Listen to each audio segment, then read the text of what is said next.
from a little town called Columbus, Mississippi, and I've come all the way here to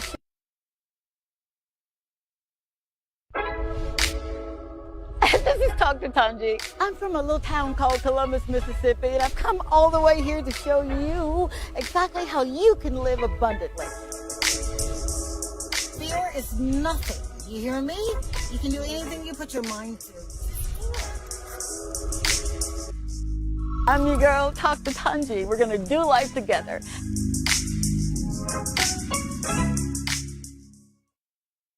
Hey, welcome, welcome, welcome. Good evening. I am your friend, Dr. Tongie, but because we are using the word friend, I need you to call me Tongie. And welcome to another edition of Talk to Tongie. And I am so excited. Can you tell how excited I am? I'm excited because I get to come in your living room and maybe your bedroom and hang out with you for a minute to encourage you, to inspire you, to motivate you, to celebrate you. That's what the show is all about. And I want you to stay engaged with me, please. So I've got a couple of numbers that I want to give you. 451-9788 is the number that you can reach us in studio. And if you want to talk to me on WhatsApp, it's 470-534-2216.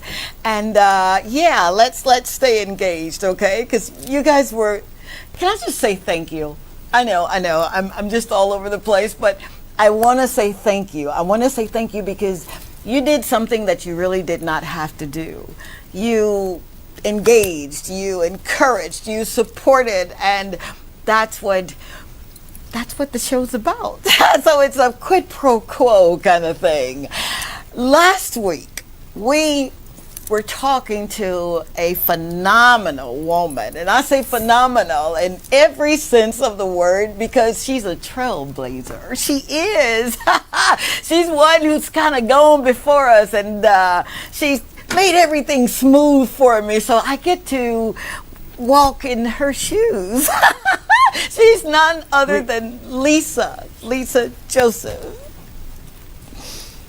And she is going to be with us tonight, and we're going to finish up our conversation on cancer and what that looks like, and the spiritual and the emotional part of being diagnosed, and where do you go from there.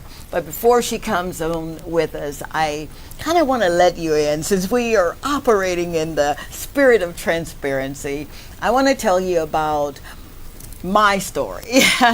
Imagine, if you will, I'm 22 years old, right? And everything is going well. I've got a really good job. I've got 3 loving babies, and I'm married. And my mom calls up and she says, well, I'm from Mississippi, so we use words like pootie to explain how much we love a person. So she calls me up and she says, Pootie, I've been thinking, and I want you to go to the doctor. And I'm thinking to this woman, I said to her, listen, we just bought a house. We just got a car with the kids, and then I can't afford to go to the doctor. And she says, well, I just had this feeling, and I just want you to go. Lo and behold, I go and I'm talking with my OBGYN, and it's something about a physician who has really good bedside manners. Dr. Holzhauser in Columbus, Mississippi was one of the best. He's stellar at just kind of touching and feeling, but he wasn't doing the exam down there. He was doing it up here and found some nodules. And you're 22 years old and someone is telling you that they found nodules in your body, and you're thinking, okay, the first thing you're thinking, oh God, it's cancer. But here's my thing, and I don't know if I shared this with you. I was really one of those women, those mothers that I believed in taking the children to Bible study on Wednesday night, and we have Bible study in our home. And I thought that, I was kind of God's, the apple of his eye. I call him daddy. We've got a relationship. Surely he won't let something like cancer come to me with 3 babies. And lo and behold, I go to an oncologist, didn't know what that was at the time, and he says to me, let's go with a battery of tests first. So they do the iodine test, the T3, T4 test, just to see what's going on with my thyroid. So, ladies, and men, if you are finding yourselves with symptoms or signs of dry, ashy skin, or your hair is brittle and it breaks off easily, or you're irritable, I thought I was just losing weight because Dexatrim was the thing then. But lo and behold, it wasn't anything that the Dexatrim was doing. It was cancer. And I'm 22 years old, and I've got these 3 babies that are under 6 years old, under 6 years old. And I'm thinking this cannot be, because God loves me, and I sing to him in the shower, and I teach my children his precepts and his laws and his ways. And sure enough, talk about a test of your faith. I got angry, and I have to be open, honest, and sincere. I was mad. How could you let me go through this, Dad? I thought I was doing everything right. But what I've learned as you grow with him, you learn that God doesn't do things to hurt you. He tests your faith. And that was a testing of my faith. All throughout going through the diagnoses and all the tests that I had to undergo. And, I felt like Lissa when she said she just didn't want to worry anybody. I didn't want to bother anyone. I kept thinking, this is just my cross to bear. I'll just go through this.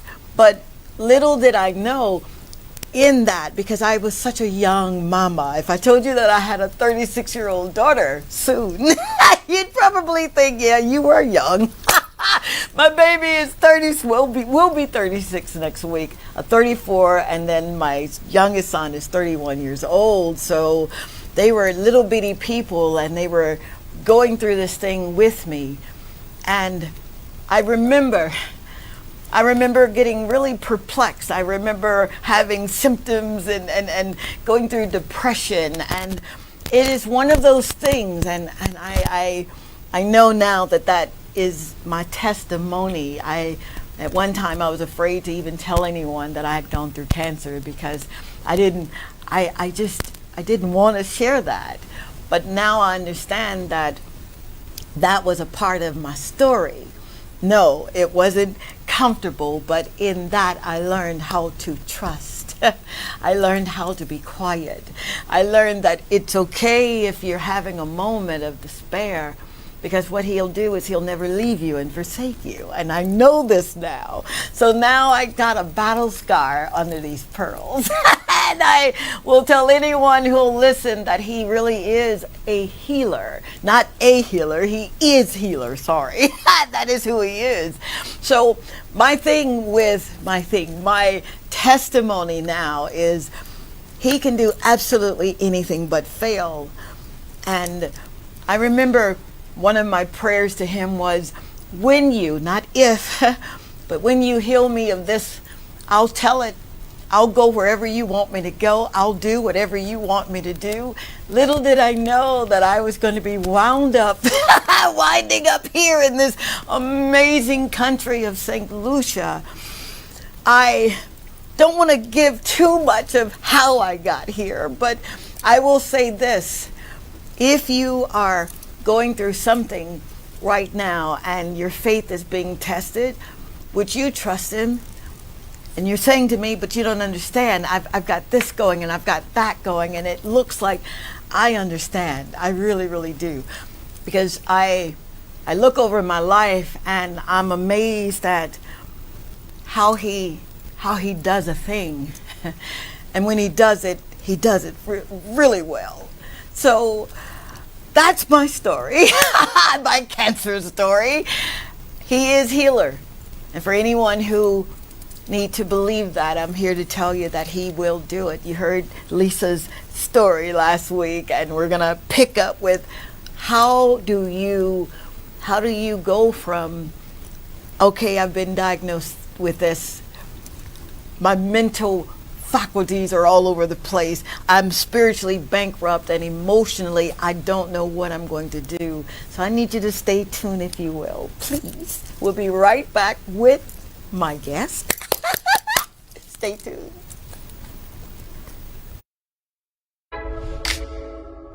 This is Dr. Tongie. I'm from a little town called Columbus, Mississippi, and I've come all the way here to show you exactly how you can live abundantly. Fear is nothing. You hear me? You can do anything you put your mind to. I'm your girl, Dr. Tongie. We're going to do life together.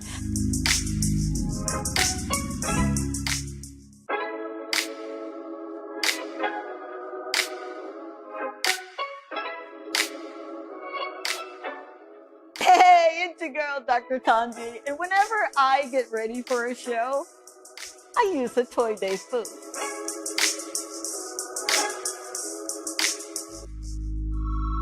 A Toy Day food is a proud sponsor of the Dr. Tongie Show and Dr. Tongie.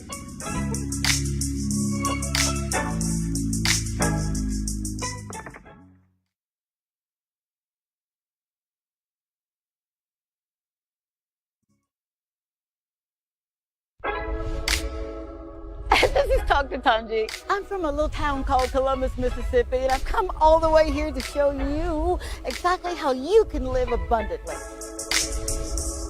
Fear is nothing. You hear me?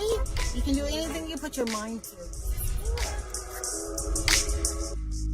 I'm your girl, Dr. Tongie. We're going to do life together.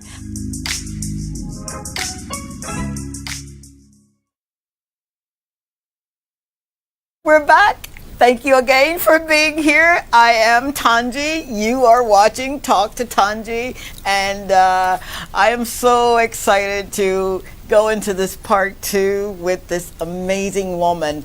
All month I've been saying Happy International Women's Day for everyone who ever dreamed and ever said, you know what, I'm going to do it. I'm going to put this plan down, and I'm just going to do it.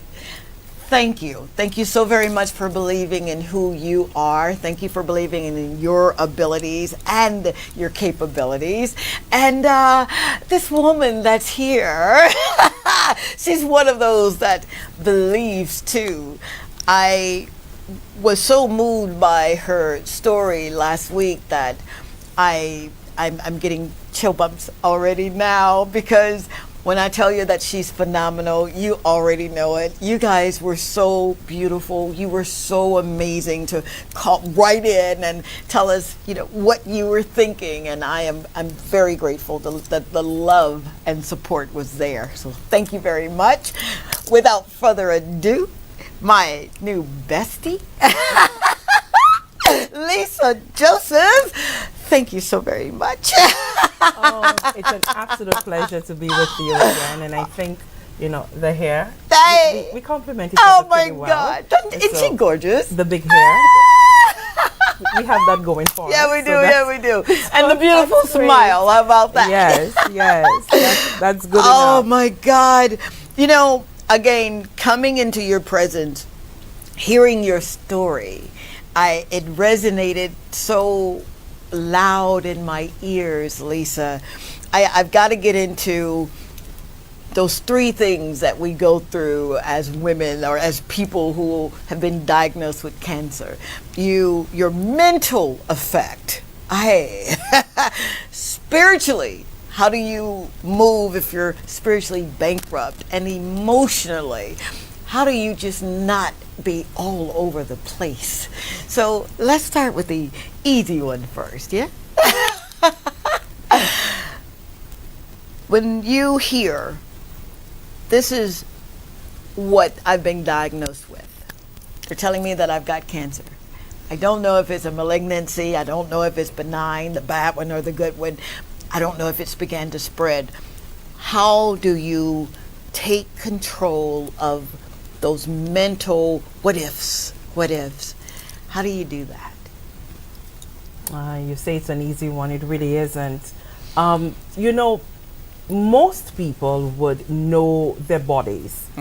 And if you're in tune with yourself, you would know that there's something definitely going wrong. For sure. And by the time the diagnosis would come to you, I can tell you, and I'm sure, Doc, you experience that. It's like everything stops in that moment. Everything stops, and you are wondering if your hearing, is okay. Is this what I just heard? And then many things begin to happen. You begin to process so many things. And at least in my experience, the last thing I really thought of was, am I going to die? That was the last thing on my mind. Really? It was really about, how am I going to get through this? Gotcha. Can I really get through this? Gotcha. Because death is going to come to all of us. For sure. We do not know when, but it is never a pleasant experience knowing that it is coming in a particular moment.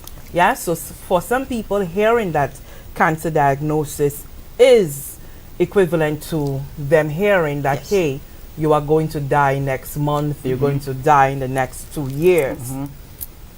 And once you walk out of that doctor's office, you don't really want to be around anyone. You don't. You don't necessarily want to share that news.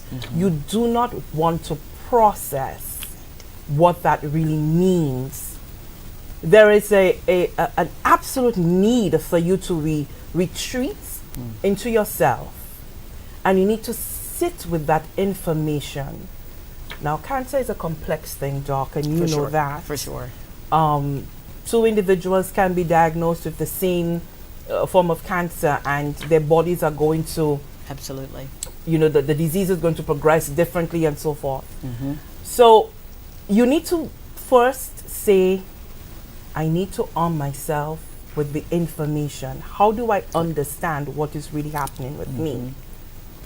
And then you need to, again, and from my experience, you need to get into that spiritual realm and call for that understanding, the ability for you to be able to understand and see everything before you. Because no matter what, there'll be many opinions. You may hear opinions from 10 doctors, and they may all say the same thing, but giving you different paths in getting the same thing done. Right.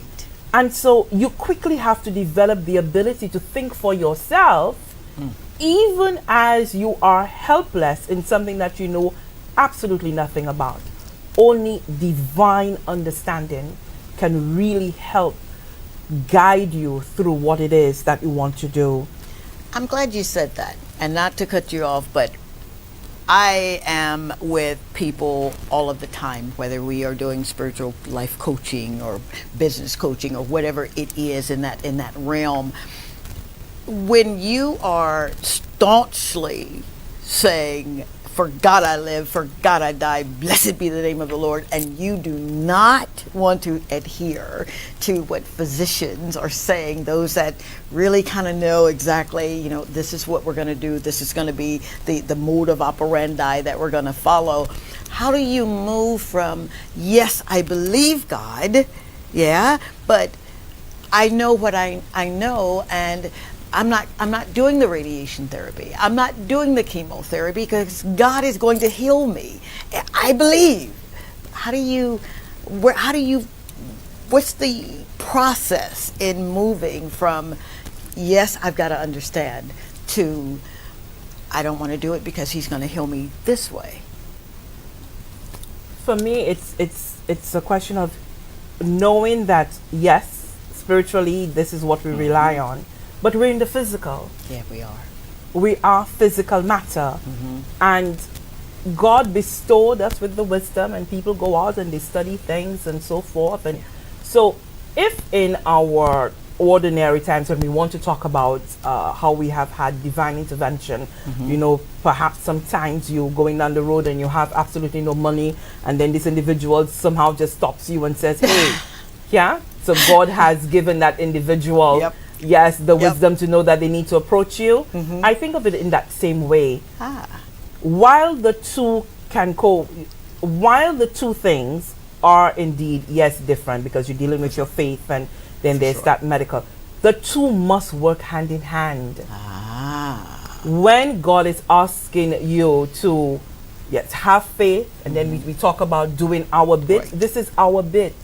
We ask Him for things, but we must physically get up and begin the process of getting things in train for Him to be able to take the wheel for you. For sure. So it's not a question of saying, I am simply going to rely on faith and ignore the what the medicine says or what the doctors are saying, nor is it a question of I'm simply going to do whatever the doctors say and forget about what God is saying. Absolutely. The two must always meet. And I'm telling you, whether you want to accept it or not, because you in that moment you are dealing with something that is bigger than you. Oh gosh. The cancer is bigger than you. So whom can you really turn to? Yes, the doctors are there, but at the end of the day, they are human, they're man. Medicine within itself has its constraints. Right. What you need is a powerful being that would be able to direct all the things that need to come together to help you. Now, I could hear maybe someone saying, but why do people still die? I know. Why do people still die? I know. That is something that even as a survivor, and I'm sure, Doc, probably you have that experience. Absolutely. Even during my days of treatment, there were people who were on treatment together with me and they died. And I can't explain why that happens, but we all have a time. Yes. We all have a time. And most importantly for me, I do not focus on dying, because it's really about living. And last week we spoke about living intentionally. Yeah, we did. Right?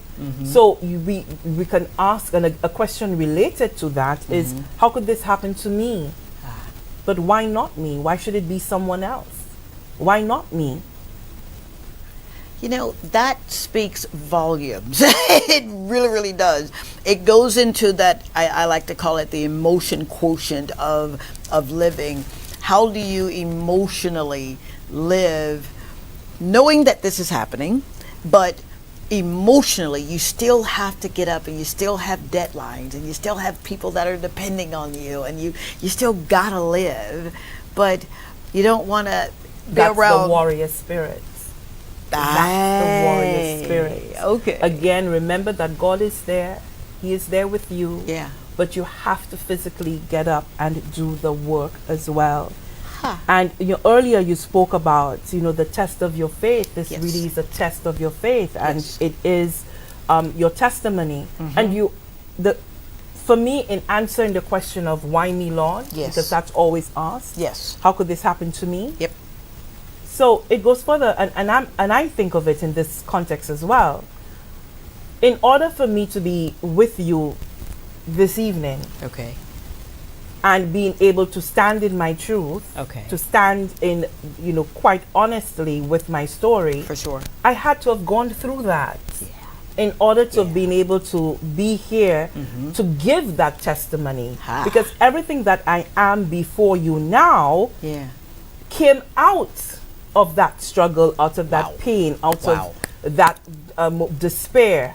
It came out of that. Absolutely. So at the end of the day, you have to think of it in that context. It is part of the fire you had to go through in order for you to have a rebirth. You are speaking volumes here, woman. In order to have that rebirth. So these things are important, Doc, for us to be able to and to accept it. Absolutely. Acceptance. You said that's a mouthful. 451-9788. We want to hear your story. We love taking calls. I want to ask you about work, because for me, Lissa, I didn't want to go back to work. I wanted to start my own business, but I didn't know how. I didn't have anyone to say, okay, these are the steps that you take. I remember fasting and praying and saying, you healed me for such a time as this. What do I do now with this healing? And I know he said nanny, and I mentioned that to you last week. I've got a nanny service and a home health agency in Atlanta, Georgia that our daughter runs. And I knew that my going back to a 9 to 5 for me, it was worse than cancer. And I'm not being facetious when I say that. It was the hardest thing in my life to have gone through. And you mean to tell me now I've got to go back and listen to people complain where I've got this new leash on life and I want to live. So I remember, we're juxtaposing to work, but I remember this woman saying to me after the bank laughed at me and said it was a wonderful idea, but it's not going to go anywhere. And I felt crushed, but I kept thinking, but greater is he, greater is he. I had to remind myself who I was. And my thing was, if I write it down and if I rehearse it, I can do it. It's something about writing things down. Maybe that's why I wrote a book. But if you write it down and you give it to him and you trust the process, you got to become the work. I used to tell my daughter, you got to work, but now I understand you have to become the work so that the work can be done. For me, I did want to go back to work. How soon after having gone through what you've gone through, how soon did you find yourself saying, I've got to go back to work now? Oh, immediately. Oh, wow. Because, you know, as a journalist, yes, you have this certain itch. Can't stay away from it. Most journalists don't do vacations. We can't do that. We have to be connected. You're checking everything. Yeah. And at that time, remember COVID had just come through. Okay. And my duties at that time with the National Television Network, GIS, was really to be giving up all of those updates to the nation and being part of that dissemination process for information. Okay. And I could not be home. So after my first surgery, I was back weeks before the doctors had said. Come on. And I remember leaving home and my mother was she's like, you can't go back. And I'm like your mother. Yeah, but the thing is that for me, if I had to be home and be in bed, my fighting spirit would die. Wow. Because and looking back now, I realize that it was really because I did not want to surrender to what was happening to me. I knew it was happening, but I did not want to give in to it, because staying home really meant that I am accepting what this fate is. I needed to get back to my normal routine in order to A, distract me, and B, to give me a reason for being awake, for being alive. I needed to find that life back. And so I would go, and of course, minimal movement, but I can still talk. For sure. Talking, you make that happen. Oh, absolutely. But in doing that, I found renewed purpose. And you said something, Doc, a while ago, that once you pass the treatment and you feel you are alive. Yeah. You are alive. And you want to live every moment of that. I also found that I found myself doing a lot of shopping. Really? A lot of shopping, again, as part of that compensating, taking away from the reality. So I just wanted to attach myself to new things and new things and new things. That makes sense. Until I had to say, what is happening to me?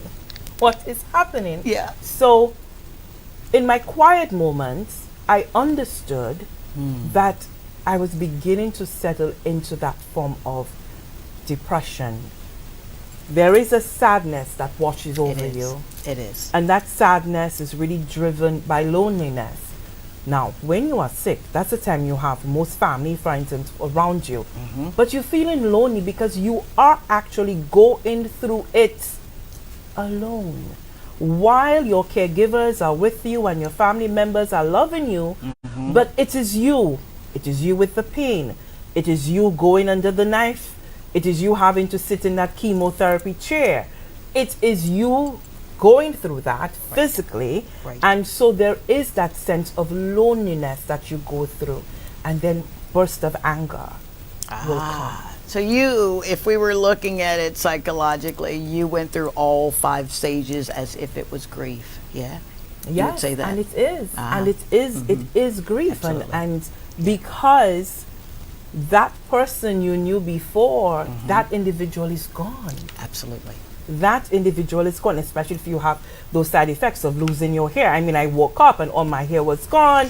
I thank God for wigs, but all my hair was gone. I didn't have any eyebrows. Oh, come on. My eyelashes. So I just went to bed and I woke up and I looked in the mirror and I was like, what is this alien standing? What is happening?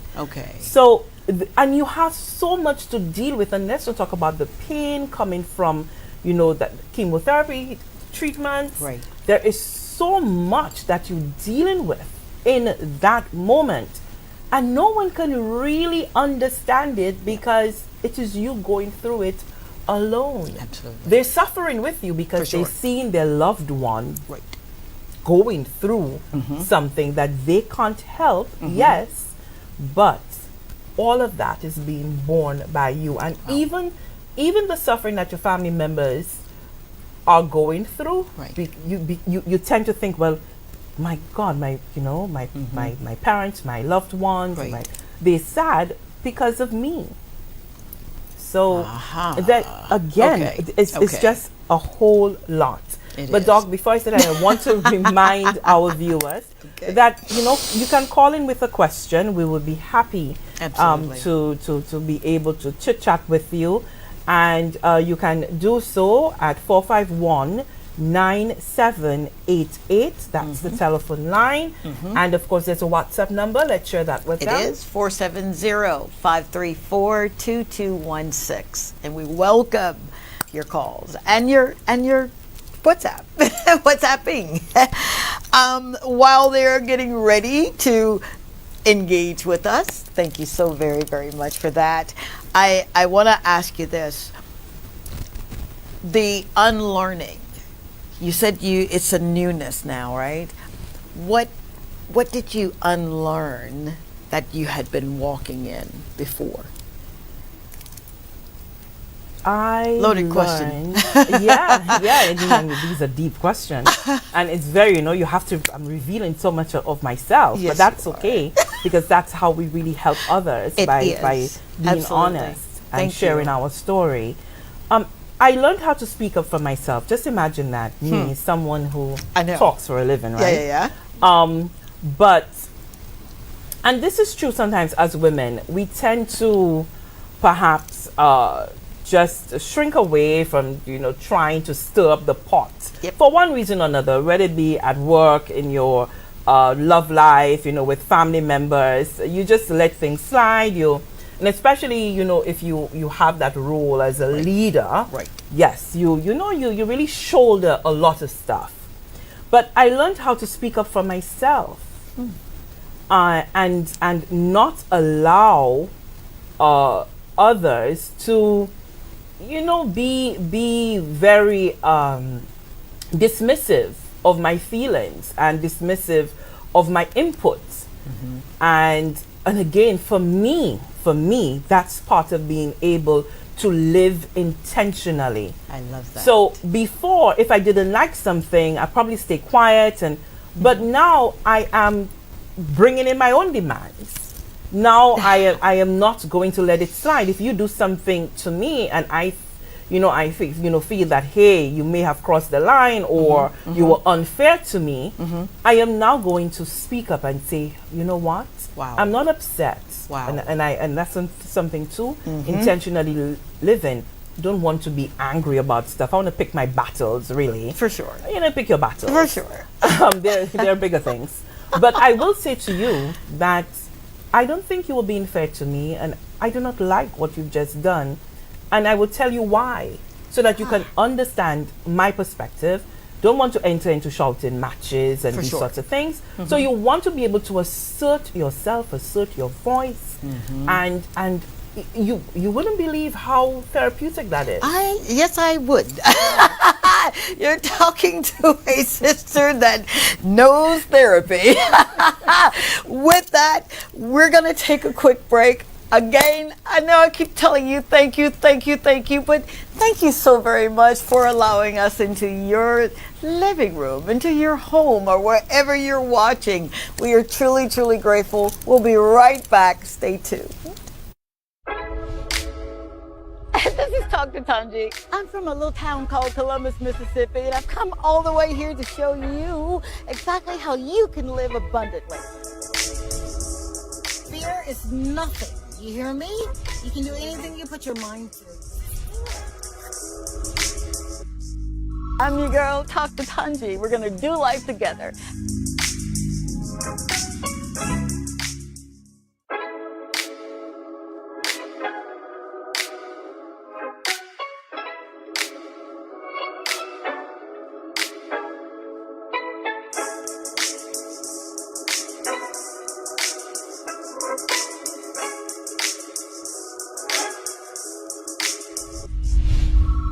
I never leave home without my lip conditioner and lip scrub from T2T.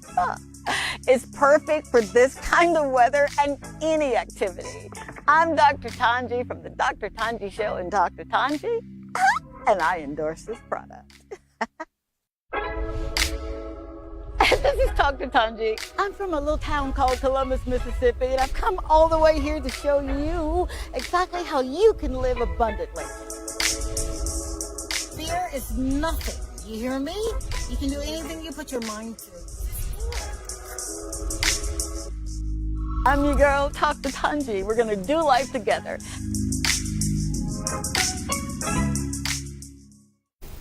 All right, we are back. Thank you so very much yet again. I'm your friend, Tongie, and you're with the Dr. Tongie Show. And we are, oh my gosh, I get excited when I'm in front of great people. I do. I'm sweating, but I'm having an amazing time because this woman has really, Lissa is just, I love you, lady. I do. You're stuck with me, so yeah, yes, you got to. We're stuck with each other.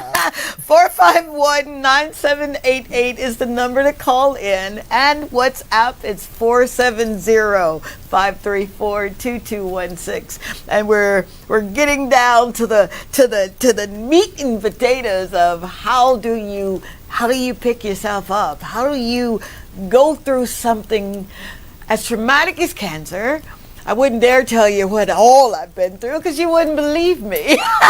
But I'll give you a hint. After going through the cancer, and now you're thinking, okay, God can trust me with trouble now, and I've got all of these monikers, right? And then I get this thing about, I think I want to go and move to another city. Not because something was going on in our city, but I just wanted more. You don't go through something as traumatic, and Lissa said it best, no one gave it to us, right? You don't go through that without saying, okay, I've got to live now. And one of my things was in living, my quest was, how do I get closer to him? How do yes, I know you're daddy, and yes, I know you can do anything, but I want to be able to walk in the spirit more than this fleshly thing. And that was one of the things that, for me, moving from this city to that city was going to allow me that privilege of doing, or so I thought. But when you're moving into another dimension of your life now, and you've gone through something as traumatic, and you're standing believing God, okay, I can fly. I'm better now. Lissa, how did you prepare for the next dimension in your life because you've got a book in you, lady. You really do, and I'll publish it. I've got a publishing company. Oh, thank you. Look at that. Thank you so much. Now we really stop. So now you know who you are in the spirit. Yeah, or you're learning who you are. How do you prepare now for the next dimension? People say you're going into another level. I like to liken other levels is when you go to another level, you have the same mindset. When you go to a whole nother dimension, everything changes. What does that look like for you? For me, it was, I want to have a more spiritual walk. I don't want this flesh. For you, what did that look like? Pretty much it's the same thing. For me, it's really about, I said it last week, just doing the right thing. There are no if, what, buts, I don't want to justify things that I know are morally not pleasing. I don't want to have to justify that. Well, everybody's doing it, so no. You can't negotiate that way with God at all. But the idea of moving on, for a long time, survivors will not know how to do that. And I think that's why I went through part of that whole buying frenzy of getting new things, because you will feel stuck. Yep. You are stuck in that moment of your cancer diagnosis, the treatment, all what the pain you're going through, and so forth. And then there is the uncertainty of tomorrow. You do not, and we say that, well, tomorrow we don't know what tomorrow is going to bring. But when you are dealing with something like cancer, you really do not know what tomorrow is bringing. You do not know at all. And so and I think, and that is still true, that dreaming for me does not happen as it should. I do not see enough of myself in the future. So when I talk about dreaming, I say, well, what am I going to do next year by, the next 2 years I want to be able to accomplish X, Y, Z. In the next 5 years I want this to be. That is not happening. That thought process for me isn't there. Because I do not know if I am going to get that far. You see? So even if I may have all of this spiritual and I believe in my Father and so forth, and for now, and again, look, I'm still saying for now, I'm standing, I really, do not see myself in that light. And so I think that, and I've had a few conversations with survivors, and they too are dealing with that. And so now I'm beginning to really understand the importance of telling yourself that you are worthy and accepting that you are still here as a cancer survivor because your journey, God has said your journey has not ended. And you have to embrace this chance that He's given you to fulfill new things. And you need to redefine what those things may be. And so it may not necessarily mean, being able to get a promotion, the things that we attach success to be. For sure. Yeah, because we all have a different idea of what success is.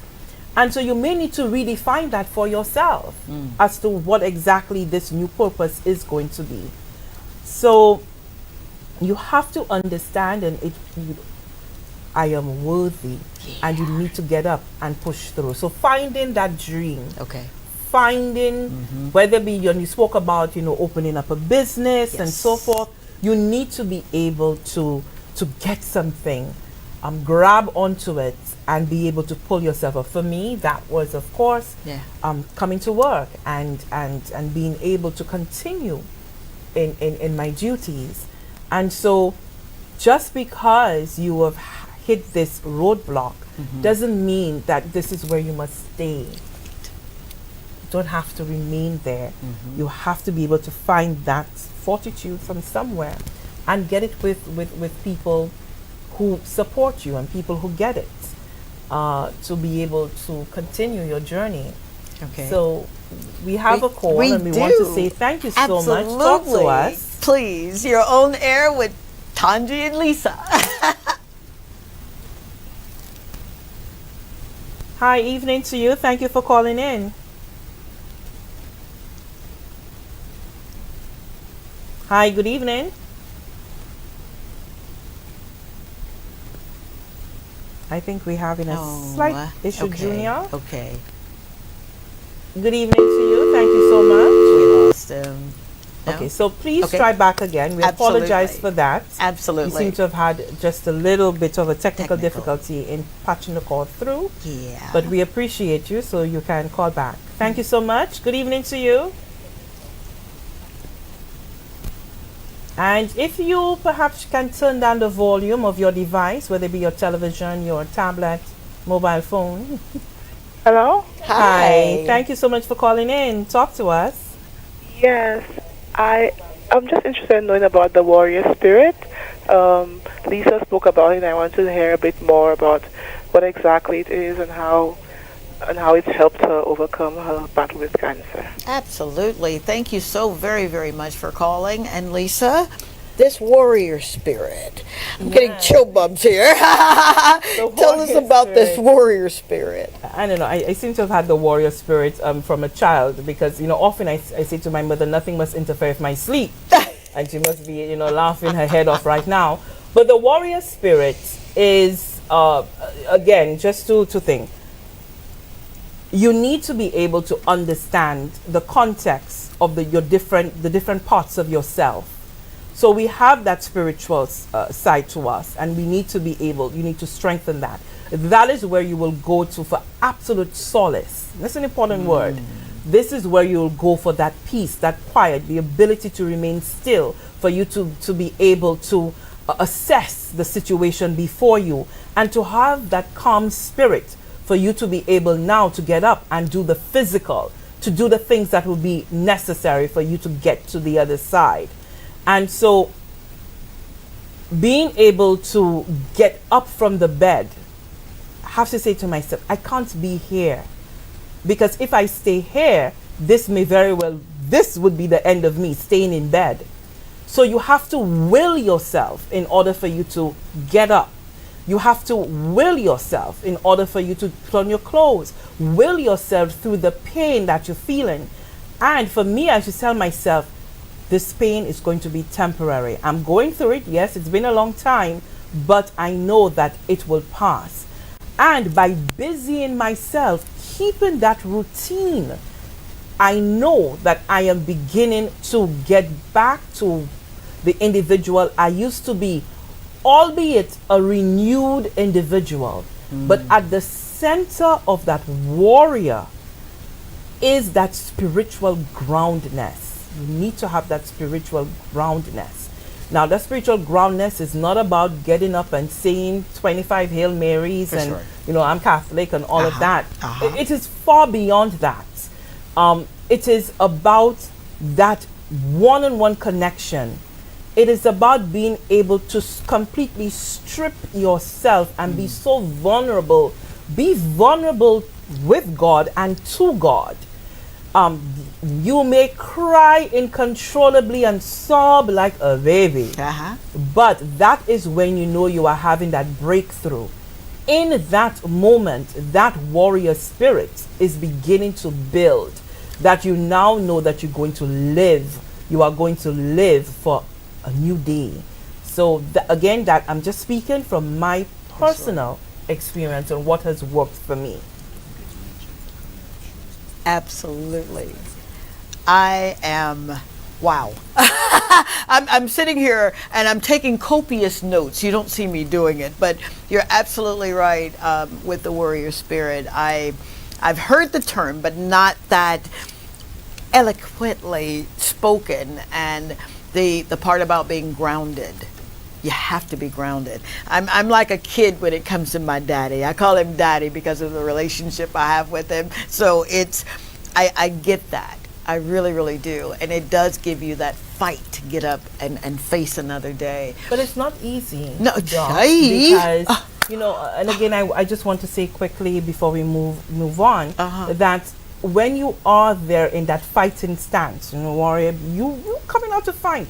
When you're in that fighting stance, lots of things are going to come at you. Oh, absolutely. Don't think that everything is going to be smooth sailing. I mean, I had days when I would get to the hospital, treatment is supposed to start. Oh, sorry, there are no drugs, we can't do it anymore. What? And so you petrified because, oh my God, because you're depending on this for you to be able to cleanse yourself out and to survive.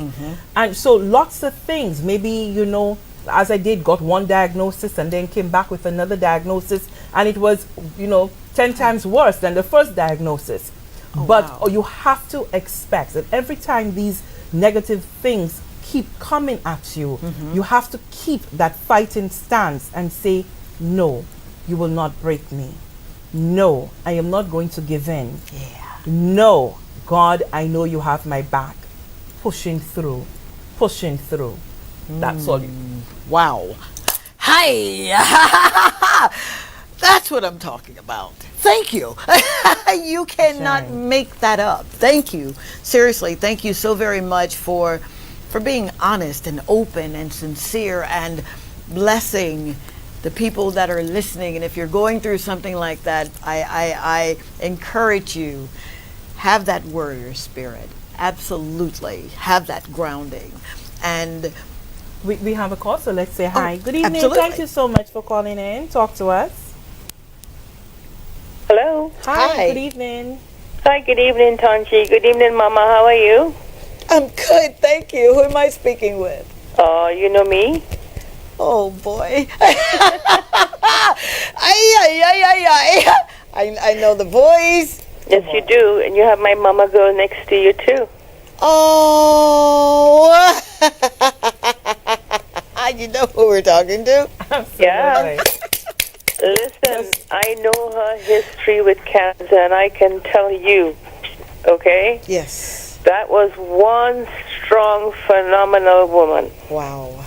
I never saw her cry until I saw her cry last week in that program. Yes. I never saw her cry.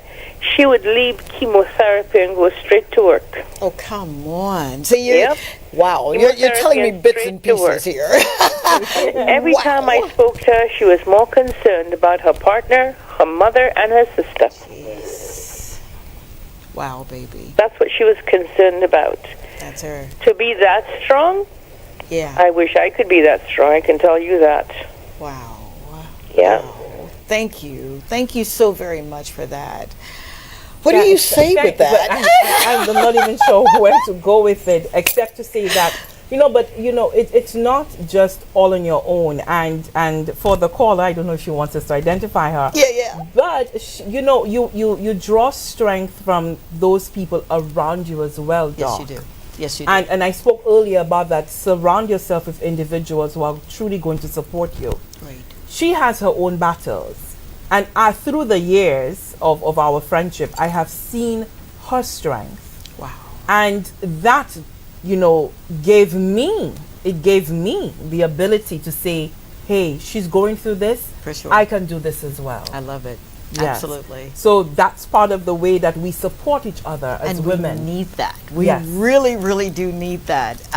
We have another caller. We want to say thank you. Thank you so very much. Hello? Hi, you're on air. Okay. Hi, good evening. Good evening. Good evening. Yeah, I just want to give a little contribution on my wife's behalf. Absolutely. Yeah, she went through breast cancer, and when she got the news, it was like the most shocking part of my life. And then she gave me strength. Wow. Thank you for that. How she gave me strength, and I cried when I got the news. We just got married, and a couple of months after, then get to know that she had breast cancer, and how is she doing now? Absolutely. Then getting the shocking news, and it was really terrifying for me on my part. When I was on my own, I cried for like 3 straight. then she came to she told me, baby, I am strong for myself, and I need you to be strong for me as well, and stop the crying. And then, then when she started chemotherapy, she would go to chemotherapy, and the next day she would go to work. And she's just a strong girl, and I admire her strength. And she's like over 5 years going as a survivor, and then Yes. I just want to just Amen. give all the strength. Wow. I want to give all the strength that's going through that same situation, that it's not the end of the world. Absolutely. Yeah. Thank It's you not the so end of the much. world. Wow. How I just want to ask you, how were you able to be a source of strength for her? Beg your pardon? How were you able to support her? Okay, well, in supporting her, I get the strength from her. Wow. Yeah. So she you was- know why that is? Instead of me being her strength and supporter, Yes. it was the other way around. But she was And that's why I drawing really that from admire you. her. She was. She was drawing her Absolutely. strength from the love that she has for you Yeah. and the dream of your life together. Wow. That is, so that and both of you, you were fighting for both of other. your lives. Absolutely. Yeah. So I'm really happy that she's now 5 years 5 going on strong as a years. survivor. Thank you so much for sharing that. Absolutely. And thank you, seriously, for calling and sharing But your story. I know we did the time, but I just really want to ask as well, because there are so many other little things in there. How did you deal with the changes that your wife was going through? Because there are Well- changes to her physically. Yes. How did you deal with the emotional side as well? Okay, so, hello? Yes, we're listening. You kind of breaking up. I can't really hear you clearly. Oh, but I was asking about how did you cope with all of the changes that was happening with her physically? Well, I just adjusted it. I just had to make it part of me, and then I had to just say, well, okay, this is what it is, and you can't be a loser. You have to be a fighter, and this is how I gain strength. Wow. You've said a Wonderful. mouthful You sound there. very Yes. young. Thank you Yeah. so much for that. Thank you. Congratulations to you and your wife as Yes. survivors. Yeah. Yes. And thank you for sharing. Thank you so Thank much. you so very much. And Okay. thank you. But Doc, that's another part of the conversation. And as women, and for women who Absolutely. have partners. Right. Because, and I mentioned it earlier, yes, we are physically going through, but our partners as well Going through are it as going well. through. You better because believe it. they now have to adjust. Absolutely. And they have their own Right. fears as well. Right. And then, of course, how you, and again, I spoke about losing the hair and all Yes. of those things. So Yes. people, in the moment, they know that you're Absolutely. sick. But then there are other things that come into play as well. Absolutely. Sometimes emotional detachments occur, and the intimacy, Yes. physical intimacy, it becomes very difficult. There are so many dimensions to this. So, at another time, I know, right? I do. we will talk about that. But I am curious to know Yes. about what's happening with us next week as we I'm wrap so up. glad that you asked. Yes. We've got an amazing woman that will be joining us who, when I tell you, I heard her story about how she's literally changing the game in acting and plays, and she's doing it, and I am so excited to have her aboard with us, because she's young and we need to see that, right? That's what the story is about. This is what the show is about. It is you coming and being a part of something that we can celebrate you with, and that's the intent of the show. You have these shows that do all of that, but the intention is to celebrate, to highlight you. We've got people that have farms and that are doing things in the marketplace and with horses, and oh my gosh, they're amazing, and they're all St. Lucians. How about that? So that is what the show's about. Before we go, I want to say a personal thank you to Chef Adil Shawani. He is with Spice of India. We had lunch there today, and he had some amazing folk Tamara, Anthony, and Nzinga. Told you I wasn't gonna miss that. Lissa, you made my life so much better. I am a better person because I've been able to meet you, and I am so grateful that you came and hung out with me 2 times. How about that? Yeah, and thank you very much. Thank you for giving me the opportunity absolutely. on your show to be able to share the story, but also to try to inspire and help others who are out there. Absolutely. So that's what it was about. We stuck. You heard that, right? Thank you so very much. I love you. I do. Please give yourself an opportunity to live from the inside out. And don't forget to smile. It makes you feel better. It makes you look good. All right? Until next time, the Lord say the same and the creek don't rise. I'll see you next Thursday, same time, same station. And let's talk after the show. 470-534-2216. Okay? Bye.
Tongie. I'm from a little town called Columbus, Mississippi, and I've come all the way here to show you exactly how you can live abundantly.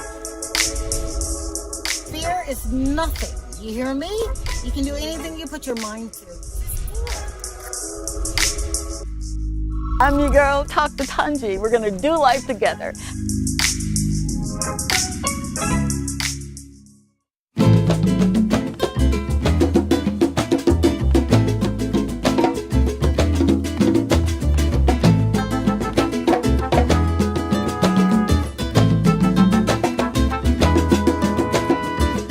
De tu nido, paloma linda, anda y prueba tu volar. Hey, it's your girl, Dr. Tongie. Welcome to another show of the Talk to Tongie show. I am so excited that I literally, seriously, get to do what I love doing. I wake up every morning wanting to meet interesting and fantastic people and God-fearing folk. And I got one right here. It is an honor and a pleasure to introduce you to a man who has a dream that is so big that I'm sure that it probably makes him shake in his boots. None other than the world premiere, Mr. Regis Gustave. Did I do good? Yeah, thanks. Very good. Mr. Regis, thank you so very much for taking time out of your busy schedule. Would you let everyone know where we are right now? Yeah, thanks for inviting me. Absolutely, yeah, sir. It's a pleasure. Thank you. Yeah, well, we are at the Sundell's Golf and Country Club. That's at Cap Estate. Yes, sir. Yeah, it's it's a beautiful complex. It is. Yeah, so people have a lot of fun here. Oh, I'm having fun. Yeah. All right, little history, okay? Once upon a time, my daughter contacted a pro and said her mama wants to take lessons. How did you get into literally giving the knowledge and the wisdom that you have? You do it so effortlessly. How did you get here? Yeah, well, I was born down south, close to Labrie. Okay. That's Balka is a part of Schwezel. Okay. And my father passed away, and then we moved up north. I'm so sorry. Yeah, and then it was an interesting place because we didn't have nothing, and then I decided, we watched the fellows carrying clubs, and as you know, young kids, they are very curious to know For sure. what's going on there. And then Uh-huh. and the guys were saying, oh, we're making $1.50, 1.25 EC for 9 holes. So then, at that time, bread was like 5 cents for a loaf. Wow. So that's a lot of money. Yeah, it was a lot of money. It was hard work, but it was, like in the 70s, 1975, 1980. You're happy to have $2 in your pocket, $3. Absolutely. And then that's how I started caddying. And then the first year, I didn't really want to play golf. I just wanted to make some money. Okay. Well, you're honest. yeah. And then I used to bring the money home. My mom used to, buy bread, sugar, and all that. And then we try to make ends meet. For sure. Yeah. For sure. It was a very humble time. Yeah. Oh, absolutely. Yeah. So you're caddying, right? Yeah. And you said to me once, your goal was to be so good on the course, you and your friend. Why? Well, golf is a challenge. It's, you challenging yourself. And then, my main goal was every tournament I go and take part, I want to win, All right. Yeah, and then I used to hit like 400 balls a day. Oh, come on. And I used to Michael just hit it on the dirt. Jordan. I used to hit it on bare ground because I say to myself, if you can master the dirt, I mean, playing it from the grass is like taking candy from a baby. I love it. Yeah. I love it. So I did that. And then it paid off, Yeah. Wow. 400 balls. Yeah. How many hours a day would you say you stayed on the Well, field? I would say like 3 to 4 hours because at that time we didn't have much work. Okay. And then when the sun is really hot, Yeah. there's nobody playing, so I used to just go and practice. I love it. Yeah. So you were the man with the plan, right? Yeah, that's right. Yeah. So you begin to master this elitist, okay, if I can say that. Yeah. This is something, and I'll get there, but I could not have imagined because in my hometown, we were not allowed on the golf course because of our hue. Yeah. How did you take advantage, right? You did the 400 balls. At some point you said, I've got to do something with this. Yeah, then I realized I was getting good at it. And then as caddies, we used to get up at 5 o'clock in the morning. And we used to tee off around 5:15, 5:20. And then we used to run, we used to hit balls, and in between shots we used to run. Come on. Yeah, try to make before 8 o'clock. We got to get off the course. Oh, I'm thinking you're doing it for endurance. You're doing it because you got to go. Yeah, we got to get up, before the members start coming, Oh my gosh. coming on the course, and that's how it. Wow. Yeah. So is it light out at 5:15 in the Yeah, morning? just about in the summer you get, Okay. yes. Okay. Or sometimes we wouldn't even see the ball when we hit it, but we could feel on the club which side of the fairway it goes because of the feel. Oh, stop Yeah, that. different spot. Yeah. Are you serious? Yeah. You could. Now feel it. you're about to tell some secrets here. All right, you guys. If you're watching in the United States, you better take some notes here. You could feel which way. Yeah. Just by. Yeah, because you could feel it on, on the hands whether you hit it right or hit it left. Are you Yeah, serious? yeah, you could feel. Yeah. Wow. Yeah. I mean, for someone who didn't want to play, Yeah. and then someone who said, you know what, I better take advantage of this, where did it take you? Yeah, well, what happened is, I didn't. Today, I'm a golf professional, but I never wanted to become a professional. It's just I wanted to become a greenkeeper because I fall in love with the game, and I say to myself, I cannot afford to pay my membership fee. So what's the best thing? I said, I just want to get on the golf course and try to work as a superintendent. Come on. And at least that will pay. Then I don't have to pay any green fees, any fees to play. All right. And then I started practicing, and I became good at it without even, it's just that dedication and passion. Dedication and passion. Yeah, it just happened, Wow. Yeah. What do you think, and I'm asking this question from the inside out, what changed for you to say, all right, I got this, I'm mastering this, there's something to this? Yeah, when I realized, something, this game is a very difficult game, and if I can master that, I always have one step ahead of my opponent, you know. So that's really what really, you know, boosts me up, you know, really fired me up to really go there. And then I started winning. Wow. Yeah, and especially when I leave St. Lucia, Yeah. that's what I really like, especially when I'm an underdog. Yeah, that's the time I put my best. Yeah, yeah. Now, Yeah. I love the underdog. Yeah, I love that. I am she. Yeah. Why would you think you were the underdog? Is it because of their perception? Yeah, you know, being a caddy, sometimes you come from a, well, no name, you know. Okay. Nobody really say, well, this Yeah. guy, okay, he does, you know, let him play on whatever. But then this is where it's you, the ball, and the golf course. And if you can beat the golf course, you're gonna destroy a lot of the opponent, you know. Come on. Because if you can beat par, Yeah. yeah, that's handicap 0. If you can beat it, Okay. most of the time you're way up there, you know. Wow. Yeah, so that was my goal. So is it a mental thing? Is it physical? Or is it a combination? Or what makes up this amazing golfer, professional golfer? Yeah, because what happens is when you can play golf, people always respect you. For sure. Yeah, and then you just humble yourself, and then sooner or later you have all of them into your net, you know. Yeah. Did you just say humble yourself? Yeah, Now humble, yeah. you're talking like a man who knows a man that knows everything. Would you care to expound, how has your relationship with Christ, your relationship with God, how has that improved your game? Yeah, from the day I accepted Christ as my personal savior, Yes, sir. I mean, my whole game changed completely. I can remember the same month I went to Trinidad to play in the Trinidad Open, Okay. and Stephen Ames is actually the best golfer in the Caribbean, and I came second after Stephen Ames.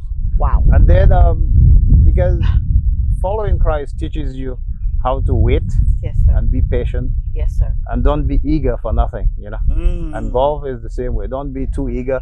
Yeah, you start messing up, you know. Ah, Yeah. you've said so much, man. You know I love being in your presence. From the moment that I met you, you've been consistent. You've not changed. You're not wavered. If you say that you're going to do something, you're going to do it. And if you say you're not going to do something, you're not going to do it. What I do admire is that you'll say, I'm going to hit this ball. And I'm sorry, strike. Is that what we do, right? Yeah, yeah. All right, we're going to break down the game, just a little bit of the game. Yeah. What's the first thing that you would tell someone, a novice, someone who's never been on the court but went and got the shoes? Yeah. What would you tell that person that this is what you've got to do? Well, first I try to work up here, because changes, because there's nobody that will come and start playing golf. Everything they think is right is wrong. It's wrong. Yeah. You kind of showed me That's that it was. Yeah. You know, like there's a lot of words I never use in my lessons, like stiff, trying to hit the ball. Okay. You know, against stiff I would use stable, keep your hand stable. You know, trying to hit the ball, I don't use that. Hit, I use swing. Yeah. You know, trying to capture the, you know, in the head, because the thinking is very important. You're about to make me cry. I've been here almost 2 years. This is my going on my second year, and I teach this thing called Kingdom Principles. And I'm telling folk, no, it's not a religion. I kid you not, it's not. It is a lifestyle. It is a way of thinking. It is Christ giving us back what our forefathers gave away, which was dominion. And that's not over people, but it's over vision. It's over the earth. This is our domain, right? That's right. So you use words that I like to use. If you can get a man to change his mind, he'll do it. That's right. Yeah. Right. Very true. Very true. So you're putting. We're gonna break down two things. Putting. Right? Putting, yeah. Okay. What iron do we use it with putting? Well, putting, you know, we use a putter. Putter. Yeah. Okay. And that's why I'm trying to, because that hole is so small. If you start thinking about that small hole, you start getting nervous. So we use the dustbin lid. So the hole is that big. So psychologically, if you can get the ball in that circle, in that big circle, you will Yep. hit that small one. Yeah. You hear this? Do you hear this? The reason I get so excited with people who know more than I do and who are passionate and love what they're doing is because I'm a student and I'll be a student for the rest of my life. I love learning. I don't know everything. I don't pretend like I do. What I do know is that when you really believe in something, and you believe in yourself, and of course you're believing in him that gives you the ability and the capacity, you will do it. You'll speak it, even if you have to speak it and you can't see it, but you'll still speak it. All right, so we're moving over to this part of the course. What is this? Yeah, this is called a driving range. A driving range. That is where you're trying to perfect your swing.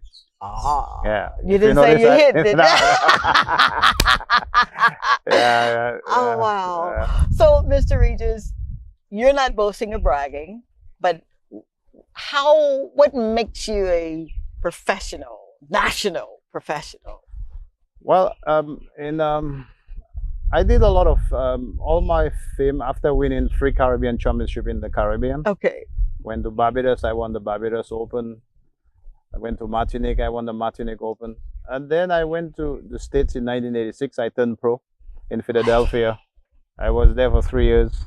Wow. And I passed my PAT, that is playing ability test, to become a pro. Wow. I did that in New Jersey. Out of 40 pros, I was the first qualifier. Only 3 of us qualified. It was a hot day. It rained. For sure. Yeah, it rained. It rained a lot. But I usually, when the condition, is a little bit different, I change my game. But that's by learning. Okay. As a caddy, you can do that. Okay. Yeah. Okay. Sometimes I would just keep the ball low all the time because of heavy rain and wind. Okay. Yeah. Wow. Yeah. So that qualified you. Yeah. All right. 1986. Yeah. Now, you're doing what from 86 till 10 years from that ago? Yeah. Well, then when I came back, then I started working in at a German hotel. Now it's been sold. It's called La Sport now. Okay. La Sport. Okay. It used to owned by the Germans called Steigenberger. Okay. Carré Bleu. That's where I learned a lot the German language. And then I became the coach there. Oh, come and at that time, Germany, they needed a lot of golf pros. Okay. So then it was quite easy to get a work permit in Germany. And then from St. Lucia? Yeah, because you made a lot of contact with the Germans. Okay. And when they find a good teacher, they always want you to, why didn't you come to our club? And I said, well, I don't know how to get there. So they work, getting a work permit was not that difficult. So it's not nepotism, it's not anything. It's just networking and having the ability to do what you say you can do. Oh yeah. Wow. In 2001, I was Germany #1 golfer on the 3rd level. Then I went on the 2nd level, which is called the European Challenge Tour. Jeez. Yeah, it was a great experience for me. Really? Yeah, very few people in St. Lucia. I explained that later on because I was so focusing in Europe, at that time. Yeah. Okay. And when I quit, I never lost my card. I was 84 in the whole of Europe. Oh, come on. Went to Moscow. I played the Irish Open twice. What? Yeah. So it doesn't matter what melanin or how much melanin. It does not. That's not even an excuse anymore, right? No, it's just go out there. It's you, that little white ball, and the golf course. Wow. Yeah. Wow. I feel like I'm sitting at an apostle's feet here. I just got to be open, honest, and sincere with you. What would you tell someone right now if they're saying to you, but Mr. Regis, you don't understand.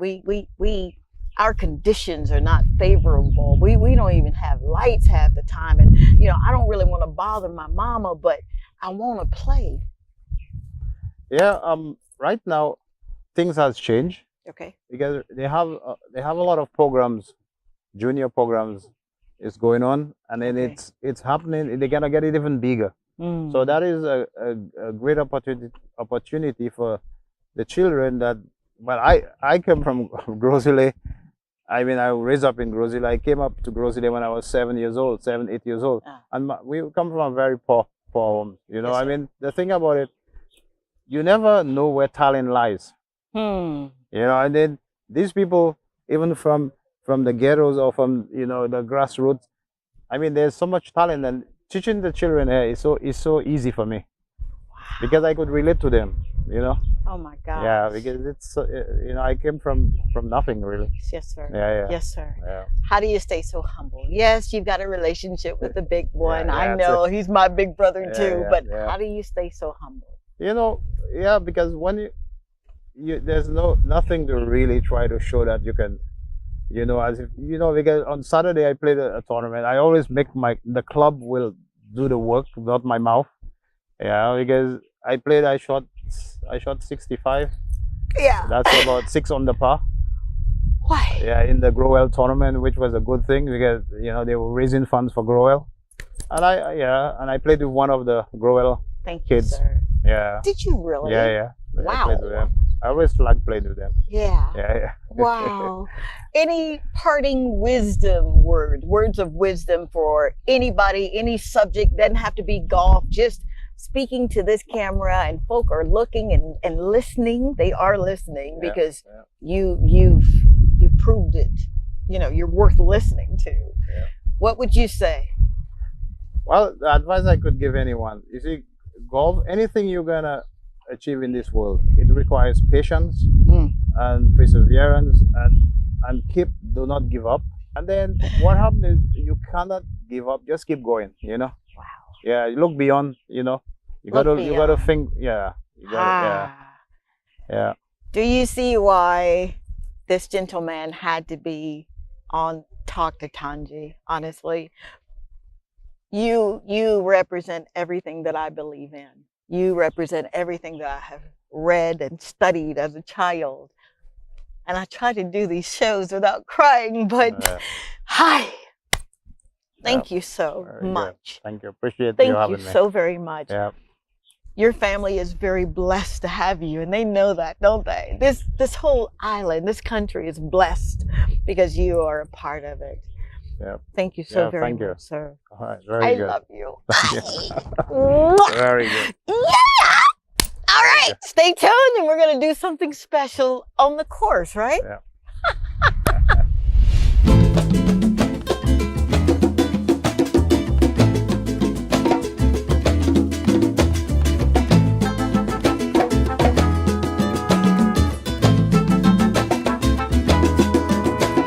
Sal de tu nido, paloma linda, anda y prueba tu volar. No tengas miedo, mi palomita, que nada te va a pasar. Anda y prueba tus alas bonitas, sin que el temor te limite. Vuela paloma bien alto, mi vida. No dudes This is Talk to Tongie. I'm from a little town called Columbus, Mississippi, and I've come all the way here to show you exactly how you can live abundantly. Fear is nothing. You hear me? You can do anything you put your mind to.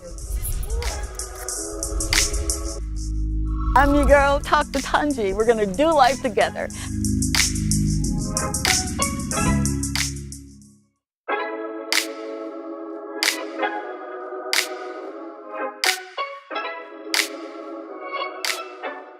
Hey, it's your girl, Dr. Tongie, and whenever I get ready for a show, I use a Toy Day food.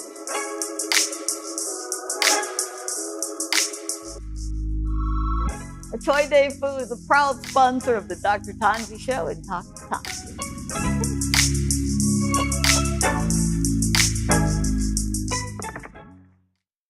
I'm your girl, Talk to Tongie. We're gonna do life together.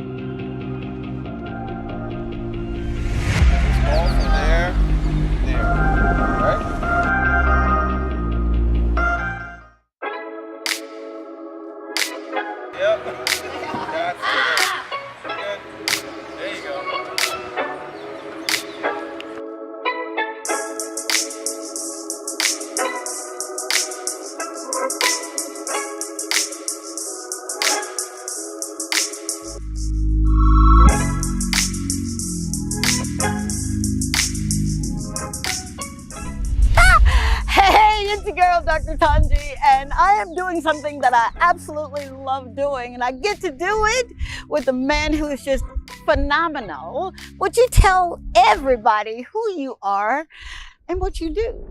I am Sean Arlain. I'm a former St. Lucia #1, and right now what we're doing is that we conduct a schools tennis program as well as our academy program, just trying to get more kids involved in the sport and more people out on the courts and playing, just promoting that overall very healthy lifestyle.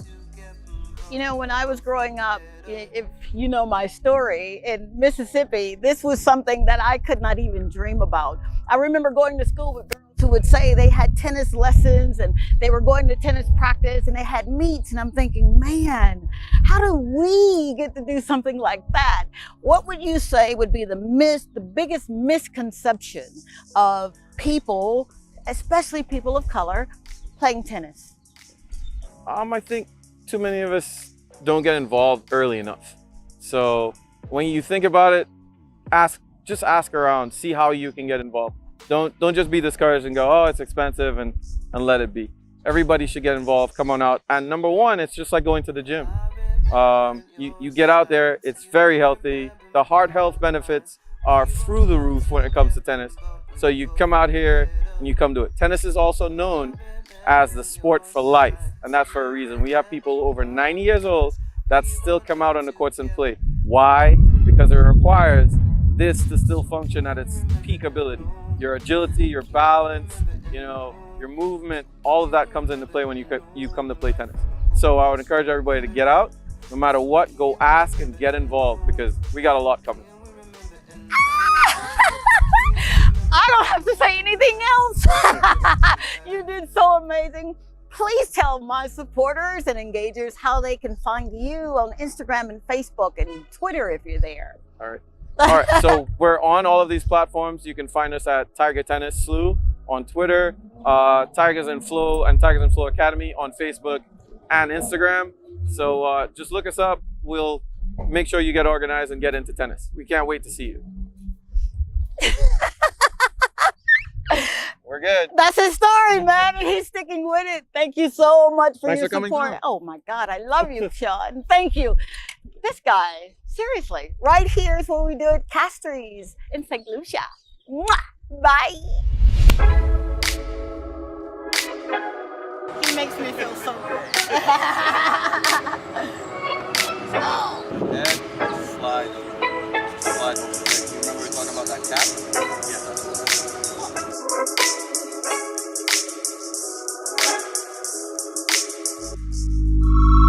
So we're gonna just go here, turn, so you can turn the body as well. Yep.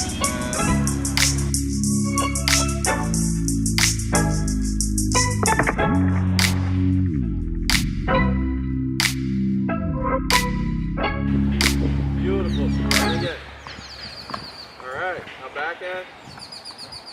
There you go. And one more.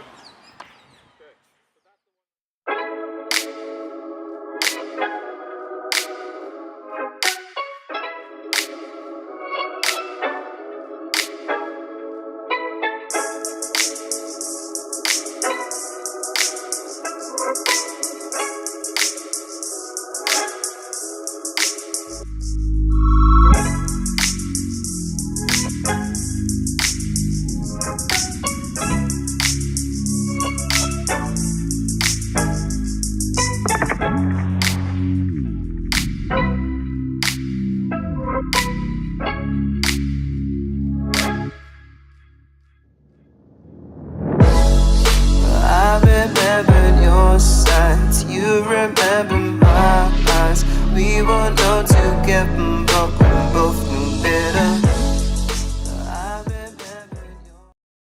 About you, so join me on social media. Talk to Tongie, all right? Talk to Tongie. DBS, 8 p.m. to 9 p.m. All right, I gotta go. Mwah, bye. Hey, it's your friend Tongie from the Talk to Tongie show. This show is different because it's about you, inspiring you, motivating you right where you are.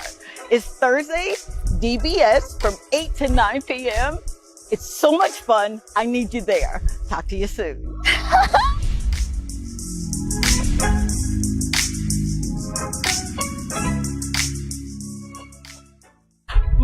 Dr. Tongie. You're going to call me Tongie on this new show, Talk to Tongie, DBS, after DBS News World, Thursday nights from 8 to 9 p.m.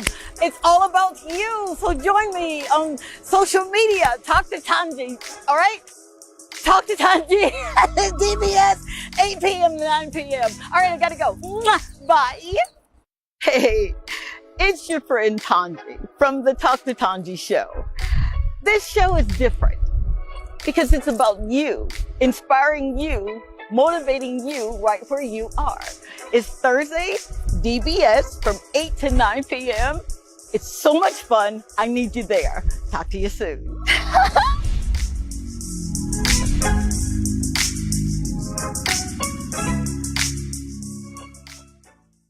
My name is Dr. Tongie. You're going to call me Tongie on this new show, Talk to Tongie, DBS, after DBS News World, Thursday nights from 8 to 9 p.m. It's all about you, so join me on social media, Talk to Tongie, all right? Talk to Tongie, DBS, 8 p.m. to 9 p.m. All right, I got to go. Mwah, bye. Hey, it's your friend Tongie from the Talk to Tongie show. This show is different because it's about you, inspiring you, motivating you right where you are. It's Thursday, DBS from 8 to 9 p.m. It's so much fun. I need you there. Talk to you soon.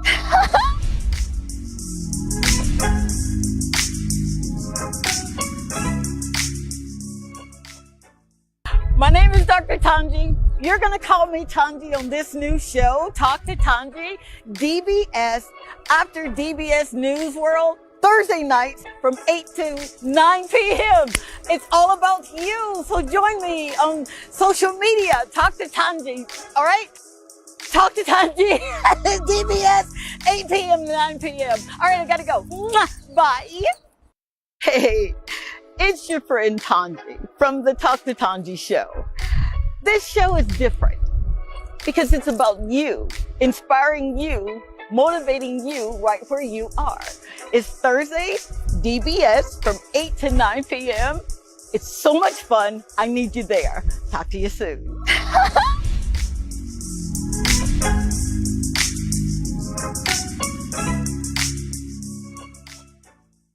My name is Dr. Tongie. You're going to call me Tongie on this new show, Talk to Tongie, DBS, after DBS News World, Thursday nights from 8 to 9 p.m. It's all about you, so join me on social media, Talk to Tongie, all right? Talk to Tongie, DBS, 8 p.m. to 9 p.m. All right, I got to go. Mwah, bye. Hey, it's your friend Tongie from the Talk to Tongie show. This show is different because it's about you, inspiring you, motivating you right where you are. It's Thursday, DBS from 8 to 9 p.m. It's so much fun. I need you there. Talk to you soon.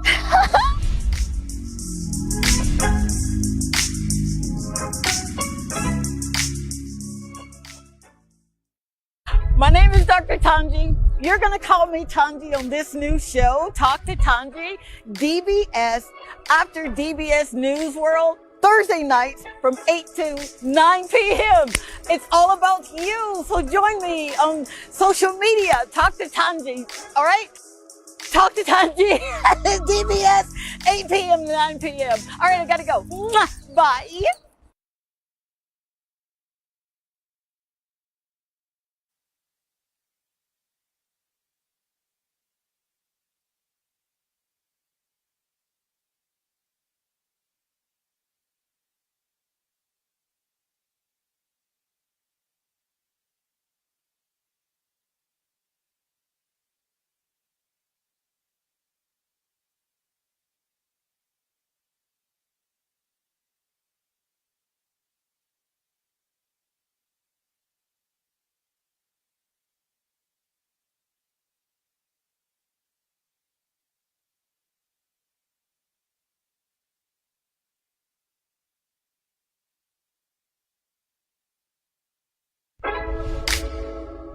This is Dr. Tongie. I'm from a little town called Columbus, Mississippi, and I've come all the way here to show you exactly how you can live abundantly.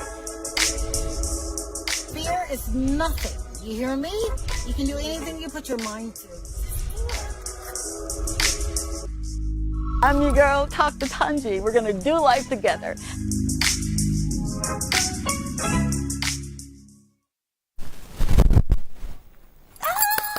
We made it! What? Thank you for staying around. My name is Tongie, and welcome to the very first show of the Talk to Tongie show on our new home, EBS. If you cannot tell yet, I am so excited to be here.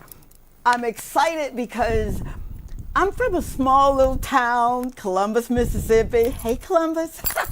And back in the day, we didn't dream of things like this. We were just trying to make certain that we did exactly what we were told to do, right?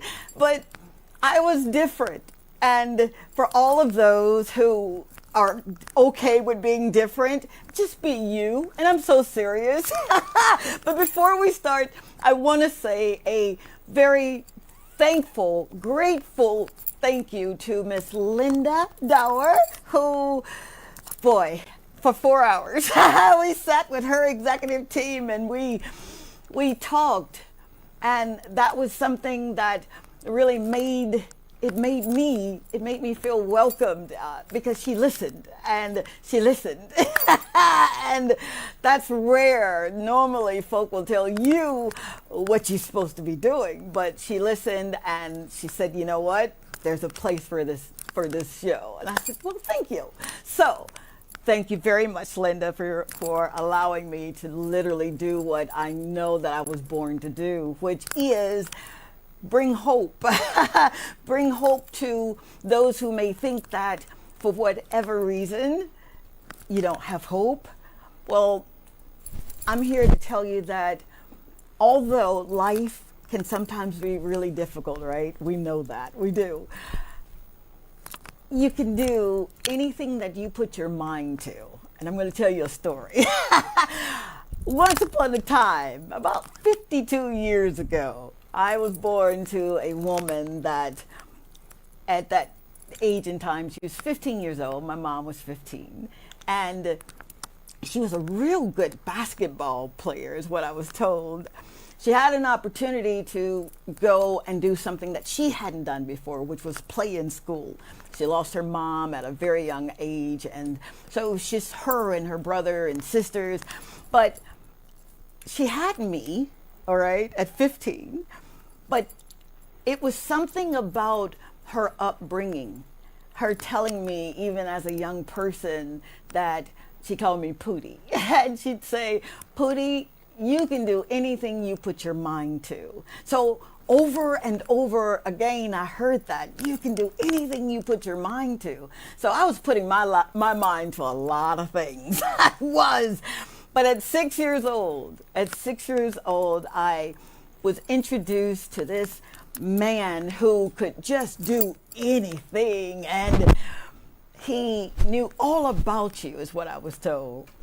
And I believed it. So my relationship with, I call him Daddy, my relationship with God was something that I really took to heart.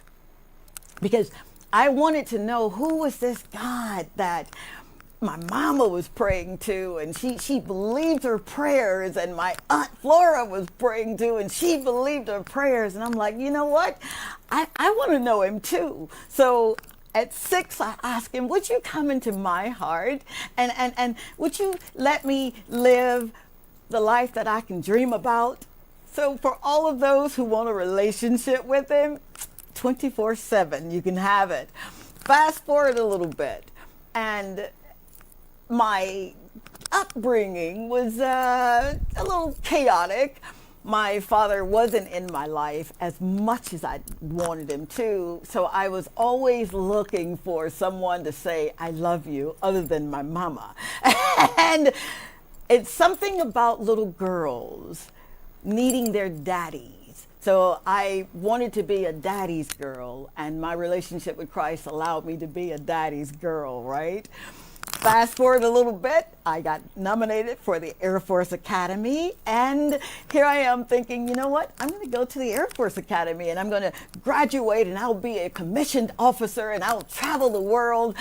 And then I get pregnant. Oops. Did I say that? Yep. And what could have been something as chaotic as a young girl getting pregnant in the project, right?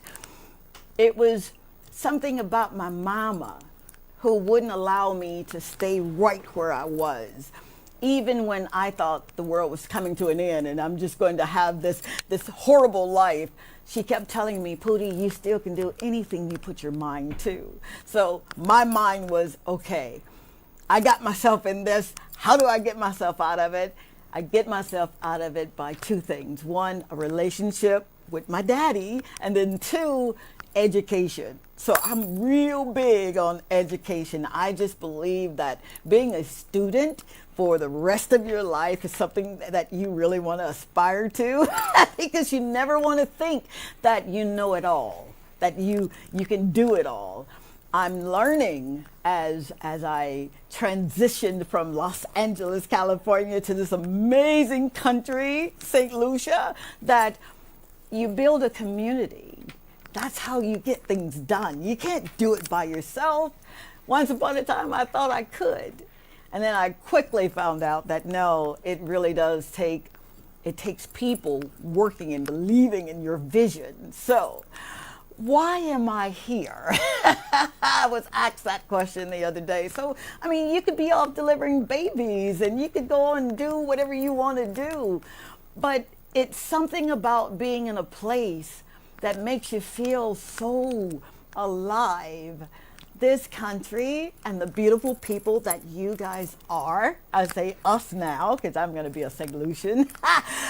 It's remarkable. It's spectacular that you literally have everything that you need right here in this country. You do. You don't have to go outside of it unless it's just something you want to do. But I got here, and I've been here now for about almost 2 years. And what I'm learning is that if I take it one day at a time, just one day at a time, one moment at a time, that I can realize a lot. I've done more since I've been here. I've felt more alive since I've been here than I've ever felt in my life. Seriously. So, who am I? I'm a mother of 3, and they're adult children. They are adult children, right? Oxymoron. I have 3 beautiful adults. I have 3 grandchildren. Yep, I do. And I have an amazing husband that, when I tell you that God really just created this man for me, he did. Because I am sort of difficult at times, but it's having someone in your corner to tell you that you can do it when the lights are about to be turned off or the business is not doing what it's supposed to be doing, and you get someone that tells you you can't quit, you gotta keep going. So I am a mother, a grandmother, a wife, but more importantly, I am someone who I believe that whatever your purpose is, you can do it. And we're going to get into that and into the person that's sitting to my left. Stay tuned. Tongie, I'm from a little town called Columbus, Mississippi, and I've come all the way here to show you exactly how you can live abundantly. Fear is nothing. You hear me? You can do anything you put your mind to. I'm your girl, Talk to Tongie. We're going to do life together.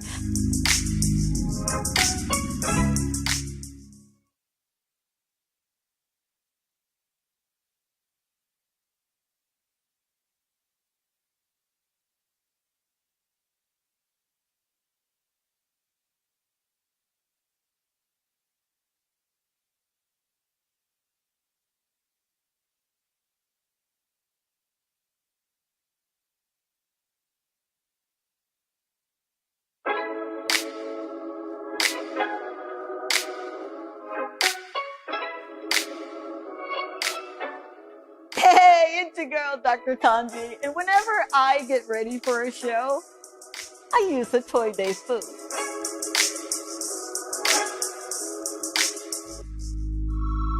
A Toy Day food is a proud sponsor of the Dr. Tongie Show and Talk to Tongie.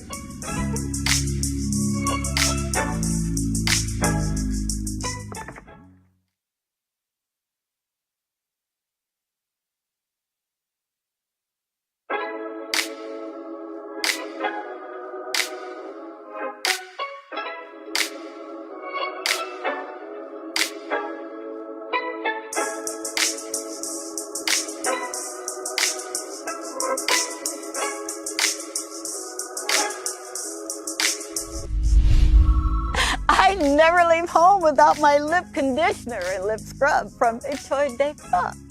It's perfect for this kind of weather and any activity.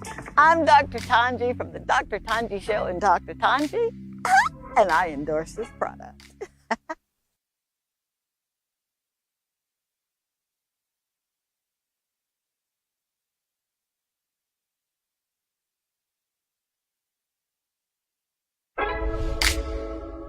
This is Dr. Tongie. I'm from a little town called Columbus, Mississippi, and I've come all the way here to show you exactly how you can live abundantly.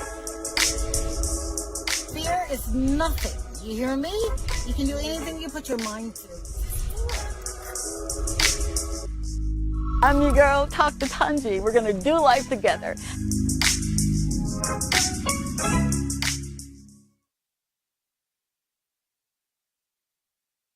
Thank you so very much for staying tuned, all right? I want to especially thank Etoile for doing exactly what she said she was going to do. Man, this lipstick and sponsoring the show.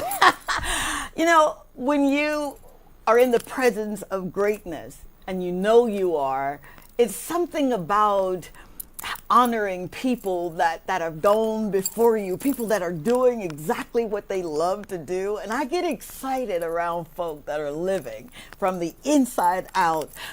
I liken that kind of living to the soul. You know, the soul is your mind, your will, and your emotions. And when that soul is intact, it's something that is just, it's mind-boggling. So I've got a lady that I was introduced to when I came and met with the executive team here, and it was something about her. I just kept staring at her thinking, man, I feel a connection with this woman, and she was so kind, and she was smiling, and she was inviting, and I'm like, yeah, lady, I'm gonna have you on my show. So I'm introducing, you probably know her, you know, from DBS, and she's been around and she knows her thing, and it's almost like the teacher's here and the student is saying, okay, teach me, teach me, teach. So without further ado, welcome to the show, our very first guest, Miss Lissa. Lissa. Lissa,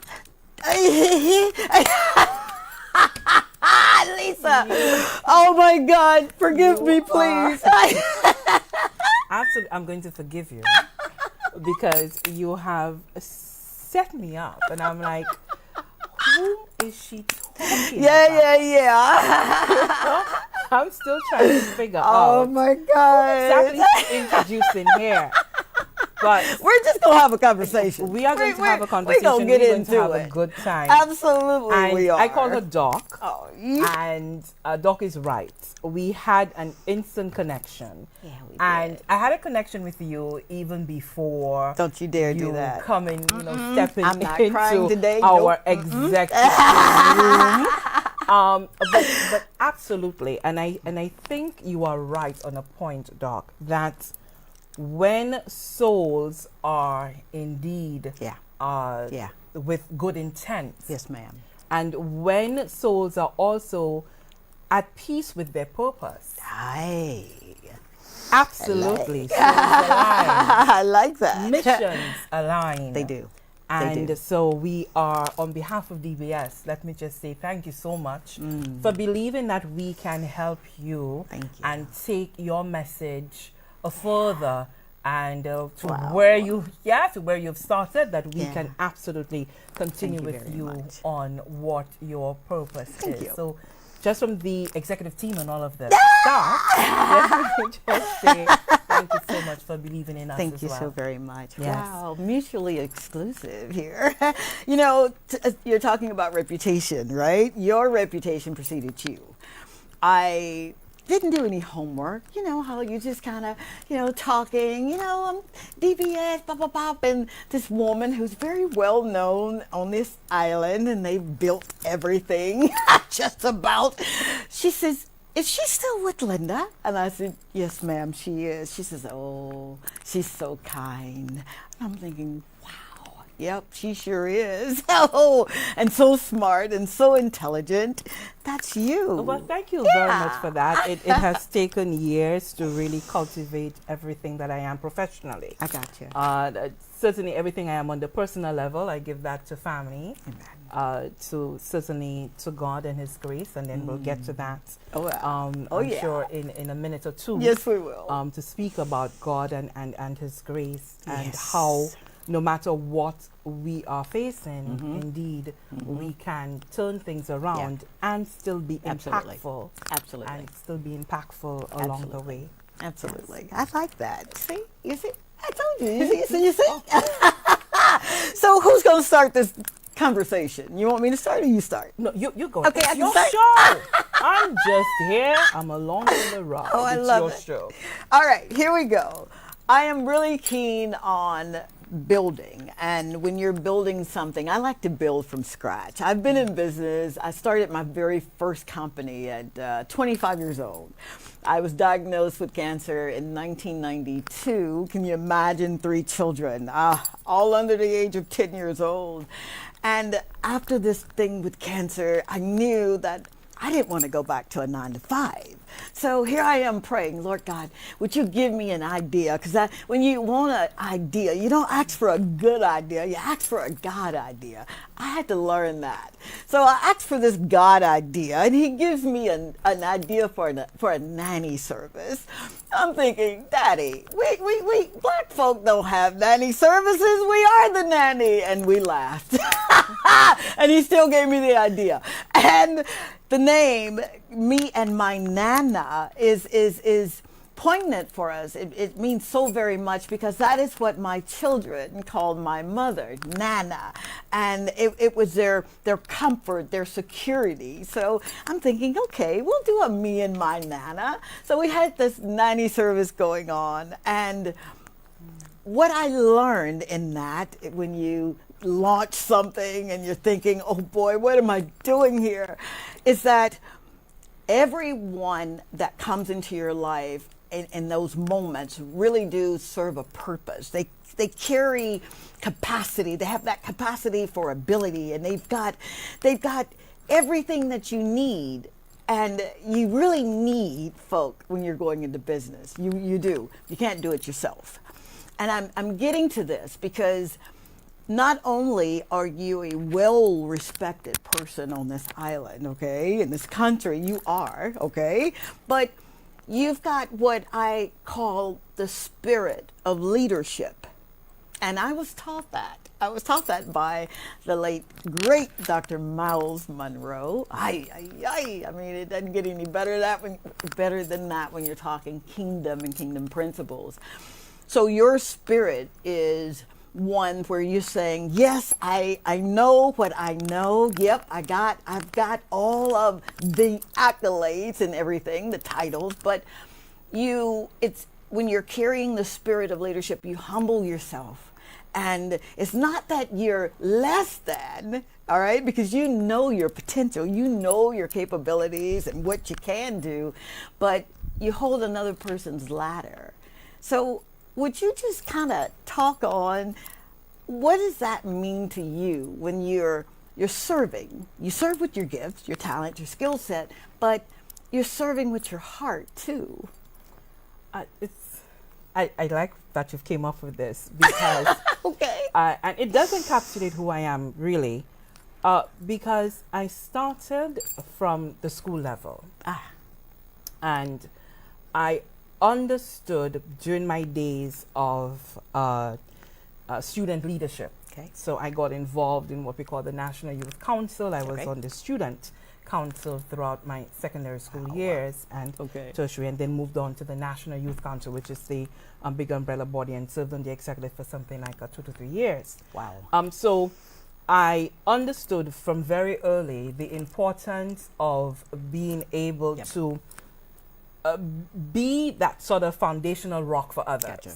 Gotcha. Representation of those who may be not as capable as I am to represent themselves. Absolutely. in that Absolutely. respect. Okay. So that started from there, and as I grew and I chose my path and came into journalism, that became more important to me.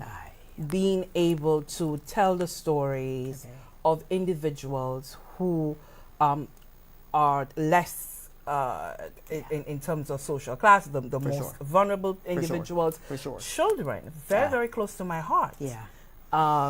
And for me, advocating for social change, advocating for individuals to have better opportunities. Okay. These things are For sure. important to me. Okay.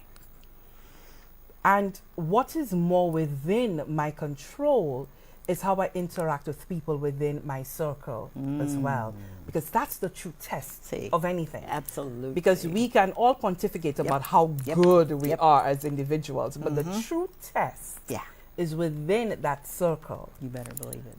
So for me, it has always been less than what I can derive from something as opposed to what can I give to others. Wow. So not a wealthy girl. But what I can do, as you indicated earlier, pass on what I've learned. So along the way, Yeah. other individuals have helped me. Wow. Along the way, something was seen in me, and I want to mention Keithlin and Val, because if we're speaking about the journalism now, For sure. Keithlin and Val, whom I refer to as my journalistic god. I know I shouldn't really Yeah, put God for in sure, that, for but sure. certainly he's very much, the sort of mentor, Okay. my go-to figured teenage girl. Okay. And we could all speak to that as women. We have all Absolutely. sorts of insecurities, but Absolutely. I've always been this full-figured Gotcha. girl as long as I've known myself. At school, I always had to do more to Wow. prove that I am capable of being in a particular thing, activity, whatever it is that I wanted to do. I studied harder. Right. Yeah, so that to make sure that I got my accolades and I got the recognition by doing and achieving. Okay. I had friends who could get by on their looks, and that's great. But in order for me to be able to have a circle of friends, I had to bring something to the table. Oh, come on. So that taught me that no matter what, it is me. It have to rely on me. No one else is going to come to my rescue. That's not going to happen. So just being so self-aware, Okay. and I live in a state of self-awareness. I know that's something we could talk to For sure. later For on sure. as well. Absolutely. Not everyone lives in a state of self-awareness, but I've had this from a very, very early age. Okay. And because I'm aware and very conscious about what my experience was and the impact that it had on me, I was determined to lend a hand to others. There are many who have come through the doors of DBS television, Okay. and I have assisted, I have trained, I have passed on, skills too, sure. and I'm sure they're probably sitting at home and they're smiling. Yeah. They are spread across, through the Caribbean. They're up in the U.S. Many of them are still here at home, and we do talk quite often. But I am very generous with my giving. Wow. Because this is, for me, this is how I get fulfillment.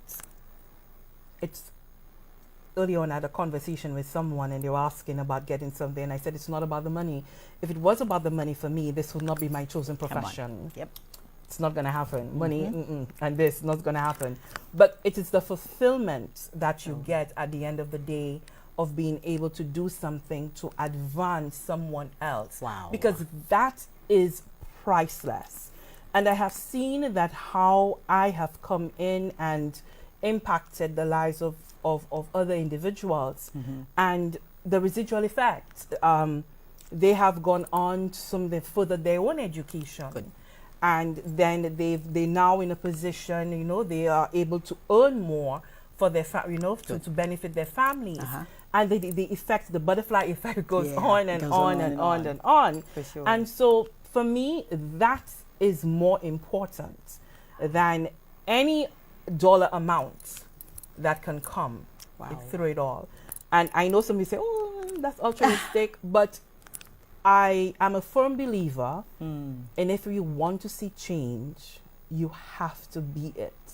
We can't sit back and complain about things and not participate and literally make personal sacrifices to see the change that we all ask for and ask about.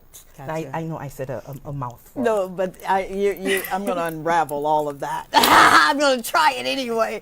My takeaway of everything that you said was the change that you want to see.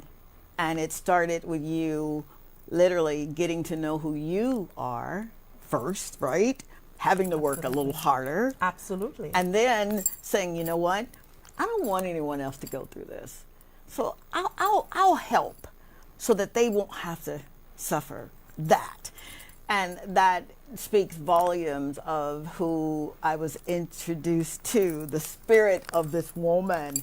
I can definitely attest to wanting change. I have this social media platform, right? And I just said, you know, I think Daddy, I just want to be good.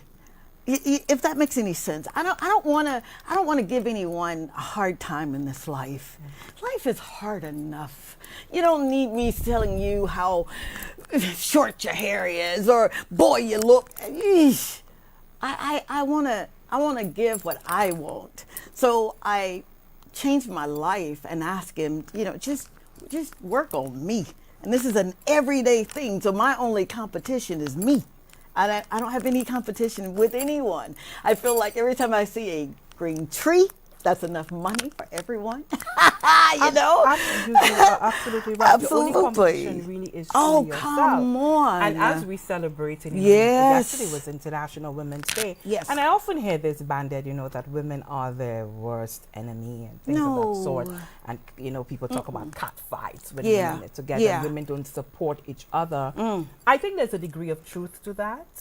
And it is something that's worthy of dissecting in national conversation. Okay. I don't necessarily think that every woman or women who perhaps Right. fall into that For sure. Bracket are absolutely conscious that this is what they're doing. Okay. I think that we are a product of what our experiences are. Okay. And so at the end of the day, we tend to project a lot. For sure. We tend to project our pains. Okay. And when we do that, we are indeed hurting other people. Oh, absolutely. And so before we go to break, you know, I spoke earlier about living in a constant state of awareness. And how I achieve this is that I may not necessarily be able to do it daily. Okay. But certainly the weekend will come and I will take a moment. Good.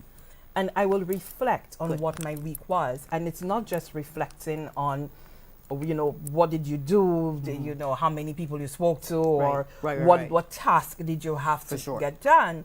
But you need to reflect on how did I respond to certain situations of the week. That's good. Take time to assess how did I feel in certain situations. Why do I feel this particular way? Absolutely. Or there were many things I did not get ticked off on my on my checklist, and I wonder why that is. Am I procrastinating? Why am I procrastinating? Okay. And so you know, in effect, I sit myself down and we have a real conversation. I love that. And oftentimes people say, well, just don't answer yourself back. But you have to. You must answer yourself Please back. answer yourself. in order for It you matters. to really get down to the root of things. Absolutely. And then it has to take you being brutally honest. Right. Because if you're not prepared to be brutally honest with yourself, you can't expect anyone else around you To be honest. to be honest with you, Yeah. or even to begin to take you seriously as well. That's good. So Okay. these are the things that I've just learned along the way in my little life, and Yeah. you know, being able to pass these things on. Uh-huh. But I know that we're due for a break. We are, and I want to get into what you said right after this break. Please stay tuned. Hey, connect with us on social media, either at Talk to Tongie or at DBS TV, right? Yes, All right, stay tuned. This is Talk to Tongie. I'm from a little town called Columbus, Mississippi, and I've come all the way here to show you exactly how you can live abundantly. Fear is nothing. You hear me? You can do anything you put your mind to. I'm your girl, Talk to Tongie. We're going to do life together.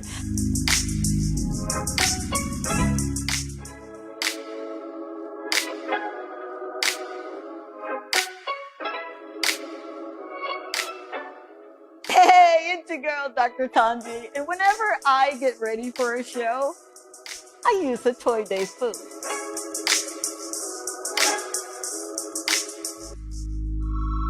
A Toy Day Food is a proud sponsor of the Dr. Tongie Show and Talk to Tongie.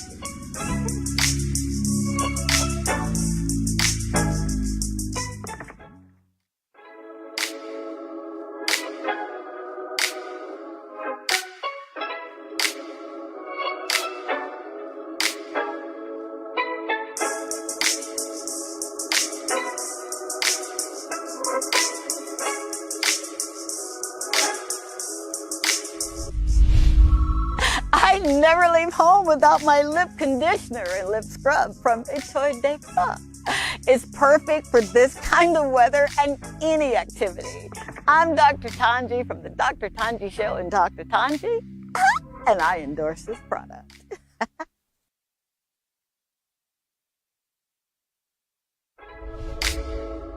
This is Talk to Tongie. I'm from a little town called Columbus, Mississippi, and I've come all the way here to show you exactly how you can live abundantly. Fear is nothing. You hear me? You can do anything you put your mind to.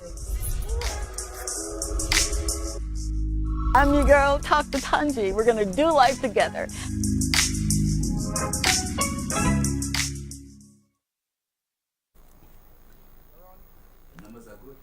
All right, we're back. Thank you so very much for hanging out with Talk to Tongie, my very first show. I'm really excited. You can't see the cartwheels that I'm doing, but I am like a little kid.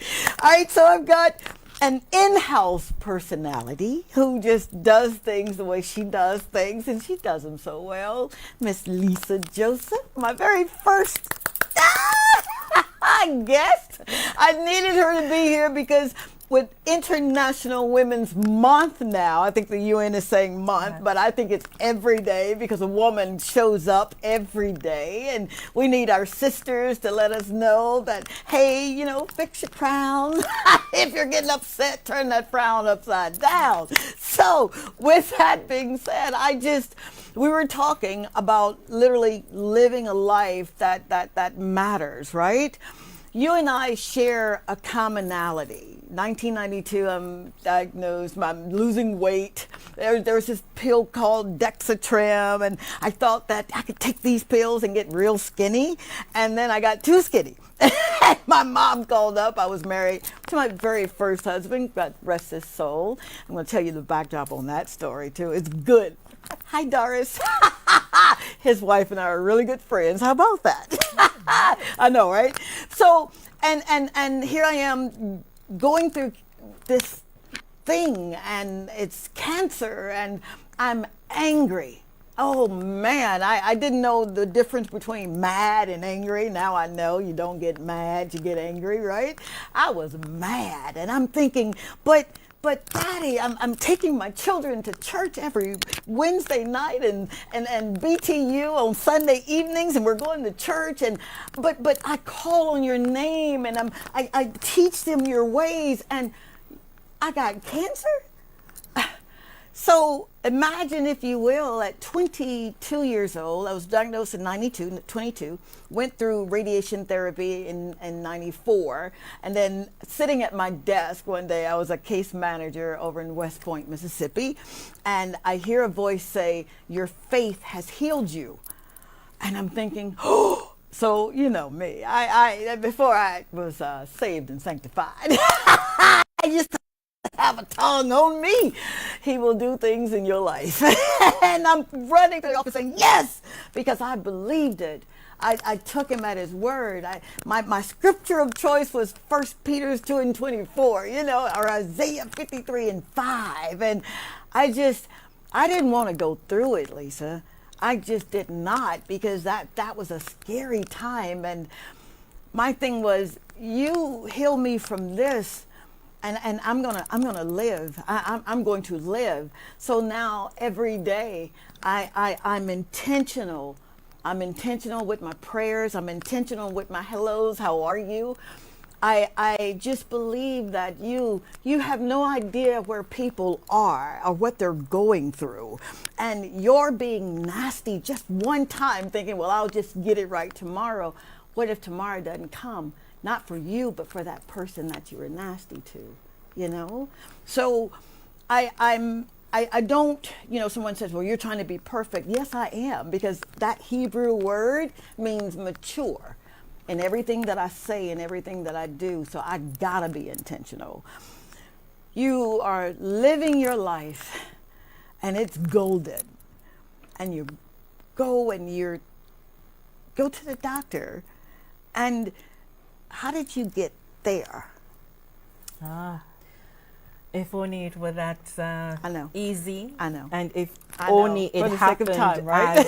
as simply Yeah. as just a doctor's visit. But for me, that was not the experience. These stories can get very, sure. very long, but I'm going sure. to try to Yes, ma'am. compact it as possible.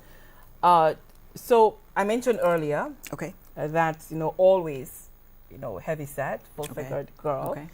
And I did not know then, and certainly I suppose it was an evolving, medical term at the time, but certainly polycystic ovarian syndrome. What I suffered with that for years. Gotcha. And having difficulty with the menstrual cycle. So sure. there would be one time that I would, just don't see my period for, years. And I love it. Hey, who wouldn't love that? And I think I started experiencing that from, I started my period at age 10. I could remember it clearly at my 10th birthday. Okay. And so, and by age 11, by age 12, I was already experiencing the skipping of periods and stuff. Yeah. Okay. So, and that's important It for, is very because important.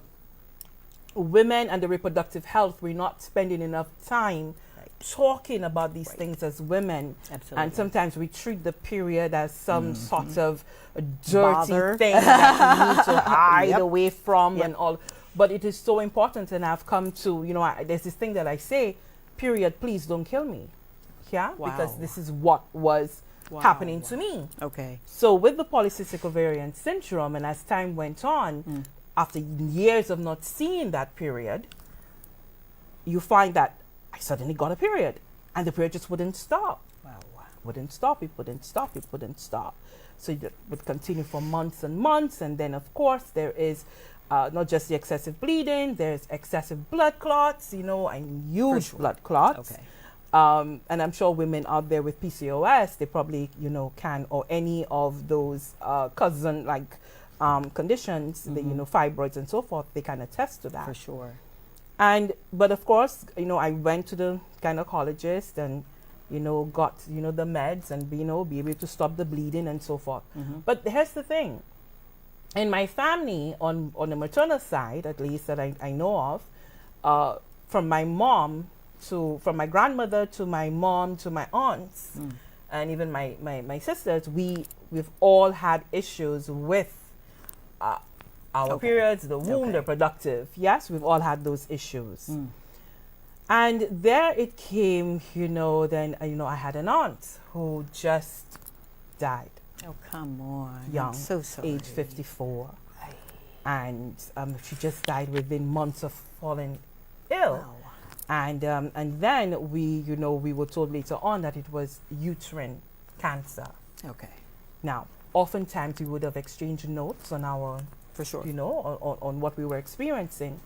And it clicked to me that, oh my, that I now need to be exceedingly vigilant. But as with anything else, as women, we tend to explain away things Yes, that we are do. happening to us. We do not take enough time to pause and say, hey, this is serious. Or we may complain about things and people are not really listening to us. That happens to us a lot. Oh, absolutely. And we have to be able to know how to push through those things. Right. So at the end of the day, following the death of my aunt, and of course, yes, I'm awakened, I'm stuff, but then I have the situation under control. But then all of a sudden, I'm developing very, very terrible cramps Oh, jeez. when those periods. So the cramps are coming on. The doctor gives me stuff to alleviate the cramps because we're dealing with the symptoms at all times. Okay.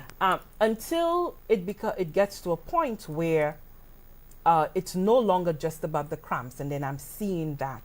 Well, you were losing weight, but I was on the opposite spectrum, and then I had a rising stomach, and constantly. Wow. And because I work so much, and because I, did not spend enough time taking care of myself and not eating properly because you're working and you're on the go. Right. Oh my God, this is gas. This is going gas because I'll take some gas meds. It will Okay. alleviate the symptoms and whatever. But by the time 2020 came around and the world was being struck with COVID-19, things for me, I was in my own crisis. Right. And at that time, I remember it quite vividly. At the time, I was employed with the Government Information Service, the GIS. It was a Tuesday. Okay. We had a parliament sitting. I was in that parliament Oh, wow. doing the broadcast. And as always, because I learned how to live with pain. That's another thing we do as women. Oh, we do. learn how to live with pain Absolutely and we just do. push through and get things done because other people are depending on us, Right. We can't take time for ourselves. But seated there, I am in excruciating pain, can't even lift my legs to be able to walk, and I said, good God, what's really happening? Wow. But then I had to leave in the house. It was the lunch break, getting back to the office and stuff. I started to vomit. Oh, Lisa. And for me, vomiting is a no-no. Don't do this. Gotcha.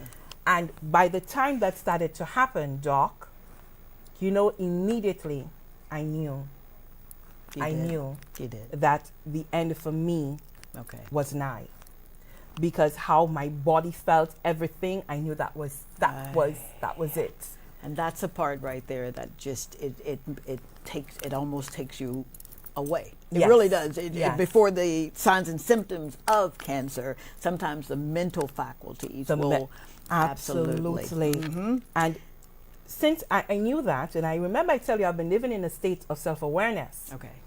And so for me, I wasn't fearful. I was outside. I had to pull up my car. Yeah. And I stepped out, I opened up the door, and I Yeah. looked up to the sky. Mm. And I said, Father, I am not afraid. And I am being completely Wow. honest. Wow. I am not afraid. Wow. It is not for me. But there are those who depend on me. And so I prayed for two things. I prayed for time, but it was time. Okay. But time for two reasons. Okay. One, my mother, and I have a disabled sister. My mom has been taking care of her for all of her life. Wow. I am the breadwinner. Okay. If I go, I gotcha. what's happening with them? So you're still concerned. And I'm still concerned. Yeah, about others. Yes. And then you're going through this. Still concerned. The second thing I said is, Father, please, I ask you for more time. For years I have prayed for you to send me a man, a partner who would see me, who would understand me, who would love me unconditionally, who would be at my side. Give me more time with him, please, because by then we'd only been, with each other for something like 2 years. Just beginning to blossom into a solid relationship. Okay. These are the two things. And then you spoke of your voice. Yeah. And I had that voice. And my voice said to me, pray. I prayed. But I didn't pray for me. Lisa. I did. And I'm being honest. I know you are. My prayer was for others first. And I said, Father, I know your hands are filled right now. COVID-19. And at that time, remember, very early in COVID, we knew of the cases in Italy. We saw the horrific images coming out of New York. Okay. And I said, God, there are people, thousands of people, and I'm getting the bumps, and I know I am too. I am too. I'm because these are emotional things for me. Yeah, for sure. And I said, God, I know, and I pray for them. I pray for the souls that have gone before, that you will take them into your arms and give them the peace and love that they so deserve. Wow. I prayed for my mom. I prayed because I know how strong a bond the two of us have. And I prayed for him to give her the strength for her to be able to go through what I knew was coming. I prayed for my sister because, again, we just have each other, Yeah. And then it came to me that I needed to sing. And there's this song that, as a Catholic, I surrender.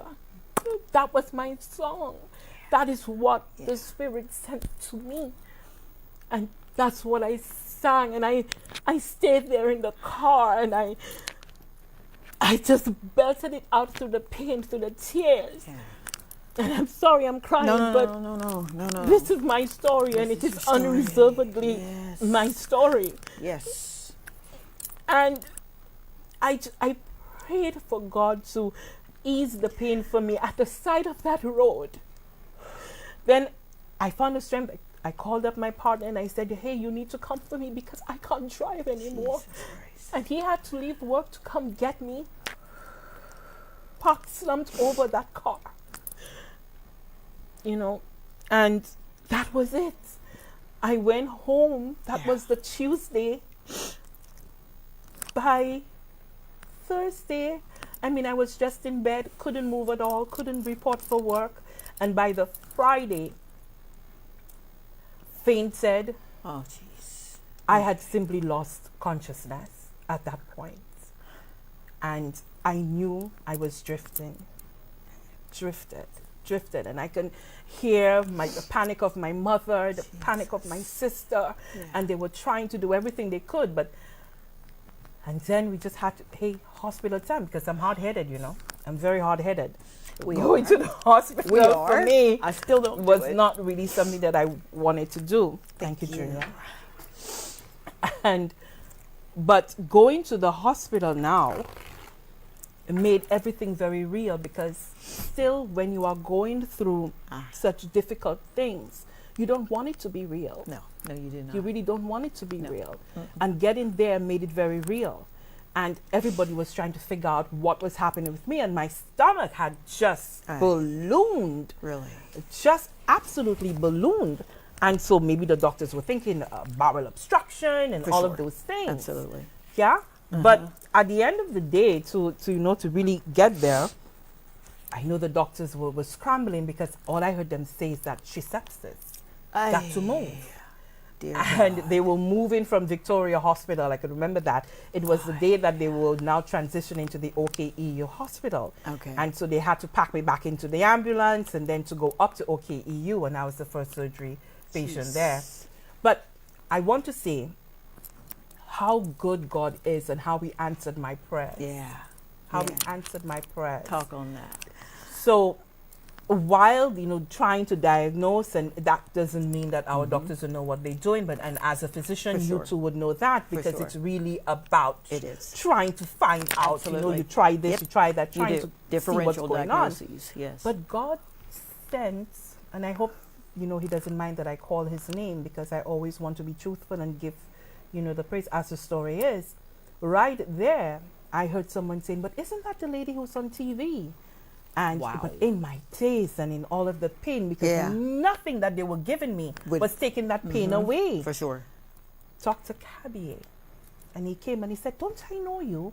We've met. But the truth is, we had met something like maybe 18 years before. Are you When he had serious? first come to St. Lucia. Aye. And we had met at another doctor's office where he was, they were doing some laser for sure. treatment stuff. And I had gone in again because of the PCOS and all of that. And then he said, but you have PCOS. He remembered. Oh, come on. Do you know how many patients, and how in many the years had gone by. Aye. And he remembered, and he said, you have PCOS. And I said, yes. And he said, don't worry. Oh, come on. Don't worry.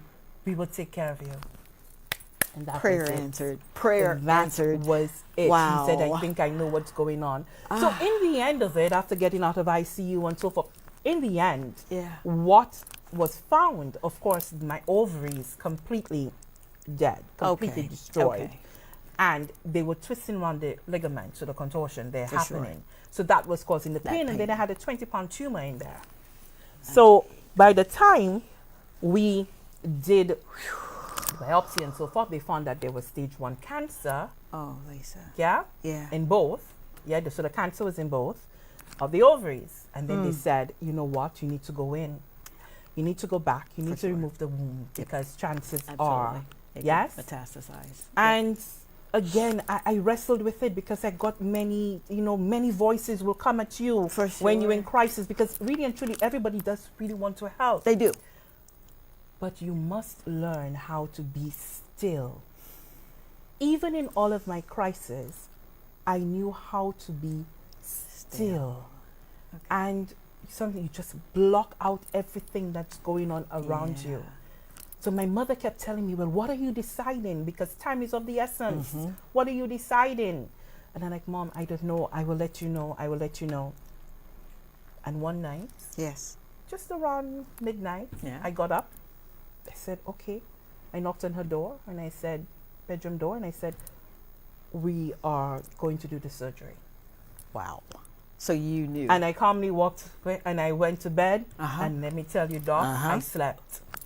Had you Decision been made. sleeping before? I slept. I slept it through. And by the time I went in and had everything removed, then the cancer, endometrium, stage 3. Oh, right there. come on. Right there, endometrium. How in the dare you womb. leave us hanging? I am so sorry. Right after this break, we're going to come back. Thank you so very much, Lisa and Priska, who's watching. They love you, Auntie. Okay. 470-534-2216. Thank you for your engagement. We'll be right back. This is Dr. Tongie. I'm from a little town called Columbus, Mississippi, and I've come all the way here to show you exactly how you can live abundantly. Fear is nothing. You hear me? You can do anything you put your mind to. I'm your girl, Dr. Tongie. We're going to do life together.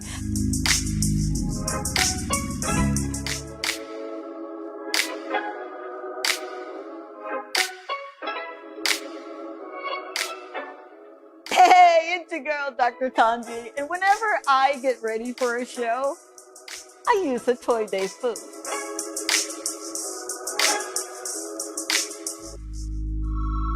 A Toy Day Food is a proud sponsor of the Dr. Tongie Show and Dr. Tongie.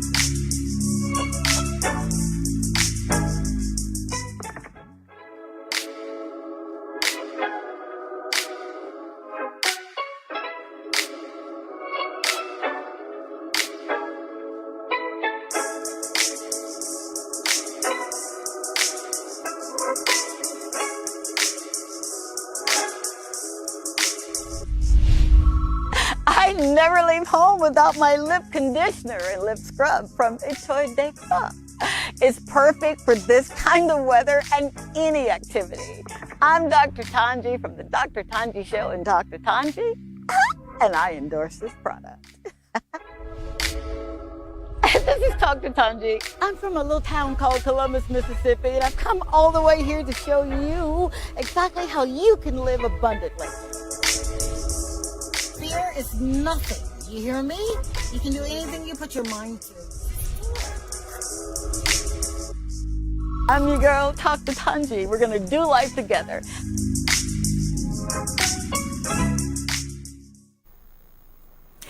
We're back. Thank you so very much. I know I'm saying thank you a lot, but you have no earthly idea the gratitude that I'm feeling right now for you being here.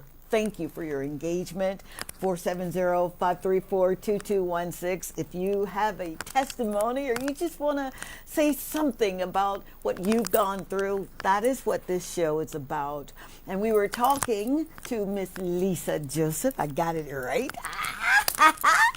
And to hear you say what you've gone through, and I believe that this is the first time that, well, the nation now knows that we, as strong as we are, we're only as strong as the friend that holds our ladder.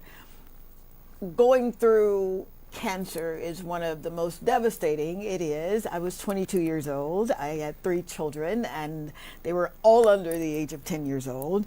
My prayer was, please don't let me die. Can I just see them like grow up? Because I didn't want them to be separated. And that was just too much for one little lady, my mama, to take care of 3 kids. So my thing was just, if you would, I'm bartering here now, if you would just let me have a little bit more time so that I can watch him grow. And not only did he extend my life, that was 30 years ago, 31 years this year. Lissa, it's one of those things you'll never forget, even though you know you're healed, right? How can you go back? And this is just a proverbial question. How can you go back to living a life if you were afraid when you go through something like this? How can you go back to getting up and just having a bad day just because you're having a bad day? Someone didn't speak to you, or the barista got your coffee wrong, or, just the nuances when you're dealing with something that man didn't give to you. You see? Absolutely, Doc, you're right. Man did not give me this life. No. And I know that now more than ever, that point resonates with me. And I am more concerned now with doing the right thing. There you go. I am more concerned about doing the right thing than being right. Because people love, when I want to be right. Yeah. In an argument, I need to win it. How dare you put that? You know it's almost time for us to go. How dare you do that? Oh, that's unpackable. But I am less concerned with that. And I'm more concerned about making sure that the environment that I am in is right. And when I say right, I'm unreservedly right with my Creator. There you go. That's important. I am not going to be part of something that I feel is not holding on to the principles of what I know the Lord has prescribed for us. I am not sanctimonious or anything. I'm not, as we say in Senusha Potole Église or anything of that sort. Okay. I know that there are things that God calls upon us to do. Yes. And because it's almost like an exchange. I see it as an exchange. He has granted to me, and I continue to pray, because although going through the chemotherapy, for sure, I have not done the radiation, because that's a whole other story, for sure, and that we could get in some other time. Okay. But it's almost as if we've had an exchange done. I'm doing this for you. What are you going to do for me? I know people say God doesn't ask you for anything in return. Yes, He does. That's my viewpoint. He does. That's my viewpoint. Don't When you're ask me to quote relational. any Bible There you verse go. for you, There to, you go. to prove it. I can't, but I can tell you Yeah. is what I have lived and what I know. Because even before falling so deathly ill, one day I stayed there and I said, you know, I was speaking to my partner. I said, you know, it just blurted out. If we do everything that God wants us to do, He will take care of us. I blurted this out to him. This came out of nowhere. Yeah. I can clearly remember Yeah, that we were yeah. standing next to the closet Uh-huh. and we were packing things away. And this is what I said. Well. If we do the things that God wants us to do, He was going to take care of us. care of us. I didn't know then what that meant. But I Wow. know it now. You know it now. And so at the end of the day, you talk about living and the fear. You say in your opening, fear is nothing. It's nothing. It really it is nothing. But you have to live through it. But you have to. You have to live through the fear in Yes, you order do. for you to know, to reduce it Absolutely. to nothing. Absolutely. You have to face it head on. That's it. And when you do, Uh-huh. nothing anyone does to you doesn't faze you. Sometimes my mother comes and she says, you know, can you be leaving? I said, Mom, really? And she's probably laughing now because this is what I say in my household. In the scheme of things, where does that rank? And that's how what I do to when because we're human. Yeah, we when I are. feel the day is not going as I planned it out to Yeah. be, and you know, when stuff happen, I pause and I say, hey, really, Lissa, in the Yeah. scheme of things, where does Where that does that- fall? What that's was that good. about? Can I have that? That's going to be mine now, okay? Gladly. You I can like- have that. And then living intentionally, because I know our time is getting shorter. Absolutely. Living intentionally, Doc, you're so right. Yeah. Because no more, and I want to speak to me, no more can I simply get up and just think that I'm in control of everything. No, ma'am.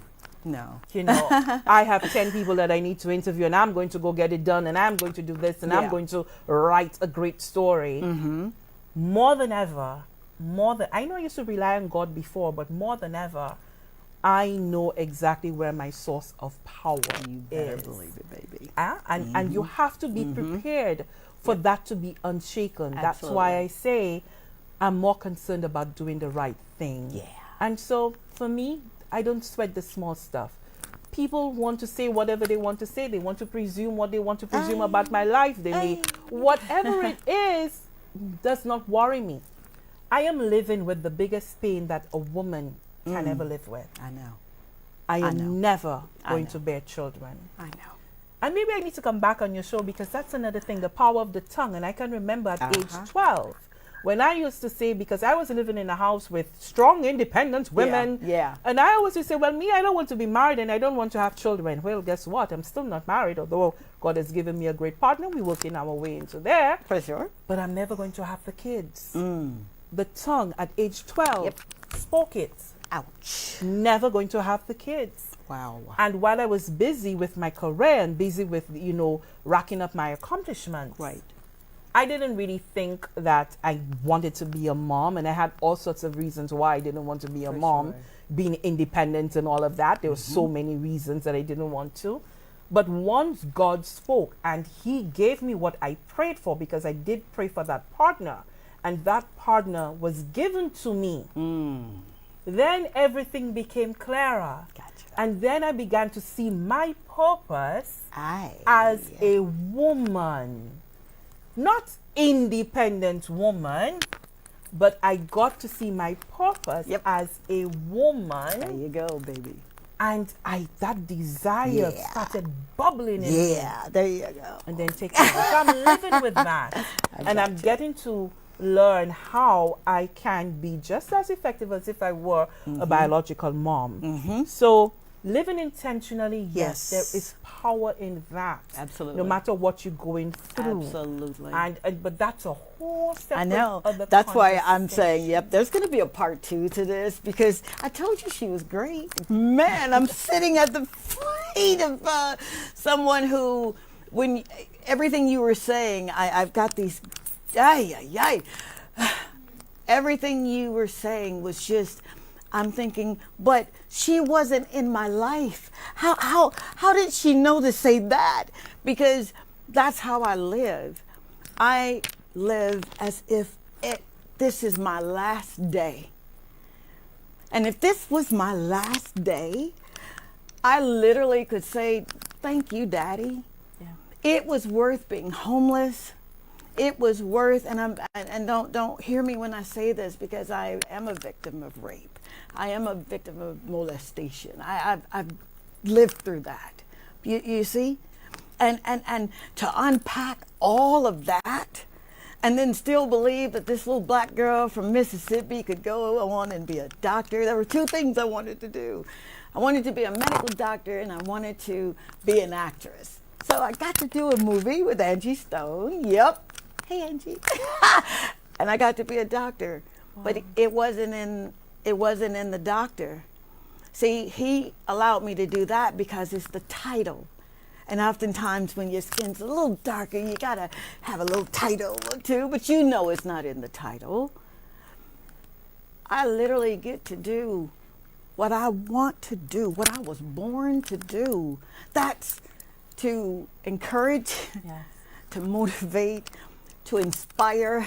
I pray that I've done that. I want it to be one of the best mommies, right? And although I'm so sorry that you're biological, but I've got a school in Ancillary that I've got 94 babies. So what are you saying, Doc?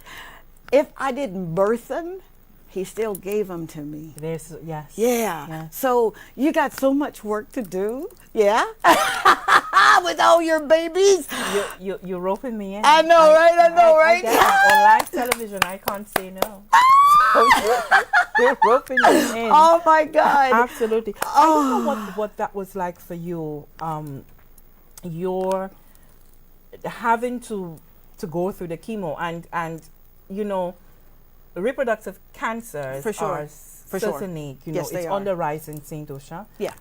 Cervical, endometrium, ovarian, Really? absolutely on the rise here in St. Lucia. Okay. And I know that there are women out there with their stories, and you know, we want them to be able to share with us. Absolutely. You know, could ask a question or two if you want that, make a comment. And our telephone line is 451-9788.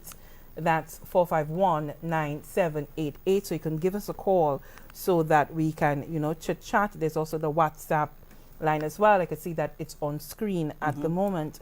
But what was your experience like going through chemo? That was back in '92, and I know Yeah. that there've been some advancements with absolutely. chemo since then. I was actually radiation. Chemotherapy. You did I radiation. did radiation therapy. Okay. I had thyroid cancer that had metastasized to my vocal cords. Ooh. I know, right? And I didn't know this until the oncologist comes in. And I remember my mother-in-law being there. Maddie Jordan, I hope you're watching because I love you so, so very much. And she's a dear, dear friend of mine and a grandmother. But I remember the doctor coming in and saying, yes, it was cancer. Yes, it did spread, but we got it. And I remember my mother-in-law being there and my Aunt Flora and my mom Annie being there. And it didn't dawn on me until after the fact, if that makes any sense. Yes, it because does. the night before, I'm literally thinking, you know, if God doesn't step in and heal me, then I didn't even want to go through the therapy. I didn't even want to go through the surgery because I was so religious. Ay, that's another story. We'll get to that the next show. But I was so religious that I literally, if he doesn't heal me this way, then he's not God. Ouch. Who am I to say that? So it was more for me mental. You know, of course, they ablated the thyroid. I'm on Synthroid now. I live with Iroxin now. And that was the scariest time in my life. But it was the time where my life's trajectory shifted. And I knew then that if I don't have him, seriously, if I'm not really running after him, I'm going to lose my mind. And I did have to lose my mind a couple of times to get the mind of Christ. There's no way you can have a mind of yours and think you're going to do what you're supposed to be doing, because we're so great. We all are really great. We really are. Because he's great and we're his. So we're great. But now I get it. That the living even the more now. I go out of my way when I see a police officer and say, thank you so very much for serving. I go out of my way when I see women that are doing their thing, and I want to encourage them, or see men that just want the opportunity. So, wow. We got a lot to talk about, don't we, lady? A lot to talk about. And we do. You mentioned that experience there, and I'm thinking too that there is a humbling that you go through when you go through cancer. Yeah. You know, you have to really, almost like you detach yourself from yourself. Yeah. In order for you to be able to go through this, because you don't recognize yourself. No, you don't. No, you I don't. know that after my first chemo session, a few days after the first session, there I was, just, I just happened to just pass to run my, hands through my hair. Oh, I know about and that too. that clump yep. stayed right there. Yep. I know. And I froze for a moment. And then I'm like, okay, this is real. It's really happening. Yeah. And I had to make a choice of whether I am going through that door that's already open and I can't do nothing about it. I have to go through it in order to get to the other side. And I had to be tough. Because even when, again, as women, we are always thinking about others. Yep. Those who are close to us, those whom we love. Yeah. And I couldn't give myself a slightest break to seem weak, vulnerable in the moment that I'm incapable of being able to go through it, because I have to think about my mother. Wow. How is she going to be able to withstand all of this? Even in that. It was a lot for her. So already having to care for me, because of course you are in that weakened state. And I couldn't, put that burden on her as well, of my emotional state. So had to toughen up to be able to go through all of it. And so at the end of the day, you won't recognize yourself. For sure. Physically, you're not recognizing yourself. Emotionally, all sorts of thoughts are going through your mind. Yeah. And you have to get to that place where you're totally uncomfortable in order for you to shed that skin and get accustomed to this new birth that you're going through. I don't know how else to you're not getting off the hook like that. There will be a part 2. Can I just say thank you so very much for those who are engaging with us. Proud of you, ladies. 2 strong, phenomenal women. Thank you so very much. I have another one that says, great show tonight with Lissa. I hope many women who are in similar situations can get inspired by Lissa opening up to the public. Thank you.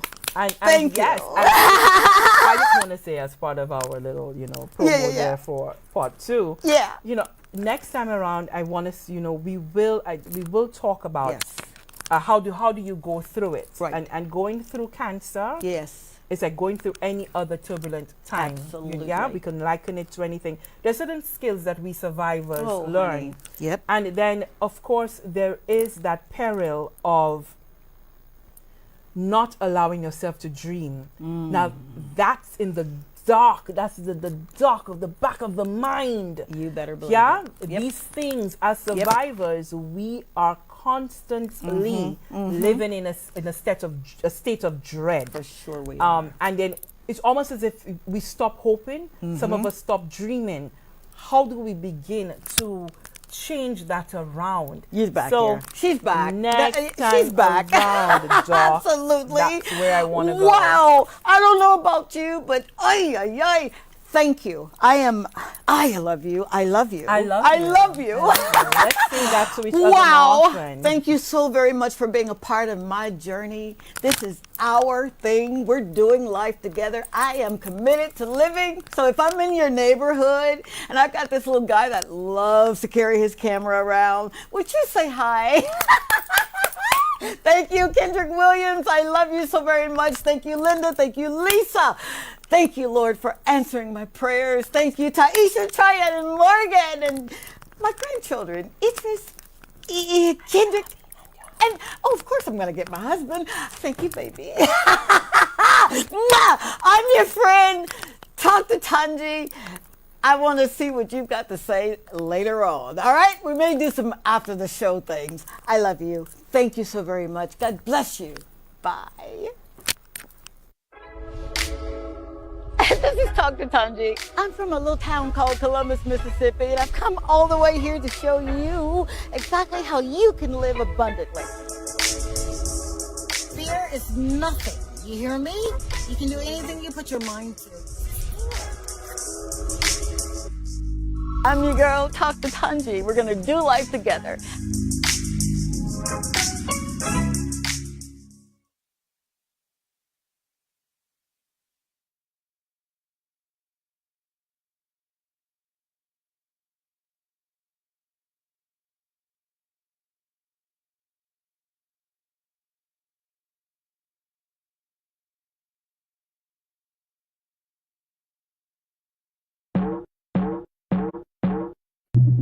You're watching DBS. This is Talk to Tongie. I'm from a little town called Columbus, Mississippi, and I've come all the way here to show you exactly how you can live abundantly. Fear is nothing. You hear me? You can do anything you put your mind to.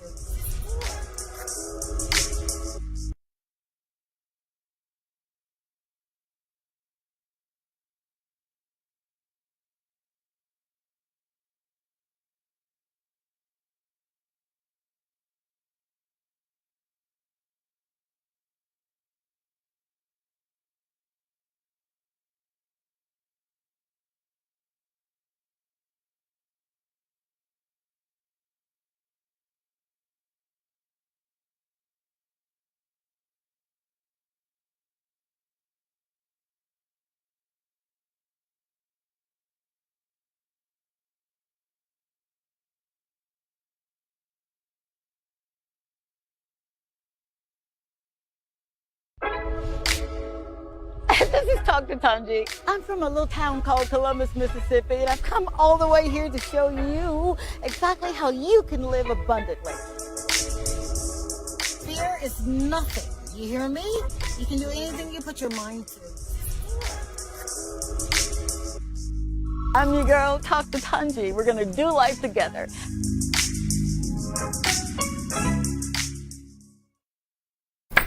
Hey, and welcome to another edition of Talk to Tongie, and I'm your girl. They call me Dr. Tongie, but on this platform, please call me Tongie because I want to be your friend. That's why I'm here. I am so excited about this evening. I've been thinking about you all day, hoping and praying that you're having an amazing day, that you're not letting people stress you too bad, and you're not worried about anything. If you got up this morning, we can handle the rest, right? Absolutely, we can. This show is about making certain that you understand that you've got purpose. And when you come to this show, you're going to share those nuggets with us so that we can kind of make copious notes and always make sure that we are doing what we're supposed to be doing for accountability. This show really is about inspiring, it's about motivating, but more than that, it's about you telling your story. I need your story to be told because you matter. You gotta know that, right? Does not matter how old you are. It doesn't matter what your history was like or what you were doing or what you're doing now. What matters is that you're serious about making life better. Better for yourself, better for your family, better for the next generation. So you carry a lot of responsibility. As always in the show, I like to reintroduce myself to those who haven't had an opportunity to check me out on social media at Talk to Tongie on Facebook and Instagram. Yeah, just check it out and see, what you like, and drop a line or two and let me know that you're watching or you're engaging. But I hail from a small town in Mississippi. I noticed the twang, right? And my entire purpose in life was just to be all that God would have me to be. Not putting on airs, not being something that I'm not. What you see is what you get. And I take that very serious. So much so that when I was a little girl, I wanted to be an actress so badly. I remember being cast for school plays, and it was a lot of fun. And I guess I got bit by the acting bug. And I remember asking my mother, Annie, you better be watching, asking her, Annie, do you think I could be an actress and a medical doctor? Because I have really big hands and I just knew that I was going to be delivering babies. And she said to me proverbially, Pootie, you can do anything that you put your mind to. Just keep God first. And that stuck with me. Imagine, if you will, a single mom raising 2 girls, right? She worked 3 jobs to show us that this is what you have to do. But I thought it was kind of strange because it's not that I didn't want to work. It's just, I just wanted to live. I wanted to literally wake up every morning living. So after dedicating my life to Christ, I said, all right, now I'm going to do it. And the beautiful thing about acting and becoming a medical doctor, it was him telling me that sure enough, you really can do anything that you put your mind to, because I've placed greatness in you. So I started acting a little bit and did a couple of movies and did some background work in Hollywood, California, and again I want to do this. So I have a son. I have 3 children, and this particular son of mine said, Ma, you gotta go back. You gotta go back into acting. Hi, years later, I get to be in the presence of someone who is just moving and shaking right here in her domain, her kingdom. And I'm excited to bring her on the show because she is an epitome of everything that I wanted to be. I kid you not, she really is. You may know her at the DramaCon Talent House, or you may have seen her in passing and thought, oh my God, this woman is so beautiful. That's what I thought too when I first saw her, thinking, oh my God, this woman is so beautiful. But I had an opportunity to sit down and talk with her, and she changed my life. She doesn't know it yet, but she did, because she represents hope. She represents courage. She represents triumph. She does. And she has a story that is mind-blowing, and I want you to take some notes here. And I'm really serious about this. I want to hear your comments. All right, 470-534-2216 is our WhatsApp number. You literally can get us live in studio. Again, that number 470-534-2216. And of course, we're streaming live on Facebook and Instagram, so you can drop a line or two there.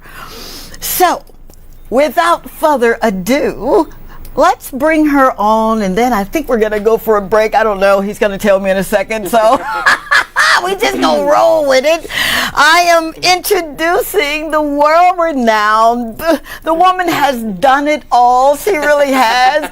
None other than Miss Danielle Du Bois.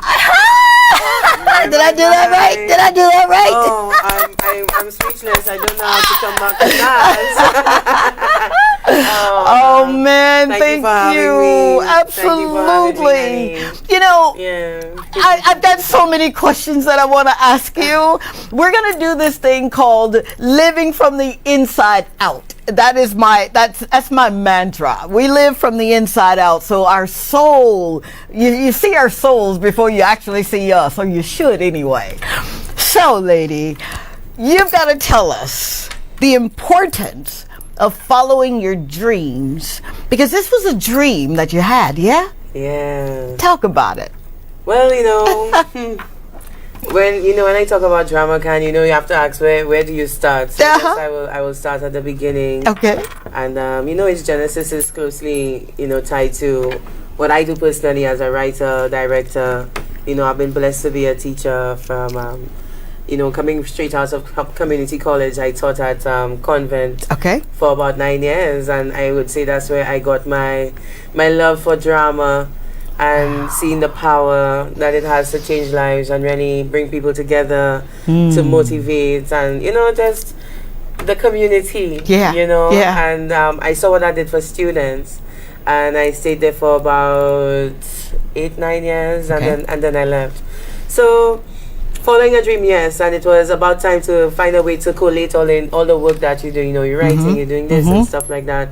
So DramaCon Talent House basically encapsulates everything that we do and what we can do as a team. Wow! Yeah, it's a production company, baby.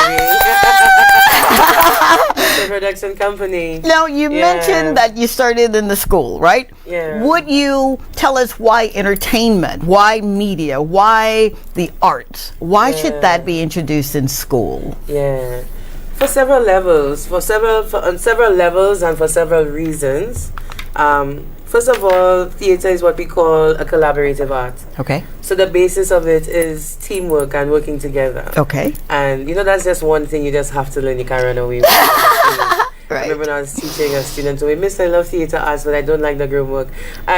I'm saying, well, honey, theater arts ain't for you. Yeah. If you're inside yourself, you don't like to work on a team and stuff like that. No. Theater arts is a collaborative art. On the flip side of the process, you're challenged to dig deep. Yes. And to meet the challenge of the entire production. So nobody cannot be in the play or the part of the cast and you coming around to Papi show like everybody is on a mission. Oh, I love that. I love that. People getting the opportunity to work together, express their talents. And the theatrical space just has so many domains, like from costume design. Yeah. And there's a space for everybody once you understand what the theatrical world is like and performance. So why is it important for students? Yes. It's important for them to appreciate working with people, and there's so many life lessons you can just learn in general about theater and being a part of a cast. Okay. Yeah. So would you say that when you are acting, you're literally kind of juxtaposing into who you really were meant to be, or is it art a different format?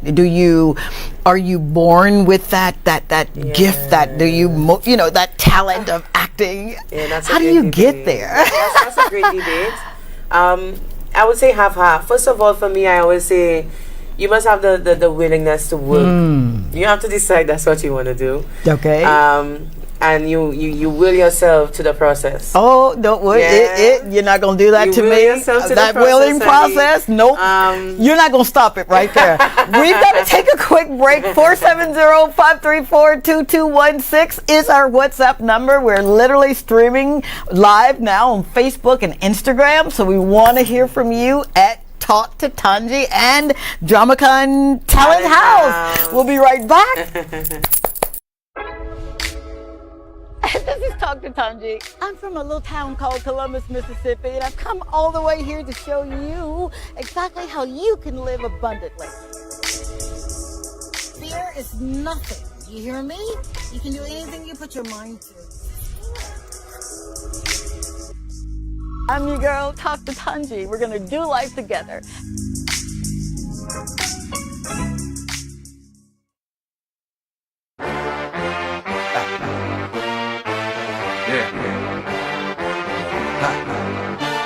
Breakdown, come on.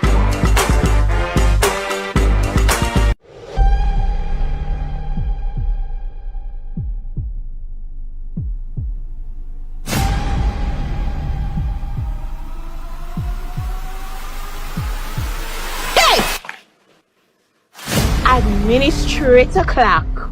I have lost everything, and I took care of my family just like I was supposed to. If that is not transformation, dog, I don't know what is.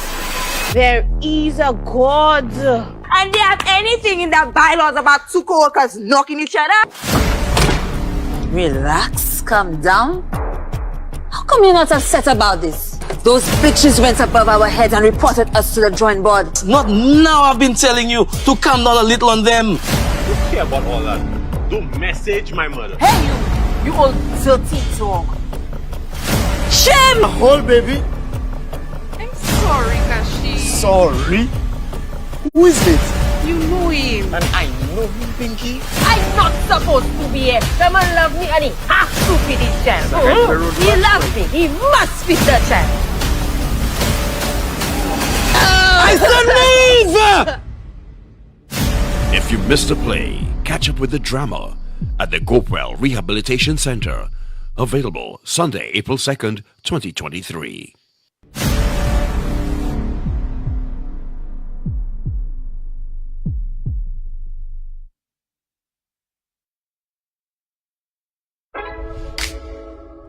This is Dr. Tongie. I'm from a little town called Columbus, Mississippi, and I've come all the way here to show you exactly how you can live abundantly. Fear is nothing. You hear me? You can do anything you put your mind to. I'm your girl, Dr. Tongie. We're gonna do life together. All right, we are back. I'm your girl, Dr. Tongie. Oh, sorry, your friend, Dr. Tongie. And you're going to call me Tongie on this platform. I've got to stop and say thank you so very much for DramaCon being in the house. Thank you so much, Miss Barbara, watching. How about that? Jelani Ishmael, I better have said that right. She said you're such an inspiration. Thank you so much, Jonathan Gerard, for being, he says, dreams, he's screaming. I'm so proud of you. Big ups to the entire DramaCon crew. That's what I'm talking about. Thank you so very much. I'm getting chill bumps here because that's what the show is about. It's making certain that you know you've got the talent, you've got the skill set, you got the gifts. Now you got the platform. How about that? Thank you, DBS. Linda, thank you for inviting us into your home, your kingdom. I hope that we do you proud. Now, if you want to call into the show, we got you covered. 451-9788 is our in-studio number. 470-534-2216 is the number for WhatsApp. So if you want to drop a line or two, you can do that. But keep the comments coming because we need them. It feels good. It does. Now, let's get back to this woman, Du Bois. I better have said that right, Danielle. I love that, Du Bois. I think I took French in college. 2 semesters. I should have said about 4 years, but I didn't. But you were saying you have to will yourself. Now, you're talking my language because I'm a soulish woman. The soul is the mind, the will, and the emotions. That's your soul. You have a soul. All of us have a soul. We are spirit, not a spirit, but spirit we are. We have that soul, and we have this body encapsulating our soul. So when you say you have to will, that's a soulish thing. Talk to me, if you will, or talk to us rather. What does it take to will something, I'll say, into existence? Oh gosh, you know, for several levels, you really have to commit to the why, and you know, and stay true to the vision. And you have to, you know, when I ask my members, you know, when times get rough, I ask them, like, you know, what you really doing here? You understand? Do you really? Yeah, of course. You know, I know my team. So there's a different hat that you're wearing, huh? Yeah, but in general. Yeah, the smiles, don't let the smiles fool you. Yeah, it's hard work. It's hard work. And I realized, especially for the last process, you know, I really had to challenge myself, to will myself, so that I can manage and, you know, encourage my team. And you know, we really ran a really good, strong production, and I'm very proud of that. Yeah. You know. You're not going to stop right there. I'm so sorry. I'm so sorry. Very, very proud of that. Yeah. You had to challenge yourself. There was so I'm alluding, or you're alluding to, even the leader. Yeah. Right. Yeah. Had to literally become the spirit of leadership. We talked about it a little bit. And for all of those who are leaders in their profession, like our beautiful Du Bois, I just love that name. Everybody call me Du Bois. My name is not Danielle. When you are in that place and you see it, you're using your eyes, and I say this a lot, but when you're talking vision, vision is a heart matter. Yeah. It has absolutely nothing to do with your eyes. Your eyes are used for sight, right? But when you are in that place where God is doing the pruning process, and He's breaking some things, and he's thinking, he knows the plans for us. That's what He says in Jeremiah. But how do we get to that place? And how did you get to the place where you were that vulnerable? Because that's a vulnerability place. Yeah. When you are before your Creator, and you're asking that question, why? Yeah. Will you, because I know you can, will you explain how do you allow God to be God in your life and bring out all of that greatness? Yeah. It starts with, I think, standing down first. Standing down first and putting all the cards on the table. Last year was a very trying year. Absolutely trying. And it was the time when you had to ask yourself, are you really doing this? And I absolutely challenged myself to do it, even though it wasn't making any sense. And that's the best way to describe it. Oh my gosh! That's the best way to describe it. And I used to be like, when we did Gopal 2, there was just silence. I mean, I know we ran a really good production, and in the absence of the pandemic, when I reflect, the pandemic really did hurt us. We continued to do a lot of work despite not being able to complete the process, because for me, the theatrical process is not complete until it's done in front of an audience, darling. Right? I'm talking like a real owner, talking like a producer. So this year was actually our first year to present ourselves nationally in front of an audience because of the pandemic. And let me tell you, sister, we've been ready. Okay, we've been working hard, we've been diligent. But in terms of willing it and keeping it, I just approach the work clinically as much as possible, and I try to just make everything about the work and the work being clinical. Yeah. So this thing, we started drumming the work. I call it a drum and a rhythm. It started August since last year. Yeah. So, we did work from August up until January. You have to challenge yourself. You have to remain open to the criticism, lean on your team members, constantly. Sure. Yeah, it's about a refining process. And I think just in terms of my ethos and what I place focus on, it's about getting the process done well. Yes. Making sure that all our team members are comfortable and thriving. Yes. And just holding the vision. That's my role. Holding the vision, no matter whatever that might mean. And I realize within the process it may mean different things, and to stand down and to hold your ground. Okay. But I've been really blessed to transform personally. Wow. And it's closely aligned to the transformation and the presentation of DramaCan. Wow. And I'm deeply grateful for my team members and my team who just hold me up. Let me tell you something. Right, I was in town looking for a mini bell to bring on the show. Yeah. You don't know I had the mini bell, people. I don't know how to bring the drama. Oh my gosh. But we're just so excited, and we've worked really hard. Yes. And I just want to say our success is really and truly the success of all of our members. Yes. And all the people who really supported us. It's a celebration for everyone. You said something that really is echoing very loudly in my ear.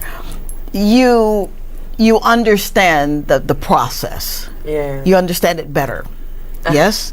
Mm-hmm. Yeah? When you say the process, the theatrical process? The process of becoming. Becoming who you were literally meant to become. Yeah.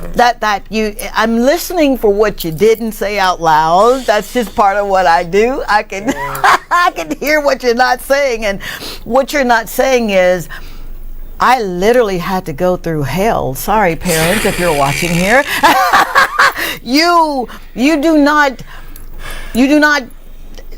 create something as big as Dramacon Talent House without having shed some tears, without having second thoughts. Would you expound upon, because I know that there's someone out there who is, I know you guys are, you're ready, you're going to be called on, you know. How do you move from the voices in your head to, I got this, I can literally do this? What is that process like? Yes, it's willing, but if you've ever gone through something and it looks like this is it, this is the end of the road for me here, how did you manage to, the pandemic struck, so you couldn't do your play? We did our play, we just made no money. Ouch. You know, we're going to be honest about it, you know.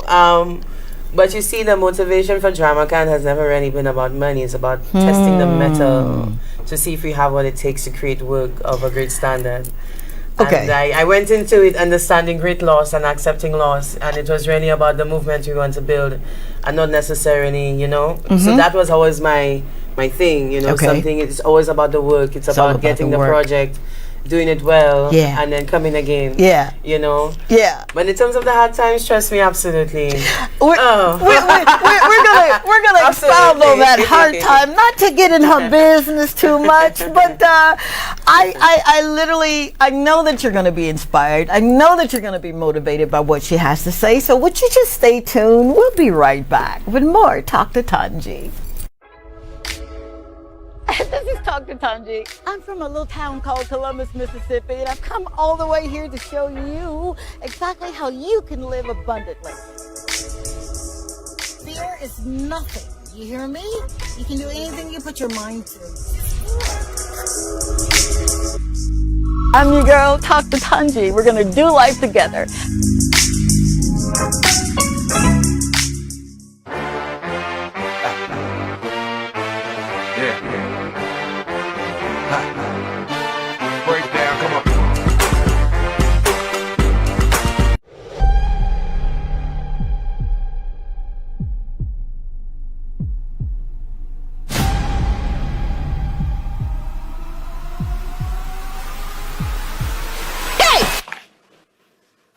Administrator Clark. I have lost everything, and I took care of my family just like I was supposed to. If that is not transformation, dog, I don't know what is. There is a God. And they have anything in their bylaws about two co-workers knocking each other? Relax, calm down. How come you're not upset about this? Those bitches went above our heads and reported us to the drawing board. Not now, I've been telling you to calm down a little on them. Don't care about all that. Don't message my mother. Hey, you old filthy dog. Shame! Hold, baby. I'm sorry, Kashi. Sorry? Who is this? You know him. And I know him, Pinky. I'm not supposed to be here. The man love me and he half stupid himself. He loves me. He must be the child. I said move! If you missed a play, catch up with the drama at the Gopewell Rehabilitation Center. Available Sunday, April 2nd, 2023.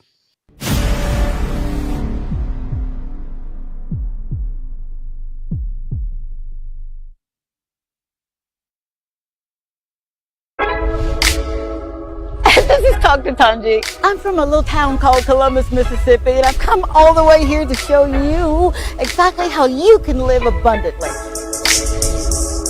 Fear is nothing. You hear me? You can do anything you put your mind to. I'm your girl, Talk to Tongie. We're gonna do life together.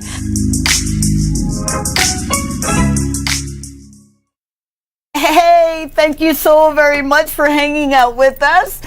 I'm Dr. Tongie on this platform. I'm Tongie because we're friends, right? You and I. And you're watching Talk to Tongie. I want to make certain that you know that the phone lines are open. 451-9788. 451-9788 is our number. Our WhatsApp is 470-534-2216. And I want to definitely say to Junior, thank you so very much, because he makes me sound and look real good. He does. I'm grateful to have him in my life. Thank you, sir. Thank you for your service. Linda, you just knocking it out of the park with people that carry your vision. And that's what I want to expound upon with this visionary that we have live in studio, Miss Du Bois with DramaCon Theater, Talent House. I want to say thank you so very much to Ty Brown, who's watching from Paris, France. Hey, Ty. Thank you so very much. And of course, we've got Nicholas Sidney, who said, long live DramaCon. So thank you for your support. And definitely Miss Cassandra Brittany Richardson. All right, we're taking calls. You are on the air with Dr. Tongie and Miss Du Bois. Hi. Hi, caller. Hi, Dr. Tongie. Good night. Hi, how are you? I am fine. Wonderful. So you're watching, and state your name, and let's hear what you got to say. My name is Ava. Hi, Ava. What's your contribution to this show, Ava? Or what question? I'm actually calling to tell you. Okay, I called your show the last time. It was during the day. Mm-hmm. Okay. I'm sorry if I... on Hot 7. Did I answer? Because if I didn't... Okay, very good. Very good. Mug, and you were supposed to call me. You never did. Oh, my God. You're going to call me out on air? Ava, come on. I tell you what. You do this. I'll be off air very shortly. I want you to reach out to me, and I'm going to call you tonight. How about that? 470-534-2216. I got you. I promise you I do. Tonight, all right? She busted me out alive. I love watching your shows in any case, so I just had to tell you that. Yes, no problem. I love you so very much, and thank you for your support. You got me, lady. You got me sweating now. I'll get to you tonight. Bye, baby. Ha! Ava. All right. So I wanna get to the heart of the matter. I want to hear, if you will, what were some or one of the most trying times, and I say trying, that allowed you to use your faith more? Yeah, an opportunity to use your faith. I would really say it was last year. Last year was the year of faith. Okay. Yeah, last year was the walk of faith. Okay. And when we were done with Gopal 3 again, we just did the play, and for us it was about building the portfolio, and we were happy to share it with St. Lucia. Mm-hmm. But then when the play happened, there was just sheer silence. Silence. Nobody took the time to, besides the one or two friends that I have, or the people that I lean on for advice. For sure. There was no advice, nobody to critique the show. Like, as a writer, I'm always concerned above most things. Like, is it making sense, Okay. Besides my membership and the people in my team, like, it was just silence. So I'm like, okay, I know the work is good, but nobody ain't saying nothing. And then I realized that's when it shifted, because remember, we were never really doing it for that. We were doing it as like a personal challenge. Right. And it's a personal testing of the metal. And that's when it shifted for me in the brain that, it's not ready for people and the validation. I mean, you could share the work and get 2 likes or 3 likes. Yeah, for sure. We don't care. Yeah. We care about a strong production. Yeah. And we care about the work behind it. And, eventually the work will be seen. Absolutely. So last year, I spent half of last year trying to pay bills for a show. Come on. It was just a show. We just basically did a show and shared it. Wow. So let me tell you, it was the year of faith, honey. I felt extremely isolated. Oh, wow. In terms of the finances, it wasn't good at all. I mean, it's everything on the line. And I tell people, when it comes, people say, your heart out of your body when you have a child. I mean, I don't have any babies yet. But this whole life and the whole walk has always been like my heart on stage. It's me on stage all the time, constantly. And you know, I've been graced to not hear what people say or think. Like I've just been so laser focused, so laser focused, and I think that's what has persevered, allow me to persevere, focusing on that. So when I finished, I mean, I was working a full-time job. I had a regional contract, still trying to manage DramaCan as well as produce a play, and all of that. It just came, in a way, crashing down in July last year for Carnival. We had this. It was everything, and Carnival is usually like the busiest time for me. So I remember jumping on the people's stage for Calypso, and you did this. Oh yeah, I did. I can sing. And I have intentions to come back. Not this year for sure. Yeah. But it was really last year when I realized, you know, you really can't do it all. You have to pick and choose. Yeah. And it taught me a lot about myself, why I do things, because big up KPT, by the way, and the new tent, and you know, all the people coming out for Carnival and Calypso this year. You know, I love Carnival and the arts as well. That's another part of me. Is that right? Yes. You know, I want to do something in Carnival. Yeah, you know you that, right? Sing Calypso this year? Watch me, baby. I think you do well singing Calypso. Oh my God. No, I do not sing, but I'll do something, right? Yeah, you see. I've got someone who's saying, not to cut you off, but she's saying that you are a brilliant, phenomenal woman, and you're sitting here. She says her and her team needs to meet Tyler Perry ASAP. That's what we want. And that's I what just we said that. Talk about too. I just said that. I was about to tell you that. You remind me, that story and that trying of your faith. Yeah. He gives a story of how he had spent all of his money on a play at the Fox Theater in Atlanta, Georgia. I held there for a while. And he was so excited about his show. And he knew he heard from God. And there he was. And I'm not jumbling this. I'm sorry if I am, Mr. Perry. But he says he looked out the window and there was nobody there. And how he cried. He wept. And he says, okay, God, I know I heard from you. I can't even pay my bills. I'm sleeping in my car. And lo and behold, he said, I got to give it another try. And he did. And this time he looked out the window. And at the Fox Theater, the line was snaking. And if you know anything about Atlanta, Peachtree Street is a one-way. It's so many Peachtree Streets, but it's one way. And for him to know that God was with him, even when it didn't look like he was, that's the part where we have to be quiet and trust. I said to you, that isolation, that was so good for you. That was so good for you. No, I'm not crazy when I say that. But there are times when the noise is so loud that we have to sit back and say, you know what, Daddy? I don't understand the process. I don't even understand my next move, but I know you got me. When we do things for the glory of him and not for the glory of them, he puts you on display. And that's what he did. And that's why you're here. And millions are looking at you right now.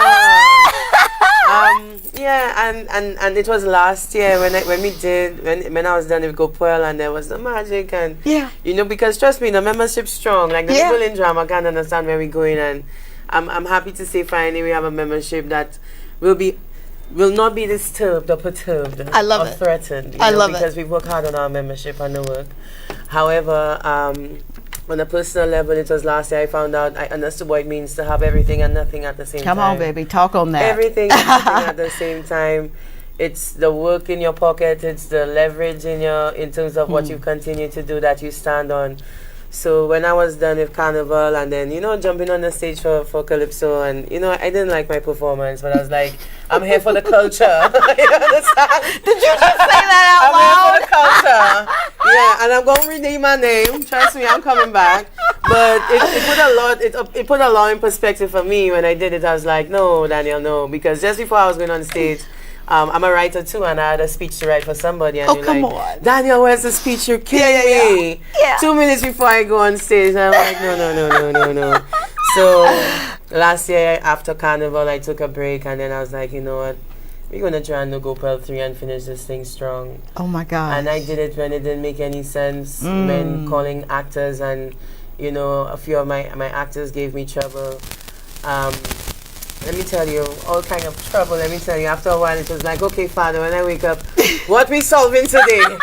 What problem coming our way today? No, that's how you do it. You're about to make me jump out of my skin because that is what we do as citizens of the kingdom. We are problem solvers. Speaking. So you had the opportunity to use your faith. Yes, and that's what it was. Wow. And at the same time, when I became, you know, I call myself like, I felt like a mother hen for the play because for Gopal 3, I mean, we had a strong production. Yeah. I mean, as the writer, I didn't have to look back at the play at all. You did not. You know, that's big up Leona Sandiford, you know. Yeah. She's my manager / task manager.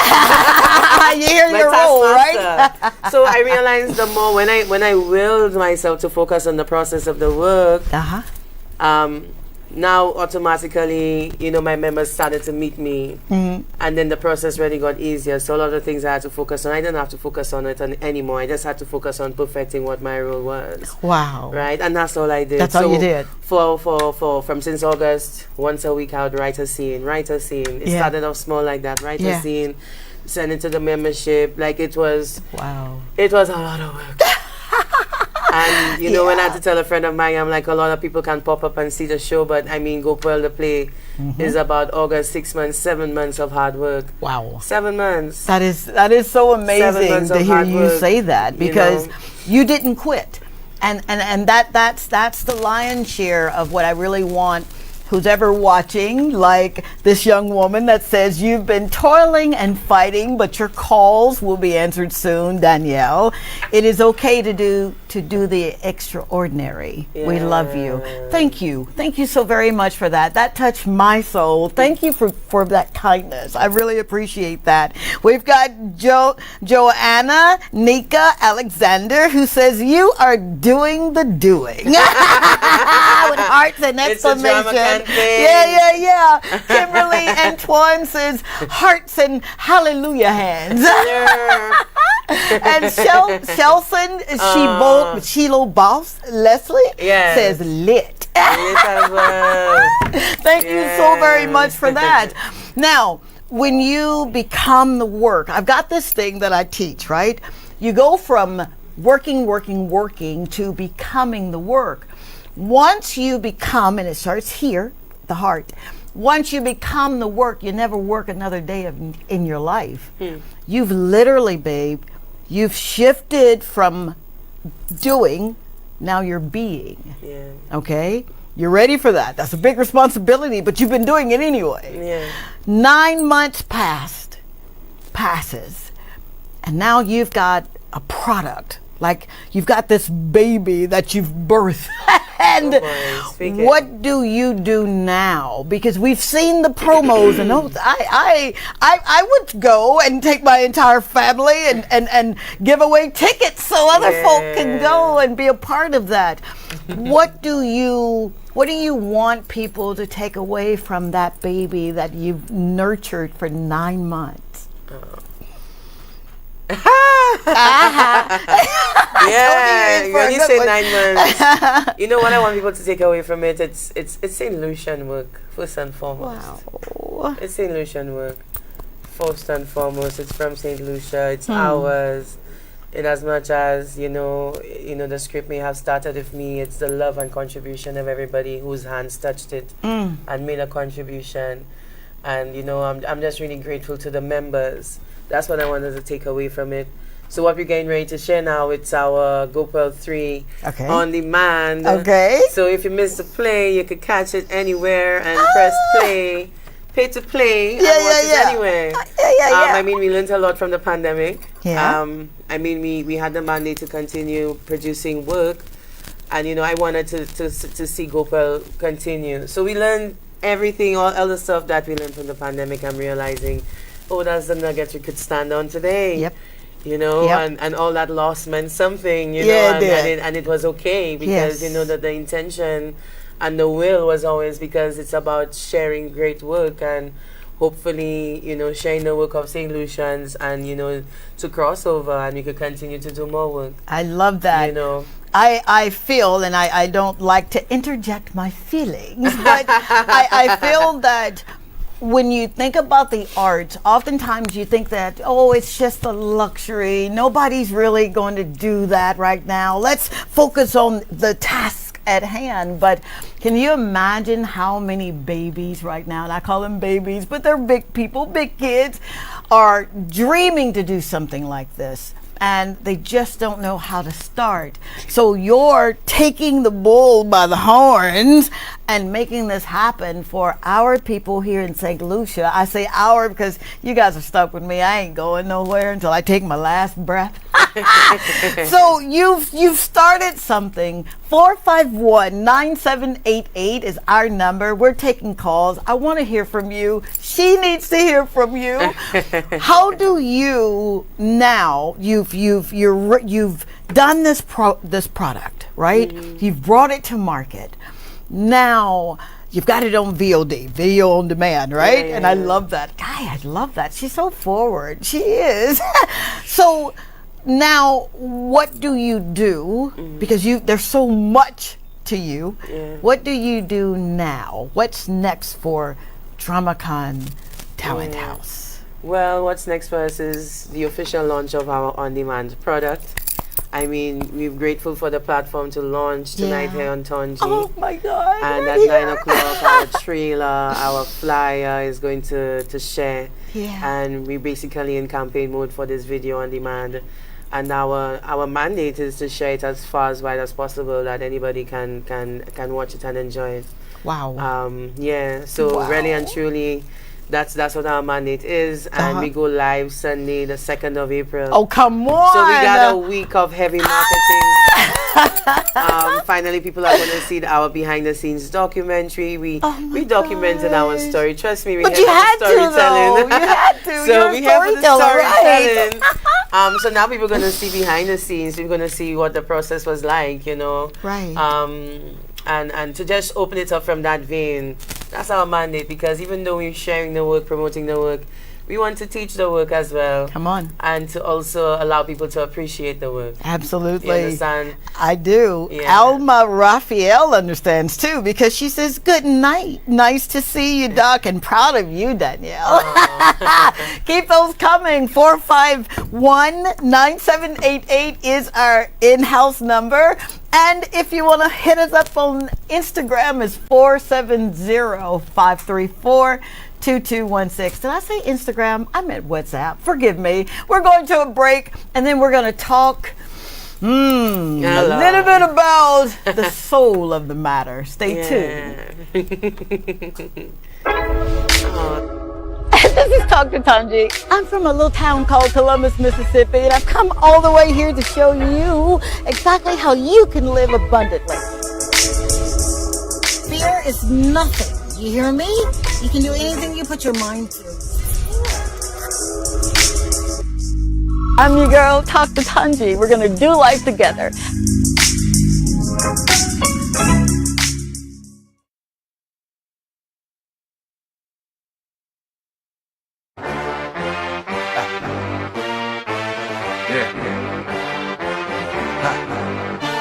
Breakdown, come on.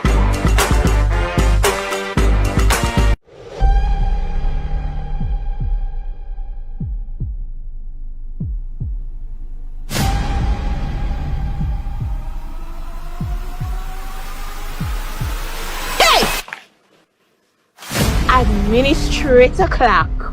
I have lost everything, and I took care of my family just like I was supposed to. If that is not transformation, Doc, I don't know what is. There is a God. And they have anything in their bylaws about two co-workers knocking each other? Relax, calm down. How come you're not upset about this? Those bitches went above our heads and reported us to the drawing board. Not now. I've been telling you to calm down a little on them. Don't care about all that. Don't message my mother. Hey, you old dirty dog. Shame! Hold, baby. I'm sorry, Kashi. Sorry? Who is it? You know him. And I know him, Pinky. I'm not supposed to be here. The man love me and he has to be this child. He loves me. He must be the child. I said move! If you missed a play, catch up with the drama at the Gopewell Rehabilitation Center. Available Sunday, April 2nd, 2023.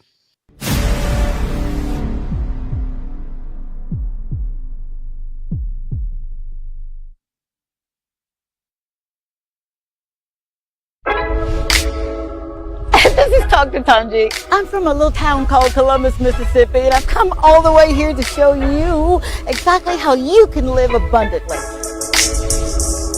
Fear is nothing. You hear me? You can do anything you put your mind to. I'm your girl, Dr. Tongie. We're going to do life together. All right, we're back. I'm your friend, Tongie, from the Dr. Tongie show. I say friend because that is what I really want to establish here. I know titles, titles are important. I get that, but I'm more than a title, and so are you, because we've got in our house right now a woman who has literally she's changed the rules of the game, and she is serving us with her gifts. She's serving us with her talents, her skill sets, and I feel like I'm sitting at the feet of an apostle here or somebody. Miss Du Bois, I need to hear. Well, likewise. I know, man. 451-9788 is our number in the studio. We've got a few more minutes to take your calls, and you guys are showing out on WhatsApp 470-534-2216, and man, on Facebook. Oh my gosh. Thank you so very, very much for showing out and showing up, because this is really, really important. It is so important to highlight people right here on our beautiful island of St. Lucia that are doing things that may have had some fear, but said, you know what, fear can't live here. It won't live here. Now, I heard that you allowed some students to go behind the scene with you on your journey, and that you established a Q&A for those students, and that's major. Q&As is questions and answers that you get to ask the director or the producer or the writer of a show. I've literally done that before in Hollywood, and it was so much fun to see some of our directors, and I'm writing questions and I'm raising my hand and they answered me. So what was that like? You've gone through I won't say sadness, I'll say the opportunities to use your faith. You've gone through that, and you've been isolated, and now God says, okay, time's up, time for you to get back out there. What was that feeling like to have a student or students ask you questions like that? Well, DramaCon really started out in the schools. You know, I used to teach at the time at St. Joseph's Convent, and we started off as a simple theater after-school drama group. Okay. Right? Wow. And, wow. Yeah, we did some work there for about 2 years. And I taught theater arts, so much of DramaCon is here to solve the problems within the schools. Oh, come on, lady. Don't you dare do this solve the to problems me. within the schools. And we want to ensure that students have a play to come and see every year. Yeah. We want to let them know that they could see a play and then also understand the process behind a play. And they can aspire to be a part of a play. And with regards to the last show, I'm sure our showing was probably the first time some students saw a theatrical play in St. Lucia. Absolutely. And we went even further, with our capacity building mandate, because we're here to teach as well. Is that right? You know, we had students helping backstage on stage management, with costumes, with our production designer. Big up Andrew Valson of Valson Couture. Oh, thank you so very much. Thank you. Yeah, we were a team of talented people. It's not me alone. You know, I just feel very humbled to be a part of it, and you know that finally we have this movement of people a part of one vision. Yes, and that's what we were excited for. So if I were to ask you, and that was so very well tailored, what is the mission? What's the why? You know, you start a project, you launch your business, you sit down to write your book. There's always a why. What's the why with DramaCon? The why with DramaCon is to always have an opportunity and a space to create. Wow. Always. Oh my in gosh. St. Lucia. Oh my gosh. We can That's put that it. on a t-shirt. I'll sell That's it. it. We just always want the opportunity and the space to create. We are a hub of talented people. Yeah. There's nothing that we cannot do, and that's the why. The why is letting persons know, St. Lucians know that there's a space to go for you to go where you wanna learn to be a part of a theatrical production. Oh, wow. And we're really excited to be going back into the schools because yes, we're finally opening up and doing Drama Can Junior auditions sometime in May. Are you serious? Yeah, so we're going back to the ground and building it back up from the ground. Oh my God, Miss On the Du education Bois. part. Yeah, That is we so have a call. amazing. That Watch me is taking so over your show. amazing. No, it's Yeah. So we here, we're really close. Yeah, he said we have a Oh, call. I'm so sorry. Oh, no, I did not call her. You're on air with Dr. Tongie. Well, your friend Tongie and Miss Du Bois. Please tell us your name and what's your comment. Hi, hello, good night. My name is Leona. Hi, Leona. I'm just calling to say to Miss Du Bois that, many doors will be closed, many windows will be closed, but many, many, many will be open. And I've said it to her before, we will be faced with a lot of hurdles, but together, as a team, with our members, we will be successful. And nothing, and I repeat, nothing is going to stop us. Wow. Yeah. Wow. Look at the chill bumps. If you can see. Thank you, Leona. We will not be perturbed or moved. Thank you so very much. That's my manager, Lily. Is that right? We've got Arlette Richards. And she also directed the play. Wow. So we work closely together, yeah. Wow. There's a space to go for you to go where you wanna. Okay, good night. Good night. Yeah, I think we had an issue with the thing. Love you, Leona. Wow. Thank you so very much. We've got Arlette Richards that says, great show. Thank you very much for watching. We've got Tevin Velasco. I messed it up. My neighbor. Super proud of you. Ayla, and your Ayla, achievement. that's my middle name. You know me from way back. He's telling you all your business. Yeah. I love that. Thank you so very much for the words of encouragement. Honestly, that goes a long way for her to be able to do what she's doing every now and again. It's good when God allows our glory to be shown, and your glory is being shown now. He gets his, but he also gives us glory to share. So I'm so grateful for you. Now, 451-9788 is our number in-house. We've got a few more minutes. 470-534-2216 is our WhatsApp number. But I want to ask you this. If someone wanted to become a member of DramaCon, the talent house, how can they, or is that even an option for memberships? Yeah. All right, talk on. Again, the pandemic really, curtailed our work plan. Okay. Right now, our focus is we're not doing any auditions for our adult chapter and our existing group and membership. Okay. We have an intention to continue to work and grow with the persons we have on our team. Wonderful. So after we're done, leveraging GoPearl as much as possible and hopefully to become a series somewhere on Netflix or something. She's already speaking, and you know it's going to happen, don't you? The next step is to create a pilot for GoPearl.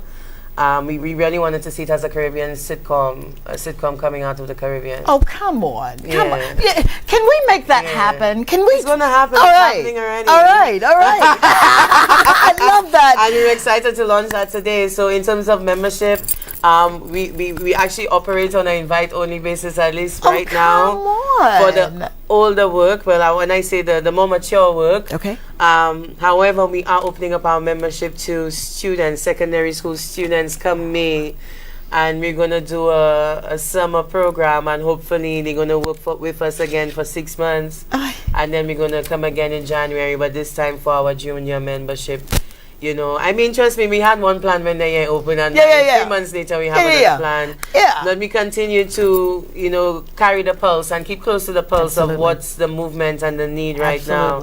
And instead of moving on to the next play, we want to leverage GoPro as much as possible. Wow. It's a strong script and an important story to tell. Oh my God. And we want everybody to see it and to just be proud of it. And the fact that it came from St. Lucia, and it's a group of St. Lucians who work collaboratively on this piece of work.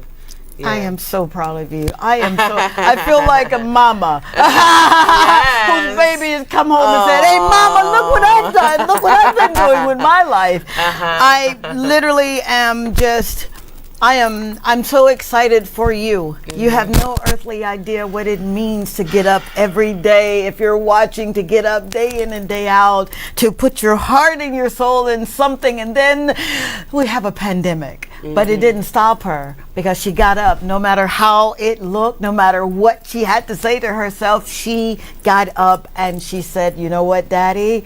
I can do this one step at a time. So if you're interested in becoming a proud member, yeah? It says we have a call. Apparently she can't hear. I'm so sorry. No, I'm going to take up this card for you.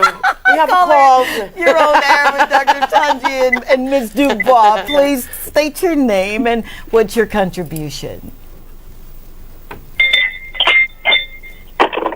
Hello, caller. Hi, good night. Hi, good night. Who are you? I'm Andrea, and I'm just ringing the bell. Ring the drum. Ring it! Andrea, ring the bell. Just want to give you a shout out. Wow, that is so amazing. You personally know that.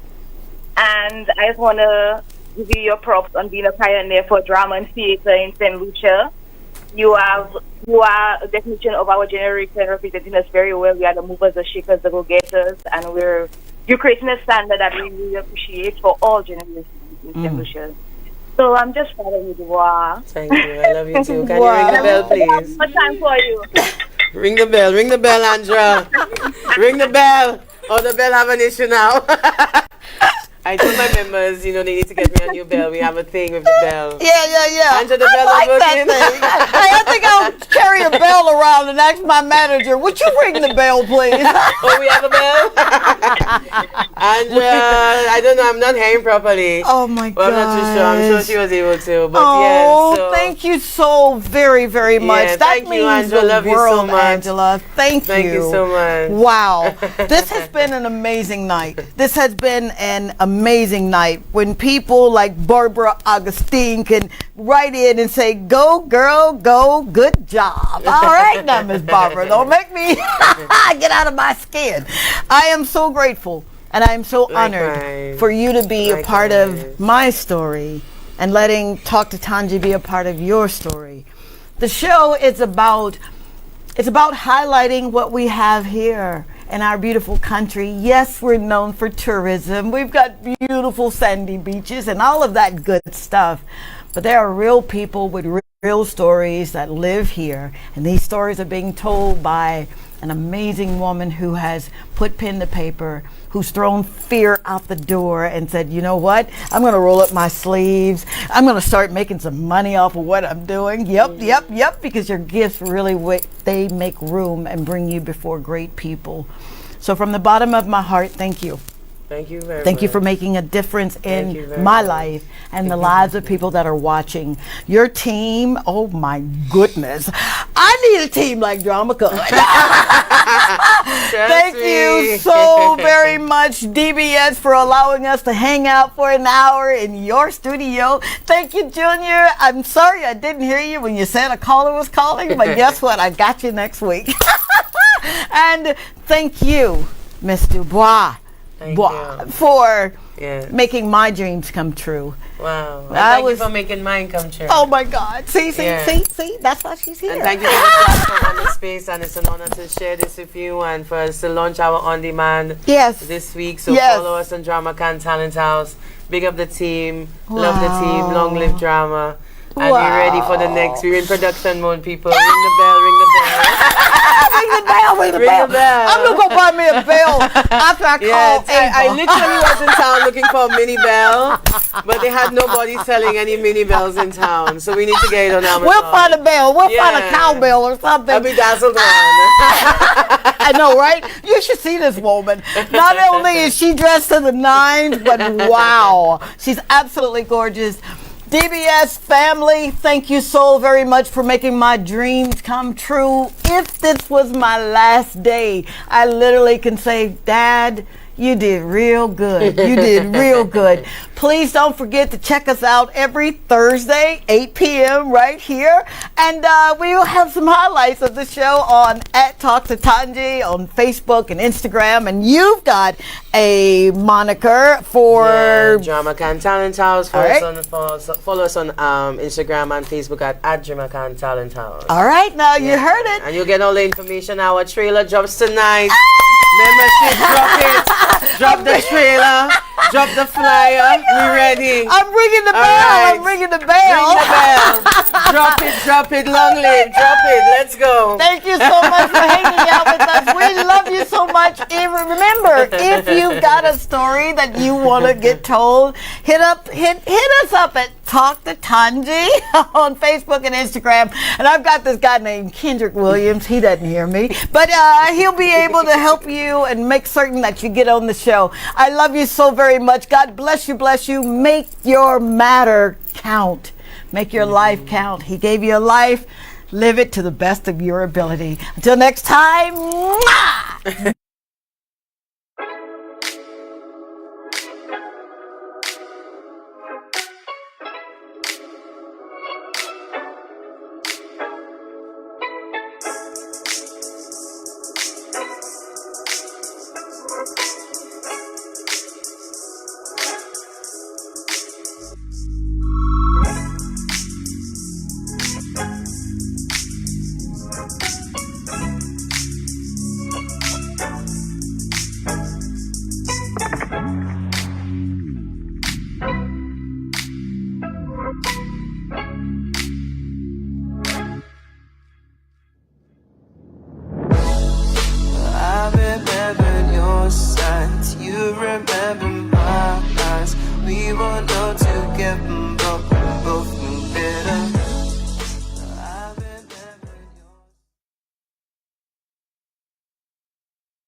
This is Talk to Tongie. I'm from a little town called Columbus, Mississippi, and I've come all the way here to show you exactly how you can live abundantly. Fear is nothing. You hear me? You can do anything you put your mind to. I'm your girl, Talk to Tongie. We're gonna do life together. Hello there and welcome. My name is Dr. Tongie and this is the Talk to Tongie show, and I am so excited that you're here. I'm literally bursting through the seams. You don't see it, but I really am. I swear to you, I am. It is an honor and a privilege to be before you because this is something that I have dreamed about all of my life. I was born in Mississippi. The town is Columbus, and the projects is where I got my start from. If you had told me that in 1970 that I was born into poverty, I would have told you you're kidding me, because my mom never ever made us feel like we were broke. She never made us feel like we were poor. She always did what she had to do. This woman worked 3 jobs at one time. So I learned the value of showing up for people that are depending on you, showing up for people who really look up to you as their role model. And with this being International Women's Month, I am so excited that I've got a guest. Oh my God. She's right here from the beautiful country of St. Lucia. Her name is Harchanna Williams. I think I muddled that, but it's okay. She said I can call her Anna, and her spa is Blissful Escapes Spa. She'll be on shortly to tell you how she got here and what she had to do to maintain. Our stories are a lot alike. And I say that because, not just because she's a woman, but because she is someone who said, you know what, I've got to go for what I know and even for what I don't know. So how do you start a business and you have nothing? Well, you start it with faith. Seriously. Not faith so much in yourself, but faith in the Creator. All right? That's what this show is. It's a kingdom principled show. And throughout the series, I'm going to show you exactly what to do because I told you, you got to live abundantly now. Someone said, well, heaven is in heaven. I beg to differ. Heaven is exactly where you are because you are spirit, not a spirit, but spirit, encased in this body, and you have a soul, your mind, your will, and your emotions. And when you are in constant communication with that, you'll line up and you'll be what's called the righteousness. So stay tuned. Will you stay tuned so I can tell you a little bit about how not to give up no matter what it looks like? All right? Be right back.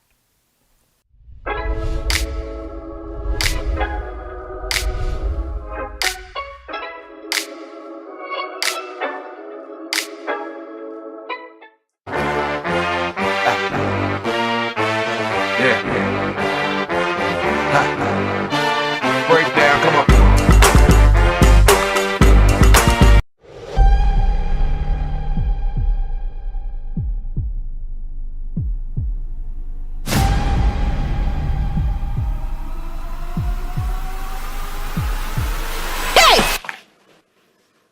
Administrator Clark. I have lost everything, and I took care of my family just like I was supposed to. If that is not transformation, dog, I don't know what is. There is a God. And they have anything in their bylaws about 2 co-workers knocking each other? Relax, calm down. How come you're not upset about this? Those bitches went above our heads and reported us to the drawing board. Not now, I've been telling you to calm down a little on them. Don't care about all that. Don't message my mother. Hey, you old dirty dog. Shame! Hold, baby. I'm sorry, Kashi. Sorry? Who is it? You know him. And I know him, Pinky. I'm not supposed to be here. The man love me and he has to be this child. He loves me. He must be the child. I said move! If you missed a play, catch up with the drama at the Gopewell Rehabilitation Center. Available Sunday, April 2nd, 2023.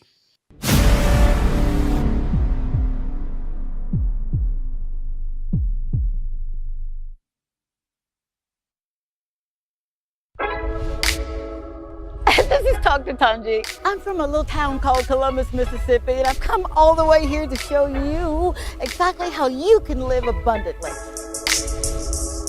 Fear is nothing. You hear me? You can do anything you put your mind to. I'm your girl, Dr. Tongie. We're gonna do life together.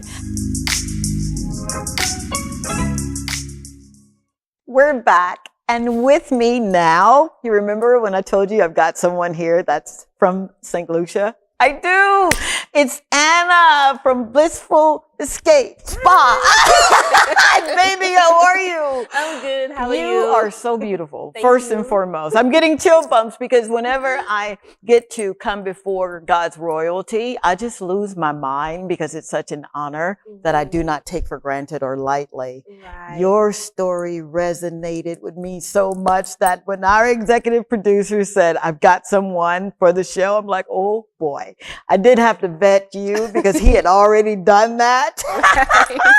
You know, I asked the proverbial question, how did you get here? Ooh. How did you get here? Well, a lot of faith. Talk to me. I'm telling you, faith from the unknown. Mm. It's basically, it felt like planting a tree without a seed at the moment. Wow. And Wow. coming from just like your background Mm. with very little, Okay. it really felt as if though it was impossible. Mm. But for some odd reason, Yeah. God have a way of making it possible. Who are you telling? I know. Now, that's cute. All right. Amen. Pass the collection plate. But I want to know, and I know that the viewers want to know, how do you wake up one morning? What led you to even believe, you know what? I gotta open my own business. It was really just a thought Mm. that procrastinated, just lingered in the mind. Really? And Had you gone through anything traumatic that made you say, I pump the brakes, I'm done? Or yes. there you go. Yes. I'll tell you what, I worked in the hotel industry as a therapist, and I've Okay. worked for local market. Okay. And after seeing my potential, sometimes I could be doubtful and tell myself I can't when I really can. Mm. And I was just tapping into that inner strength and telling Yeah. myself, go for it. If you can do it. Yeah. Because I used to manage a local spa. Really? And yes. So that saying, that scripture that says, God will make you ruler of your own, depending on how you rule another man's. Was that ever a concept for you, or did you just know, I got to do the right thing here? I just went with my intuition. I was like, go for it. I saw my capabilities after 2 years managing. Oh, come on. Yeah. Was it someone that said you got it, or was it that inner, you're saying something that is Right. resonating with me? It was Inner. It was two parts. My inner was telling me, Huh. but I was doubtful Okay. against it. But then hearing the clients, it's like, you're really gifted. You should go for it. I was like, you know what? Yeah. I should do it. Did you tell anybody that I'm going to do this thing? I'm going to open my own business. I mean, I ran it by one or two friends, and Okay. they were like, no. Right there. Right there. How did you handle that? Because a lot of times I do get people that'll tell me, listen, Doc, I want to do it, but I told my friend who knows all about me, and they said, not now, or, you know, you're fooling yourself. How did you move past that? To be honest, I Yeah. accepted the first no's. I was like, okay. Huh. Yeah, I was Really? like, no, okay, no. And I kept working Okay. as an employee. And Okay. then I think after we did like a general meeting, it Mhm. was a briefing at work. Mhm. And I just did not feel appreciated. And there was this voice and this feeling that came into me. It's like, you know what? You can do that. Come 10 on, times more. Anna. Come on. You don't mind me calling you Anna, do you? Oh my God. That right there could go in the book and you could sell it. Right. Seriously. Because it's hard to move past that. Right. You felt unappreciated. I did. So, all right. So here you go. You're managing. People are telling you that you're doing really good. You begin to form this idea that, you know, I can do this. But something else happened. You felt unappreciated. Would you just kind of hang out right there for me? And the reason I say it, because we don't oftentimes stay in that right there. We want to move past that because it's uncomfortable. Nobody wants to feel rejected. Nobody wants to feel unappreciated. But what was it? What was that oomph that made you just go for it? Or move past that, rather? Right. I also have a personality within me that I love to prove people wrong. Oh, my kind of girl. Lady. It motivates me. It actually does. If you say I cannot, yeah, this will in me proves to you automatically that I can. And I do it with my every last drop of blood. Are you serious? So let's get to mom and dad, or what was that? What does the family structure look like? Because you didn't just learn that by yourself. No, seriously. There was some deposits made, right? What was that like? So my mom is very big on hygiene, and so my background in spa really stemmed from her. So our family time on a Sunday used to be us going down to the VG beach. We would collect stones, sea stones and shells, and that would have been our natural pedicure foot file, so that we can do our little pedicures at home. And just... Are you serious? Yes. Thank you, Mama. Seriously. Yeah. Wow. Yeah, so she's really keen into hygiene from your hair down to your nails. And she believed both boy and girl should be into it. And it was just a hygiene purpose. And it just was instilled in me. Yeah. And I was like, okay, let me just teach a few people. How old are you at this point? That was, we're talking about 6, 7. Wow. You're giving me chill bumps, seriously, because that was about the time that I started asking, who is this guy that I hear my mama talk about and I hear my Aunt Flora talk about? I wanted to know him too. Okay. So your mom did a wonderful job in showing. She didn't tell you, she showed you. Yeah. Wow. So fast forward, you're a young teenager. What does that look like? Teenage years, I just went into I do have beauticians in the family as well. So my aunts are beauticians. We have the hairdressers and the massage therapists. Come on. I know. Really? Really. Wow. And I would just go to the salon, just help out around sometimes. Yeah. But then there were times where, in my teenage years, then I would just want to hang out with friends.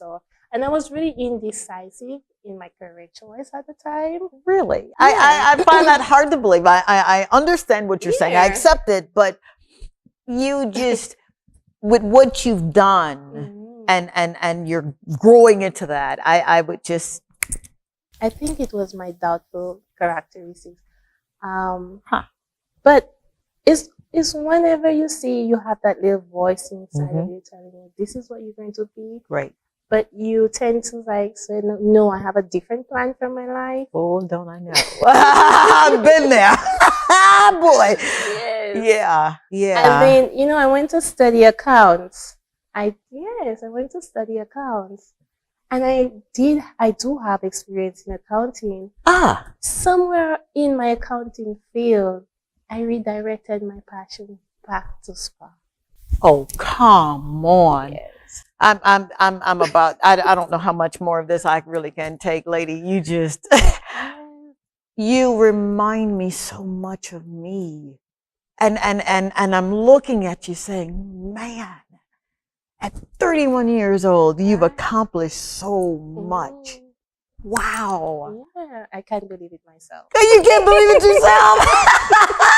So, what is a typical day like for you? A typical day at the spa. Oh my goodness. So, I will wake up. Okay. I'm a mom, so. Okay, now hold up, time out. You're not gonna just, you're not glossing over that. You're a mom. Oh, beautiful 8-year-old. Ay, boy, girl. Was it anything about becoming a mother during the process of becoming a mother? 2 questions. Right. Was it anything that made you say, oh darn, what am I going to do here? Was there anything that said, oh boy, I got to do it? I got to do it. Tell me about what am I doing here? It really, because the stigma once you're a pregnant mom, it it's almost as if the society makes it look as if there's a full stop on your life, on your goals, on your achievements. I know. And so for a split moment, Come on. I was like, what am I doing? A baby and a business? And especially if the business is just starting off, it's not able to sustain its own. For sure. And your initial thought is, I need financial stability. Okay. Just keep up on that and get yourself a regular 9 to 5. Yep. Been there. It sounds realistic. It is realistic. Right. It is comfortable. It is comfortable. You're saying all these words that I have taught my children: comfortability, sustainability, but you're a dreamer. So you move past the stigma. Right. You didn't listen to the naysayers. Would you expound upon just a little bit of the naysayers? Normally, it's none of my business what they say, but how does that affect you? In the beginning, the naysayers said that is not a realistic dream, especially for the dynamic of the spa that I dreamed. It's not your controversial, typical, ordinary spa. For sure. And when it was like, in St. Lucia? No. And it really sometimes get to you, but you're like, no, I want to be the first. I want to be the first in St. Lucia. I want to be the first in the Caribbean, expand to the US and to the UK. That's it. Absolutely. You just have the urge to say, I can do it and I'll prove you're wrong. So, yeah. Do you ever find yourself at some point, or have you found yourself at some point? Yes, you have that in you to prove folk wrong, right? But is it ever a point in your life where you're like, you know what? I really don't have to prove anything to you at all. This is for me and my baby. When did you get there? When my daughter started when she was about 2 years old, I was like, you know what? It's she and I. She and I. And my new focus was proving to her that you can. Please don't make me cry on my first show. I am not going to cry. I'm already sweating. I'm not crying. You said to this baby who did not understand what you were saying, Mama. That was your declaration. Right. My entire focus shifted, and it was me. It almost felt like I was giving her a gift. Oh, Anna, don't you dare. Please write the book. Please. I've got a publishing company. Please let me publish your first book. I'll give you the friends and family discounts. You shifted the narrative. Yes. Wow. Yeah. So, typical day. You got baby, what does it look like you're getting ready for your day? Getting ready for the day. Yeah. 4 o'clock, 5 o'clock in the morning latest. I would get up, I would prepare meals, I would prepare breakfast. And so by the time Hazel's still in bed, and by the time it's 6 o'clock, she's out prepping for shower, prepping for us to leave. We leave the house about 8:30. Latest to drop off to school. Are you serious? Yes. And business starts at 9 for me, so the school. In case I get a special request, the day shifts back a little bit earlier, but yes. And, I work from 9 to 6. Wow. Are you serious? Yeah. 9 to 6. 9 a.m. to 6 p.m. Baby Hazel's at school. Baby Hazel's at school. And your focus is taking care of business. What is it now that you've got the doors open? What is it that you want people to feel or to experience when they come into your environment? A sense of calmness and peace. You come to a spa. It is not your typical spa. Tell me about that. You said that twice. Now, the word typical means something here because you guys don't play.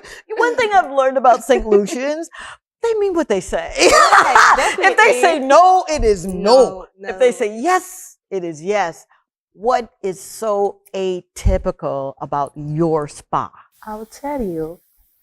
I believe that I have the gift of healing.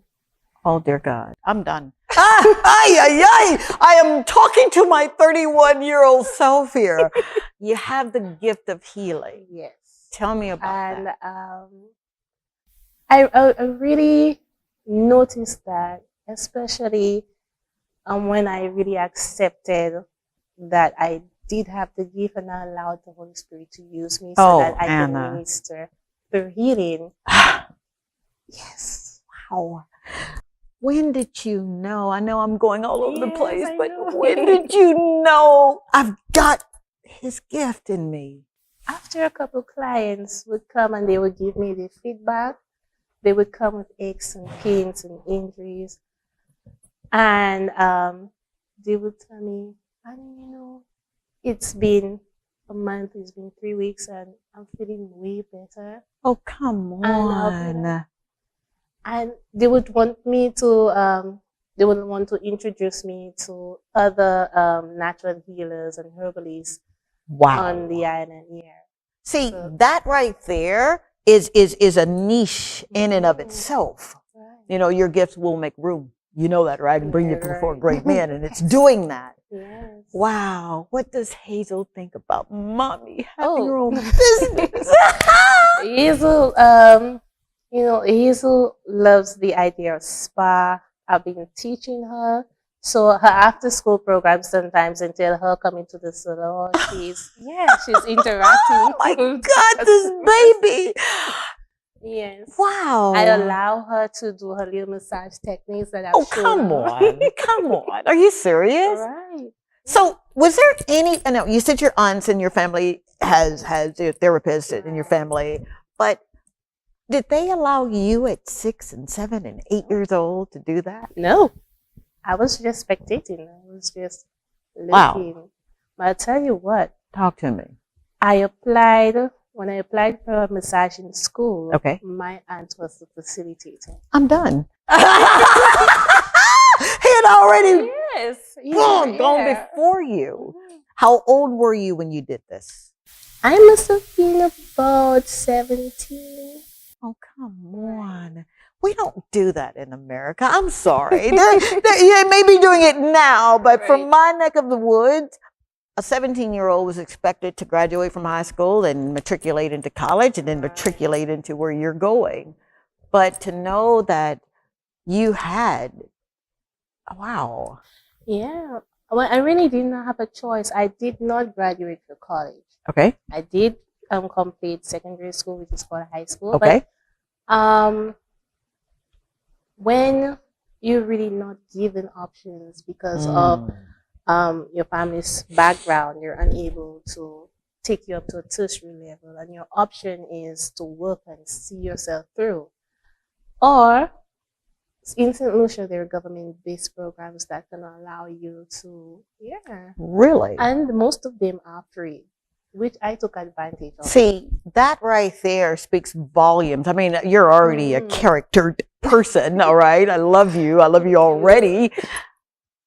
You went into that direction to say, listen, I've got this idea.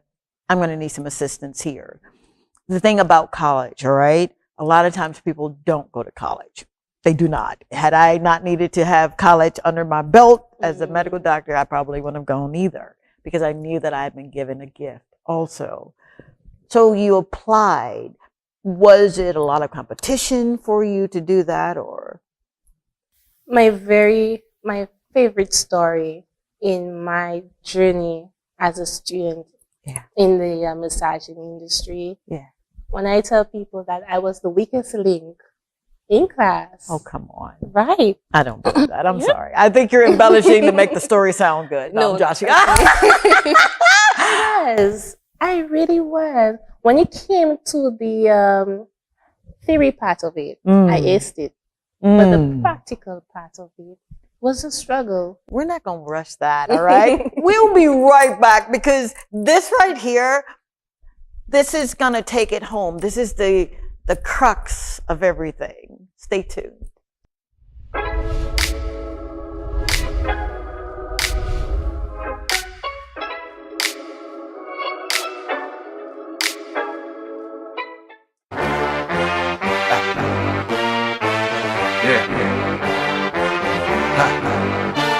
Break down, come on.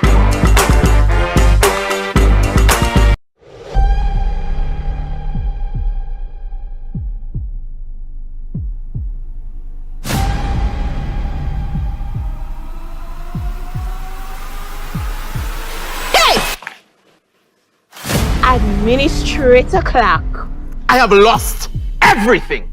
And I took care of my family just like I was supposed to. If that is not transformation, dog, I don't know what is. There is a God. And they have anything in their bylaws about two co-workers knocking each other? Relax, calm down. How come you're not upset about this? Those bitches went above our heads and reported us to the drawing board. Not now I've been telling you to calm down a little on them. Who care about all that? Don't message my mother. Hey, you old dirty dog. Shame! Hold, baby. I'm sorry, Kashi. Sorry? Who is it? You know him. And I know him, Pinky. I'm not supposed to be here. The man love me and he has to feed his child. He loves me. He must feed the child. I said leave! If you missed a play, catch up with the drama at the Gopewell Rehabilitation Center. Available Sunday, April 2nd, 2023.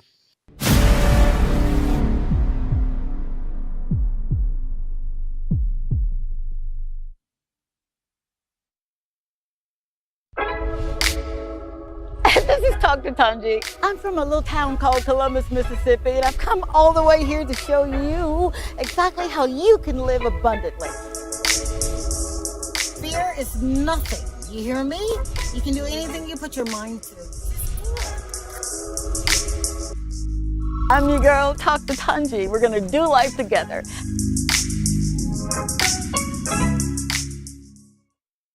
And we're back. I told you this is going to be the crux of everything. So if you've ever dreamed, if you know it's something that's in you that, you need to get out, listen to Anna's story. All right, Anna. So you're applying for something. What was it that assisted you in getting the business open and then kind of guided you with what to do once the business is open? So from a student standpoint, okay. This organization, you said that helps. It's what a government base. It's a National Skills Development Center. Okay. That's here on the island? Yes. Okay. Okay. In BC Castries. Okay. And at the time, my course was free, and I was previewed to not only learning a skill, but also personal development. Come on. Who does that? That's my life, okay? Right. I believe if you can get the soul of the matter, the mind, the will, the emotion, the spirit will line up. But then that body says, you know what, I don't have any other choice but to follow. And that's what you did. So you applied. Were there a lot of people that were, that were qualified to? Of course, we had a very large class. And this center is very dynamic. Talk to me. You would get massaging, nails, hair designs, cake decorating, office skills. Oh, come on. You name it. It's a broad spectrum. How did you find out about this place or this organization? It was advertised on it was advertised on the television, and I decided to just take a walk in, see, because mom couldn't afford cottage. And what was my next thing to do? Looking for a job could be difficult. And why would you say that right there? Looking for a job sometimes in St. Lucia is very difficult. It's either your CXC qualifications is not adequate, and suitable for the job, or you find that a lot of the times, I'm sorry to say, but it's who you know or ouch.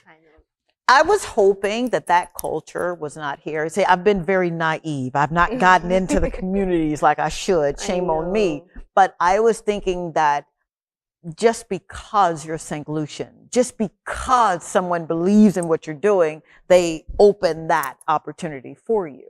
But you're saying it's a who's who. Yes. And it's a yes and no possibility. Right. If you're lucky, I should say, you would get through.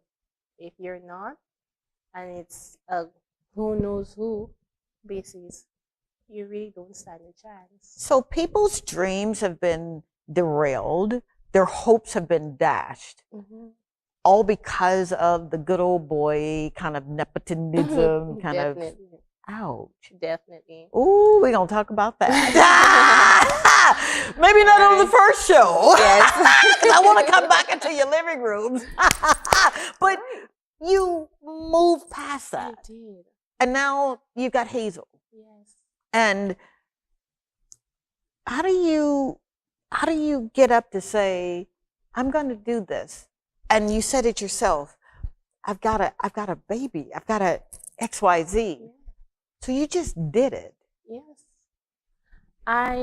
Before I had to prove to financial institutions that I could do it. Oh, come on. Right, because I presented myself, my dream, my idea. Okay.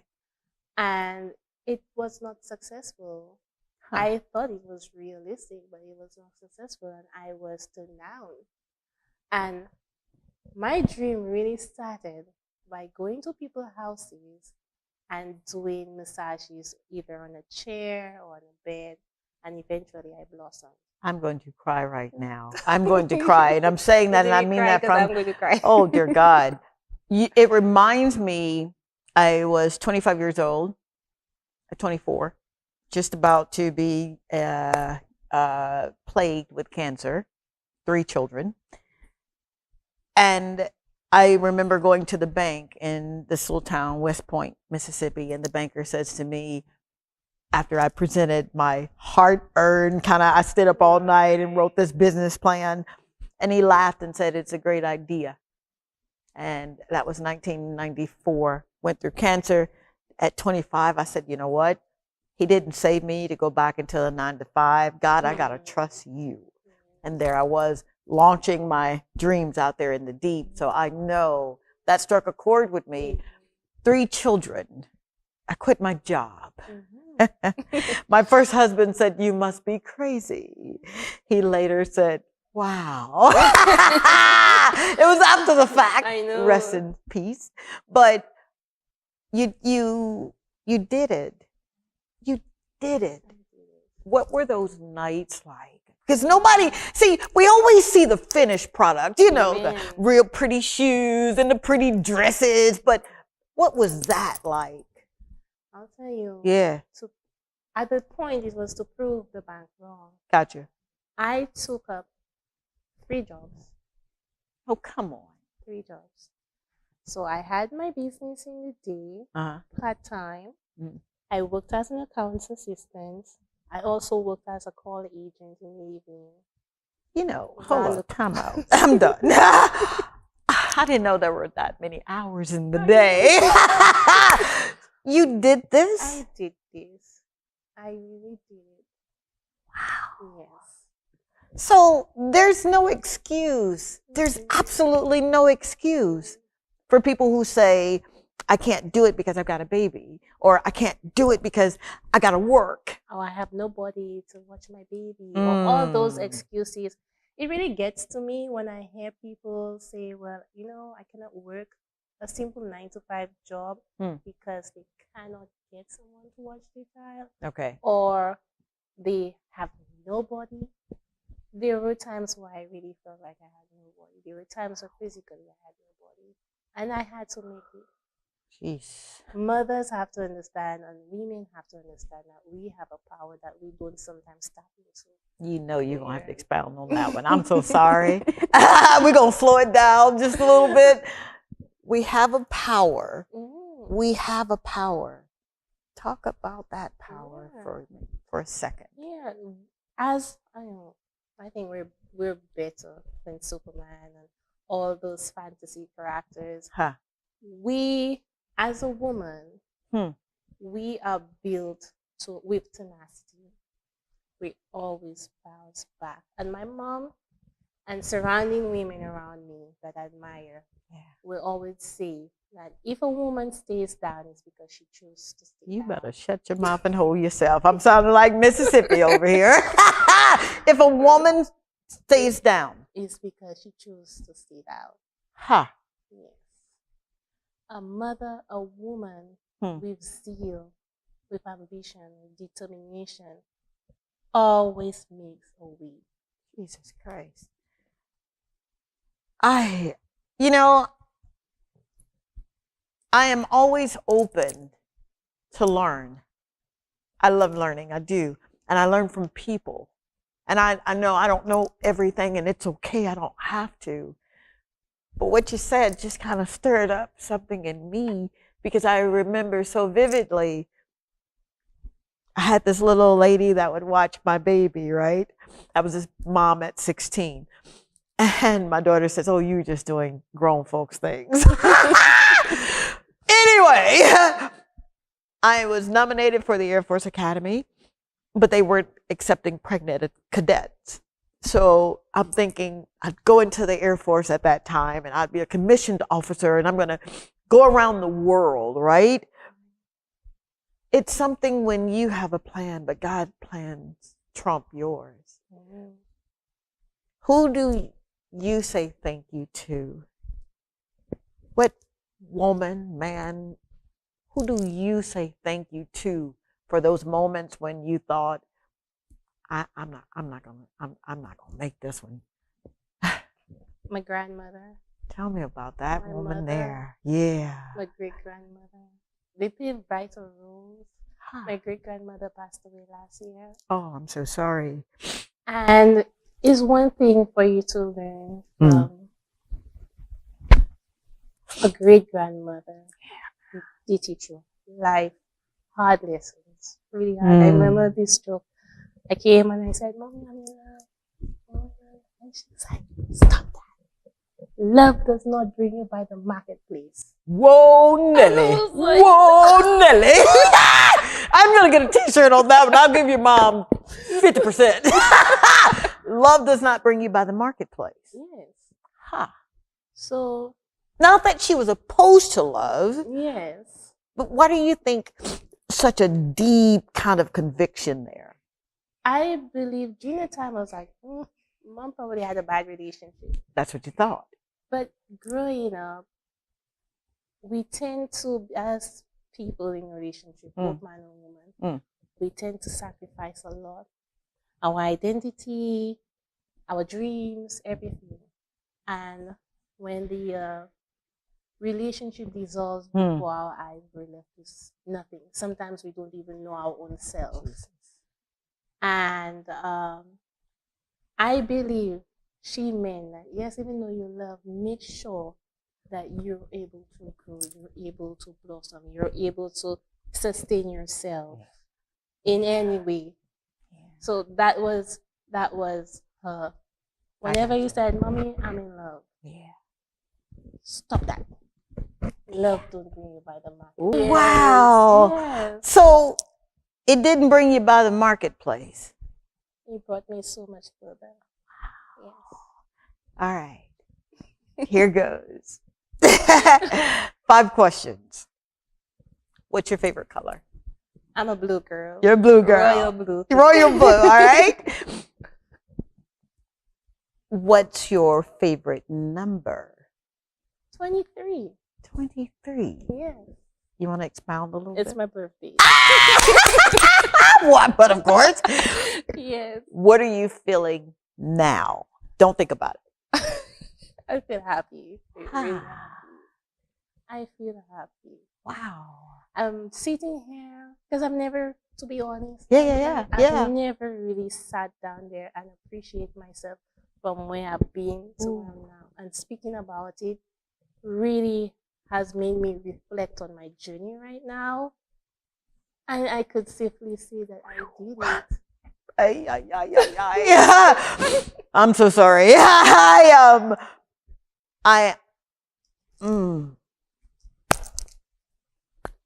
Thank you.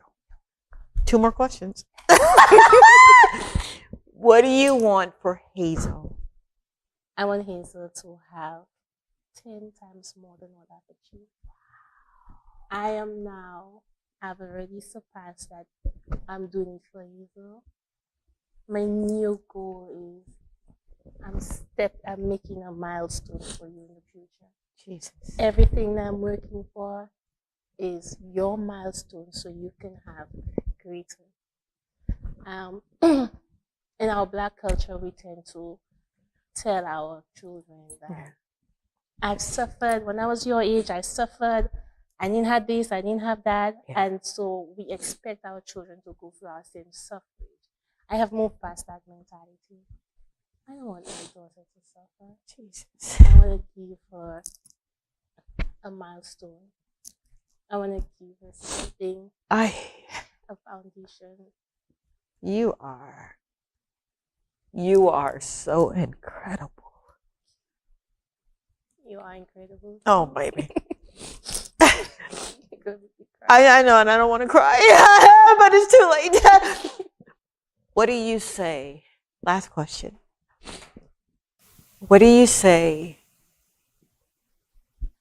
to this generation who says, you know, you can sit there and you can tell us what you've been through, but you don't know. Things have changed now, and people are not giving out grants or awards for just asking. What do you say to those folk? They want the help, but they can't believe past what they see. Mold your mind first. It starts with the mind, Dr. Tongie. It always starts with the mind and self-discipline. Once you've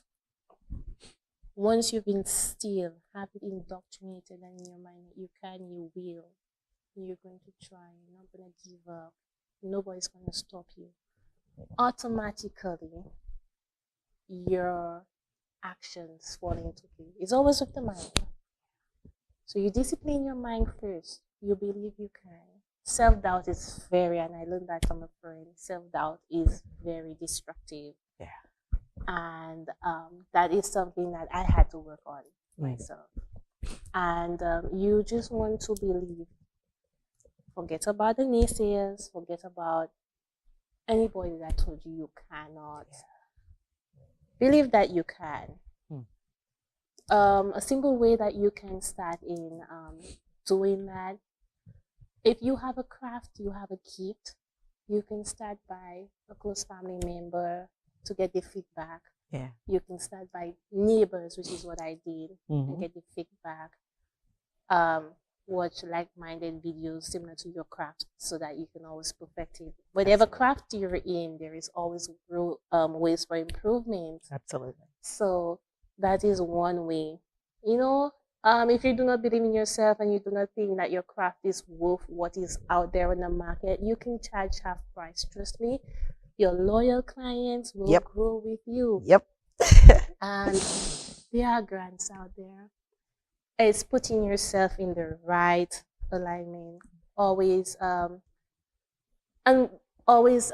to put yourself networking. Whether your craft is in your brain, network it. Yep. Whether your craft is just it's just a thought, or you don't have a physical location, or it's just online, or it's just an idea. Network it.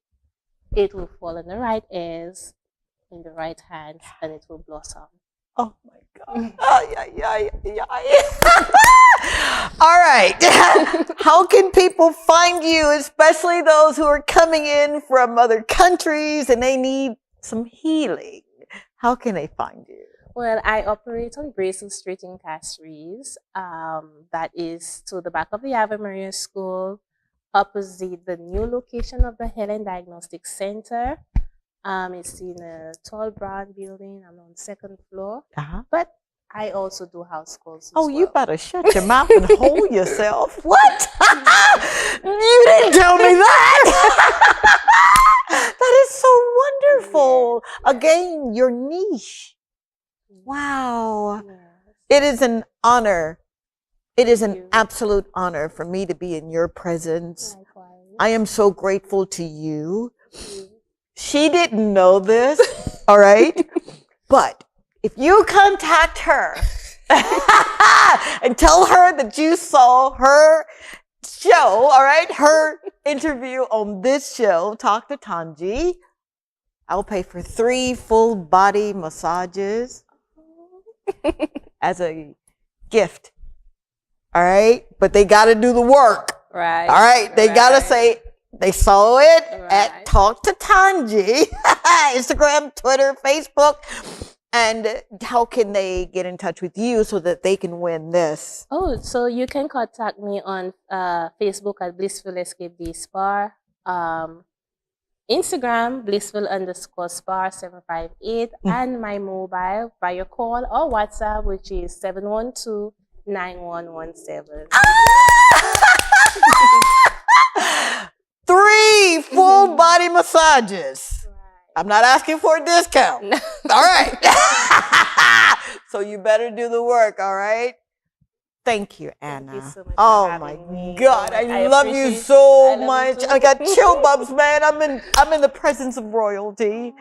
Thank you so very much. My love to Hazel. Tell her I am expecting such great things from her because her mama has already made that path real straight there. Wow. We have a little entrepreneur in the making. Yeah, we do, don't we? All right, you heard it. We'll be right back to wrap up, but thank you so much. It was fun, yeah? It was fun.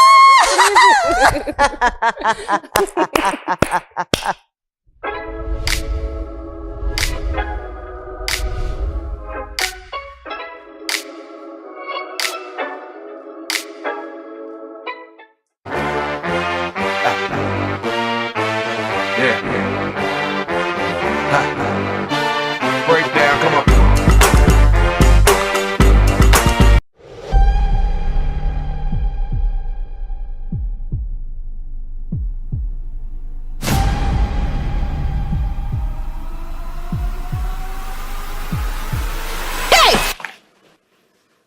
Administrator Clark.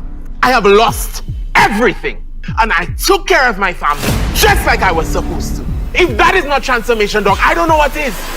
There is a God. And they have anything in their bylaws about two co-workers knocking each other? Relax, calm down. How come you're not upset about this? Those bitches went above our heads and reported us to the drawing board. Not now, I've been telling you to calm down a little on them. Don't care about all that. Don't message my mother. Hey, you old dirty dog. Shame! Hold, baby. I'm sorry, Kashi. Sorry? Who is it? You know him. And I know him, Pinky. I'm not supposed to be here. The man love me and he has to feed his child. He loves me. He must feed the child. I said move! If you missed a play, catch up with the drama at the Gopewell Rehabilitation Center. Available Sunday, April 2nd, 2023.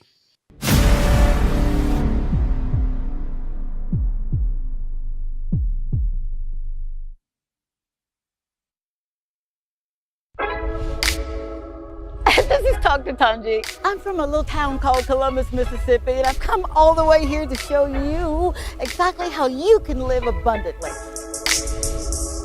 Fear is nothing. You hear me? You can do anything you put your mind to.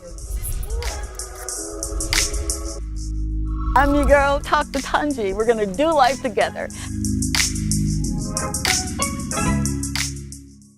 And we're back. I'm at a loss for words. It's incredibly refreshing to meet someone who is not only charismatic, but someone who lives from the inside out. I'm always stressing that to clients or to people in general, or even to my family. You gotta live from the inside out. You gotta live so that people can see the real you. And that's exactly what our Anna did. She allowed us in that space where we saw the real her. But my question was, how did she get here? I'll share just a little bit of how I got here. Oftentimes I don't like to, tell some of the atrocities that I had to go through. But I will say this, my mom was 15 years old when she had me. My father was married and he had his own family. But little did I know that my father's wife, hear me this, was such a loving and God-fearing woman that she literally came and got me. She took me to her family. And she says to her family, this is your sister. I want you to love her. I want you to respect her as your sister. No one ever told me that story. So for so long, I was drifting through life thinking that nobody loved me. So one of my things was to God was teach me how to love people. Teach me how to be in the midst of a person that you've created and hear them and make certain that they know that they matter. So all of my life, my greatest aim was love. Even when I made decisions that were so outside of where I should have been.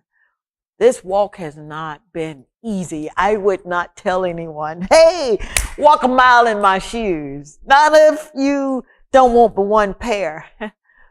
Not if you don't want to have all of your things thrown out because you've gotten evicted. And you've got children that are looking at you saying, now what? It is not easy. It is never easy when you make up your mind to say, this is what I believe that I was destined to do. But Anna said it best, and I echo her sentiments. It begins in the mind. We literally are extensions of the greatest creator the world has ever seen, even if they don't believe. I talk a lot about, are you bearing fruit? Can people tell that you're genuinely interested in what they're doing? I'm in the people business. I'm not God, but I am an extension of Him. So every business that I've ever started, it was always started, okay, Daddy, let's do this.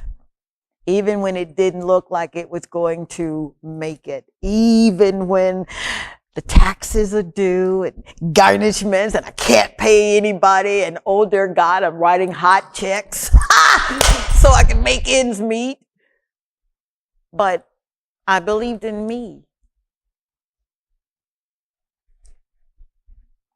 Do not wait. Don't wait until you can see your way clear. Don't wait until someone gives you permission. Establish a relationship first with Him and then with yourself. Forgive yourself for everything that you've ever done that made you feel any other way than how you were supposed to feel. And then take a leap of faith. I was talking right before the show and I'm thinking, man, I've got 8 businesses. And I don't say that bragging because I don't own anything, all right? Let's set the record straight. We are here for a season. And in that season, we're supposed to be as good as we can be, as patient, as loving, as kind, as, those attributes. But always believe that you don't own anything. And then He give you more so that you can govern. And if you're in a position to help somebody, would you do that? Would you just stop the nepotism and, well, I don't know their name and all that stuff that really don't matter? My quest is for you to live. My hope is that whatever you've had to do or whatever you've had to go through to get to this day, yep, this one right here, that you celebrate where you are. You may ask, well, you don't understand my story, lady. I'm in the middle of no lights, or I'm in the middle, been there. I know what it feels like to have all the lights turned off. I know what it feels like to not have running water, and I'm talking about in the great state of California, Georgia, all because I dared to dream and I dared to believe and I just took God at His word and I believe, I still do. Is it hard? It is if you make it. See, a sense of struggle will create the struggle. So if you're sensing a struggle, guess what you're going to do? You'll struggle with it. Life and death is in the power of your tongue. and I need you to hear me on this one because I'm not quoting a scripture. This is fact. This is truth.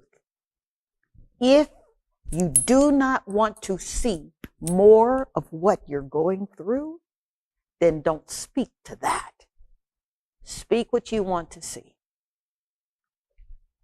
This has been an absolutely fantastic ride. We're having fun. There's so much more to the Tongie show.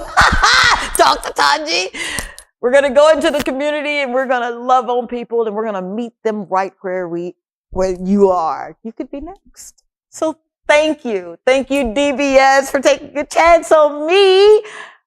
I'm your girl. God's willing and the creek don't rise. I'll see you next Thursday. Same time, same station. Any parting words? Do what you do best. Believe in yourself. Thank you so much for having me. You better believe it, baby.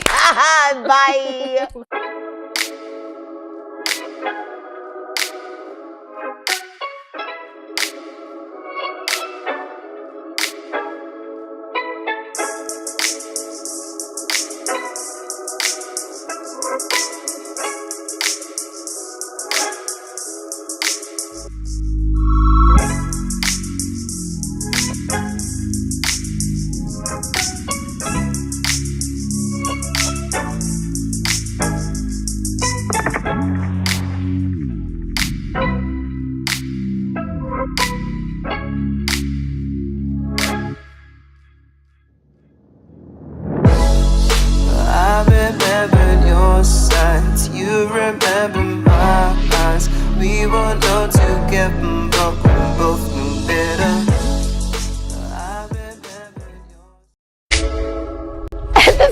Tongie. I'm from a little town called Columbus, Mississippi, and I've come all the way here to show you exactly how you can live abundantly. Fear is nothing. You hear me? You can do anything you put your mind to. I'm your girl, Talk to Tongie. We're going to do life together.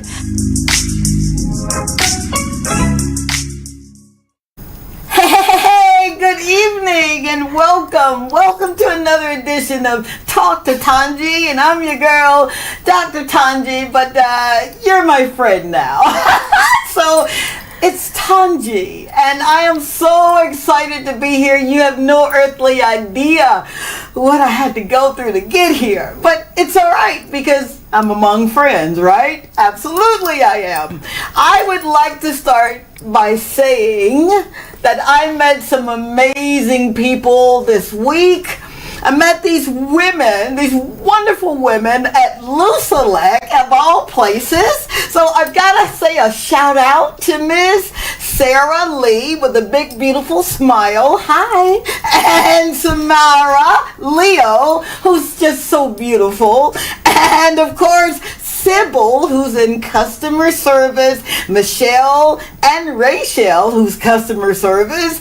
And when I tell you that these ladies served me with a smile, do you know how sometimes you get folk that maybe that day was a good day for them and they was just kind of in a foul mood, but not these ladies. So I am so grateful. I'm eternally grateful for your kindness. I really, really am.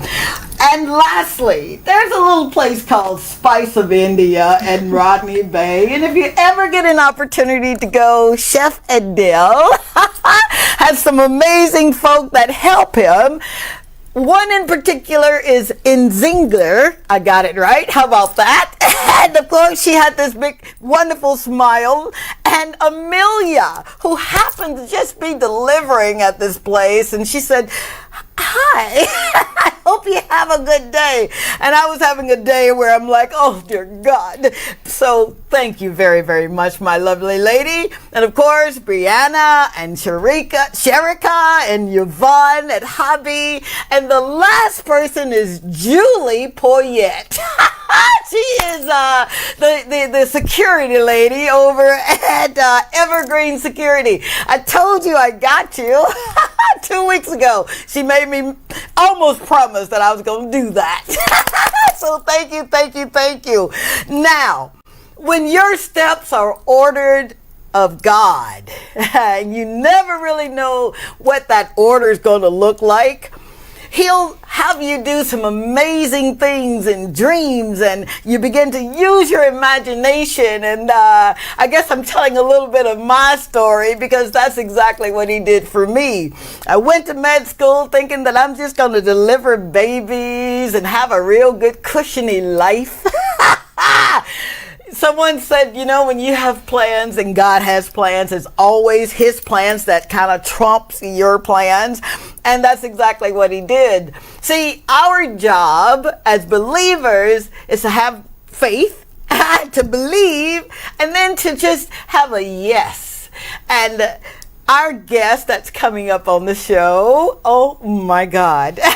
When I tell you that this woman had a yes in her spirit, who knew that it would take her around the world? And she's done some amazing things in government, and she just won't quit. And I'm really excited to have her here. I said on the promo that went out earlier, I have been trying almost 2 years to get this woman, but it just goes to show you that when God has something for you to do, it's not on your time, it's his time. So there's always a set time to everything. And I need you to remember that if you don't remember anything else. There is always a set time. It may look like it's not going to happen. It may look like you're going to lose your mind, but you're not. So stay tuned while we take a quick break, but when we come back, we're going to get into this amazing guest, and you'll hear all about her story. All right? Stay tuned. This is Dr. Tongie. I'm from a little town called Columbus, Mississippi, and I've come all the way here to show you exactly how you can live abundantly. Fear is nothing. You hear me? You can do anything you put your mind to. I'm your girl, Dr. Tongie. We're going to do life together.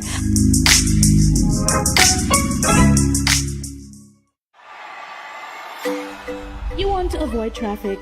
Avoid the stress of finding parking. The answer is the Water Taxi from Saloon Water Sports by Bay Gardens Beach Resort to Pigeon Island Jazz Festival for only $50 EC or $20 US round trip per person. Contact us at 721-5098 to book your tickets.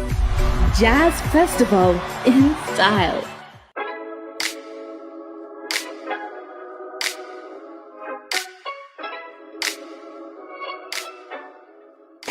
It's your girl, Dr. Tongie, and whenever I get ready for a show, I use a Toy Day food.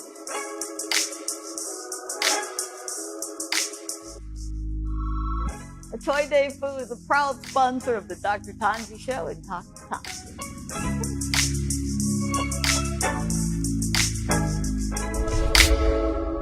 This is Dr. Tongie. I'm from a little town called Columbus, Mississippi, and I've come all the way here to show you exactly how you can live abundantly. Fear is nothing. You hear me?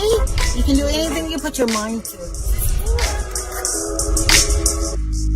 I'm your girl, Dr. Tongie. We're going to do life together.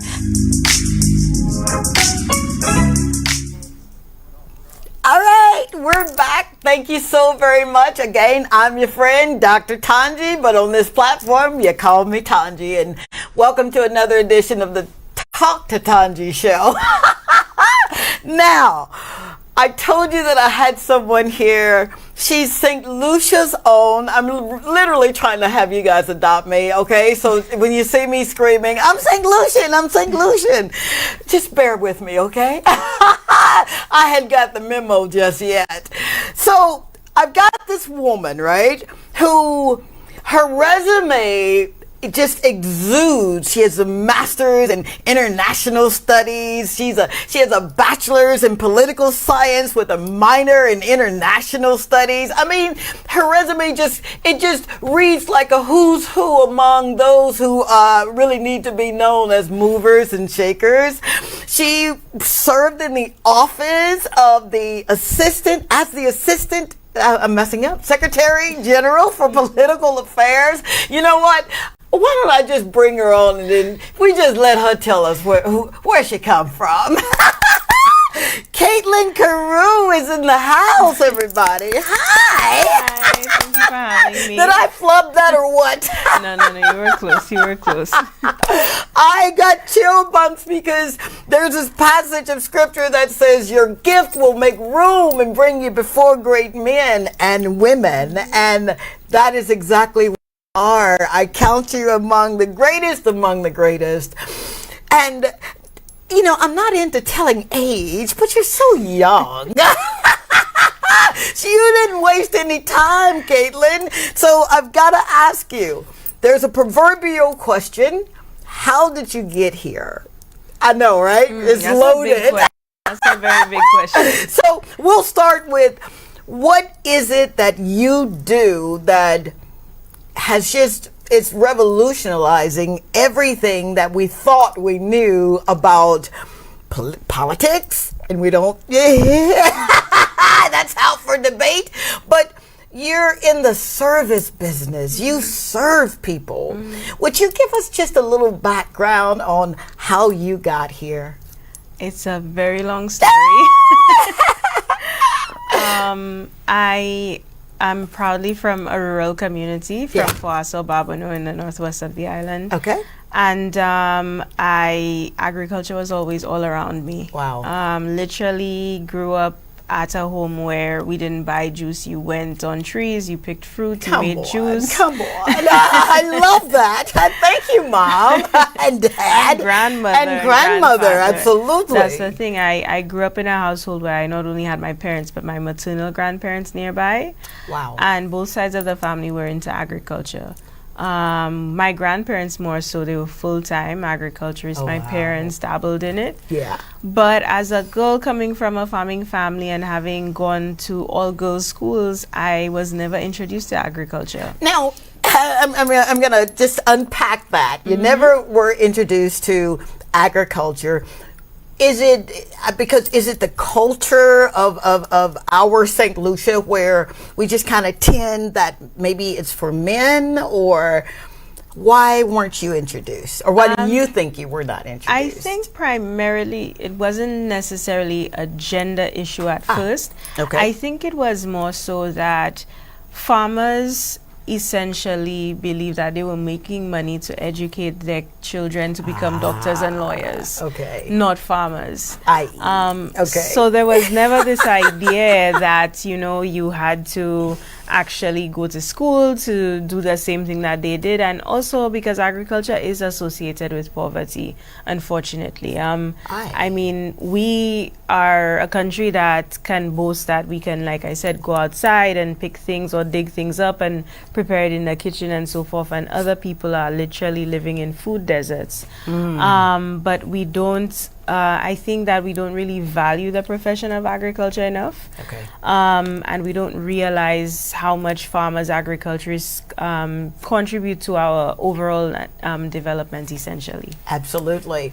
So with your growing up and you're seeing agriculture all around, it's almost a second nature, you would say? Okay. Now, so you see all of this beautiful agriculture, you see Mom and Dad and your maternal grandparents, they're there, they're doing it. Then you leave for a little while.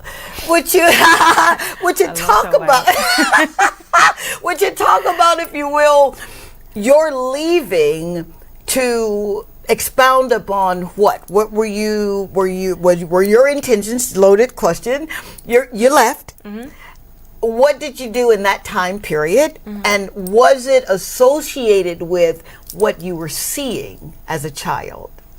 Actually, so my path, I wanted to impress my family. I wanted to, I guess, put value to the name, because I came from a rural community with a last name that's not recognized. There's nothing. So I wanted to, you know, like make my family feel that they were worth it, that they had achieved something within me. I guess bring value to my family name. So obviously I, as a kid, was thinking doctor, lawyer, and so forth. And all of these things never really fit. But I definitely had an affinity to the foreign languages, to history, and so forth. And then naturally, it's funny, someone mentioned to my dad that they're like, you know, at high school, and it was another student who said, I could see Keithlin as a diplomat, and I heard it, and I just ran. I just literally You're ran with it. giving me chill bumps because it's almost, and not as if, but of course we know that our lives are really not our own, especially when we're serving, right?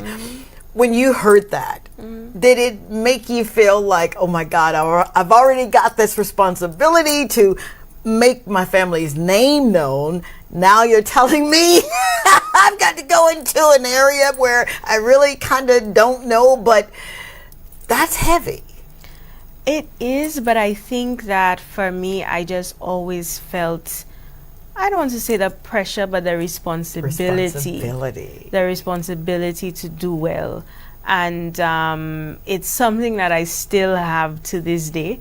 And yeah, I agree. For me, I feel like my path was not chosen by myself, but it was already laid out for me. Oh, for sure. Absolutely. Yeah, there's obviously, I feel like, a lot of divine interventions that led me to where I am today. Wow.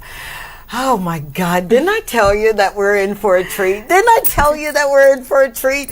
Man, I've got so many questions here. I want to talk about you going away. You're in school, you've got this BA that you're going for, your master's that you're going for. Would you speak, because education, what I've learned here, education is really, really, really important. You're getting the education, you're getting the experience, because you went away from Ireland, right? Yep. You said, yep. And you ventured into the United States. Yeah. Why, and this is just because we deal on the platform of honesty, openness, and sincerity. And if you don't want to answer, just say next question. I'll answer. Why return?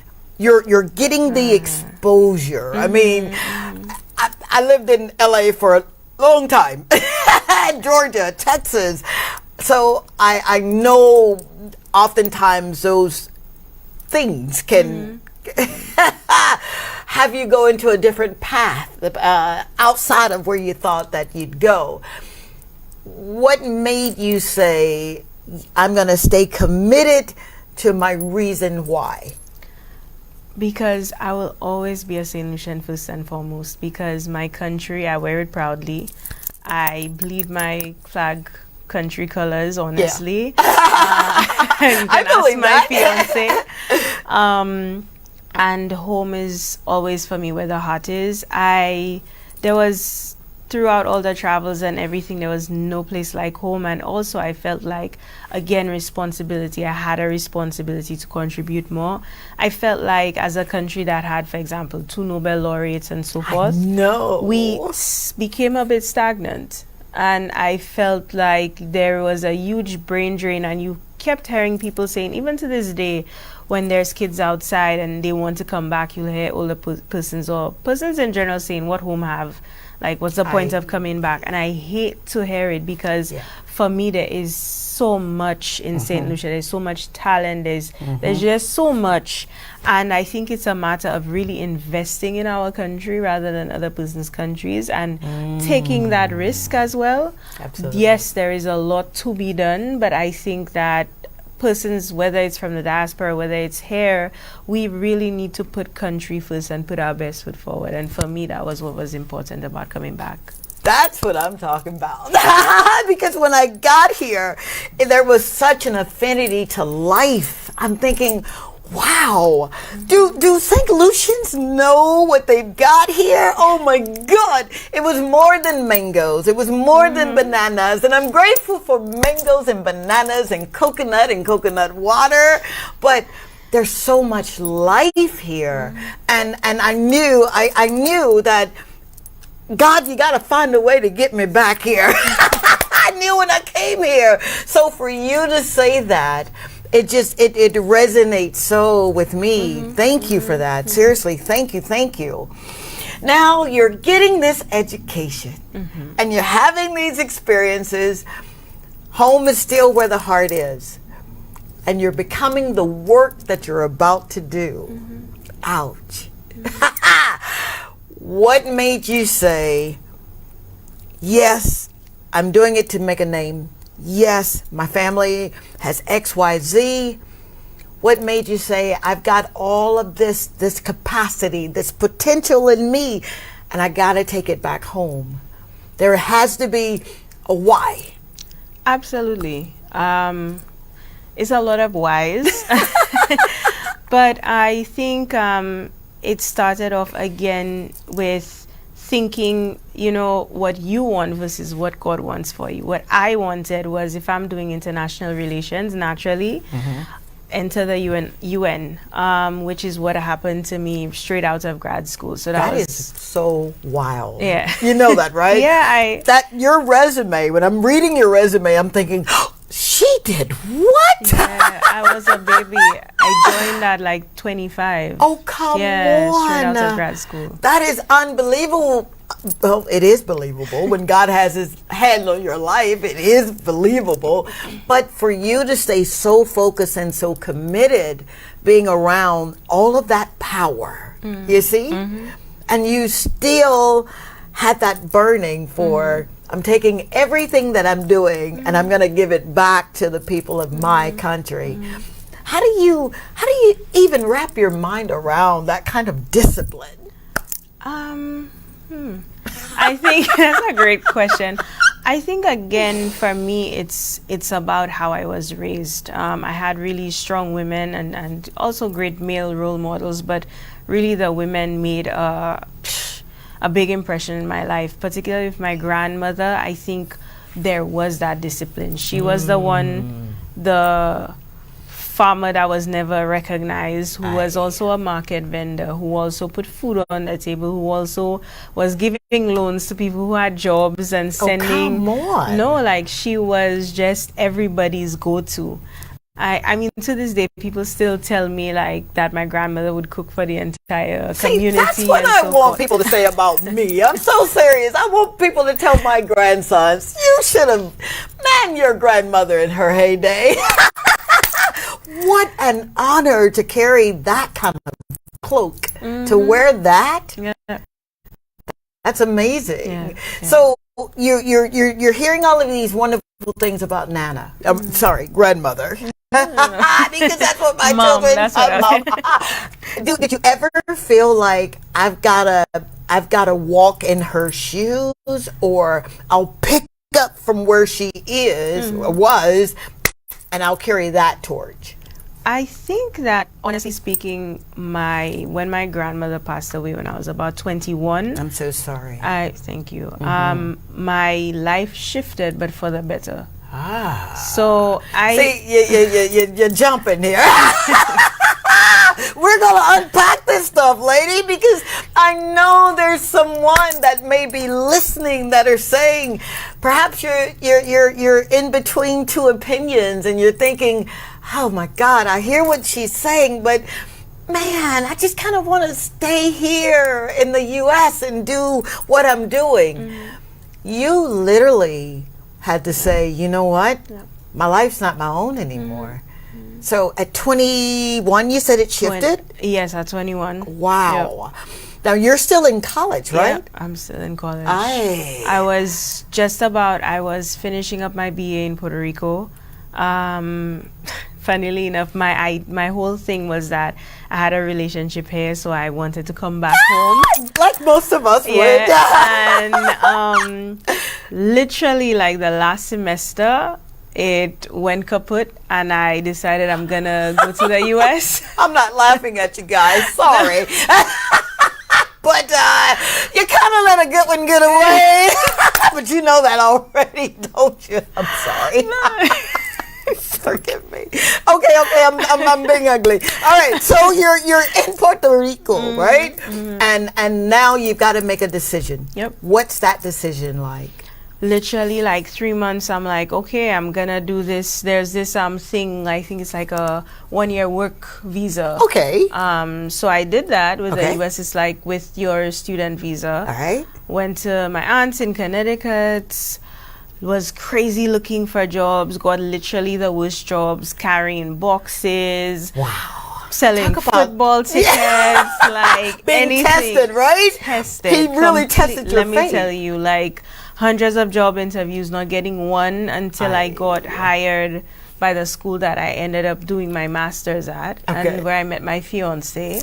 Yeah, we'll get into him. Yeah.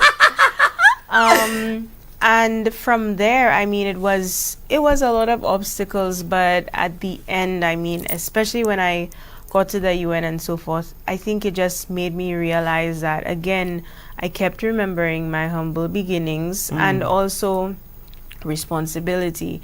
I think the UN has an effect on people where after a while, for me, I felt like I was chasing the promotion rather than chasing the cause. Wow. And my ethos started shifting. Really? And I felt like a lot of people in the UN are surrounded by that. It's driven by ego, not by passion or by cause. Ouch. And I felt like that was a big stumbling block in the system. And I noticed people that were in the UN system, they started thinking very narrowly. Wow. And if you're working on huge world issues and so forth, and you have this very narrow scope, obviously you're not seeing all of the solutions. And for me, I felt like, especially in countries like St. Lucia, there is the ability to create solutions from the grassroots. That's where I want to unravel. Right after this break, we're going to get into how do you stay focused and then get into the grassroots issues of there's a need. I've got some answers here. So stay tuned, if you will, with Miss Caroo and your girl, Tongie. Be right This is Dr. Tongie. I'm from a little town called Columbus, Mississippi, and I've come all the way here to show you exactly how you can live abundantly. Fear is nothing. You hear me? You can do anything you put your mind to. I'm your girl, Dr. Tongie. We're going to do life together.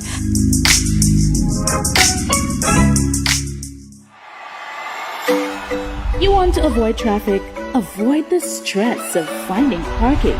The answer is the Water Taxi from Saluna Water Sports by Bay Gardens Beach Resorts to Pigeon Island Jazz Festival for only $50 EC or $20 US round trip per person. Contact us at 721-5098 to book your tickets. Jazz Festival in style.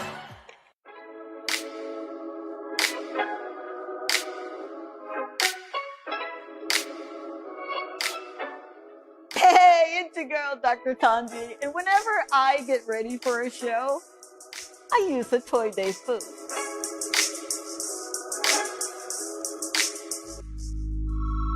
The Toy Day food is a proud sponsor of the Dr. Tongie Show and Talk to Tongie.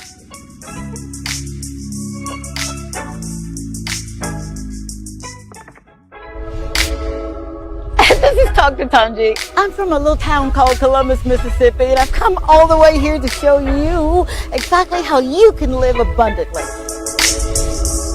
Fear is nothing. You hear me? You can do anything you put your mind to. I'm your girl, Dr. Tongie. We're going to do life together.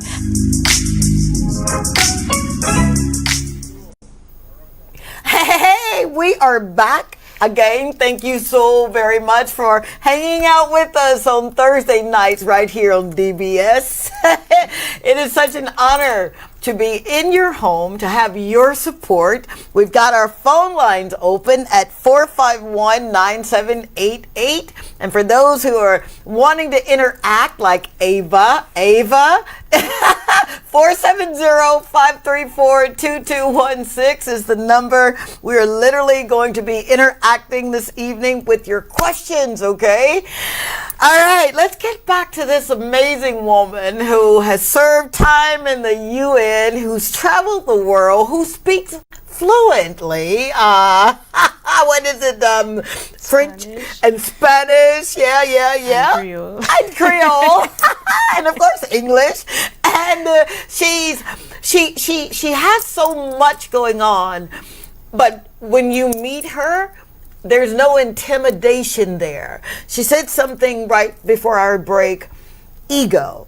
And you and I both know, and all of us that are watching know, that ego has no place when you're serving. And that's what she's doing. She's rolling up her sleeves. She's did the grassroots effort. Now she's come back home to not make a name for herself, but make a name for other people that she serves. And that's the spirit of leadership, not just the leadership spirit. So let's talk about your transitioning now. So you are around folk that are in the UN, and you know how it operates a little bit, and I'm sure they've got all of their ideologies and all of that good stuff.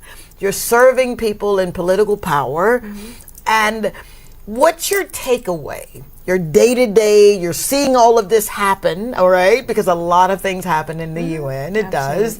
They kind of set the tone for us.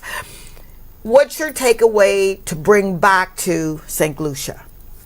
My biggest takeaway, I think, with the UN was the work ethic. Being a baby, going in there at 25, and then also being exposed, especially with my last assignment, around Nigerians in particular, West Africans, Asians, their work ethic. And I was like, I think in the UN there was also this mindset, and in general there's this mindset that Caribbean people are very laid back, even in the way that we work. And I was like, no, I'm gonna show you that that's not the typical thing. And if you and I are on the treadmill, let's see who gets off first. Does she sound like Will Smith? Getting ready for Ali? That is so amazing that you would say that. I mean, you're a little bitty person with such capacity. So your worth ethics, they were there, your ethics were there, but it just kind of went to the 10th power. Absolutely, because I was tested. I mean, I was really young. My last portfolio was literally at the seat of the UN. I was the special advisor to the President of the General Assembly, and that is a portfolio where you're up at all hours. You literally have to be attuned to everything. You're on call 24/7. A little bit worse than being a medical doctor, huh? Very much so. Wow. Yeah, but I loved it because at the end of the day, now I look at it, and if I didn't have that experience, I could never create a social enterprise or an organization. I could never believe in the creation of it, and I could never get exposed to other people that have done things outside of the UN. Because the thing that we think, especially in St. Lucia, is that development should be in the hands of government, and actually can be in the hands of us individuals and also outside agencies as well. It doesn't have to be government. I'm sorry, but you were saying some things that I sorely believe in. I honestly believe where the government should rest on our shoulders and not us resting on the government's shoulder. That's just what I believe, Matthew 6:33. But to hear you say that, and you just literally said, enough is enough. And that's basically what you did. You said enough is enough. And because God trusts you with so much, there is a wonderful passage in our Constitution that says, to whom much is given, much is required. And there's a lot required of you because you always say, So you took everything that you had learned, carrying boxes, selling football tickets. I mean, who does that? But someone who is destined for greatness. It was a little bit more than a job. It was an assignment that would really catapult you to national purview. So you bring all of this home and you create with your hands and with your intellect and with your heart this amazing service-oriented what? Organization. Well, people call it a non-profit organization, but really I look at it as a social enterprise because while we focus on development, at the end of the day, we also create pathways for people to earn income. And also, I use business principles to run the organization, because oftentimes in St. Lucia too, NGOs are looked at as very laid back. Even people going into the NGO sector to look for jobs, I've noticed that people think it's just like a hobby and, you know, it's just like a very laid back thing. And I'm like, look, our farmers are our clients. I want to serve them just like a bank, just like a telecommunications agency, whatever it is. But at the end of the day, what we're serving is impact. We've got someone, all right, and I'm going to get to that. But I want to say thank you so very much. Christ Love Pierre Antoine, who says, yow. And Baboy Reynolds, who says, you are a role model for today's generation. How about that? Thank you so very much. That is so kind and so true. And he's giving you hand claps. So that's warranted when you're doing something like you're doing, right? I like the fact that you said social enterprise. You didn't say nonprofit. Helen's daughter, Helen's daughters, is your social enterprise. Would you speak on what it means for you to have created something so amazing, and then what it means for the people that could be a part of Helen's daughters? Again, I think that even introducing social enterprise to St. Lucia, we haven't really had it. There's no legal framework, actually. I know. Even when registering, it's like we're registered as a non-profit organization. But at the end of the day, I don't think that any organization, development organization, can remain sustainable if you're only relying on grant funding. You have to find pathways of generating income for the organization and by extension for the people that you serve. And that is why we do things like the agritourism tours with our partnership with Hotel Chocolat and having the farm on there. Even like creating our farmers markets where women can generate their income and so forth. It is important. Because at the end of the day, what you do find, and I guess like when I did my scoping out of the sector, is again people chasing money rather than focusing on the ethos of the organization. And I wanted to stay pure, be selective about who funds us, but also maintain a control on ensuring that the goal with what we started with is always achieved. I love it. I absolutely love that. I'm about to burst from the seams right now because you're speaking my language. I just believe that, and you said it best, business, every one of us was born with a business, whether we get it awakened in us in this lifetime or not. We were born with a business. We were. And for you to do what you're doing, serving other folk, that's what you're doing, serving them with your gifts, your skill sets, your talents, and giving them a voice. Would you tell us what makes up Helen's daughters? It's so refreshing now because it's really, I remember when we first started the whole thing with rural women, it was obviously we attracted traditional farmers. Now you see women that are doctors, farmers, accountants, whatever, where it's like the same story as mine. I grew up in a rural community because, let's be serious, 80% of St. Lucia is rural. Most of us come from those communities, and the foundation of St. Lucia is from agriculture, like hands down. And they are now feeling that pride of being associated again with agriculture. And what the organization is doing is position these women strategically and in several sectors of St. Lucia, so that you're a Dr. Tongie, I'm a farmer, I can check you for something if I need it. Aside from us being an organization, but you're literally creating networks and linkages within women so that they can check on one another. So it's not just an organization, it's really like a community. It's a community. In a sense. I love that. I've got these chill pumps, man. 470-534-2216 is our number for you to kind of be aboard and participate with us. And if you want to call in, 451-9788. Keithlin Caroo, who's changing things in this country. You said something that I don't get to hear a lot, but I've been hearing it so much being in this country. You believe in supporting one another. Women checking on women. That's so what we need. You know, back in the day, and I'm telling my age here, I'm from Mississippi. That's rural. Talk about rural. We were not only growing cotton, we were picking it. Ouch. And we had women like Miss Curly or Miss Mayfield that literally, and my mama, you better be watching, who would call and check in on the neighbors. So part of what Helen's Daughters does is you've got this network. You bring wares, you bring your product, your produce, your gifting to the marketplace, and you're not solely dependent on grants.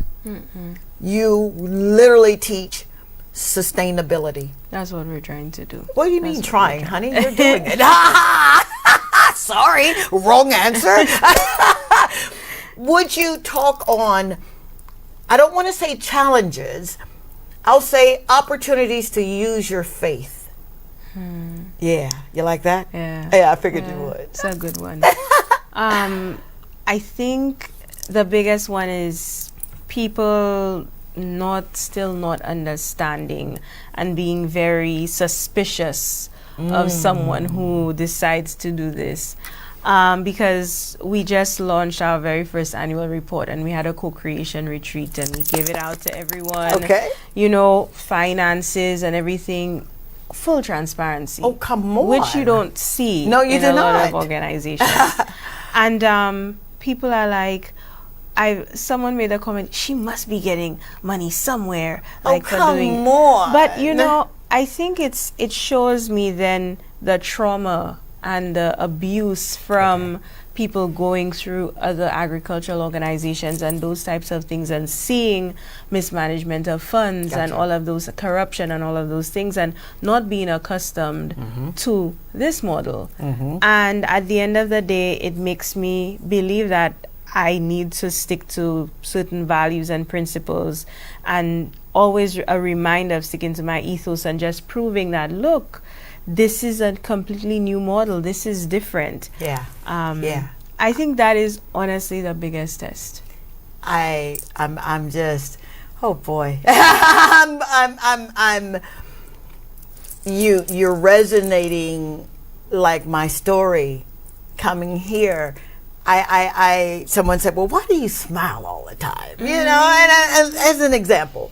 And I'm saying, but if you only knew how difficult my life was, you'd smile with me. You'd dance with me. I'm not here to say, hey, look at me or look what I'm doing. I'm here so that you can live the life that you're supposed to live.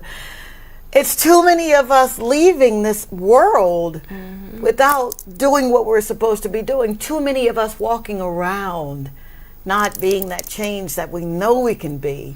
And for you to literally say, you know what, I'll be her. That's wow. Thank you. That's major, it is. And for you, that challenge to be out there, I hope that you really, who's ever listening, and I know you are, I hope that you honestly see her heart, that you see her spirit. She doesn't want anything from you. It's just a matter of making sure you get to where you're supposed to get to in the desired time that you're supposed to be doing it. With that being a challenge, and that being some of the trauma that unfortunately we as women, you know, we carry a lot. We really do. We mask how strong we are when we're breaking sometimes. Have you ever had someone present or past that just didn't fit the model? Yes. Ouch. Yeah, and the thing is, it's not only in St. Lucia. It's actually happened in one other country that we just entered into. And again, I think it is just not feeling accustomed to seeing a community that is, I don't want to say pure, but that is just based on very different principles.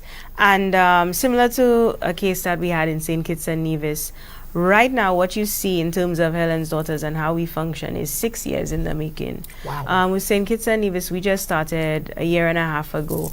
And they're seeing what's happening in St. Lucia and they want the same thing. That is so wonderful when that happens. Again, I think for the last 4 years, the biggest job was the mindset shift.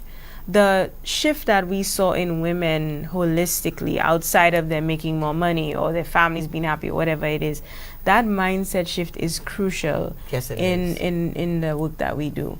And there's no way of really, you see it, there's no way of sometimes, you know, putting it in our monitoring and evaluation.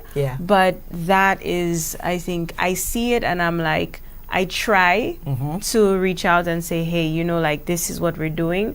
But then at the end of the day, a person is a person and they have to make the decision to change. Absolutely. And all I can do is say, hey, this is the environment. You're welcome to partake, but if you don't want to, then there's no forcing you. You know, and that breaks my heart because this program, this social change, it just resonates with everything that it makes up a person. I've said it once, I'll say it 1,000 times. We are spirit and we have a soul, which is our mind, our will, and our emotion, encased in this amazing body that we get to walk around in, right?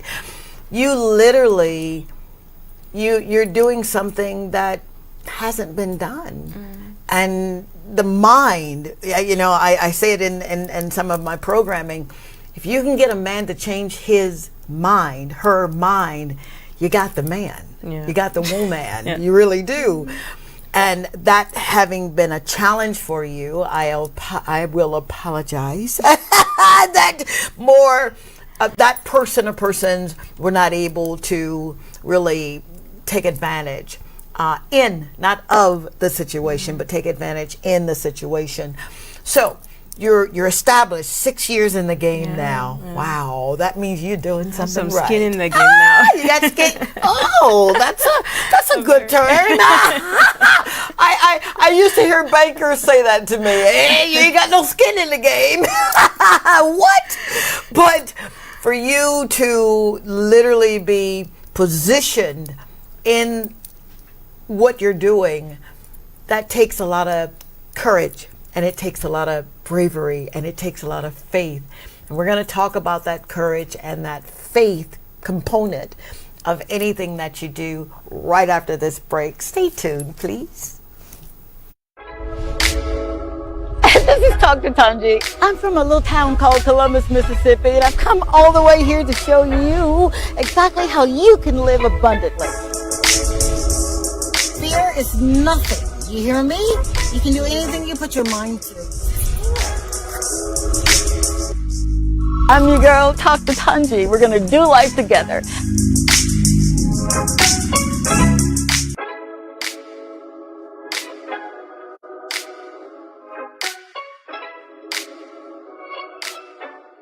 Hey, it's your girl, Dr. Tongie. And whenever I get ready for a show, I use the Toy Day food.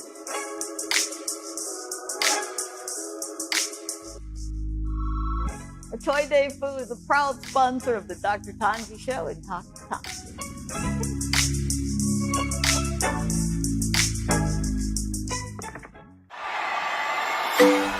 You want to avoid traffic? Avoid the stress of finding parking. The answer is the Water Taxi from Saluna Water Sports by Bay Gardens Beach Resorts to Pigeon Island Jazz Festival for only $50 EC or $20 US round trip per person. Contact us at 721-5098 to book your tickets. Jazz Festival in style.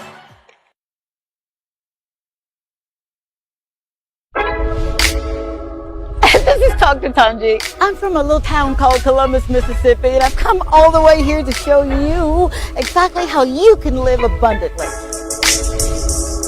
Fear is nothing. You hear me? You can do anything you put your mind to. I'm your girl, Dr. Tongie. We're going to do life together.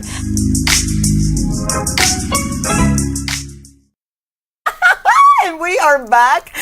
Thank you so very much for allowing us to come into your home, to come into your ear gate. I do not take it lightly or for granted that you're hanging out with us. Seriously. 451-9788 is our call-in number. 470-534-2216 is what's happening on WhatsApp. So I want to say a special shout out and thank you to Miss Perlita Felix. Where is she hailing from? Soufrière. Soufrière. Thank you so much for showing up, man. Yes. We're here with none other than Miss Keithlin Caroo, who's a mover and a shaker. And I told you, I wasn't kidding when I was just saying that. You know how people will say that as an introduction. Oh, she's a mover and a shaker, and then they're not really doing anything. And you're like, but what's she moving to, Doc? What's she shaking? Well, this woman is doing it seriously, and she has created a safe community for people to be valued and to have discipline and principles that will literally move you from where you are to where you really want to be. And we're going to talk about this faith thing, because it takes a lot of faith and courage, woman, to get up every morning, roll up your sleeves and say, you know what, today is the day that I do this. What does that look like for you? Typical day. Typical day is I wake up happy. I wake up energized because I really love what I do. Okay. Wake up, gym first. Is that right? Yeah, because you should see this woman. She's dressed to the nines, man. All right, so you get up and you're going to the gym. All right. What next? Need that. After that, get dressed, head straight to the pyramid where our office is. Okay. And literally, I treat it just like a 9 to 5. I mean, we have 2 staffers. Prep, we have our entire program of for the year already mapped out. I actually, so that planning, not to cut you off, but that is something that you literally, I won't say painstakingly because nothing we do is painstaking, but you're planning. You said that's planned for the year. Yep. Wow. Yeah, we started planning it 6 months before our co-creation retreat that we had a couple weeks ago. Okay. When we plan a program, we don't just essentially, it doesn't come from the top down. We invite our members as well to contribute, to say what they like, what they don't like, what makes sense, and so forth. Then we concretize it and we essentially push it out. And even when I left, I got here at 7:15, but we're currently having a training program running, a 9-week virtual program. Our Rural Women's Ag Academy, which is an agricultural course that provides free training on sustainable agriculture, financial literacy, agribusiness development, agritourism, and nutritional marketing as well. Yeah. Are you serious?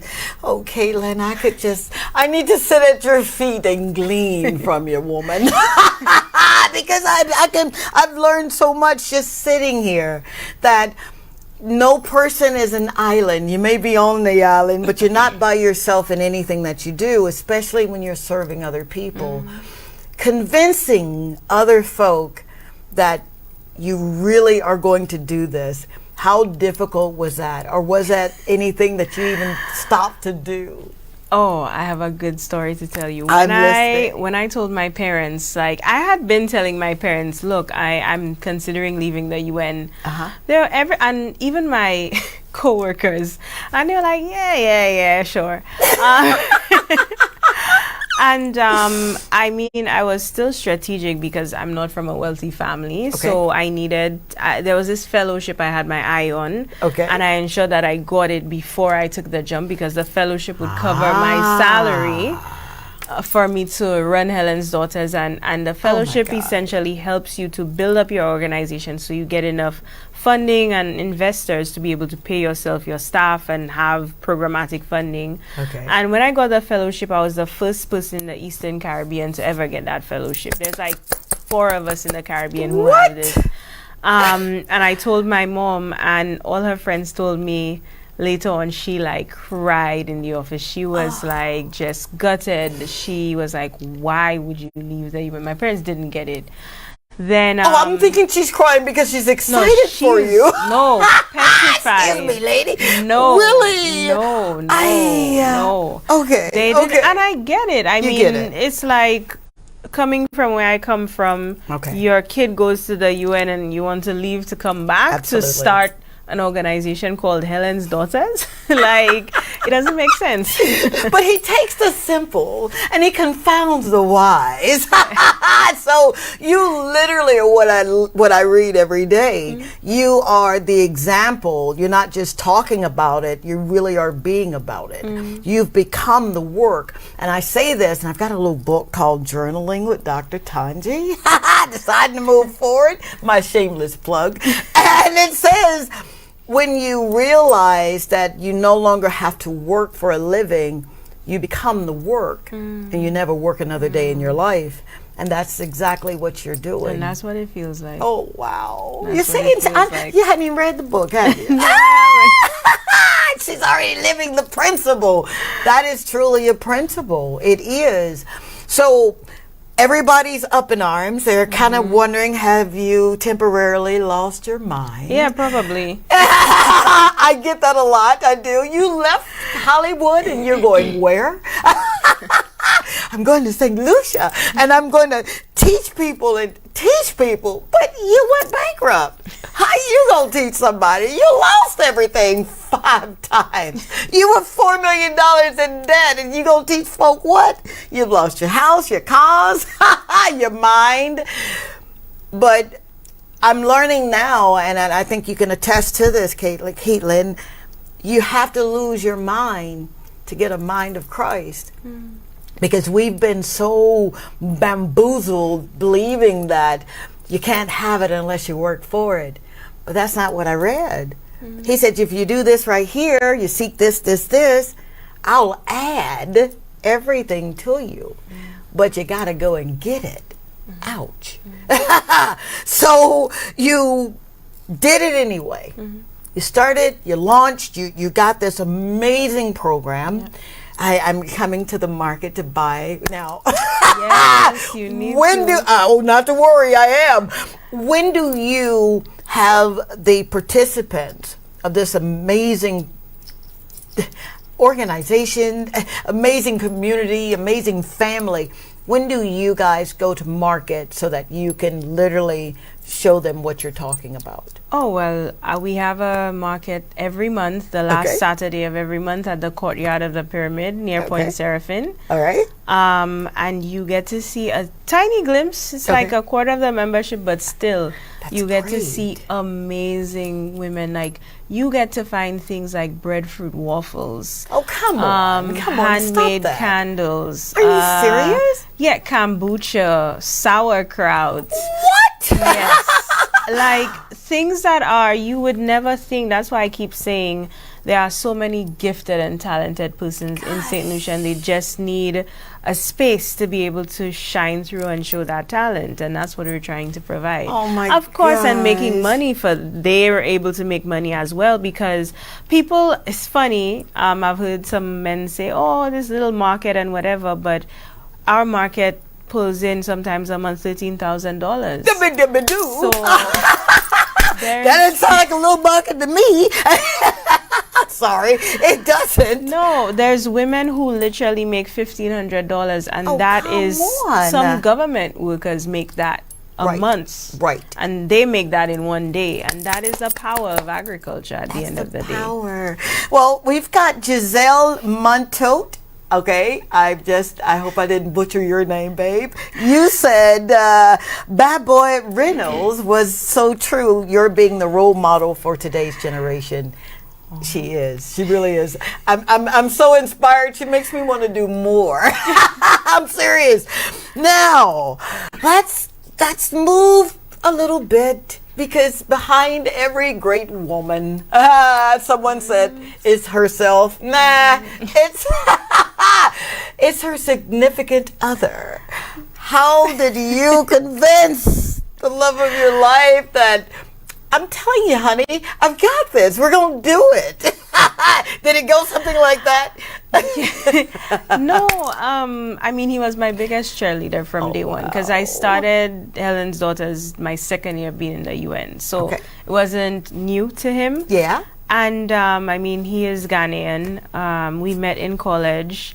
And it's funny because he was an entrepreneur in college. He was the one, I had never seen that. He was making his own money. He had a whole website. He was selling this and doing this and paying tuition by himself and not taking loans. And it was really inspiring. And his drive and his ambition really unlocked something in me as well. And I was like, I think I can do that. I want to do that. And even when, I mean, we started working and so forth, like, to make extra money, we even had like a social media marketing agency for like I love it. 3 years. Yeah, and we specifically focused on immigrant-owned businesses. Okay. And you know, we had some success stories. We stopped it when I left, of course, but there was one company that ended up being on an HBO series and different. Oh, come on! No, like it really was. No, I think that was, if this wasn't here, that would have been very I get that. Wow, how amazing! So you there was no convincing him. No. He's great in the fact that he saw something in me that perhaps I didn't even see in myself. Now, what is that? She's looking at me like, you didn't ask me that on camera, did you? What was it that he saw in you that you didn't see just yet? How about that? Yeah. Okay. Someone who could create, someone who could, I don't want to sound egotistical. No. See, there's no ego in here. You joined the prayer before we started. So there's not even us. It's him speaking through us, because there's someone that needs to hear this. You're right there on the verge of being 3 feet from where you need to be. And then you tuned into this show and you're like, wait a minute, hold up, time out. She looks like me. She sounds like me. So maybe me is in me's way. Ouch. What was it that he saw in you that you didn't see? He saw power. Hey! You said that real good. That means dynamite. If you're looking at it in the Greek term, okay? So if you, from a Bible scholars, power is dynamis. It doesn't mean ego. Wow. Yeah. Power. And you're walking in that power. And every day you wake up and you're excited about life, yeah? Yeah? You told me about the gym. You told me how you get your day started. What's your train of thought? What's first thing on your mind that you know, I got to get it done? And this is daily. Daily? Yep. First thing on my mind is, well, again, maintaining my faith.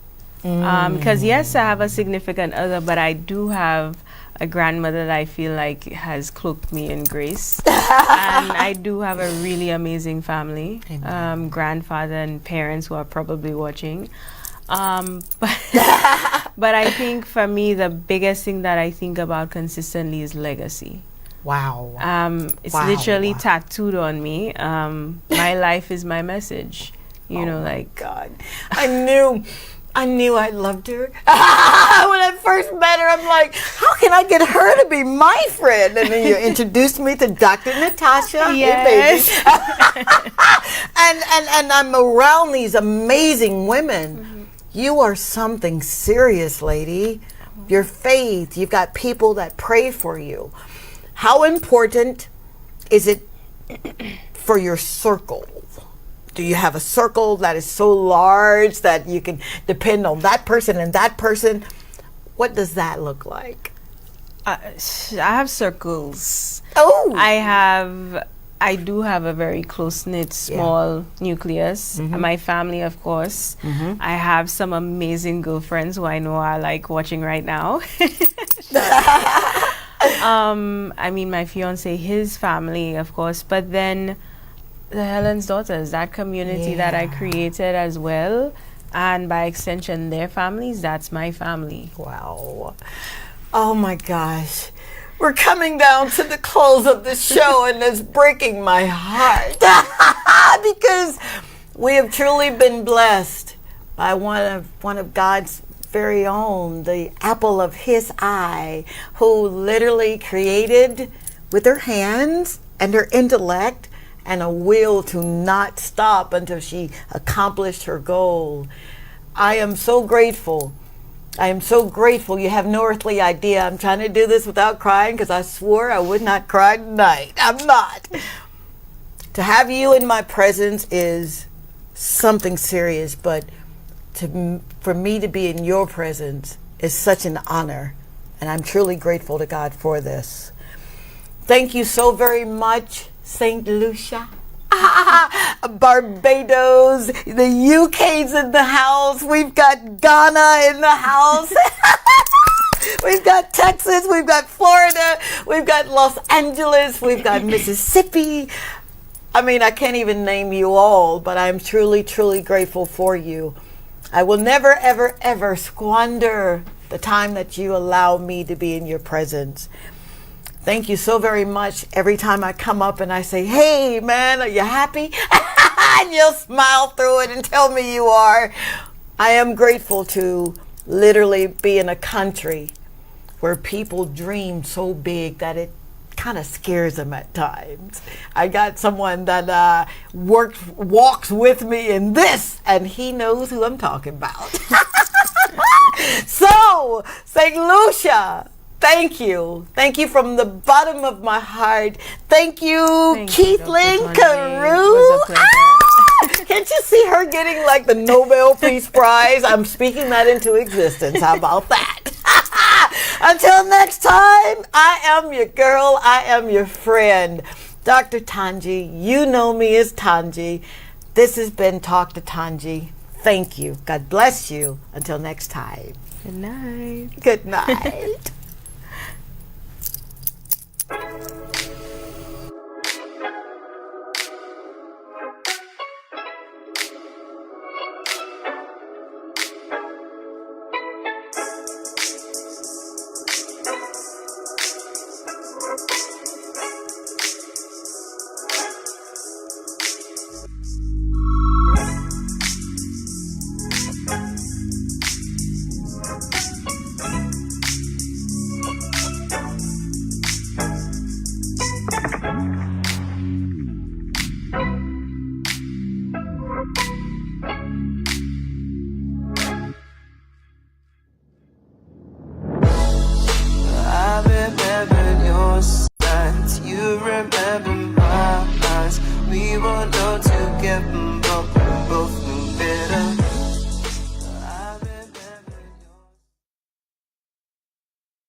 I've come all the way here to show you exactly how you can live abundantly. Fear is nothing. You hear me? You can do anything you put your mind to. I'm your girl, Talk to Tongie. We're going to do life together. Hello there again.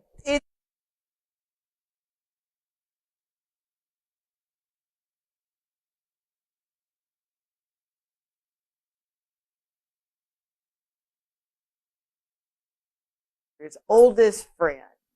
And one of the things that she just reminded me of was, if you don't talk to your friend every day, or if you don't get to see them as much as you want to, you've got the foundation already there for your friendship.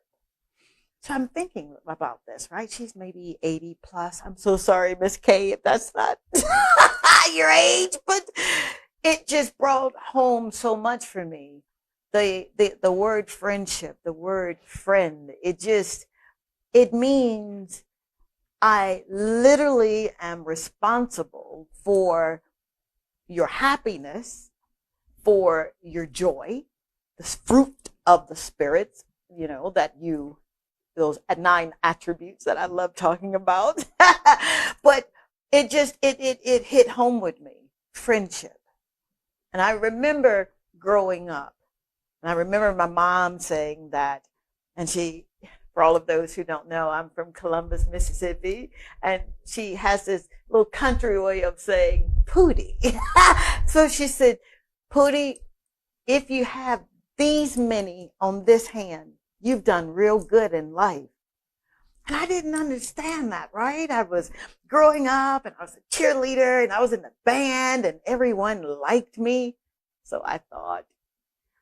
But I discovered that my mama was right. Lo and behold, at the age of 14, I'm diagnosed with scoliosis. And it's in the worst way. Either I wear the back brace or I get the surgery. Long story short, I had on a back brace one day.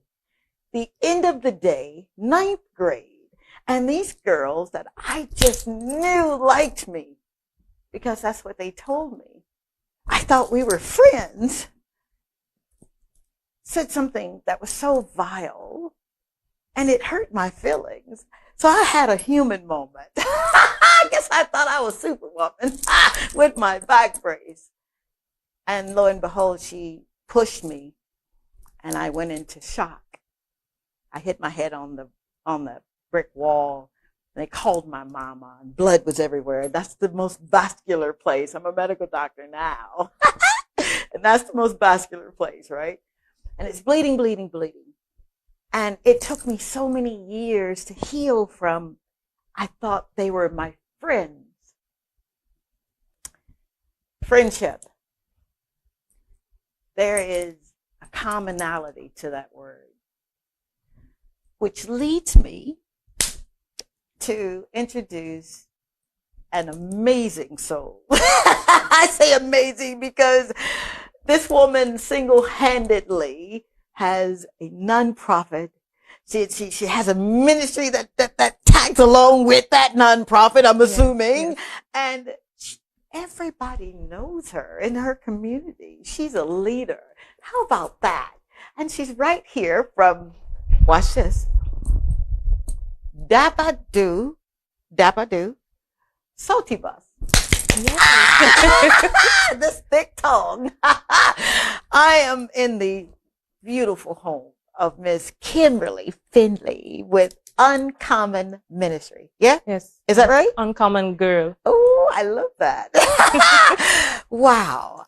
I've got this proverbial question. All right? Yeah. How did you get here? Mm-hmm.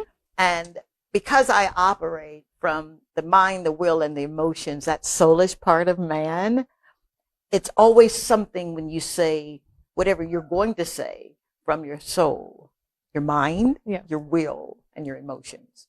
All right? Mm-hmm. Okay. We're going to take a quick break. We're going to get into this. I just laid the groundwork. That's all. It was a principle. Be right back.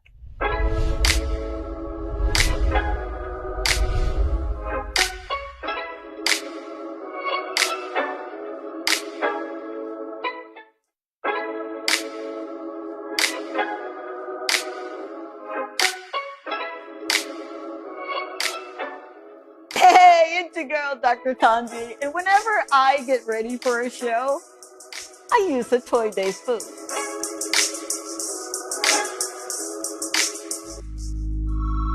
The Toy Day food is a proud sponsor of the Dr. Tongie Show and Talk to Tongie.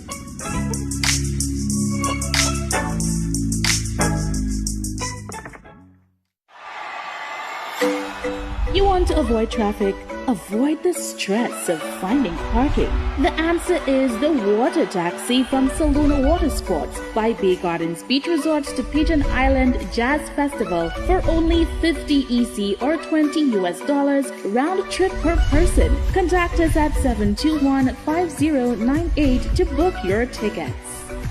Jazz Festival in style. This is Dr. Tongie. I'm from a little town called Columbus, Mississippi, and I've come all the way here to show you exactly how you can live abundantly. Fear is nothing. You hear me? You can do anything you put your mind to. I'm your girl, Dr. Tongie. We're going to do life together. All right, we're back. You remember me, right? Your friend Tongie. Dr. Tongie show. I'm in the beautiful home of this amazing woman. I told you that this woman is leading and guiding and living as someone that I know who's Jewish, and he's a big brother of ours. How are you? I'm doing great. You're doing great. Yes. Would you tell us who you are and how you got here, please? Okay. I'm Kimberly Findley. Kimberly Findley. Yes, but my friends call me Kimmy. Kimmy. Yes. See, okay. Now it's easier. You didn't tell me that. I mean, I'm in her office crying. You could have at least said I can call you Kimmy. Yes, you can call me Kimmy. It's okay. Very good. Thank you, Kimmy. And I am a full-time employee. I'm an administrative secretary. Okay. I also am an entrepreneur. So I own 2 small businesses. And I have a women's ministry called Uncommon Girl Ministry. And now we have it as a non-profit called Uncommon Girl Alliance. Do you hear this? All right. Okay, no, that's not fair. You gave me way too much in that package there. All right, let's break this down. No problem. All right, 2 businesses. Yes. I start with the businesses. Someone will say, well, why didn't you start with the ministry? Well, I'm a businesswoman too. So I start with what I want to. Yes. The businesses, what are they? The first one, it's called Kismet Blossoms. So I make snack bouquets. So they're formed into this wonderful bouquet with all your snacks. Like those you prefer, it's arranged in that way. And the second business, it's called Armor Bearer, Virtual Assistant, and I do social media management. Hold on, I'm so sorry. He's probably going to cut this one. I'm about to shout here. I have been looking for an assistant, virtual or person, or in the flesh. I needed someone to carry my vision, but they had to have a vision of their own because they could carry mine. You won't be faithful in mine if you're not faithful in yours. Yeah. You get it? Yeah. Oh, and a social media brand manager. Yeah. Honey, my honey's off camera. Okay, I'm so sorry. Oh, I'm so sorry. This is a new show. I need the ratings. I need y'all to not turn the TV, but let me just be me because you don't understand. When I walked on this property, there was a guy in a blue t-shirt named Leo. And he was standing there and my driver says, "Are you the guy in the blue t-shirt just standing here?" And he says, "Yes." He says, "Okay, we're here." Google Map, y'all ain't got nothing on us. Come to the Caribbean.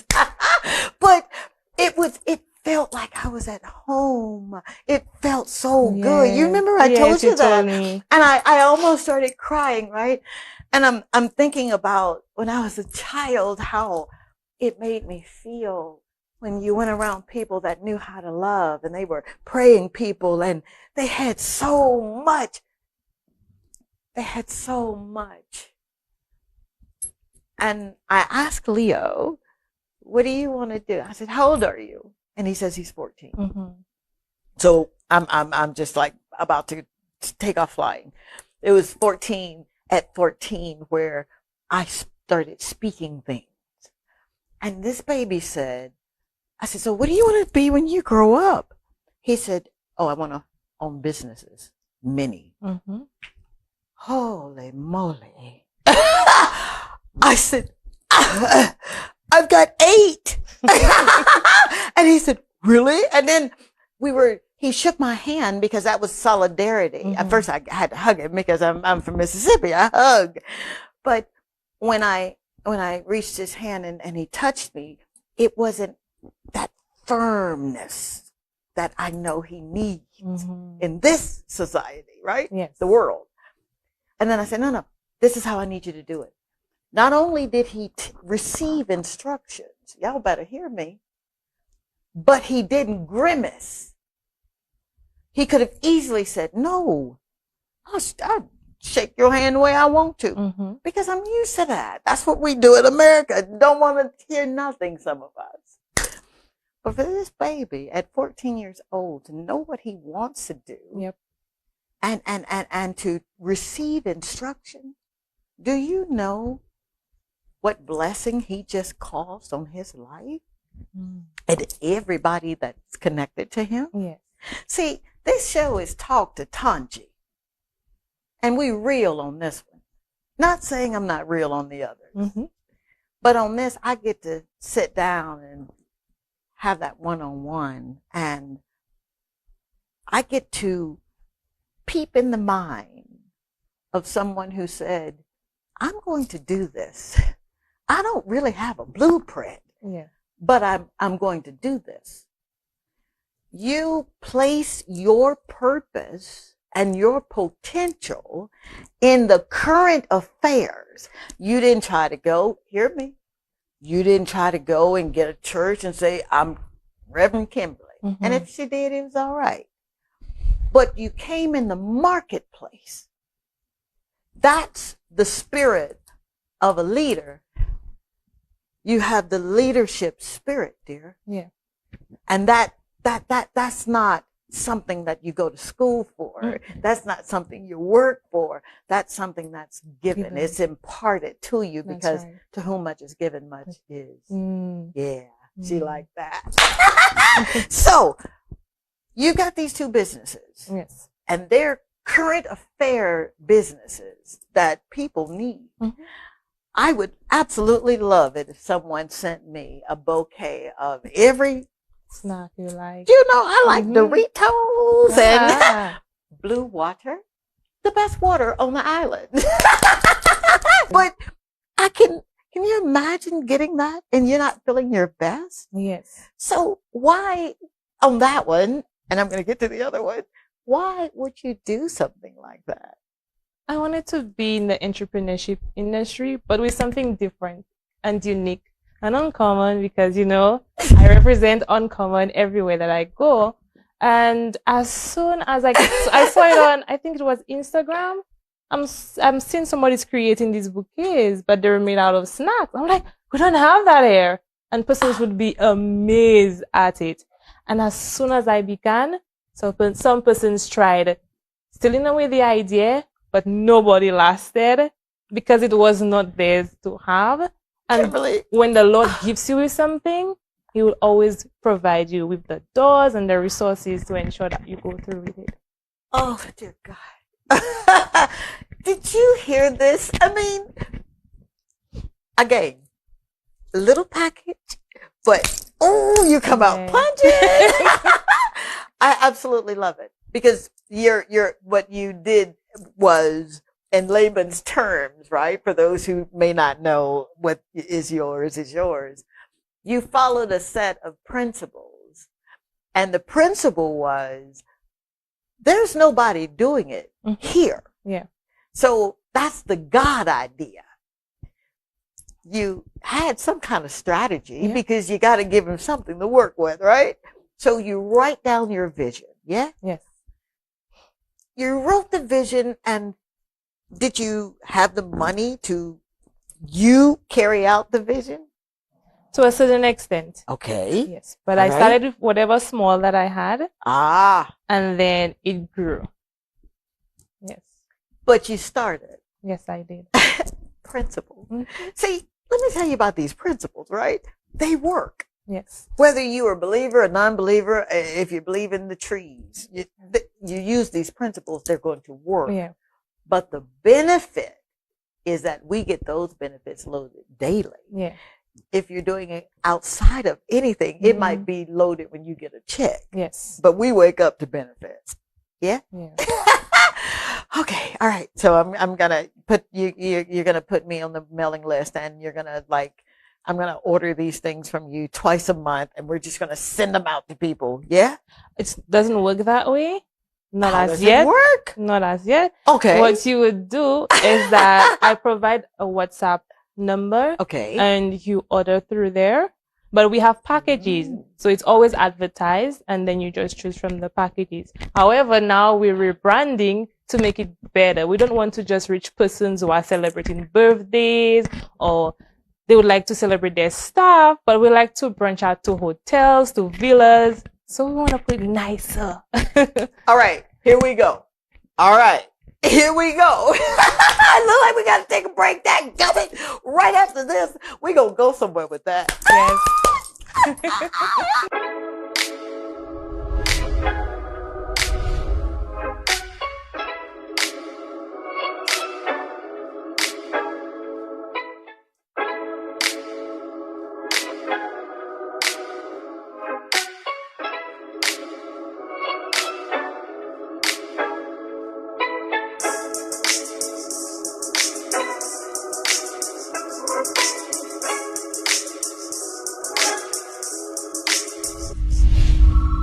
I never leave home without my lip conditioner and lip scrub from Etoile de Femme. It's perfect for this kind of weather and any activity. I'm Dr. Tongie from the Dr. Tongie Show and Dr. Tongie, and I endorse this product. You want to avoid traffic? Avoid the stress of finding parking? The answer is the Water Taxi from Saluna Water Sports by Bay Gardens Beach Resorts to Pigeon Island Jazz Festival for only $50 EC or $20 round trip per person. Contact us at 721-5098 to book your tickets. Jazz Festival in style. This is Dr. Tongie. I'm from a little town called Columbus, Mississippi, and I've come all the way here to show you exactly how you can live abundantly. Fear is nothing. You hear me? You can do anything you put your mind to. I'm your girl, Dr. Tongie. We're going to do life together. All right, we're back. I'm your girl. No, I'm your friend. How about that? This is Talk to Tongie, and we're literally talking to people who are moving and shaking and doing things in the community that are life-changing, life-affirming, that will open doors for other people that didn't think that they could do it. Yeah. I liken you to someone who just dreams in color. Yeah? Is that you? Yes, you dream in color? definitely. And you live out loud and you're Yes. just happy. Tell me, if you don't mind, right? You finished you were telling me about the business where you are now going to get into hotels and villas. Yeah. Yep. That's a vision. And we don't want to give away too much. Yes. All right. Rebranding. A lot of times people that are so attached to, but that's my logo, but that's my brand. If they're so stoic, they don't want to bend. They don't want to change. Change is a principle. How did you know that it was time to change? It was time to change because I did not want to continue designing for the same target all the time. It didn't allow me to grow. I hope you understand. Like it didn't open the door Cam. so I could grow. This my friend. She asked me, did I understand? We speak the same language, of course. And your target audience. You were, and for those who literally are thinking and writing notes and saying, I'm going to do it this year. This is my year. Be okay if you have to shift. Even if you put money in your brand, your logo, your letterhead, your merchandise. When God orders your steps, they don't always go 1 and 2 and 3 and 4. Sometimes it's 10. Yes. Sometimes it's 6. Then sometimes you just gonna keep time. Yes. You see? You're being wise enough, okay, to shift when you knew it was time for shifting. Yeah. That speaks volumes of your character. That's the kind of character that you see with little people that get it, and then they grow up to be big people that get it. Not only are you an entrepreneur, right? Yeah. But you have something that you didn't wait until you just got enamored with so much business that warehouses are going up before you said, I'm going to give back. Would you speak on, and then we're going to juxtapose a little bit? Yeah, all right? no problem. Okay. Speak on your growing up in Baba. Come on, help me. Daba. Come on, Daba. Daba, Salty West. Salty West. Speak on that, because I had never heard of your community. Never. And I've been here a year and a half. And I love going out into the communities. A year and a half ago, almost 2 years, we had a toy drive in 12 communities. It breaks my heart that I didn't know about your community, because coming here was absolutely impeccable. Speak on growing up here, but not taking in and seeing what you saw and not saying, this is my plight in life. Yeah.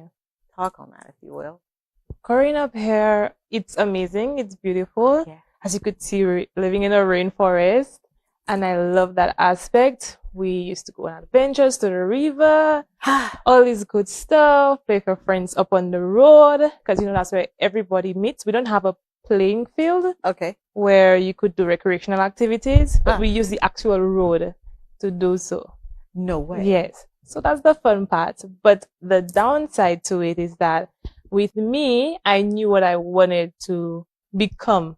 Since from the age of 12, I knew exactly who I wanted to be. Now, within this community, it is so close-knit that everybody knows everybody, or everybody is related to somebody.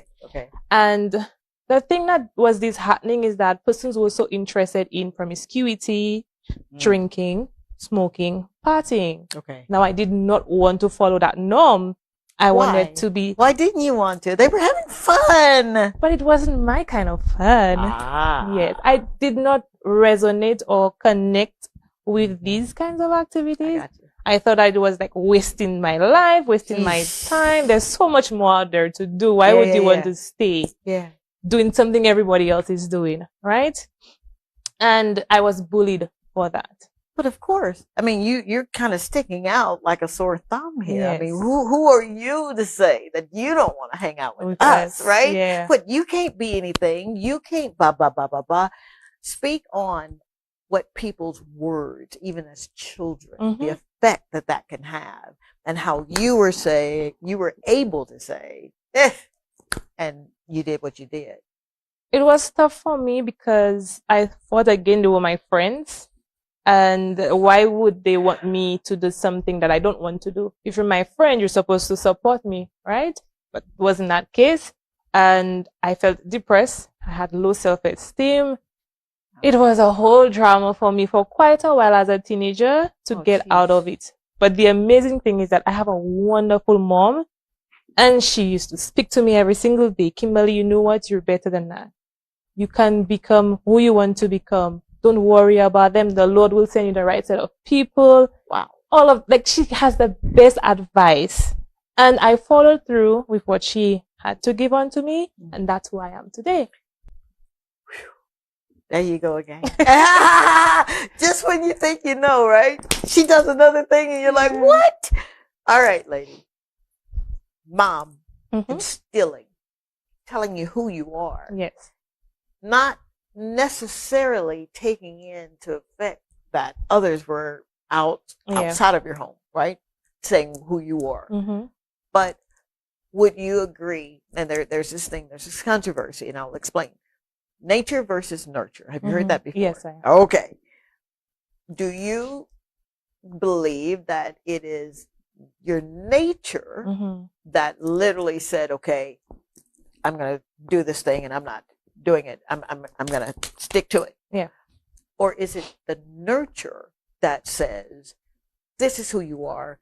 You may not see it yet, but it is going to happen if you do X, Y, and Z. Is it nature versus nurture for you? For me, no. I would say both played a part. Yes. You cannot do one without the other.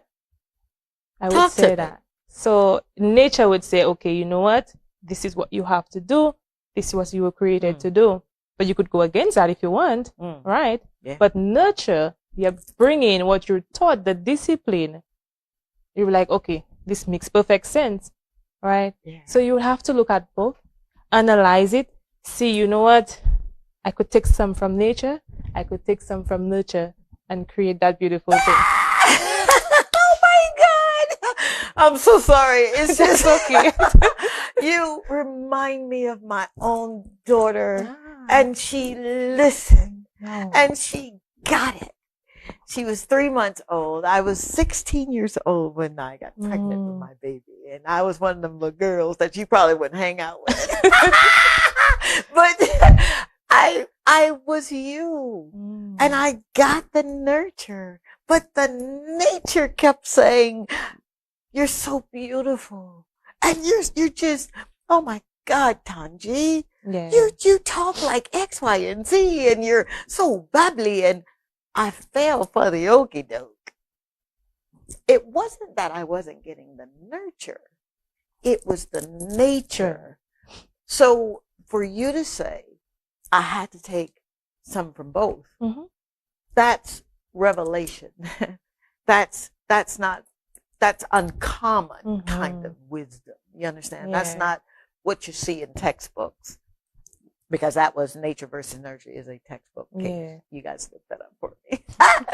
And then drop a line and talk to Tongie and tell me who literally discovered Nature versus Nurture. And speak on that. And I want to hear your, not opinion, but I want to hear your thoughts on that. All right? Okay.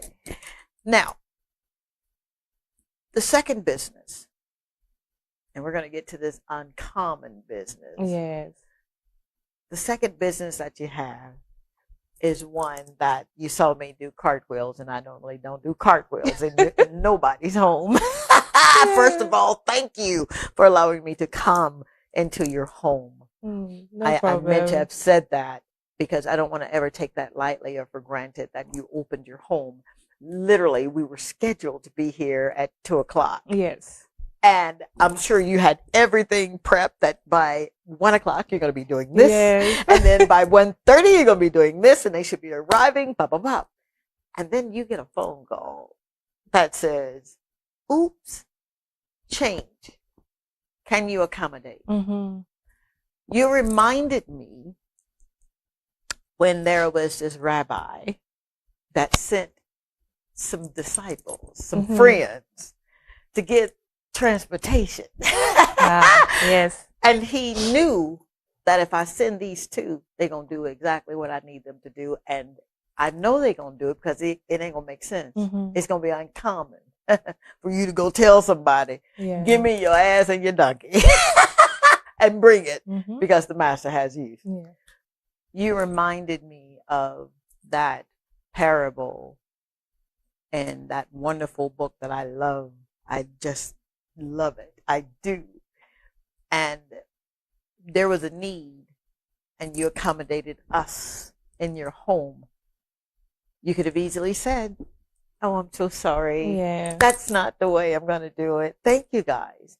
But because of the nature and the nurture and the greater one that's in you. Speak on uncommon. Then we're going to get to the business. We're going to jump. Uncommon. What is uncommon about what you're doing now? Okay.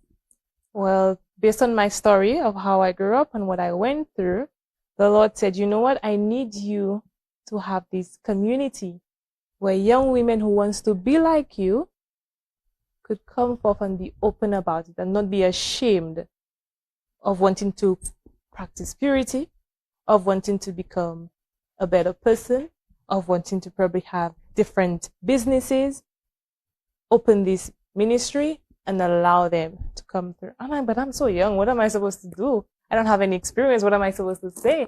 Right?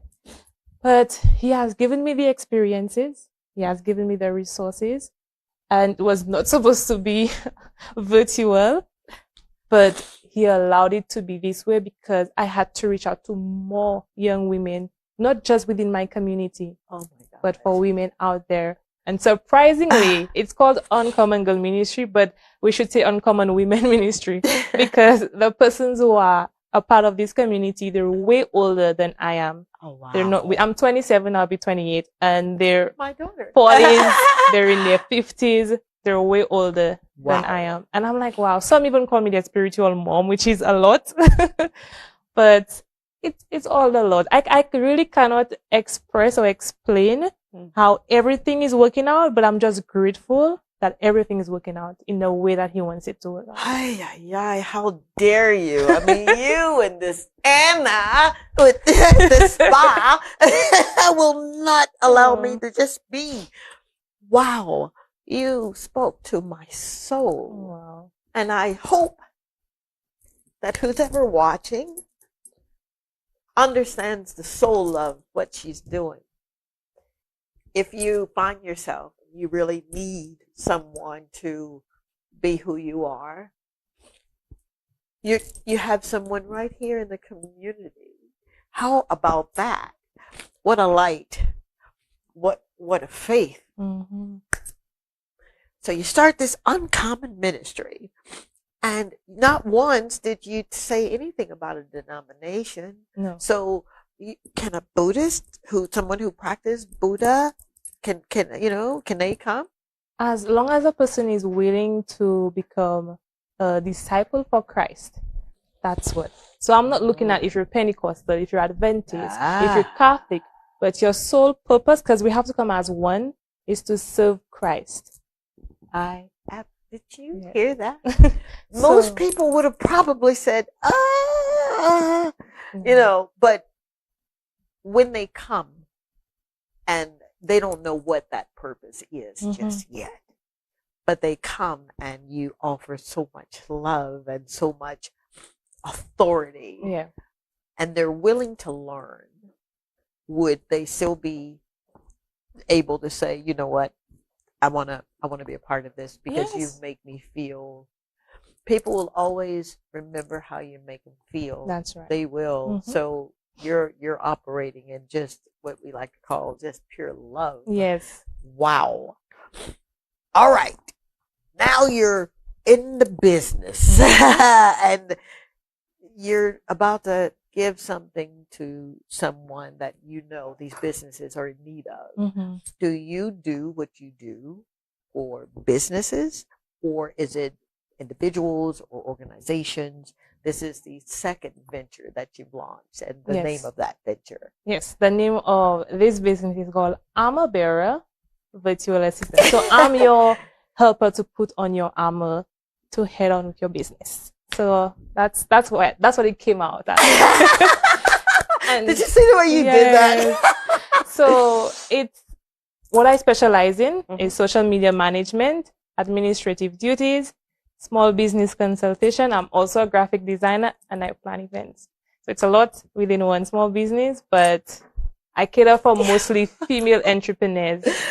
I'm so sorry. You did this. You know that, right? Sorry. It was not my intention.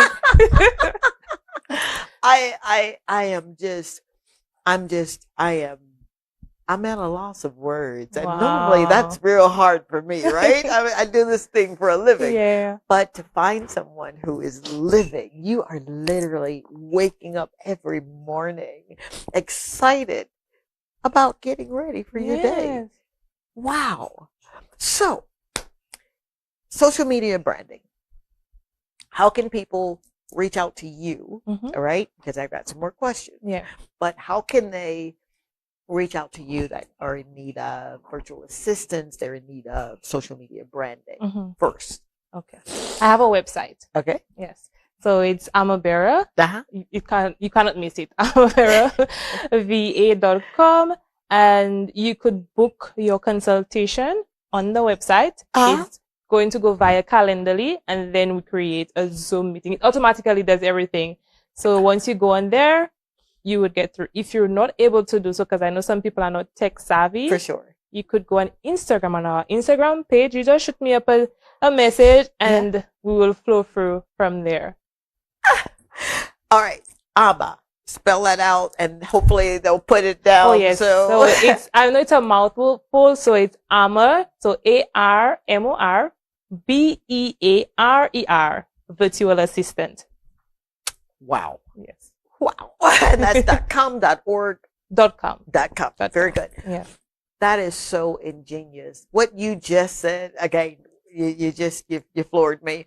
The calendar, just alone, being able to do those bookings like that is just, it's genius. Yeah. Wow. Now, Uncommon.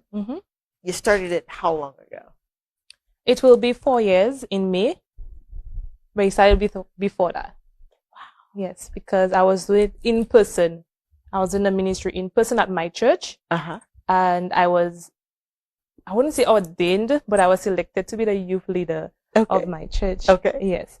And then from there, it ended up being birthed virtually. So that's why we have the 4 years. Wow. Yep. Wow.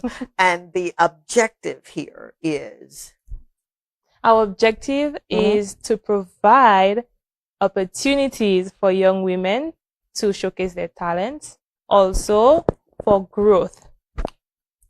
Right there. Yes. That word right there. That's powerful. Actually, our entire, how would you call it, mission statement, the acronym is growth. So, I know that. Why did I know that? The acronym is growth. So we're actually winning souls for Christ. We're harnessing talents and skills. We're providing opportunities for these young women. Most of all, we're providing a safe space so you could have a relationship or community where you could meet with other women with like minds. Wow. I just want to say, whoa, Nelly.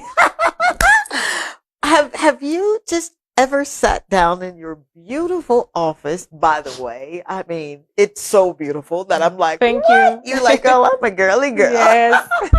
It's pink and white and it's just, it makes you feel good, like cotton candy, right? Have you ever sat down to just write what you're doing and how it ripples and it just keeps having that ripple effect? Have you ever just sat and wrote? Yeah, I journal all the time. Yes, tell me about your journaling. I got a little book called Journaling with Dr. Touch. Oh, wow. So what is your journaling like? Because it's important. It turns out to be prayer journaling most of the part, where I'm just thankful. So I'm writing out my prayers. It's like we're having a conversation right now, and I'll be writing it out and thanking the Lord for his many blessings, where I was, how I've overcome challenges, where I am now, places I never thought that I've gone to, I've been. So it's amazing. Don't ever limit yourself. Just know that you are created for a greater purpose, and the Lord will allow you to experience the things that he has planned for you, the things he has ordained for your life. Wow. Whoa, Nelly. I'm amazed by God's goodness and his grace.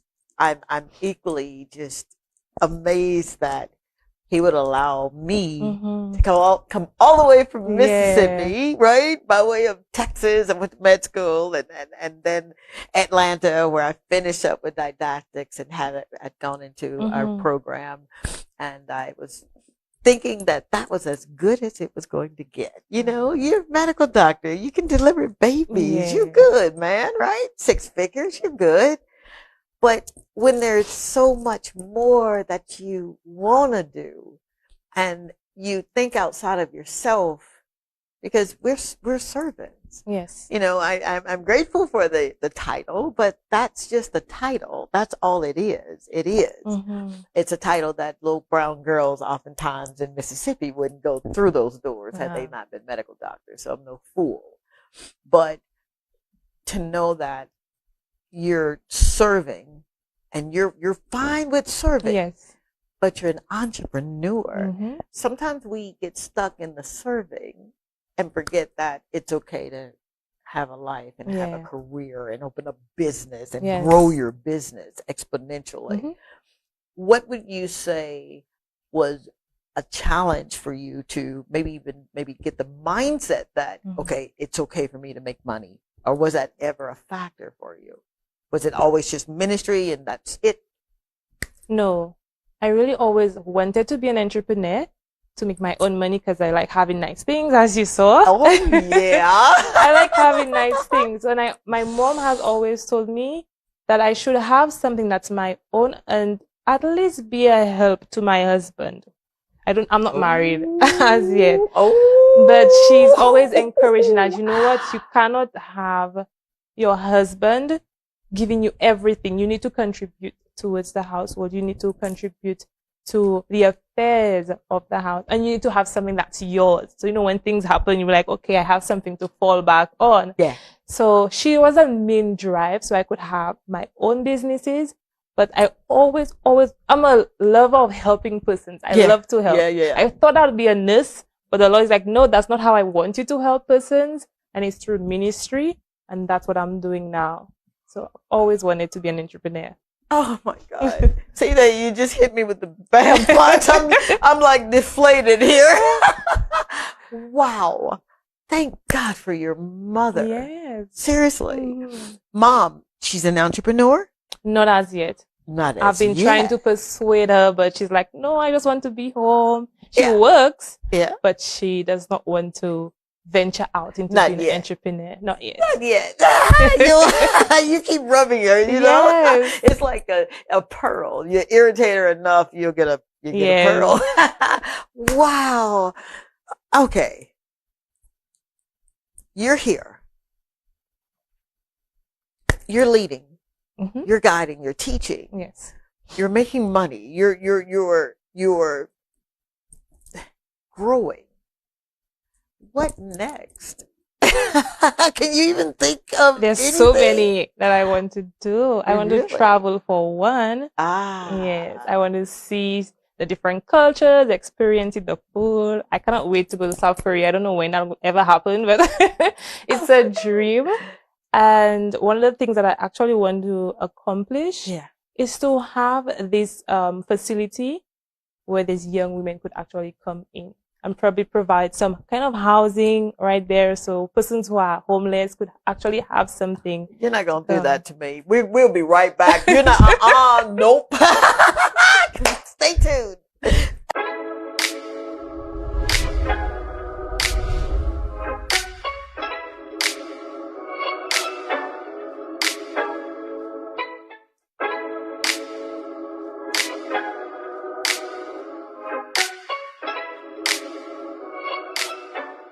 Hey, it's your girl, Dr. Tongie. And whenever I get ready for a show, I use the Toy Day food.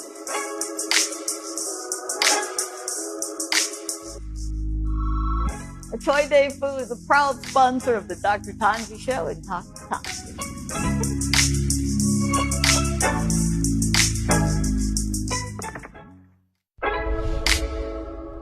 This is Talk to Tongie. I'm from a little town called Columbus, Mississippi, and I've come all the way here to show you exactly how you can live abundantly. Fear is nothing. You hear me? You can do anything you put your mind to. I'm your girl, Talk to Tongie. We're going to do life together. All right, we're back.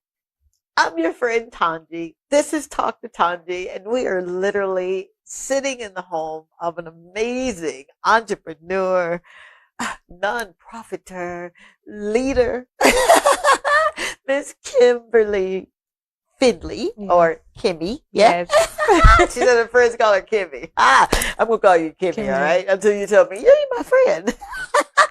Listen, you doing what you're doing in the marketplace, that's uncommon. You know that, right? Well, you just got a new client. I mean, you just heard me. She's my girl, so, my lady. So, I'm yours, and I need help.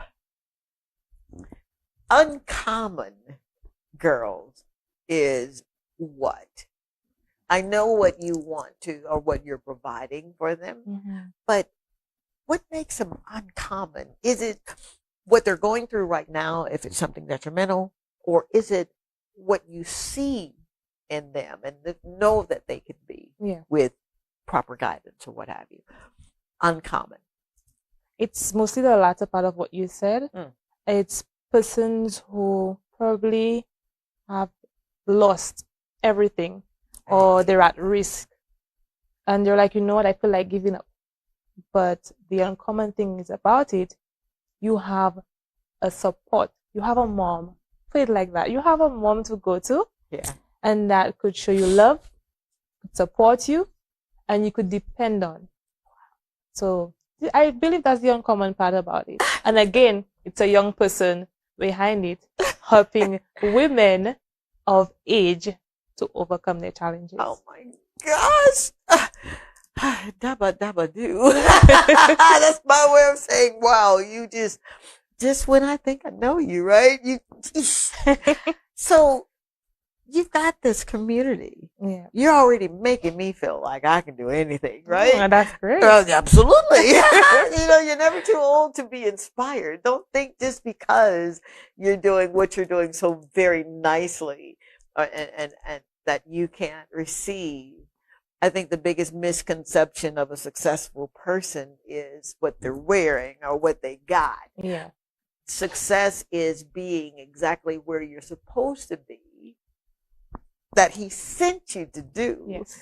And is measured in what you could have done and what you're doing. Yes. If you know that you should be light years ahead, then get busy. Yeah. That's success.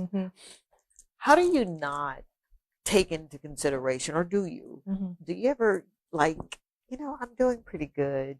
I could, I'll just kind of take off and have a sabbatical. Who takes care of you with you taking care of so many and so much?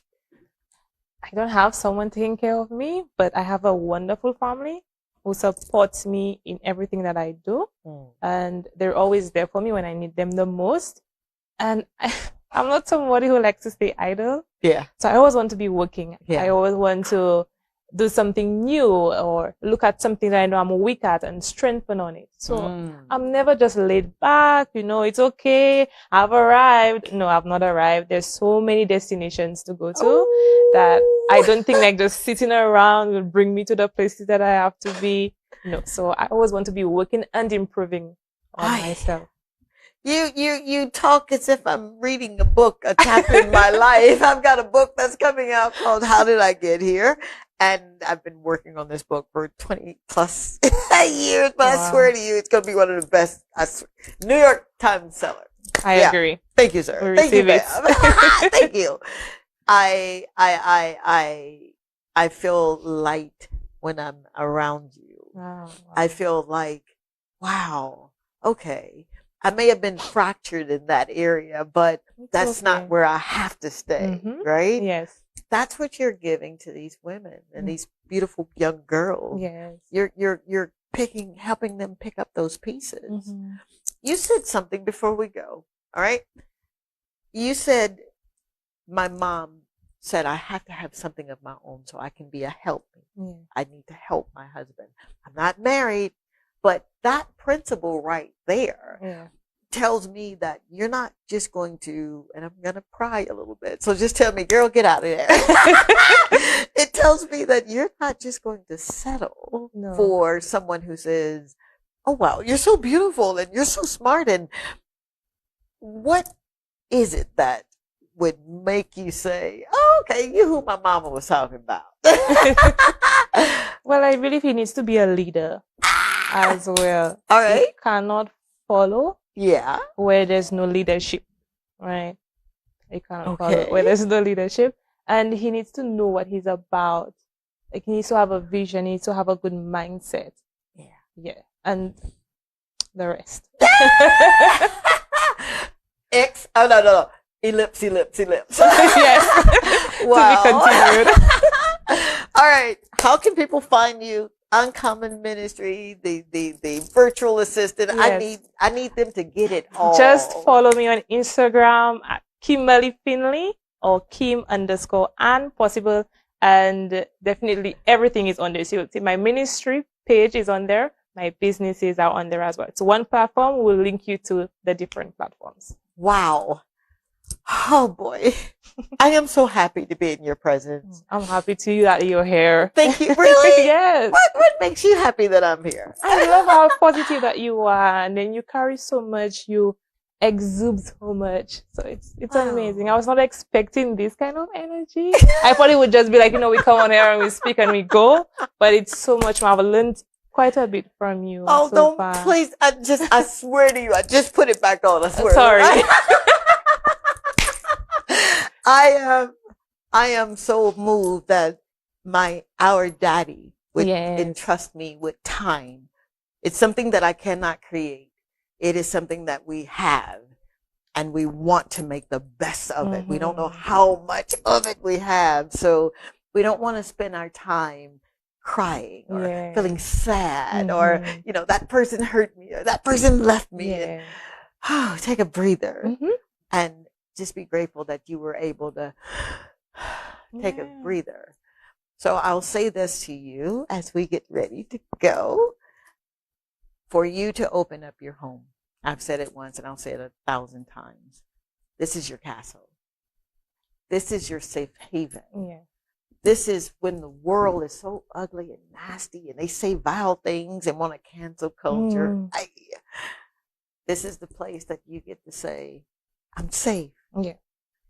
Give me 3 adjectives for home. And then we're about to go. 3. Adverb. What does home mean to you? 3 things. Love. Yes. Comfort. Yes. And lots of joy. Whoa, Nelly. I can't make this stuff up. Listen, thank you so, so very much. You. Yeah, you. Thank you for allowing me to live one of the best dreams that I have ever lived before. It's not about the title.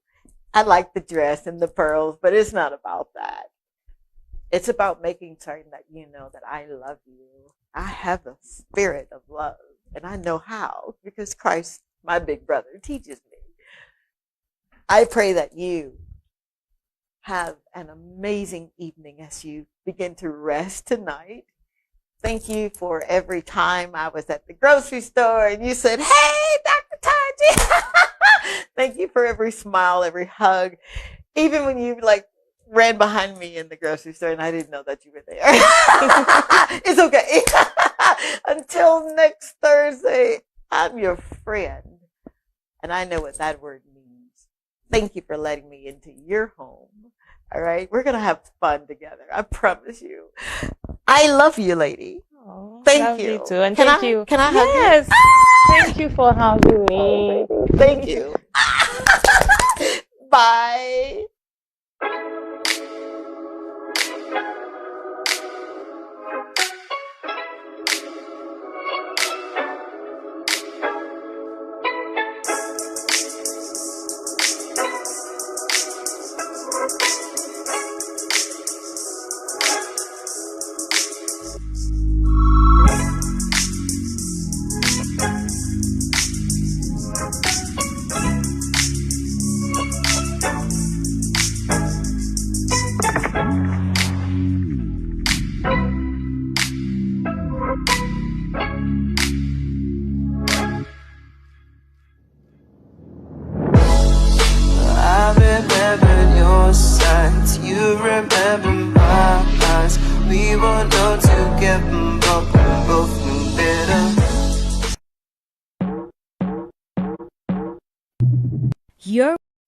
I'm from a little town called Columbus, Mississippi, and I've come all the way here to show you exactly how you can live abundantly. Fear is nothing. You hear me? You can do anything you put your mind to. I'm your girl, Talk to Tongie. We're going to do life together. Hey, good evening, and thank you so very much for joining me. You remember I told you that we're going to bring you some excitement, some insight, motivation, inspiration right here in our country of St. Lucia. That's exactly what we're doing. I'm your friend, Dr. Tongie, but my friends call me Tongie. This is Talk to Tongie. I grew up for those who do not know my story, I grew up in a little small town of Mississippi. And I would always, as a child, want to plant something. I wanted to be around dirt. I just wanted to be by myself. And I'm sure my mama thought I was crazy, but it was something about being one. I called him with God, even at 6 years old. I knew what I wanted to do. But when you're not dreaming, all right, I was guilty of that. When you do not have anyone that you can say, hey, let me touch you, or let me ask you questions, or how do you do that? You find yourself as a child wanting these things, and then no one comes to kind of nurture it, and no one comes to water it, and then it just dies. And do I sound like I'm talking like a farmer? That's exactly where I am too. I am in a place where I'm losing all sense of reality. And I say reality because this place is so beautiful, and we're going to get to that, and we're going to get to the guest, but I feel like I'm at home. And it's hard for me to do that. I had to feel like I'm at home when I'm thousands of miles away from my own home. But what I'm learning is that if you really want to do something, and even if it hasn't been done in your family or no one that you can look at or touch that's doing it, when it's in your soul, and this is what the show's about, it's a soulish place. You know, your soul is your mind, your will, and your emotions, right?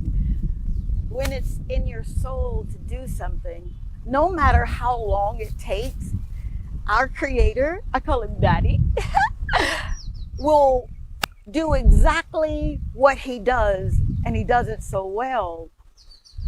You just have to believe. And then with that believing, you know, once you ask, then you believe, then you receive it. And no matter how long it takes, you just know that it's going to come into fruition. Which leads me to an amazing woman that I had the privilege of being introduced last year, I think, about a year and a half now. And it was something about this little lady that reminded me of my aunt, Barbara, from Alabama. Go figure, right? When I met her, she greeted me with a smile, but I saw her spirit before I actually encountered her. I know, sounds like I'm talking semantics. I really am not. For those who know, you know.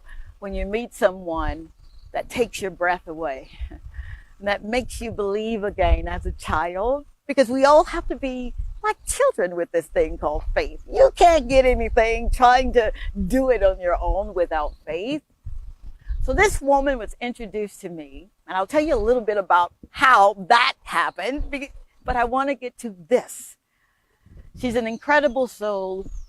She's a woman I know she's after his own heart.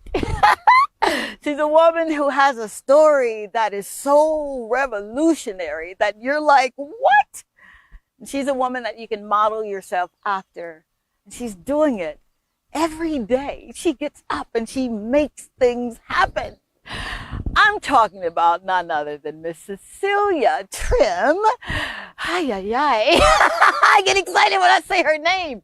But I want to juxtapose into this amazing soul, this amazing spirit that I have an opportunity to call friend, and I don't use that word lightly. I do not.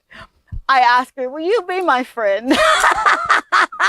What? You better tell folk what you want and then go after it, because they'll give you exactly what you ask for.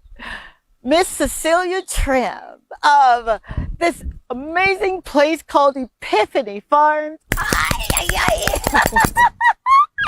We're going to get into her story. I asked the proverbial question, how did you get here? So you think on that. And we'll be right back after this break. We're going to get into someone that's going to blow your mind. Please stay tuned.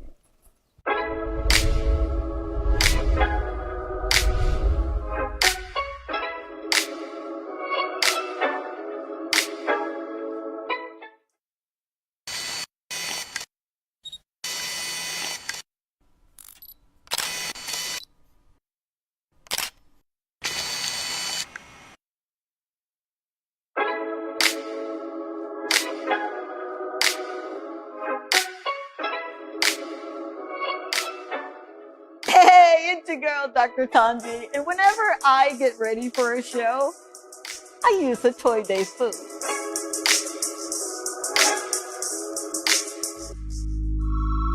A Toy Day food is a proud sponsor of the Dr. Tongie Show and Talk to Tongie.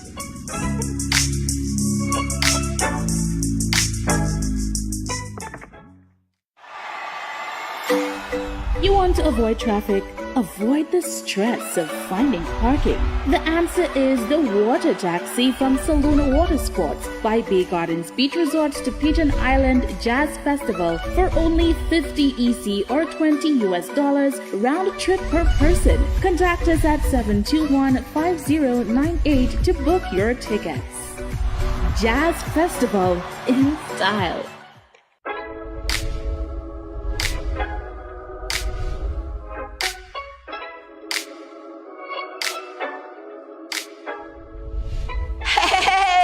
Your girl, Dr. Tongie, you know, from the Talk to Tongie Show. Are you ready to maximize your business exposure? Of course you are. Why not consider placing an ad right here with me on the Talk to Tongie Show on DBS?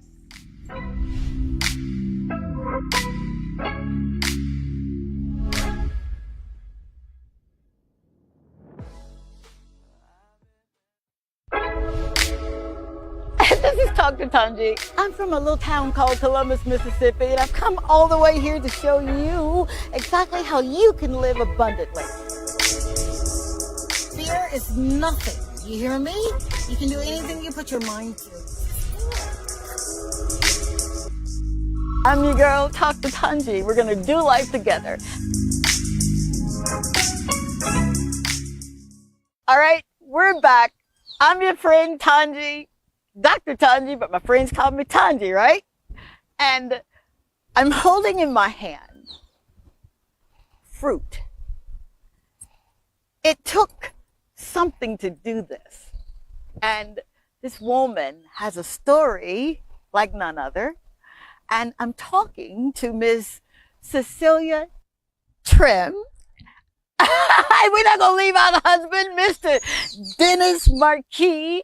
He's the man behind the plan that makes her look good. Look at that smile. I am so excited to be here. I'm trying to be calm and cool, lady. I promise you I am. But if you could see inside, I'm like a little kid just doing cartwheels and I don't even know how. Who are you? How did you get here? I know that's a loaded question, but would you give me a soliloquy, if you will? How did you get here? This is a real farm. This is a farm that's growing real fruit. Tell us, please. Well, first of all, I'm the child of a king. Oh, right there. Okay. And I was born in St. Lucia. My dad, Mr. Trim, Rene Trim, most people know him as Bruh. He owned the stables at Casabah. But sadly, he's gone on and he's left me a legacy. Wow. To make his name continue to be a part of St. Lucian history.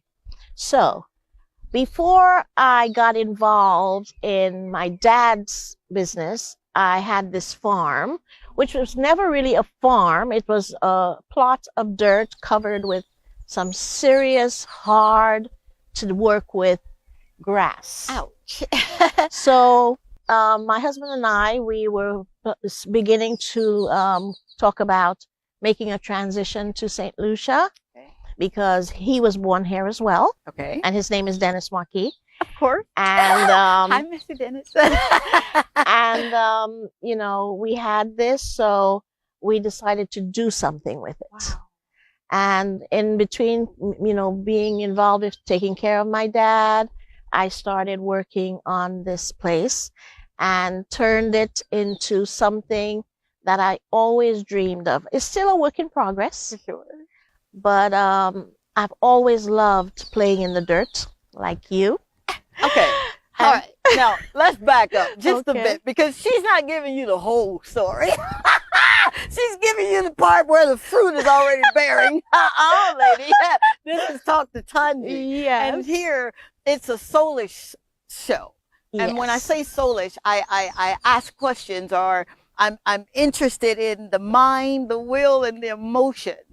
It takes a mind and a will to do something like this. You said as a child you love playing in dirt. Yes. Yeah. I always love watching things grow, trying to figure out how that happens. Yeah. Even animals too.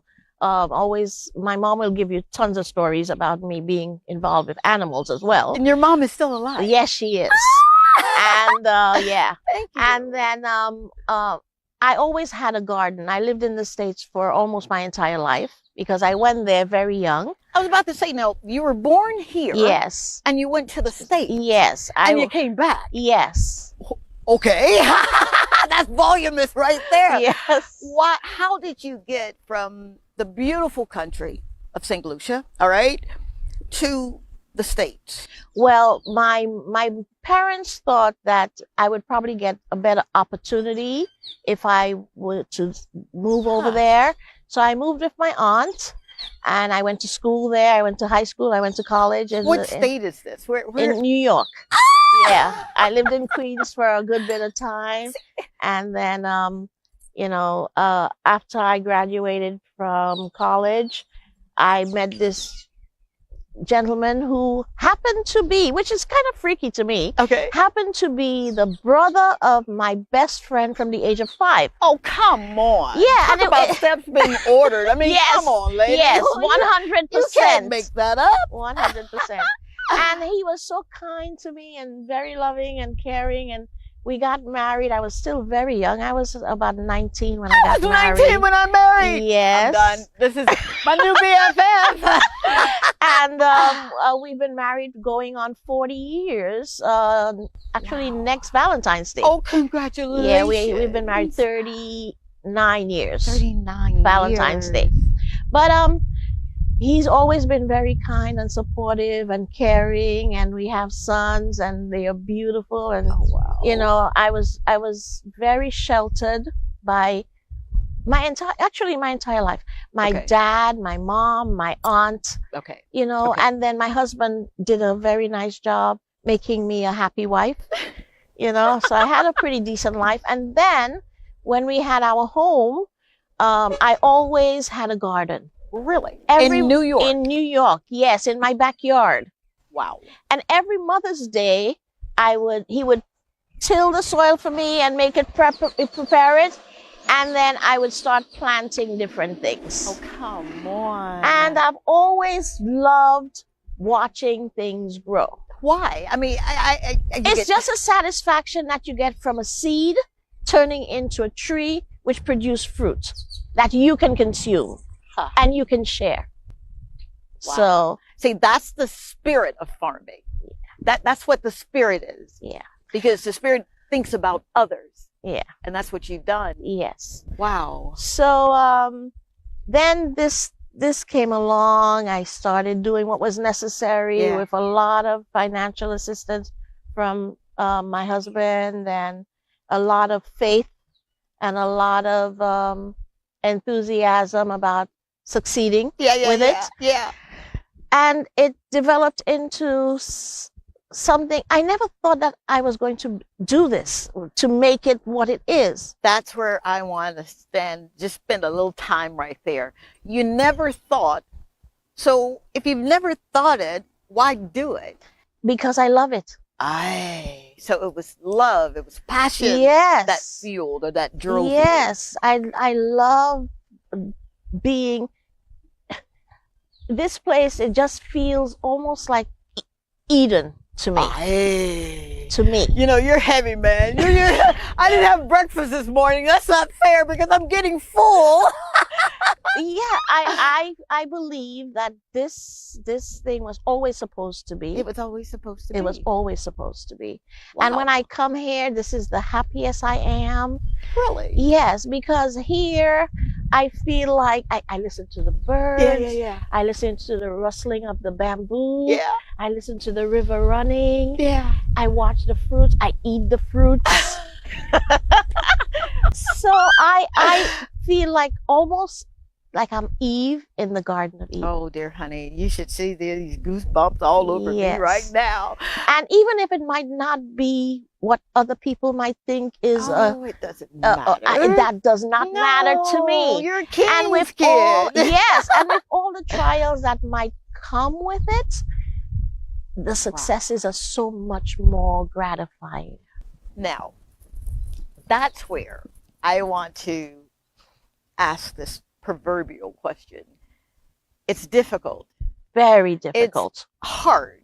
Very borderline hard. insanity if you look at it, right? It almost seems impossible. But why? Why do it? It's love gotta it. be, yeah, love is good, but what else is there? Quite honestly, I don't even know. Ah. I don't even know. I just know this thing is something that I want to do. I want to experience. I feel good when I'm doing it. Wow. Yeah. The name of your farm, you know, it's just, that's mind-blowing. It speaks for itself. In and of itself. What's the name of this amazing, blessed, hallowed place? Epiphany Farms, because it was an idea I had. I had an epiphany, so I named the farm Epiphany Farms. Oh, my God. Oh, my friend.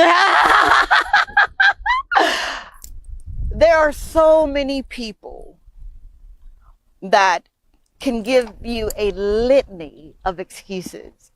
I don't have anyone that I can model. I don't have the money. Yes, my husband supports me, but he wants me to go get a job so I can help ends meet and blah, blah, blah. You didn't choose him. He chose you. That is correct. So a man that findeth a wife, right? Findeth a good thing. You're his good thing. And he tells me all the time. And he tells you all the time. Yeah. Thank you, Mr. Dennis.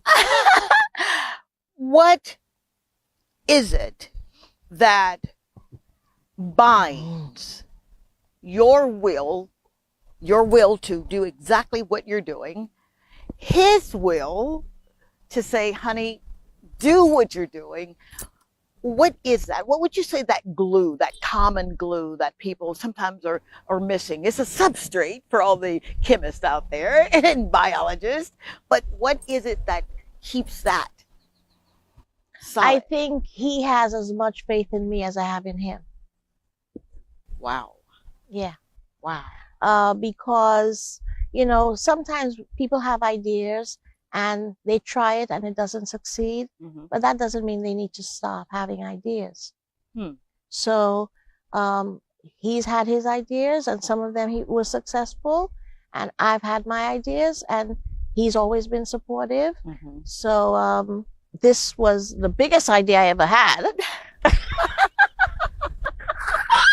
It's a big idea, lady. I can only imagine coming here. And this was not here. Nothing was here. Nothing was here. Nothing. Wow. Except for hard work. And he just stands behind me and is my support system. Wow. Yeah. You talk so fondly of him. I do. We should have we'll get him on the second part of this show. Because he matters. It matters, and people need to see that. Yeah. They do. We're missing that. Yeah. Sometimes we're, as women, we're supposed to be so strong, and you know, and we just make it happen. And sometimes we do it with such a nasty attitude in making it happen. You know what I've learned? Yeah. You always have to have a soft place to fall. And we are each other's soft place to fall. Wow. That's trust. Yes. You know, that's major. Yes. Wow. And I'm grateful. I'm grateful to God for my life. I'm grateful to God for all the gifts that he gives me. Wow. Every single thing in my life is a gift. My children are my gifts. This place is my gift. My dad left me this incredible gift that I'm still trying to come to terms with and still trying to learn how to keep it successful. It's baby steps, hard baby steps, but it's coming along. Wow. Yes. I'd say it came along. Prior to the show, we took an extended walk. 40 minutes, an hour. I don't even know what time it was. We just lost track of time. you've got your farm, and this is for those who are doing something and they're writing their strategy. There's a strategy to everything that you do. Again, we walked. You didn't tell me that the okra was just coming up or the potatoes just happened to come up.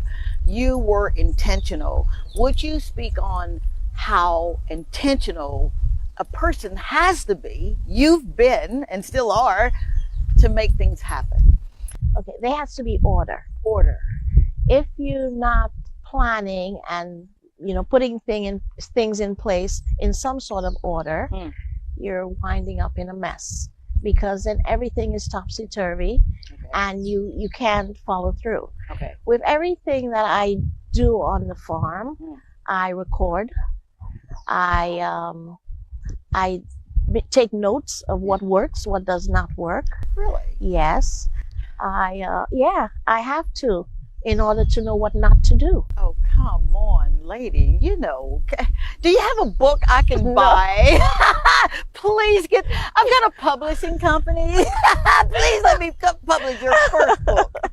Wow. Yes. Order. There has to be order. If there is no order, there's chaos. So, I try to make sure I minimize the number of mistakes that I make. Absolutely. So, that's the way it works.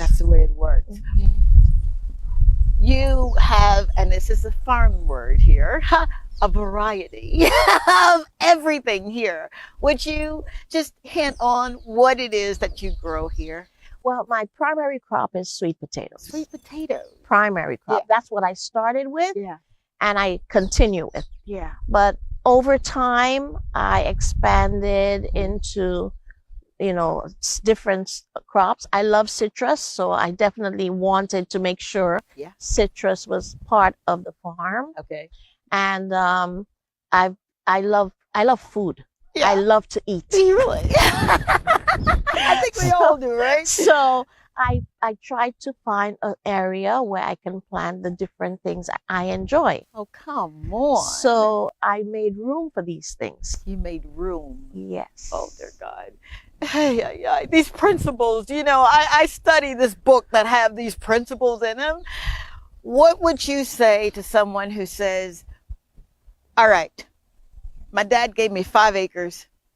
I'm gonna leave the U.S. I'm coming to do this thing here, and I just believe it's gonna work. I don't really know how.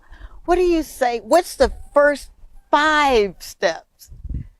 Don't even think about it. No, you do the them. first 5 steps is I trust in God. Step number 1. Step number 2. Yep. And even when things look like they're not going to be what I think they might be, it's for a reason. Because if you do really believe in God and trust in God, He will let you know when you're stepping off in the wrong direction and doing something that's not going to be to your benefit. Wow. So I take one step at a time, one day at a time, and I allow God to guide me. I pray. I wake up early every morning and make sure I talk with Him and ask Him for His guidance and to not let me make too many mistakes. Wow. Now, that's four steps that you've already said. Yes. You trust. You pray. You ask. And then you for guidance. What's that 5th step? The 5th step is I get up every morning. And I get out of bed and I move and I do what I'm supposed to do. Oh, Miss Cecelia. Where are we going after this? You've got some horses. Hence the dress. So like I was saying about Daddy, Mr. Trim. When he passed, he left the stables for me to continue doing what he did. Now, like I said, this is a very difficult thing for me because I wasn't here to learn the way probably my brother did. For sure. Or one of his workers did, or somebody else did. And I'm learning, like I did here on the job. Yeah. I'm learning on the job over there as well. I love it. To try to know what to do and what not to do. Wow. I'm still learning. All right. You heard it. We're going to come back and I might get on my riding horse. You're going to get on your riding horse named Rihanna. This is the one that you could hear if you see any of our social media. She says, come on, canter, canter. That's the little voice that you were hearing. Thank you, Miss Cecelia, for inviting us to your beautiful farm, Tiffany. Thank you, Mr. Dennis, for encouraging her. Thank you, sons, for being such a great son, and daughter for being her amazing daughter-in-law. We don't say daughter-in-law. How about that? Yeah. That's your baby. That's correct. Yes. All right, stay tuned. We're going to come back and we're going to go look at some horses. Thank you so very much. Don't go away.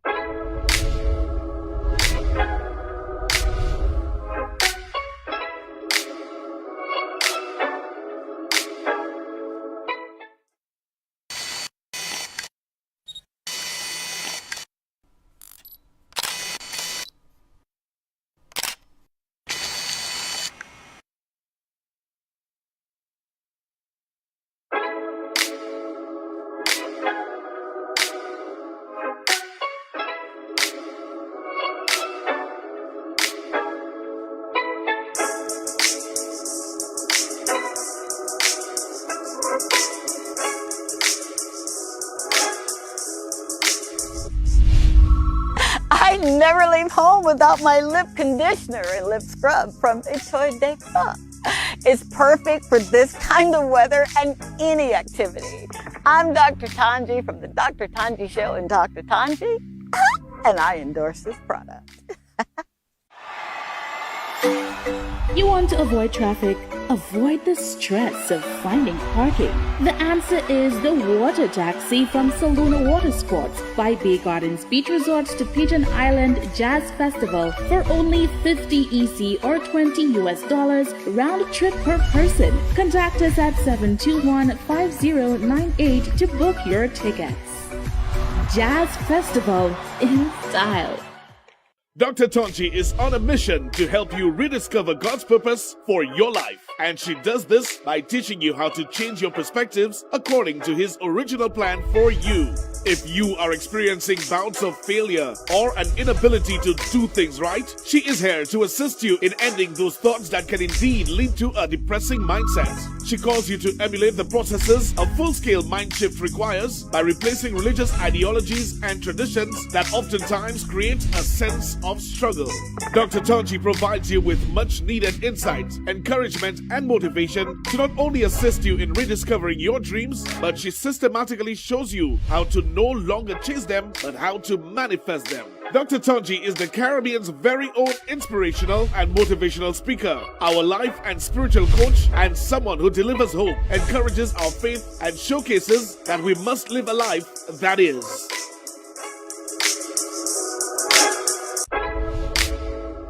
This is Dr. Tongie. I'm from a little town called Columbus, Mississippi, and I've come all the way here to show you exactly how you can live abundantly. Fear is nothing. You hear me? You can do anything you put your mind to. I'm your girl, Dr. Tongie. We're going to do life together.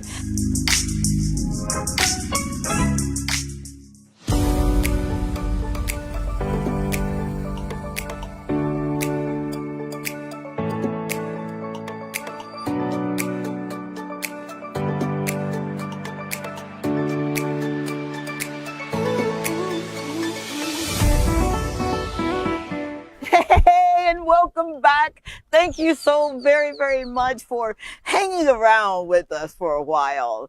We are now at this amazing piece of property.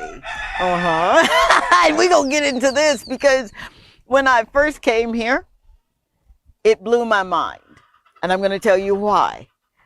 Back in America, a little place where I'm from, I've never seen this before. And this place has a story like none other. would you care to expound upon how you got here? Okay, so I told you that my dad was Mr. Trim. I said that to you before. Yes.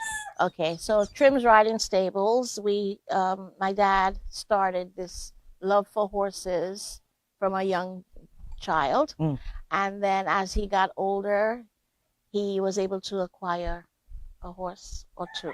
Okay. And then that was early in the 70s when tourism was just coming into blossoming. Okay. And he was able to realize an opportunity where he could probably be part of the whole tourist industry.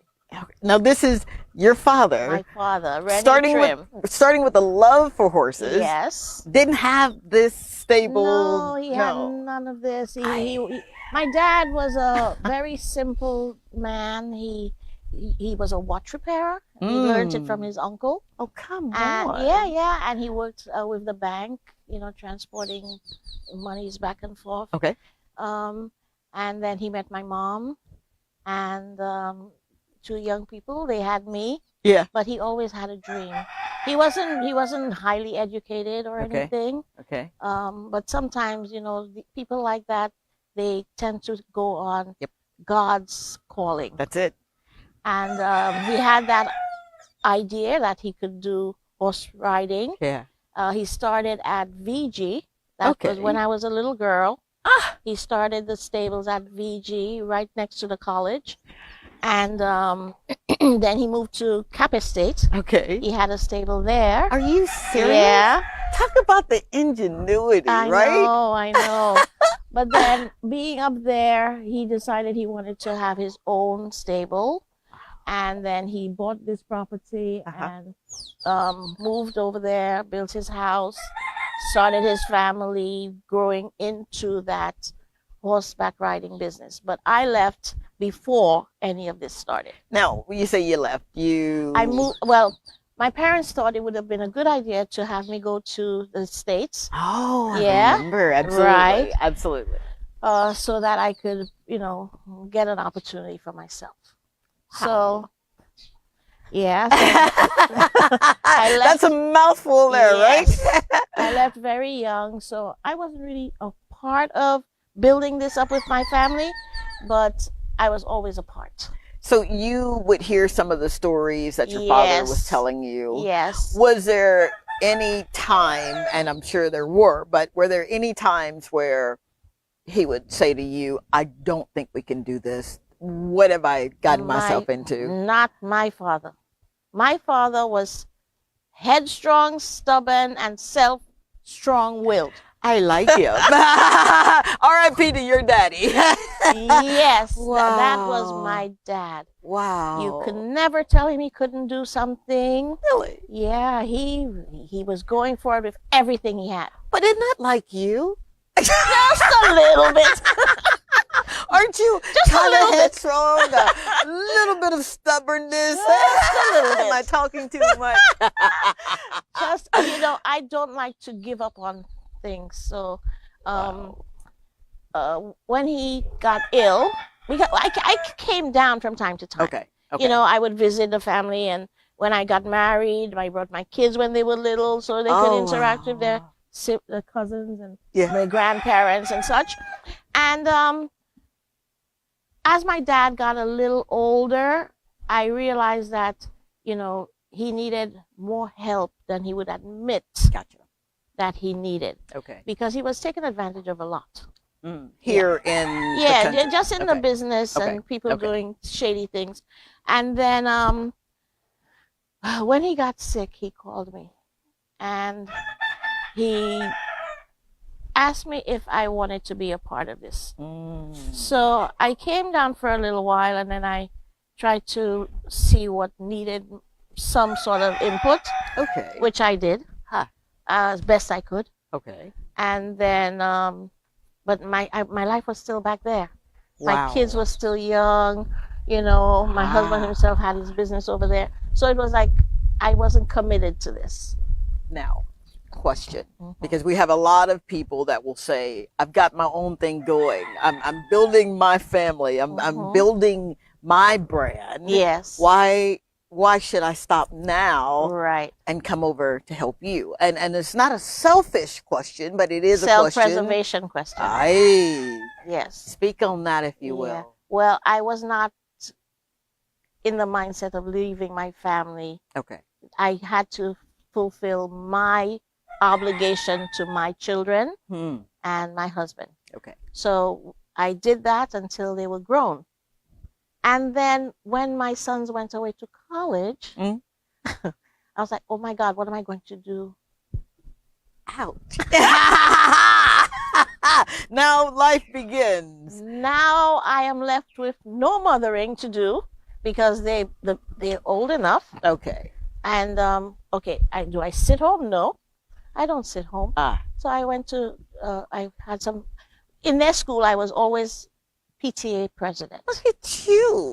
Come on. So after they were not there, I was not PTA president anymore, So and what do you all of do? that. So one of the mothers in the PTA group introduced me to a job that she was doing with Skirmahorn School for the Blind.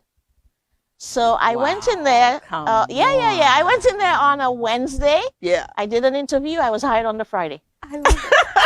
Now, all of this is going on. Yes. You're in the States. In the States. Yeah. Are you toying with? No. No way. I did not have any. Like I said, my dad was very headstrong. Okay. And self-determined and strong-willed, so he wouldn't hear anybody's advice. So that was not where I wanted to be. Okay. I thought.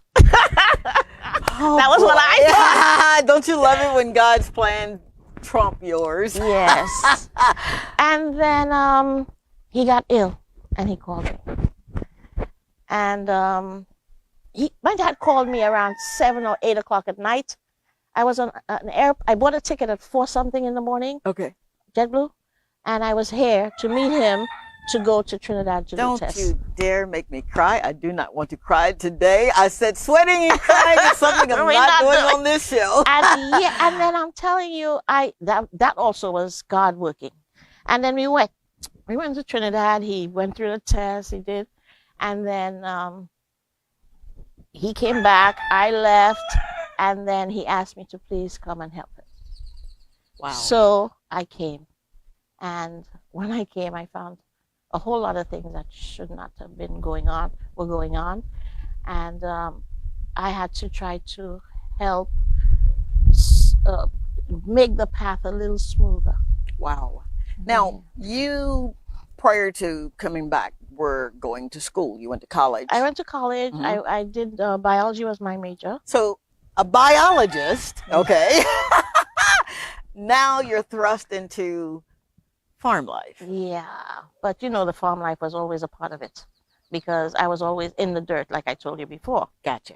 But then I did not know as much as I should about horses. I tried to do learning on the job, which I'm still doing. Okay. So my dad got sick, and then he had to be treated. He came back home. He was treated for a while, and I was doing, making sure, doing the farm, checking on him, and making sure that, I'm there just for him to talk sometimes. Oh, wow.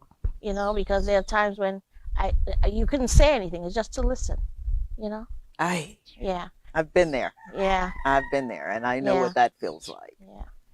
Wow. And he passed, and no matter how many times I told him, I do not want the responsibility of this. I know nothing about this. You said this to him? I said it to him more than once. Wow. And he still wound up leaving the responsibility to me. So you're starting over? My whole life. It's like I got a new life now. Oh, come on. Yes. Were you ever afraid of failure? The unknown. Yes. Every time that I woke up, I was like, oh God, I don't know if I can do this. And then I would get up and do it. Are you serious? Yes. I'm nowhere near where I want to be because there's so much that needs to be done. But you say that, and I'm looking at the tapestry here, the landscape. Are you going for like perfection here, or? Well, I'm a little bit of a perfectionist, think we but all are. it'll never happen because I think life happens. Life happens. So perfectionism is not a thing. So you're here. I'm here. And what say your husband having to start over with you? Well, actually, he was more for it than I was. Really? Because he's getting to the age where he's getting ready to retire. And since he's a St. Lucian, just like I am, he was not resistant to retiring in St. Lucia. So he's up there still working until that day comes, and he's helping me the best he can, you know, to try to make this thing a thing. Wow. I would dare say that this thing is already a thing. Yes, because I was lucky that my dad left horses that I could use. Yeah. So if I do get a ride or two, I have horses that function, you know, and good horses to be able to do the rides. I'm glad you said that because I want to juxtapose into it's a business. It's not just a love of horses, right? And that's where the headache comes in because it's a business. It's a business. Now, what's a normal business day for you? Do you give out, you allow rides? Are you contracted with various entities? No. Dad used to be contracted with the Sandals Group. Yeah, so the business was good for him for quite a while. Okay. But then, you know, things change. People undercut his prices and, you know, take over the lion's share. Oh, but come on. yeah, well, you know, that's business. But it hasn't stopped us because we have our own thing going on. We've set up revenues for us to be able to get income. I'm doing the happy dance because I love business. I do. Even the ones that make me say, "Oh dear God, what am I doing here?" I know. Wow. Yeah. So I would not do this alone. I could not do this alone. I have help, which I am so grateful to God that they didn't cut and run like some people did when I came in. Wow. They stayed and they help and they try in every way to make this thing work. You remind me so much of my daughter, and we're sisters. But she's taken my vision. And when she was moving into that place of leadership, I had her go through all of the channels of running our agency, my agency. But I didn't give it to her. She literally had to work her way for it. In the process, she developed what I like to call the spirit of leadership. It's not the leadership spirit. It's leadership spirit is good. Different thing, yeah. Yeah. But it's something about the spirit of leadership. And she had those who had their allegiance to me walk off and leave. And that was so hurtful. Would you speak on why at that moment in your life, why didn't you just say, "I'm so sorry, Dad, I can't do this"? Because my dad has been a part of St. Lucian tapestry for since the 70s, like I said. And I think the love of horses that exists in St. Lucia today is kind of due to his passion. Wow. And he never turned people away who wanted to learn, you know? Wow. So I think just for that, I would love to keep his name alive. And that's where I want to go next. Stay tuned. We're going to talk about legacy because it's really, really important to establish a legacy while you're living and then one when you have finished your assignment on this side. Stay tuned, please.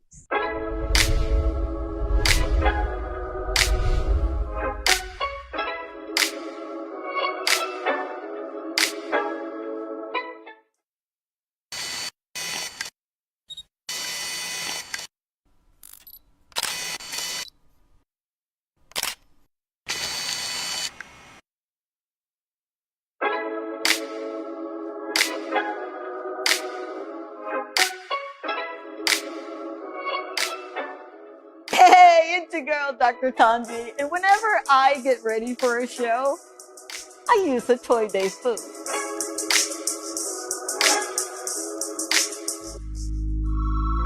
Choi Day Fu is a proud sponsor of the Dr. Tongie Show and Talk to Tongie.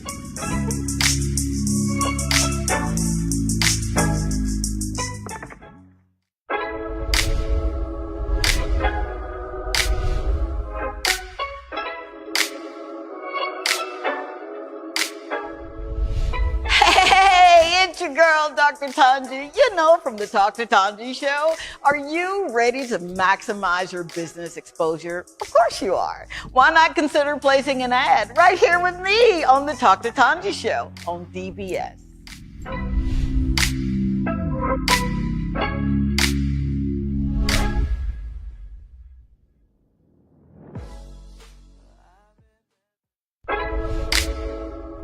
This is Talk to Tongie. I'm from a little town called Columbus, Mississippi, and I've come all the way here to show you exactly how you can live abundantly.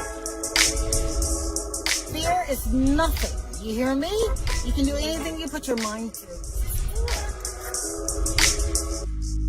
I'm your girl, Talk to Tongie. We're going to do life together. Okay, we're back. I'm your friend, Tongie. Thank you for tuning in to Talk to Tongie, where we've got Miss Cecelia, who literally has reinvented herself so many times. But this one strikes home because we're in the beautiful country of St. Lucia. Mm-hmm. And when I got here, I was just amazed with everything that you guys have. You have my dreams and my fantasies and my imagination. It's here. So I feel like this is my home too, my country too, yeah, right? Sister St. Lucia. You better believe it. So let's speak on. We talked about you're saying yes, even when it was uncomfortable. Mm-hmm. Yeah. You were saying yes to God. You were in agreement with your Father. So now you're here. And you are walking out his legacy while establishing your own. Would you speak on the difficulty of walking in your father's shoes? I don't think anybody can walk in my father's shoes, but because he was a mover, a shaker, and just a rule breaker. See, that's what I want my grandchildren to remember me. Yeah. I want my children to say that about me. And they do. They do. They think I'm crazy. And you have to my kids call me crazy all the time. All the time. But I fit that persona, right? So you're extending his legacy. Trying to. All right. She's not really giving herself credit for that, but I'm going to say it. She didn't have to. You are doing exactly what you were born to do. You are. Okay. And it's uncomfortable. Yeah. And you're growing. And you cry, but you don't quit. No. Yeah? So now a new king is here. We say that in the spiritual world. What are you offering now to people in not in opposed to what your dad did, in conjunction with? Okay. So there was always a set number of tours that he did, which is the 1 hour, 2 hour, and the 4 hour tour. Wow. So that I continued. Really? Yes. We added a few things as well. Okay. We did. We also have a sweet carriage ride for people. For example, people who have an anniversary. Okay. Or we use a carriage as well for weddings. You mean like a real carriage that Yes, I've ridden in New York City? I'll show you later. Do you hear this? And we do also riding school, which you're a part of course. I am. And I love it. Yes. And I try to do different events during the year. Okay. To include the neighborhood kids and whomever would like to be a part, or one's just curious about horses. I want them to come. Yeah. Really? Anybody who wants to volunteer, just come to look. Just. Are you serious? Yes. Did you know that? You can literally volunteer here? Yes. If you want to know about horses, and I'm sure the racket hair, you can hear it. We've incorporated a few other animals because I think riding is one thing, but then children come sometimes, and then you want to have something to get them excited. Oh my! So I've incorporated a few more animals here. Yeah. And who's talking with us right there? Those are the chickens. And I think one of them is getting ready to lay an egg. Are you serious? What? Yes. Yeah. So so what we do here is try to give people a love for horses and an understanding of horses. I don't know if you've seen on our Instagram page, we do the Did You Knows. Oh, I love the Did You Knows. Yes, I do. I do all these little facts Yeah. that people can learn even if they don't come. So you're doing all of that yourself? Well, okay. No. Okay.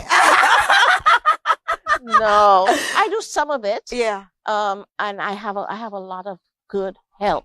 That's where I want you as we're getting ready to close out this segment, and I don't want it to end. That gummit. Let's speak on, if you will, getting good help. Okay. First of all, the people who you have around you have to want to meet your goal as much as you want to. Wow. Yeah. Because in the beginning, funding is not there. Yeah. And people have to sometimes be patient. Absolutely. And if the money is not coming in the way you'd like, a lot of things tend to, not go the way you want it to go. Uh-huh. But with perseverance, and those people keep encouraging you, well, because they do me. Yeah. Letting me know it's gonna be okay. Wow. Don't worry, everything's gonna wind up being okay. Trust my word. I see it for you. And come on. Let me tell you, some days I really need to hear that. Absolutely. Absolutely. And that's what keeps me getting up every morning. Wow. And not getting on a plane and going back home. Well, not home, but home. You know I what got I mean? you. Absolutely. That's what keeps you going. Yes. And not giving up. Yeah. The encouragement. The encouragement I get from the small group of people who see my vision and want me to achieve it. Okay. I want you to achieve your vision. I want you to soar to heights that you hadn't even entered into your mind. And I appreciate you for that. You're so very welcome. How can the public, because I know I'm here, I'm doing it, can't you see? How can people come and be a part of this? Well, like I said, we have riding school. Okay. You can introduce your children All to horseback riding Okay. here. We have families who have hardly anything to do family-wise. You can come and do a tour. I give the local prices for locals, so that way they can experience what it is to be on a horseback and go down to the beach. And, it's something to do. It's something to do. Yes. So Instagram, Facebook. Yes. How can they stay in touch? Okay, we have a Instagram page.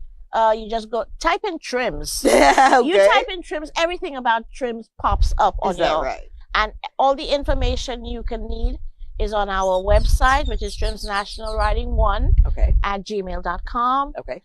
We have our Instagram page. We have you call us. Okay. What's your number? Telephone number for the stable is 450-8273. Okay. And the cell phone number is 484-9799. All right. Three things that you can guarantee when they call you, when they go to your website to book an event. Three things that you can guarantee that they'll leave. Guarantee that you will speak to somebody if you need to. All right. I can guarantee that you will be able to accommodate you because we try to accommodate everyone. All right. And I can guarantee that I will try to let you understand that horses are not to be afraid of. Yeah. Because most of the guests who come, they come petrified. I still am. I still ride. Sometimes petrified. Yeah, and then when they leave, everybody's smiling. Yeah. So that gives me gratification. Absolutely. Absolutely. I am so very, very proud of you. I am so grateful that you did not quit. because you are truly an example that we can inspire to be like and be motivated to do. You are truly a blessing. You are, and I just love you. I do. I love you right back. Thank you so very much for being a part of the Talk to Tongie show. Thank you for being a part of my life. Thank you for allowing me to Yeah, man. I don't take it lightly or for granted. You literally could have said, you know what? I am way too busy for that. Thank you so very much, but no thank you. But you opened up not only your stables, your farm, you opened up your heart. And I'm grateful. Thank you. Thank you, thank you, thank you. Nothing but good things for this woman and everything that she does. And I'll say this as my parting words. Whatever it is that you're supposed to be doing, get busy. Do not worry about the money. Do not worry about the support. Do not worry about how you're going to do it. Write it down. Lift it up. Allow him to break it and then give it back to you. Sure. All right? I love you, lady. Love you too. Trim's National Riding. That's right. Bye.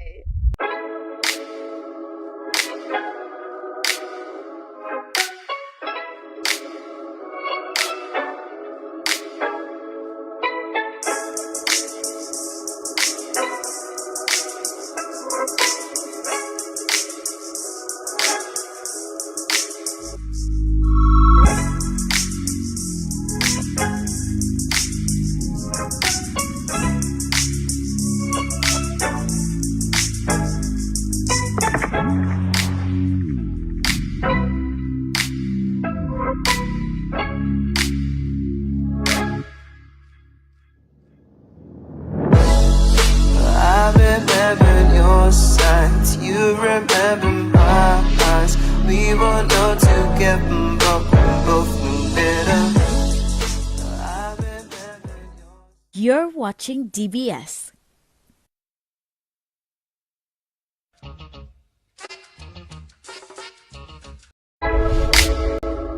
This is Talk to Tongie. I'm from a little town called Columbus, Mississippi, and I've come all the way here to show you exactly how you can live abundantly. Fear is nothing. You hear me?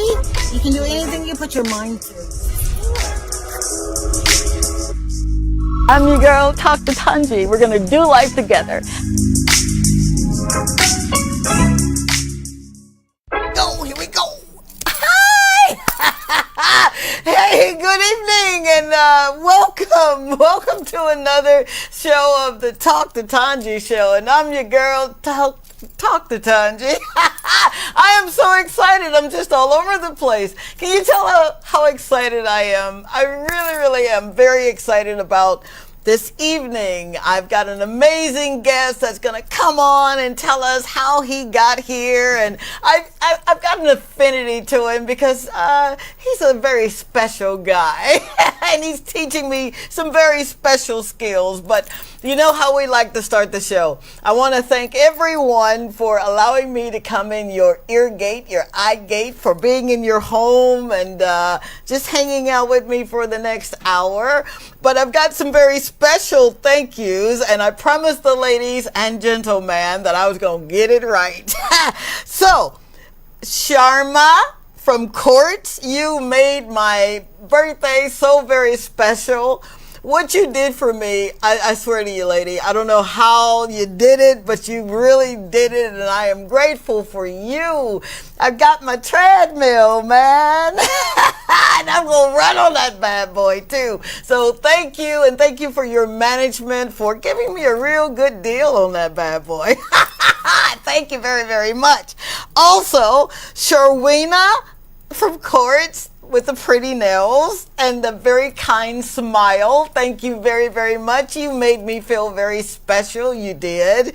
There's a Mervin that greeted me at the door. Thank you, Mervin, from Courts. All of these amazing people. It's something about getting first-class service. I love going in a place where people just make you feel like you're welcomed and you're not bothering them. They serve you with a smile from their soul, and that's how you guys made me feel. So when you start advertising with me, I'm going to tell everybody about you on this island. My shameless plug. Now, Alan, oh my goodness, where was Alan from? I can't read my handwriting. Hold on. Here he is. You came and put the treadmill together. I didn't meet you, but my husband said some amazing things about you, Alan, and how kind you were. Thank you so very much. It works real well. I ran on it before the show. So thank you, sir. And I'm almost done. Miss Dorothy. Oh, my God. Miss Dorothy, I saw you in Megan J's, and you came up to me, and you were so very kind, and you said, I watch your shows. How cool is that? You made me feel very special, lady, and I told you I was going to call your name tonight, so thank you. I'm almost done. I swear to you I am. Brittany at Megan J. See, all of these stores are going to advertise with me, right? We've got some advertising packages, so stay tuned. You'll get to see them running on the on the commercial. So just pick out a package and dial a number, and there's a gentleman that'll take real good care of you. And last but certainly not least, Lisa and Malika. My God. You ladies over at Sukaraji, you blessed me like none other. There was a woman that was sitting there, and you could tell she was in a little distress. She was hungry, and you guys fed her. You beat me to it. Thank you so very much. Wow, I'm getting chill bumps here. I swear I'm not going to sweat or cry tonight, and I'm not going to, but for you guys to take it upon yourselves and do something so kind and so loving and so compassionate. You didn't know her from Adam, but you did that from your soul. Thank you. And when I asked Lisa says, I went and asked the chef, and the chef said, let's give her a dinner. How amazing is that? Thank you, Sukarachi. You got it right. All right, so I did everybody's thank you, right? I know my daughter's going to have a fit. You just wasted time. No, I didn't, lady. You got to take time to be kind to folk. How about that? Now, what does it mean when you have the world by a string? What does it mean when you have charted your course, you've written down the things that you believe that you're going to be doing in life, and life happens? And that's what happened to my next guest. He was just on the trajectory of doing his own thing, winning nationals and just showing out for St. Lucia. And then life happened.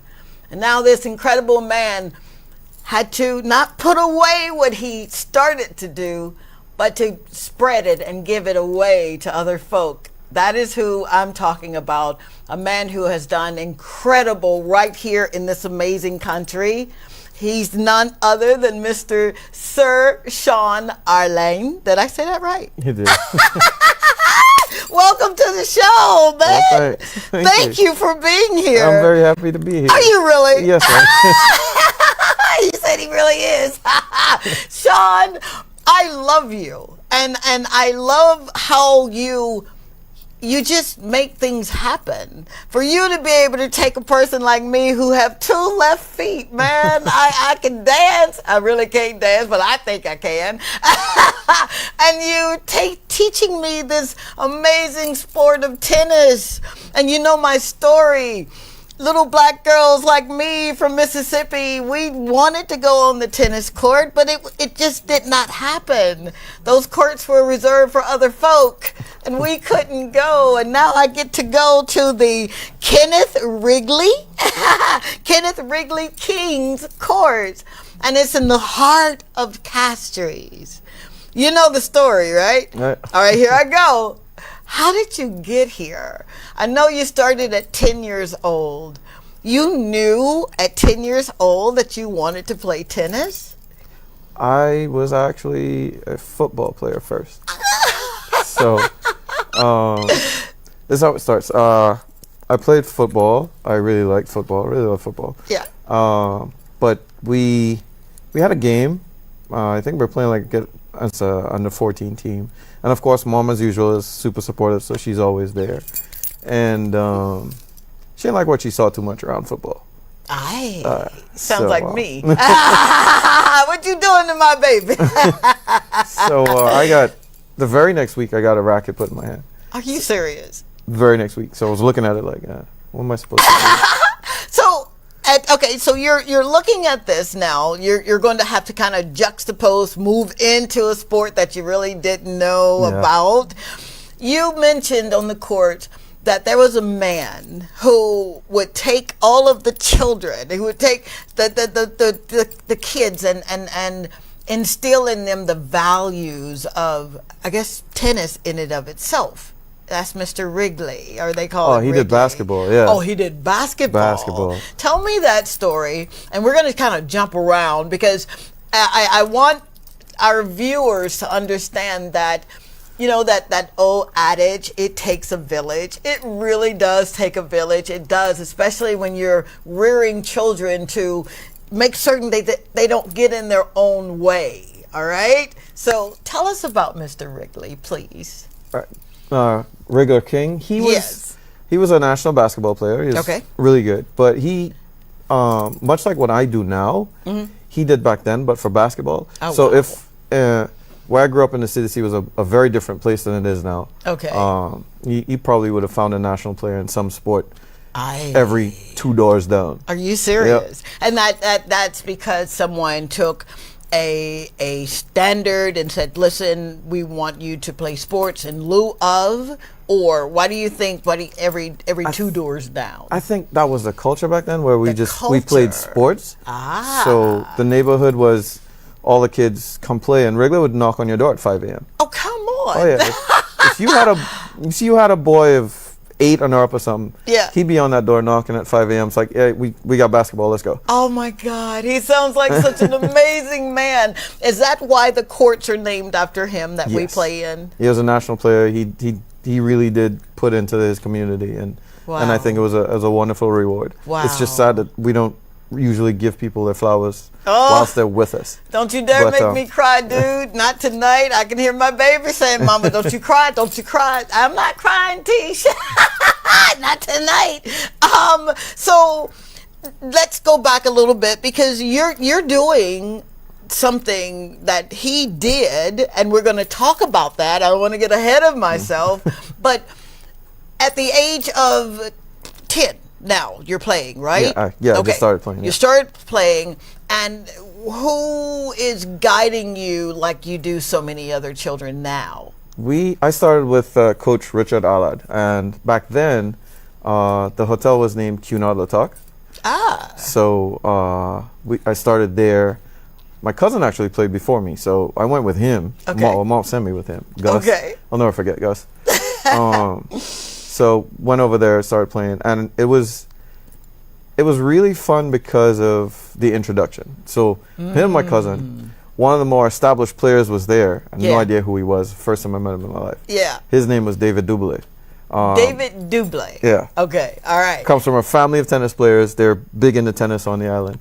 Okay, you're not going to rush that on me, all right? I want to hear that story. So, would you stay tuned? We'll be right back. We're going to continue this conversation, and there's so many nuggets that I want you to get, all right? Stay tuned.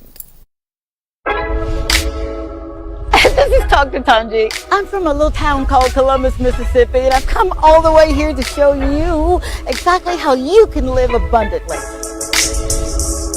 Fear is nothing. You hear me? You can do anything you put your mind to. I'm your girl, Dr. Tongie. We're going to do life together.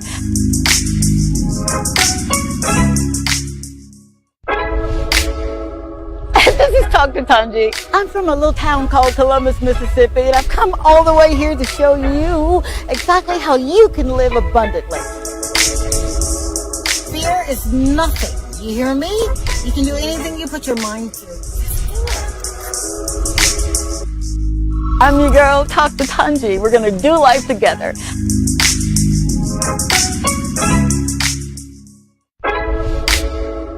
This is Dr. Tongie.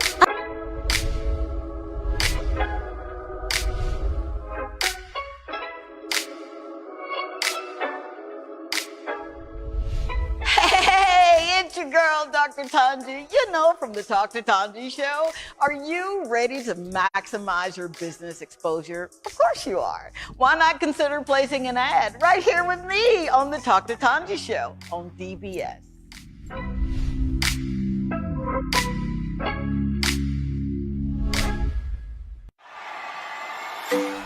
You want to avoid traffic? Avoid the stress of finding parking. The answer is the water taxi from Saluna Water Sports by Bay Gardens Beach Resorts to Pigeon Island Jazz Festival for only $50 EC or $20 US round trip per person. Contact us at 721-5098 to book your tickets. Jazz Festival in style.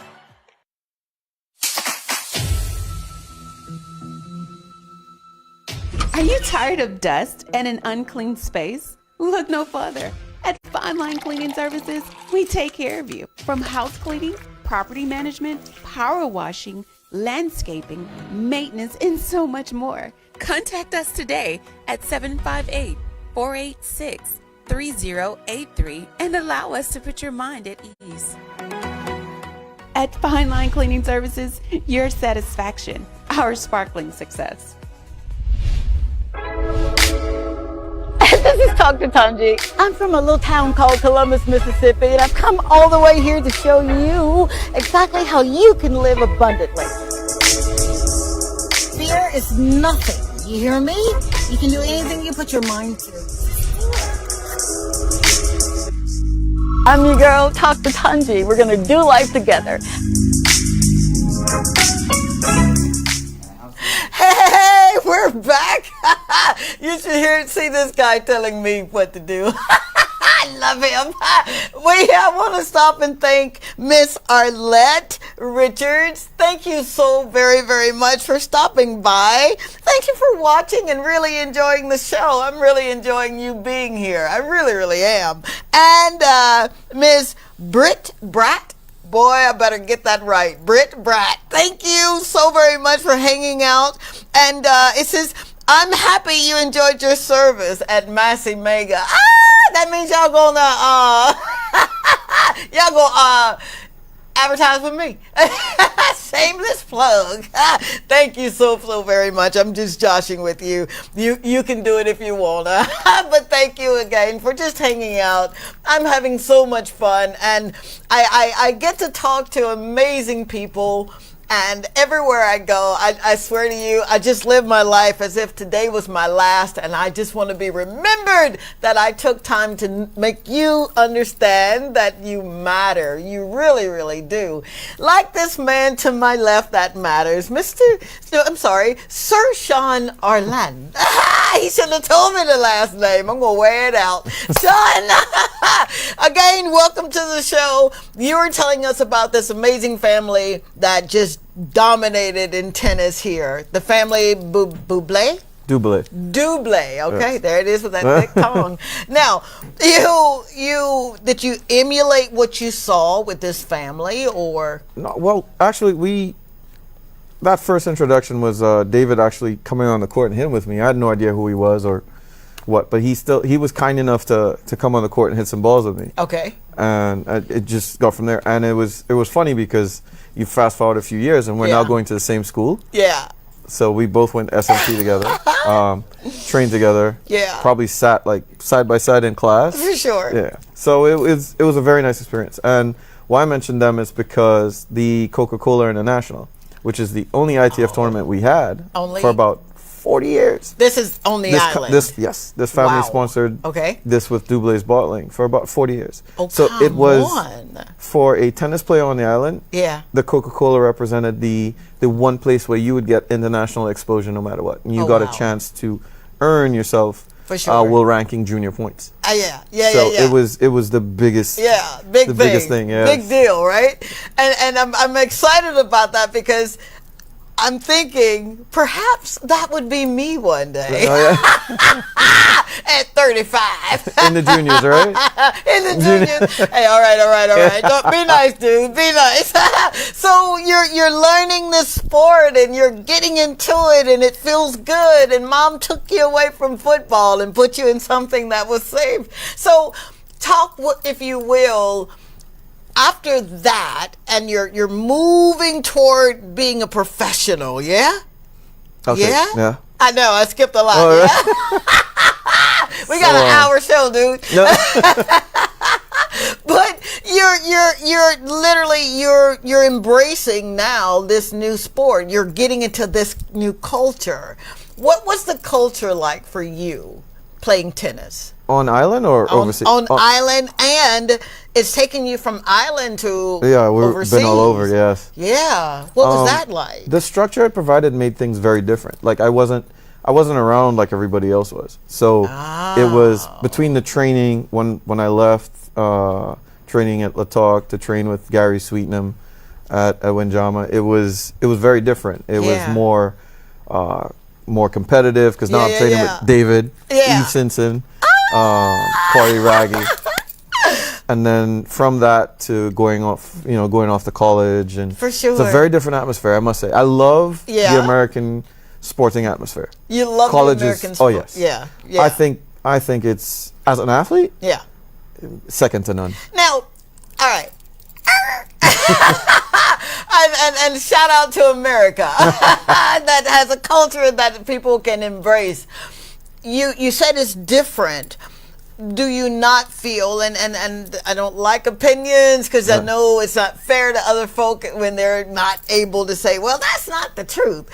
What is it that, I guess, make you say that they're different? It was more of what I really enjoyed. Are we not celebrated like that here? Sport? Yes. You have it in pockets. The culture here, well, tennis, different here. Okay. But if you were to say cricket or football, oh yes. All right, now, guys, you can come to the show, okay? Don't let him do this to us. No, I'm joshing. So, the difference that you've seen, because you've lived it, what's the difference? It's just a love of your thing, and cricket is Caribbean. It's just ours. So you'll always find that love for cricket is special. It's special. Yeah. Okay. And football being the world's game. Yeah. So it was a bit different, but over there, tennis was. Yeah. Tennis was. It's everything over there. Absolutely. So much so that they made a movie about it, right? So did you have an opportunity to see people like? God bless his soul, Arthur Ashe. Were you ever like growing and knowing who he is or what he did for the world of the sport of tennis? I did. I also read his book. Yeah. I never got to see him play, obviously. For sure. But I got to read his book. It was insightful. Okay. Some chapters in there told of a different life, dealing with certain things, and it's just really cool. But as far as the pros go, the highest I ever got to play against was Ronald Agenor, and he was like top 30 ATP. We played against him in Haiti. Are you serious? Oh yeah, it was crazy. Oh my gosh, I'm getting chill bumps because that we need to hear those stories. People, especially our little girls and boys and ancillary babies that came, right? I can't wait to get that. Yeah, can't wait to get that part. That. But you had an opportunity to go around the world, man, doing what you really love to do. So you'd wake up tennis and go to bed tennis. And you eat, you sleep. Yeah. It's just tennis. Tennis. Yeah. So did you ever think, because we've got this thing, right, that tennis is an elitist game. Shame on us for thinking that. That's what kept me off the tennis court. Did you ever think that maybe they're right, tennis is an elitist game? I didn't get that feeling here. Growing up here, it was different. Growing up here, the introduction to tennis and a lot of what was around it, the people that I met were very welcoming. Okay. So I really can't push that button. Okay. And growing up in the islands, we all black, white, orange, green. We're kids. We just hang together. I know, right? So it was a bit different. But going over, you saw the rest of the world. You saw a whole other story, right? That was different. Getting to that ranking that you were at that time. did the competition start to kind of get to you? Were you ever feeling like, I don't know if I'm ready for this? Did you ever feel like you weren't ready for it? No, because I was always chasing. I think one of the assets for me was that I always loved the challenge. Yeah. So if it was like, hey, this guy is ranked like 6th in the nation, I'd be like, oh, really? Let's find out if he's really. Is that why you got my arms hurting and I thought I had lupus? Jesus. This man got me doing 350 balls, guys. I'm like, what? Man. I said, oh my God. I started thinking like a physician. I got to go get my CBC done, man. My arms hurt. My husband kept saying, baby, it's just because you're hitting 350 balls. I'm like, dude, I went to med school. You don't know what you're talking. That was funny this morning. Not funny at all. Thank you, Julian, that I can move my arms now. But so you're looking at the sport now, and it's totally different, right? And you've got a love for it like no other. So what do you say to people back home that are saying, how's it going, man? Is it all that is wrapped up to be? What do you say to people? I really loved it, and what I do now, especially with the Sandals Foundation. We're going to get to that. There he goes, trying to rush. There he go. We ain't rushing that, because Sandals Foundation, shout out to you. A big You're one. doing some amazing things. Stay tuned. We're going to be right back and get into how he got here now, and then we'll talk about the Sandals Foundation. Stay tuned. This is Dr. Tongie. I'm from a little town called Columbus, Mississippi, and I've come all the way here to show you exactly how you can live abundantly. Fear is nothing. You hear me? You can do anything you put your mind to. I'm your girl, Dr. Tongie. We're going to do life together.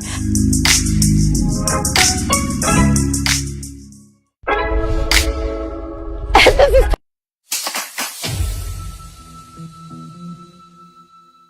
Are you tired of dust and an unclean space? Look no further. At Fine Line Cleaning Services, we take care of you. From house cleaning, property management, power washing, landscaping, maintenance, and so much more. Contact us today at 758-486-3083 and allow us to put your mind at ease.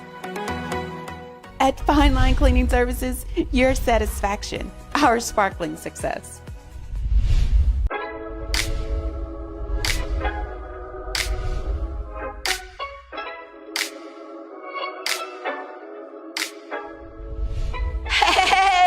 Your girl, Dr. Tongie. You know, from the Dr. Tongie Show. Are you ready to maximize your business exposure? Of course you are. Why not consider placing an ad right here with me on the Dr. Tongie Show on DBS?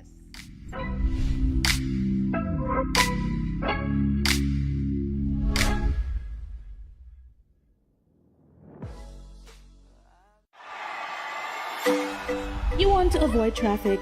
Avoid the stress of finding parking. The answer is the water taxi from Saluna Water Sports by Bay Gardens Beach Resorts to Pigeon Island Jazz Festival for only $50 EC or $20 round trip per person. Contact us at 721-5098 to book your tickets.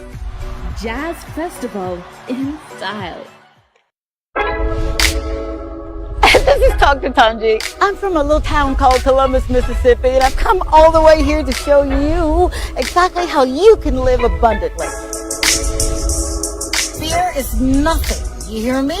You can do anything you put your mind to. I'm your girl, Dr. Tongie. We're going to do life together.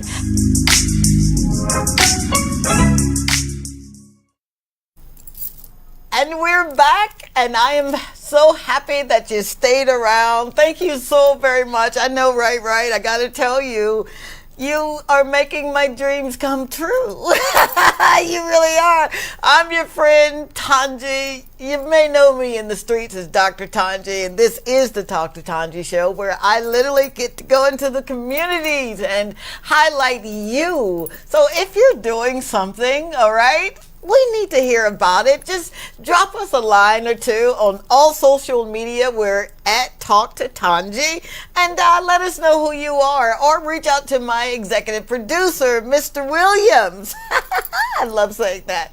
And he'll get your information and get an interview to you. So our phone lines are open for those who want to call in and express, who you are and what you're doing, and all that good stuff, so we can celebrate you. The number here is 451-9788. Again, 451-9788. And I've got a little thing called WhatsApp, and I really do get those numbers. I really do. It's 470-534-2216. Miss Brittany from Mega J's. I told you I got you. Your kindness, lady.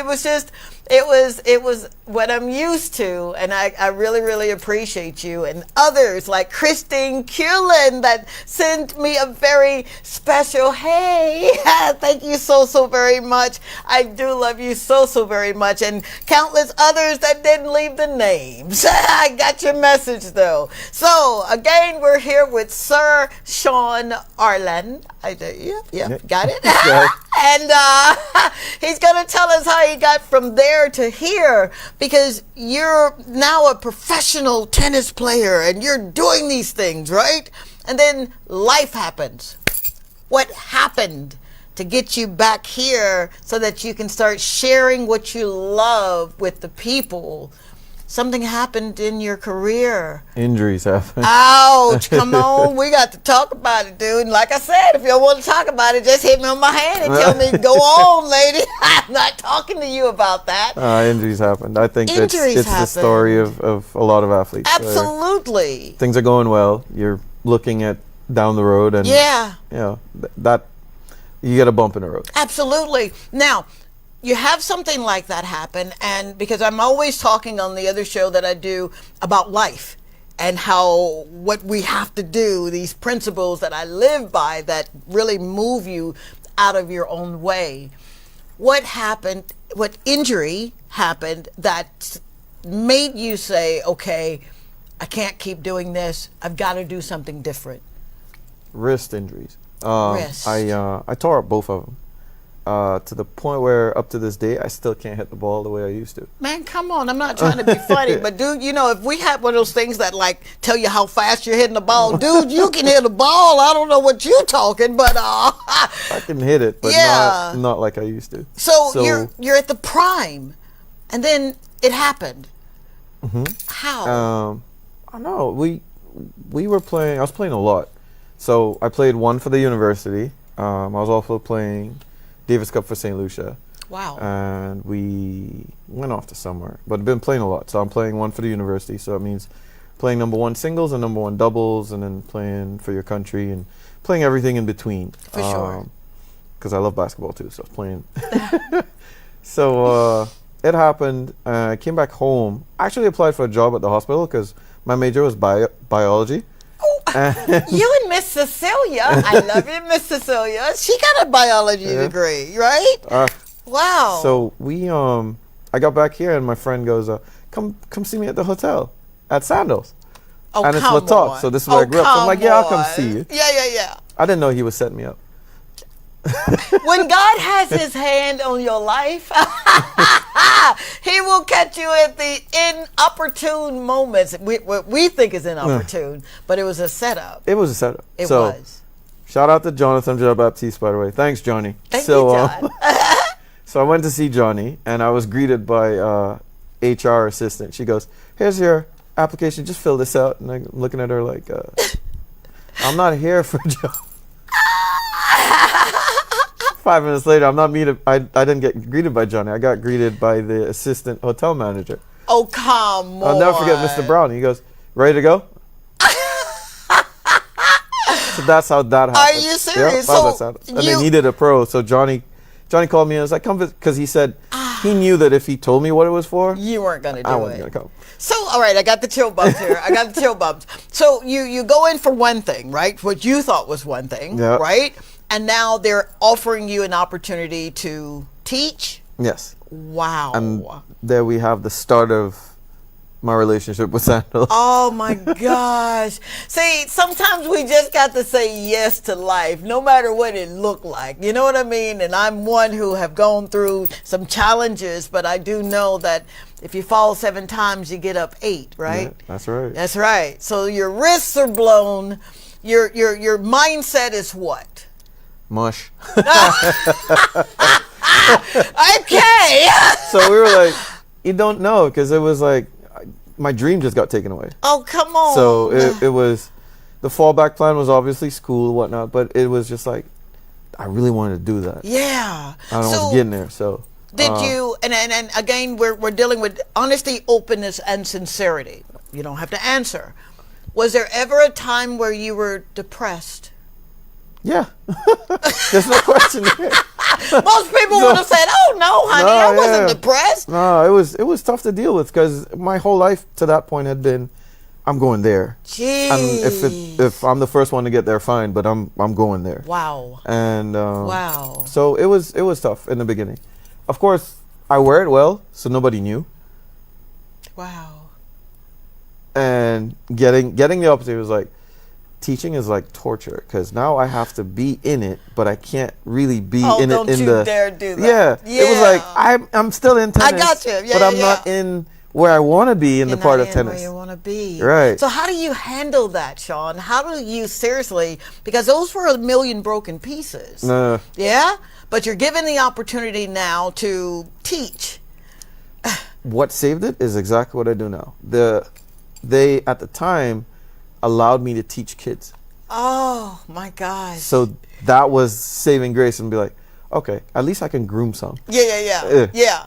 So now you're in there, you're rolling up your sleeves, you're about to teach the children. You've got this amazing opportunity with Sandals.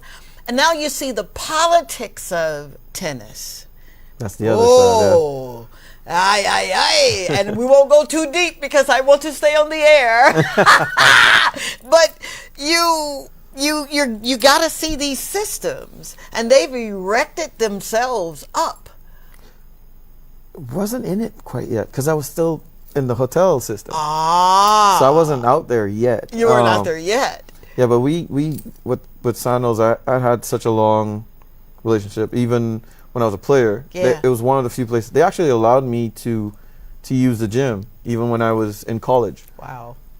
Flights to and from school. So I've had a very long, Yeah. and I can't say enough Yeah. what they've done for me. Sandals. Yes. Wow. Sandals Resorts, and now Sandals Foundation. Foundation. So it was just so, Yeah. like, looking back Yeah. on it now, Yeah. I was like, wow, like they've done everything. Absolutely. Yeah. We don't say enough about, and you said it best when you were talking about Mr. Wrigley, we don't say enough about people who literally have done some amazing things. So we're going to take just a moment to say thank you, Sandals, really. I've only been here for a little while, but I have heard so many amazing things that you do, your foundation do, and your love for people, your love for the community. So my hat's off to you for making life so easy for a lot of people. Thank you very, very much. Now, let's juxtapose into the children. You get to teach children, right? And you're still at Sandals. Where do you make the leap now to go back into that court, that place in Castry that I get to come to? What does that look like? Well, it was a change. I went somewhere else, and the opportunity came. So I actually sent in a proposal. Okay. To our rep at the time, who's now the rep again. Okay. For Castry Central, Richard Frederick. Okay. So I sent a proposal, and I'll be very honest, I didn't expect to get a reply. Wait, hold up, time out. I'm so sorry. No, I'm serious. You did something that you didn't get it. You didn't expect. I didn't expect. I don't find that. I'll be very honest. I didn't expect to Really? get a reply, but he did. He did respond, and I got called in, and we spoke. I Yeah. showed him exactly what the plan was, and fast forward, the courts were surfaced. Wow. For tennis, and we started with primary school tennis. So I started with Methodist and the Anglican primary. Wow. Now, when you say you started with him, you got to help me. For those who don't know what this man does, I'm telling you, my deltoids hurt. 350 balls, baby. What do you do with the schools? So the schools program, as you mentioned earlier, people regard tennis as an elite sport, and you know, a lot of people can't afford it or whatever. So what we've done is we've made tennis free for those primary schoolers.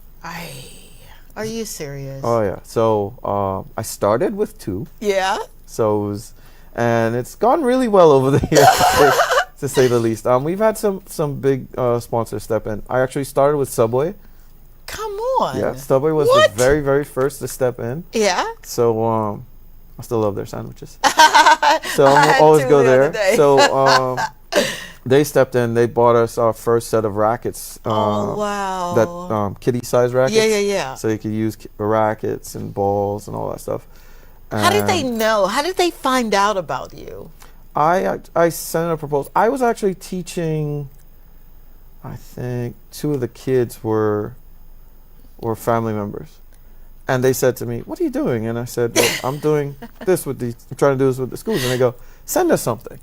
Oh, come on. I'm like, "You serious?" They're like, "Yeah, send us something." All right, and so not to cut you off, because my daughter already said, "Don't you cut him off." All right, I'm not cutting him off, but I gotta make this little impute right here. When you have an idea, when you have a vision, when you have a dream, especially when it calls for serving other folk, God will always send the finances. He'll always send the resources. He will. That's just what he does. So Subway steps up. They buy you little kitty rackets, right? Yeah. And now you're teaching on a larger scale. Yes, I am. Yeah. So 2 schools start. You start with 2 schools. Started with 2. And now where are you? When they stepped in, we kept the 2 for a couple of years, and then it was Lime. Yeah. Lime stepped in. We went to 4 a couple of years later. So now we're looking at we're averaging about 200 kids for the year. Whoa, Nelly! So this is amazing. Yeah, we were introducing kids to the sport, and at this same time, I think it was Danny and Nessie. I'll never forget. Well, those 2 are the original 2. So Nessie I'll never forget because he's from Deriso Miku. Okay. Lefty. And I have to mention him because it kind of started with Danny and Nessie. Uh-huh. And now a couple weeks ago,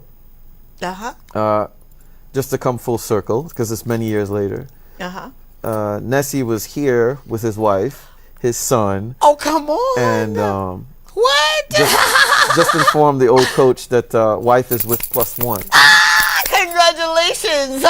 So whoa, Nelly. So that's the full circle. So he was one of the originals, him, Nessie, Danny. He didn't think he may have gotten a scholarship. Okay. And worked with them. And Nessie went to the US, Danny went to England. So that's where that started with these guys. And for me, it was like, okay, well, maybe you could do it with more kids. So there was the academy part, which was kids that play tournaments, whatever. Okay. And the schools part was folks who wouldn't have the opportunity otherwise because they couldn't afford it. So we did it. We were doing that. Wow. And Sandals Foundation. Yeah. One of their employees was out there, and I love I'm going to say it this way. So we were teaching Anglican school. Yeah. She came because she wanted her kids to get involved in tennis. Okay. And I guess she saw all the kids. And that day I had about 70 kids on court. Oh my gosh. 70 kids at one time. Yes. Oh. Yeah, we because of the large groups, we can get them in only at a certain time. So we try to get as many as we can. Gotcha. And I remember one time she came by and she's just asking me these questions. I have no idea who she works for. Yeah. So, and she says, "This is what you're doing." And I'm like, "Yeah." She goes, "You need to send me something." I absolutely love it. And so, so I asked the question. She said, Sandals Foundation. And now that I'm telling the story, I have to say, Rhonda, thank you so much. Thank you, Rhonda.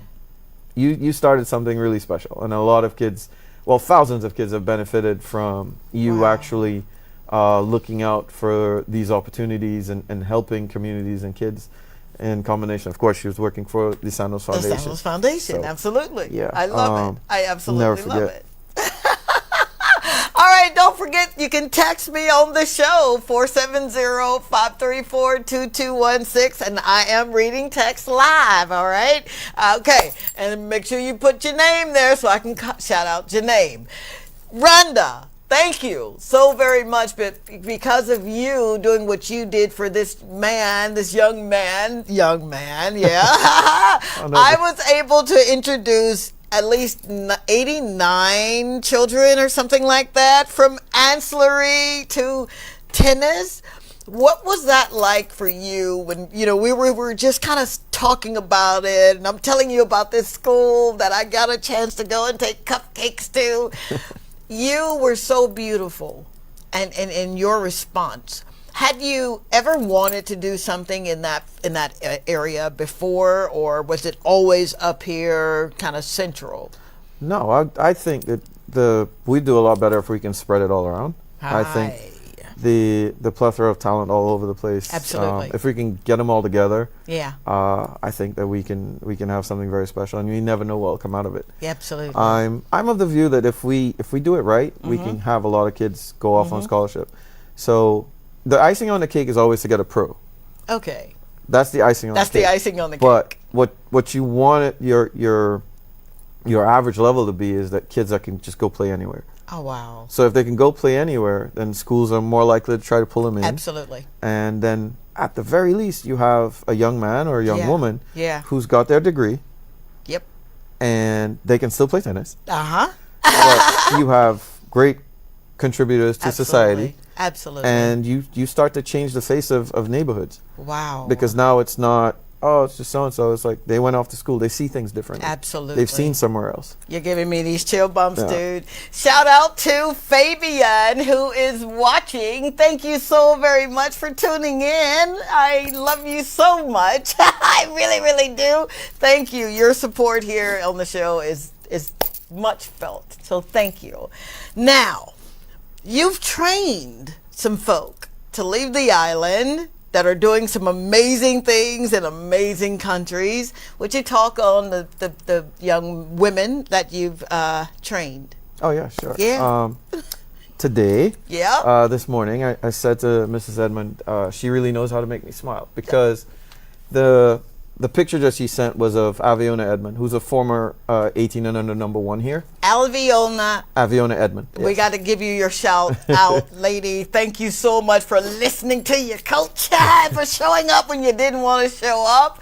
Thank you. Now you get to travel the world. So Aviona is now in Milan playing tennis with her team. Are you serious? Yeah, so she said they went through they took the bus, I guess, from Bulgaria. So she went from Bulgaria, Serbia, Croatia. Are you serious? Now they're in Milan. So wow. And it was just a few days ago she sent some videos of her training over there. Yeah. So there's that, and it was just like, I told her mom thanks, because it was like, it's just so great to see them on the other side, and absolutely she's with a team, and it's a whole new Yeah, so that's just one of the things that I love. It's like, okay, you can see them succeeding, and it's not just on the tennis court, it's also in the classroom. Absolutely. Because Avi is I think she's doing medicine. Oh, come on. So she's all the way over in Bulgaria. Yeah, and now she's, man. So come on.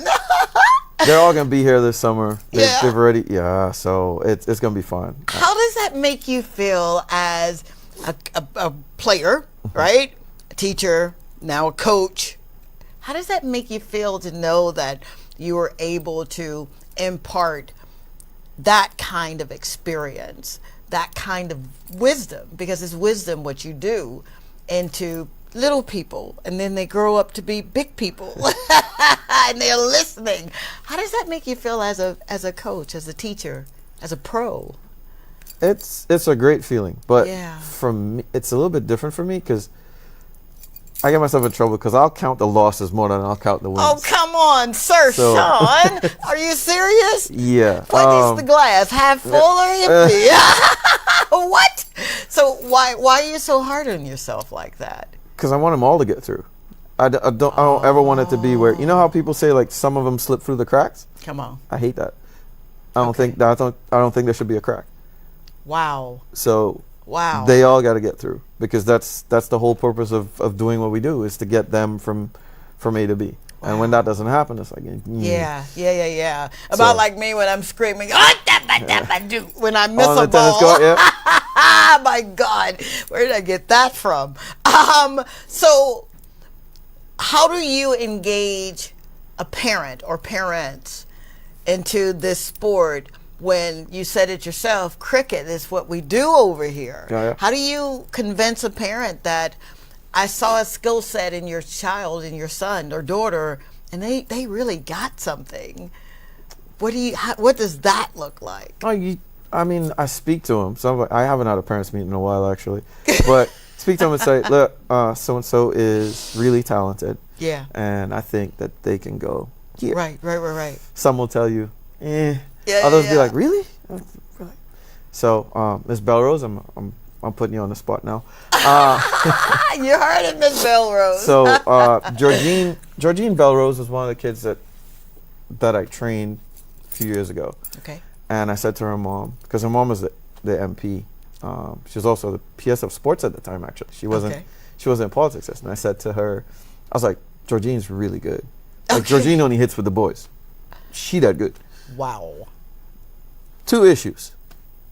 Mom's like, more academic. And Georgine doesn't think she's that good, so she doesn't want to compete. Oh, okay. So we fast forward to Georgine's going to school in the U.S. Yeah. And I said to her, did you take your racket by any chance? And she goes, yeah, I'm going to go hit with my friend on the weekend. Yeah. Where are you going to go hit? She goes, on the school course. I'm like, okay. Oh, I love it. So I like, Coach, what's going on? Does the school's coach walk by? She goes, I think so. Oh, wow. If he sees you. Yeah. She goes, no, I don't think so. I was like, okay. But if he sees you, you're going to be playing on that team. Oh, boy. Fast forward 2 weeks, she calls back. I love You this jinxed story. me. I'm like, I jinxed you? What did I do? Yeah, She goes, the coach walked by. I saw him and he came back and he's like, why aren't you on my team? Are you serious? So here's the end to this story. Yeah. I saw her mom. Yeah. And her mom says to me, you know, they sent me a 6-foot poster. They won the championship that they hadn't won in 50 years. Oh, come on. And I'm like, So you think she's good now? Love it. So that's one for the ages. Oh, my God. That just, when you hear it, it's like, yeah. Yeah. Oh, I love that. Don't forget our number. Our lines are open. This guy is dropping some wisdom and some knowledge, man. 451-9788. We've got a few more minutes.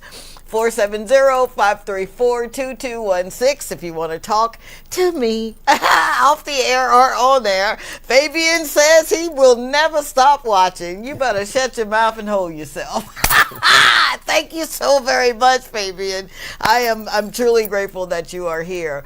470-9788 to get in online or speak to this amazing gentleman who's changing the face of tennis. You're laying down some new laws, man, and you got me believing it. I'm drinking the Kool-Aid. I believe that I can fly when I'm hitting that ball. So what do you say if someone really does, about my age or maybe a little older, says, I think I want to try that, but I don't know if I can even swing, or how do you convince someone to just come on the court and try it? Oh, I don't have to convince.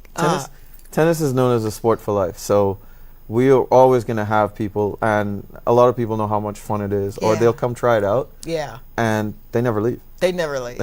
And we're going to be working to make sure that keeps happening. Yeah. As I said, the ladies started back tonight. Listen to this, ladies. Listen to this. All right? So we used to do a ladies' night. Yeah. And now we want to take it to the next level. We want to actually have a ladies' league. So the original 3 came back tonight. They hit some. It was fun. Please let me play, please. Please let me play. So we do have a lot of interest in it. So that is cool. We're gonna get that going again because I really think without the women's division, the junior girls would suffer. So once that kicks in, and then the girls, because you always have someone in front of you that you can look and go, okay, yeah, I wanna. Yep. I want to be that. So we're really looking forward to it. Yeah. So you're teaching children, you're motivating yourself, encouraging yourself, you're opening doors for people, little babies that have never thought it was possible to come on a court. And now you got, I won't say old ladies, I'll just say seasoned women. Now you got us, man. How do you keep up with everything that you're doing? I like being busy. Okay. I really love and if I'm on the court, I'm happy. Yeah. So I can believe that. Oh, yeah. I believe that. I do. So being there and doing that, and we're just, the kids are coming in, and I get to see them grow up. Yeah. The only thing is I'm short, and they come in at like 4 feet tall, and now I got some of the boys coming in at 6'5". And it's like, hey, coach, and I look up and go, how about you just get away from me? You're so funny. Yeah, no, I'm serious. I know you are. They just did it to me just recently. Oh my gosh. Konstantin is from Finland.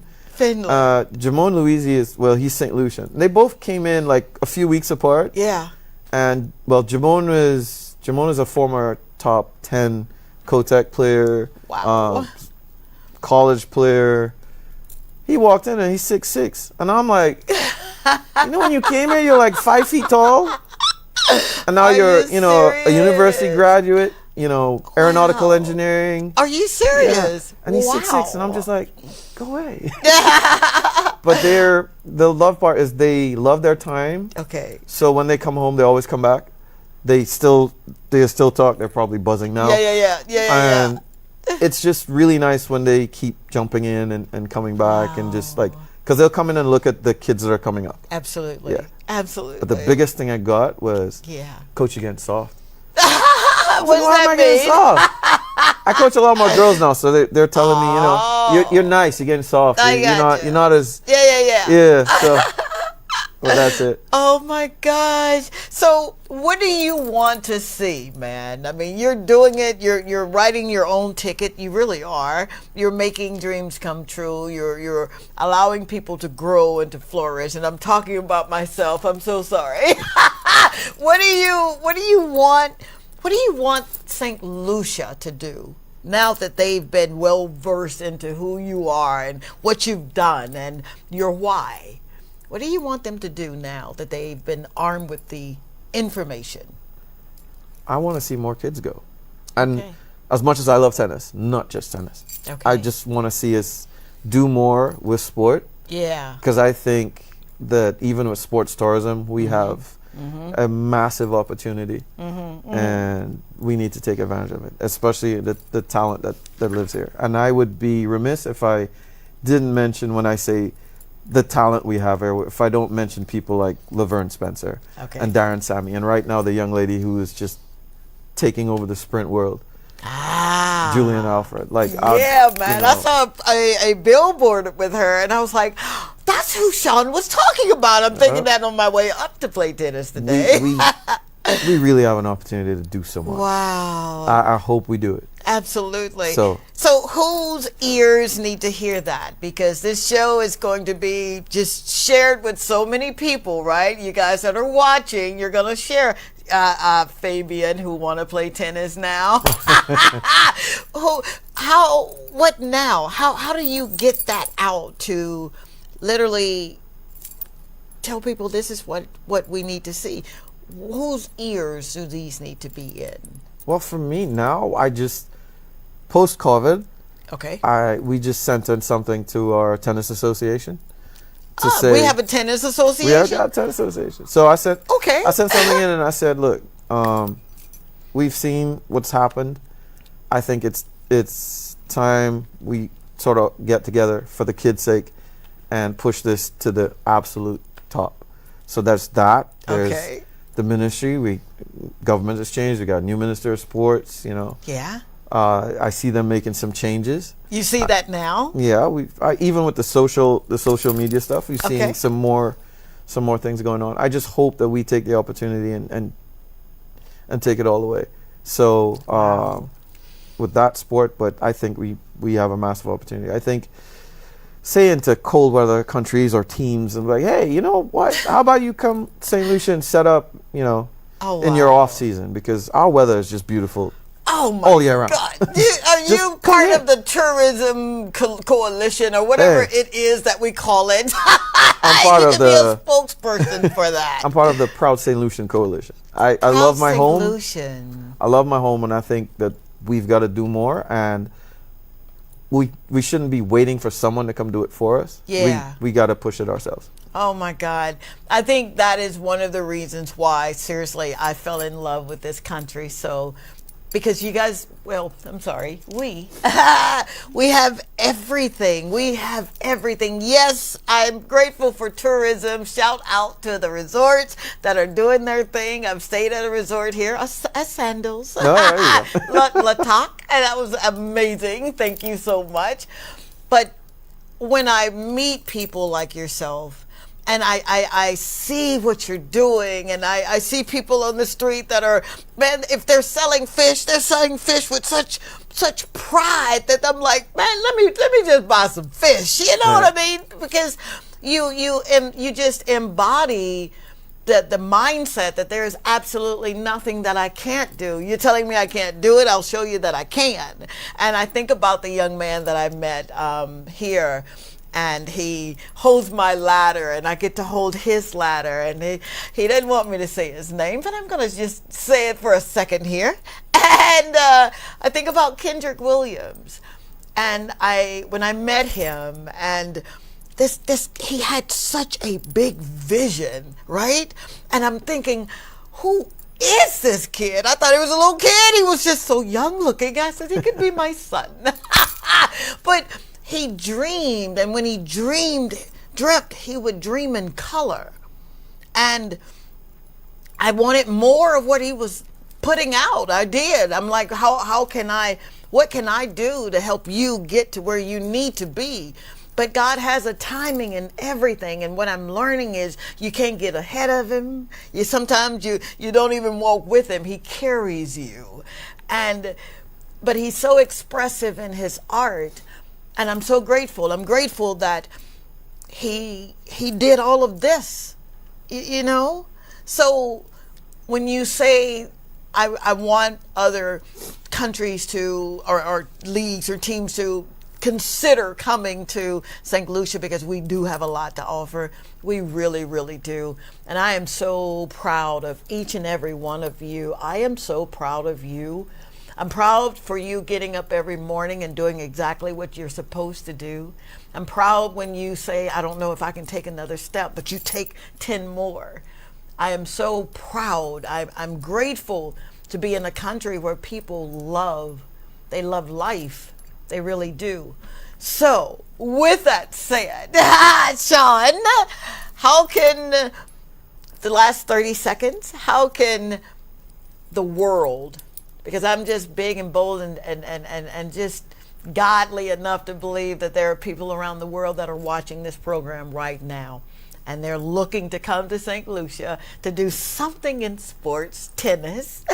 How can people find you on all social media platforms? Once you get to Tiger Tennis, we're on all platforms. We're on Instagram, Facebook. Okay. Even on Twitter. Tiger Tennis, all right? Tiger Tennis, Tigers in Flow. Tigers in Flow. We're all over there. All right. We're not hard to find. And plus, if you really need to find us, we're in the heart of the city.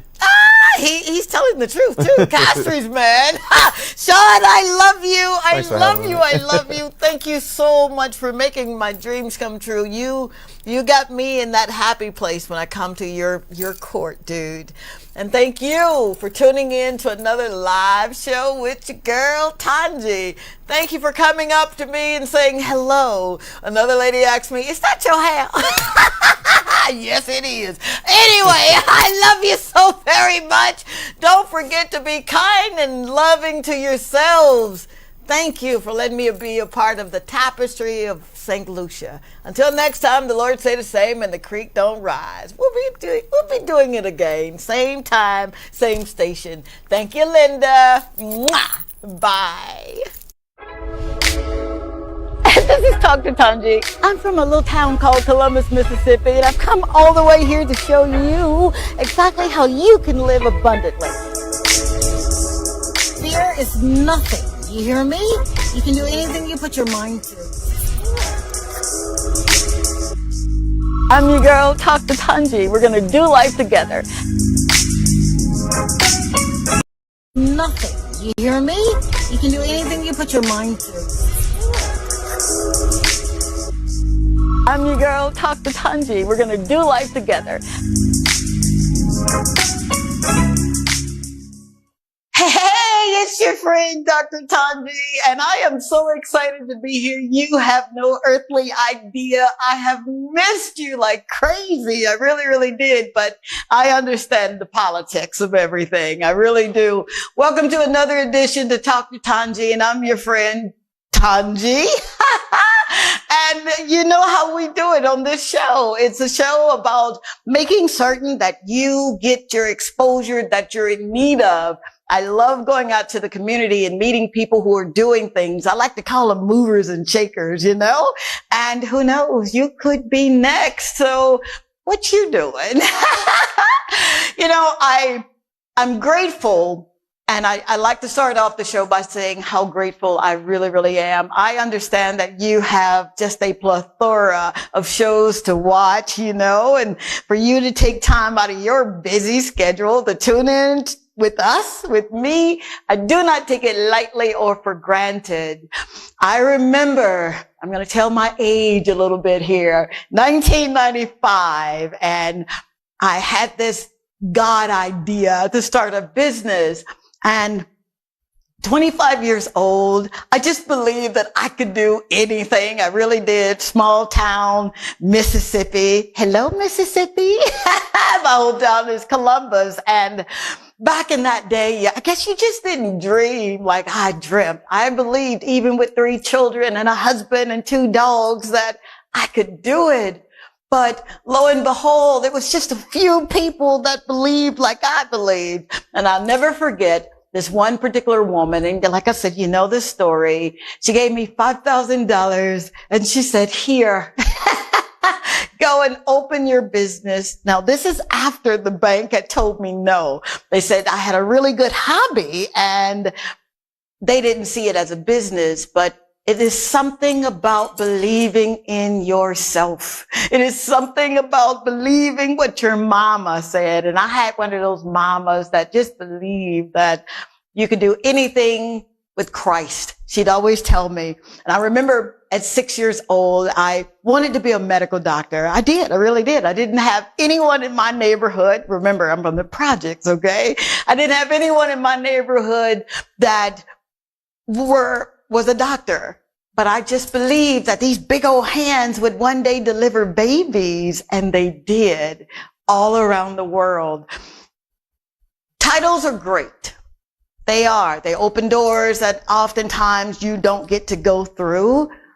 But when you live a life from the inside out, you understand your purpose. You understand that the titles really don't mean anything. You know, to the world, they're real good, but for those who are called and chosen, they understand that the title literally will move you from here to there, but it's what you do with the title that really does matter. That's why this show is so very important to me. It's just me telling you that you literally can do anything you put your mind to. If you believe it, you can achieve it, and it can be done. Which brings me to a gentleman after our break that literally believed in himself, believed so much so that he put one foot in front of the other. I'm sure he wrote the vision and he made it plain, and you'll get to hear his story. I'm so excited. None other than Mr. Shelton Arneau. Yep. You guys know him as Marco. Did I say that right? So right after the break, we're going to get into his story and we're going to peel the layer back. He's a man of not few words, but we're going to get him talking on the show. All right? Stay tuned.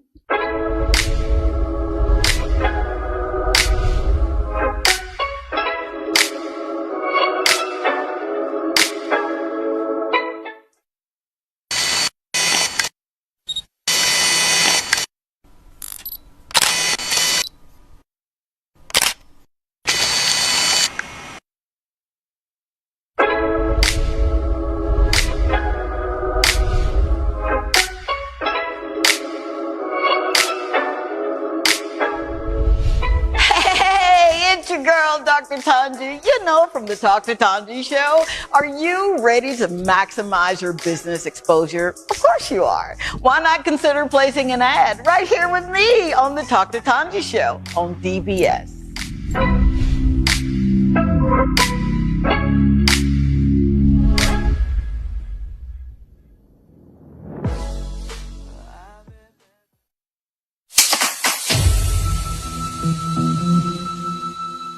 Are you tired of dust and an unclean space? Look no further.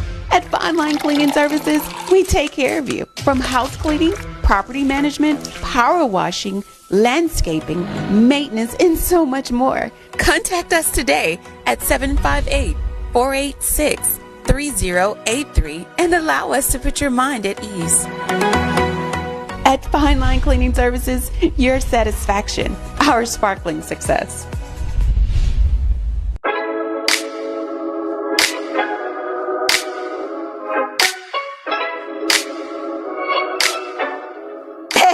It's your girl, Dr. Tongie, and whenever I get ready for a show, I use a Toy Day food.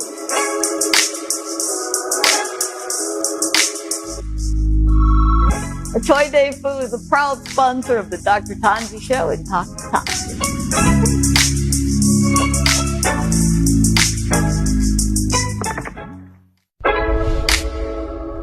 This is Talk to Tongie. I'm from a little town called Columbus, Mississippi, and I've come all the way here to show you exactly how you can live abundantly.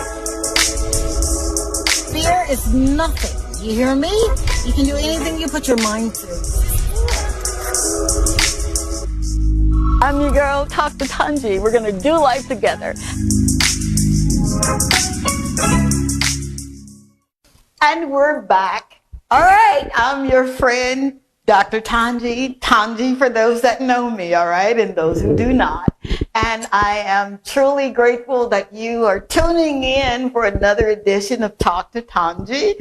And like I said before, when I get an opportunity to meet people, whether I'm in Castries or whether I'm in Sault de Bus, did I get that right, Kimmy? I like to slow it down just a little bit to say hello and how did you get here? I love talking with people who have wonderful stories. You know, it is something about someone who knows that there is more, they've got more to offer, they know that they were born for a purpose, and they're not afraid to take those calculated risks to get into their purpose. And tonight's guest is one of those persons that when I met him, first I heard about his story, and I kept telling our executive producer, I gotta see him. I gotta meet this man. I gotta have him for the show. And he said, well, he's not a big talker. And I'm like, who cares? If he just answer the questions, he can talk along with me. But lo and behold, I met him. I literally fell in love with him and said, you know what? You gotta be on my show, dude. And he said, yes. And I'm excited. So without further ado, let's bring on Mr. Shelton Arneau. I had to write it. So, you know, names are important. They are. And, he has a business called 76 Savage. You guys probably know him as Mako. Like Marco Polo? Yeah. Welcome to the show. I'm so excited to have you here. If you can't tell, I'm really, really excited. Can you tell? Yeah. Marco, tell me, how did you get here? You know, and I don't want to hear that you got here by a car. I want to hear that. What makes a man as young as you are, who walks in such bravery, say, I'm going to open up my own business? How did you even get the idea to do this? Well, from a young tender age, I always said that one day I just want to work for my own. I don't want to work for anybody. I just want to be my own boss, my own breadwinner. Yeah. And that's it. Wow. So, excuse me. Did you have anybody in your family that you were mimicking, or you saw them and you could like reach out and touch them and say, hey, would you show me how to open my own business? Oh, no, I don't have anyone in my family. Oh, come on. You're a first generation entrepreneur? Yeah. Oh, I got chill bumps. You can't see them. See those chill bumps there? Yeah, I got some others, but the modern solution. Wow. So I never got the opportunity to grow up with them, my uncles and stuff. So I have some, but they're brown. Did you hear this? So that goes to show you that anything you put your mind to, there are no excuses. Mako said, you know what? I want to be an entrepreneur. What age were you when you literally said, I want to own my own business? Well, from the tender age, maybe after playing cricket, under 19 cricket for St. Michelle, I just decided that I just want to have my own. Yeah. Yeah. And you were 19? Or you were younger than that? Yeah, I was younger than that. I was working for some construction company, and just seeing the way that how the bosses go around bossing you. Did you hear that? Bosses? How your manager, all these people, like, they come to you and they talk to you how harsh. And I'm somebody, I don't like to deal with anybody that's harsh. Absolutely. If you're smooth, calm, going, I'm into you. Gotcha. But from time you harsh and you have this attitude, or you might be speaking to somebody else, even about somebody else, like you bad talking. For sure. Yeah. So I don't really like this kind of energy. And then from there, I just say, see, I just want my own.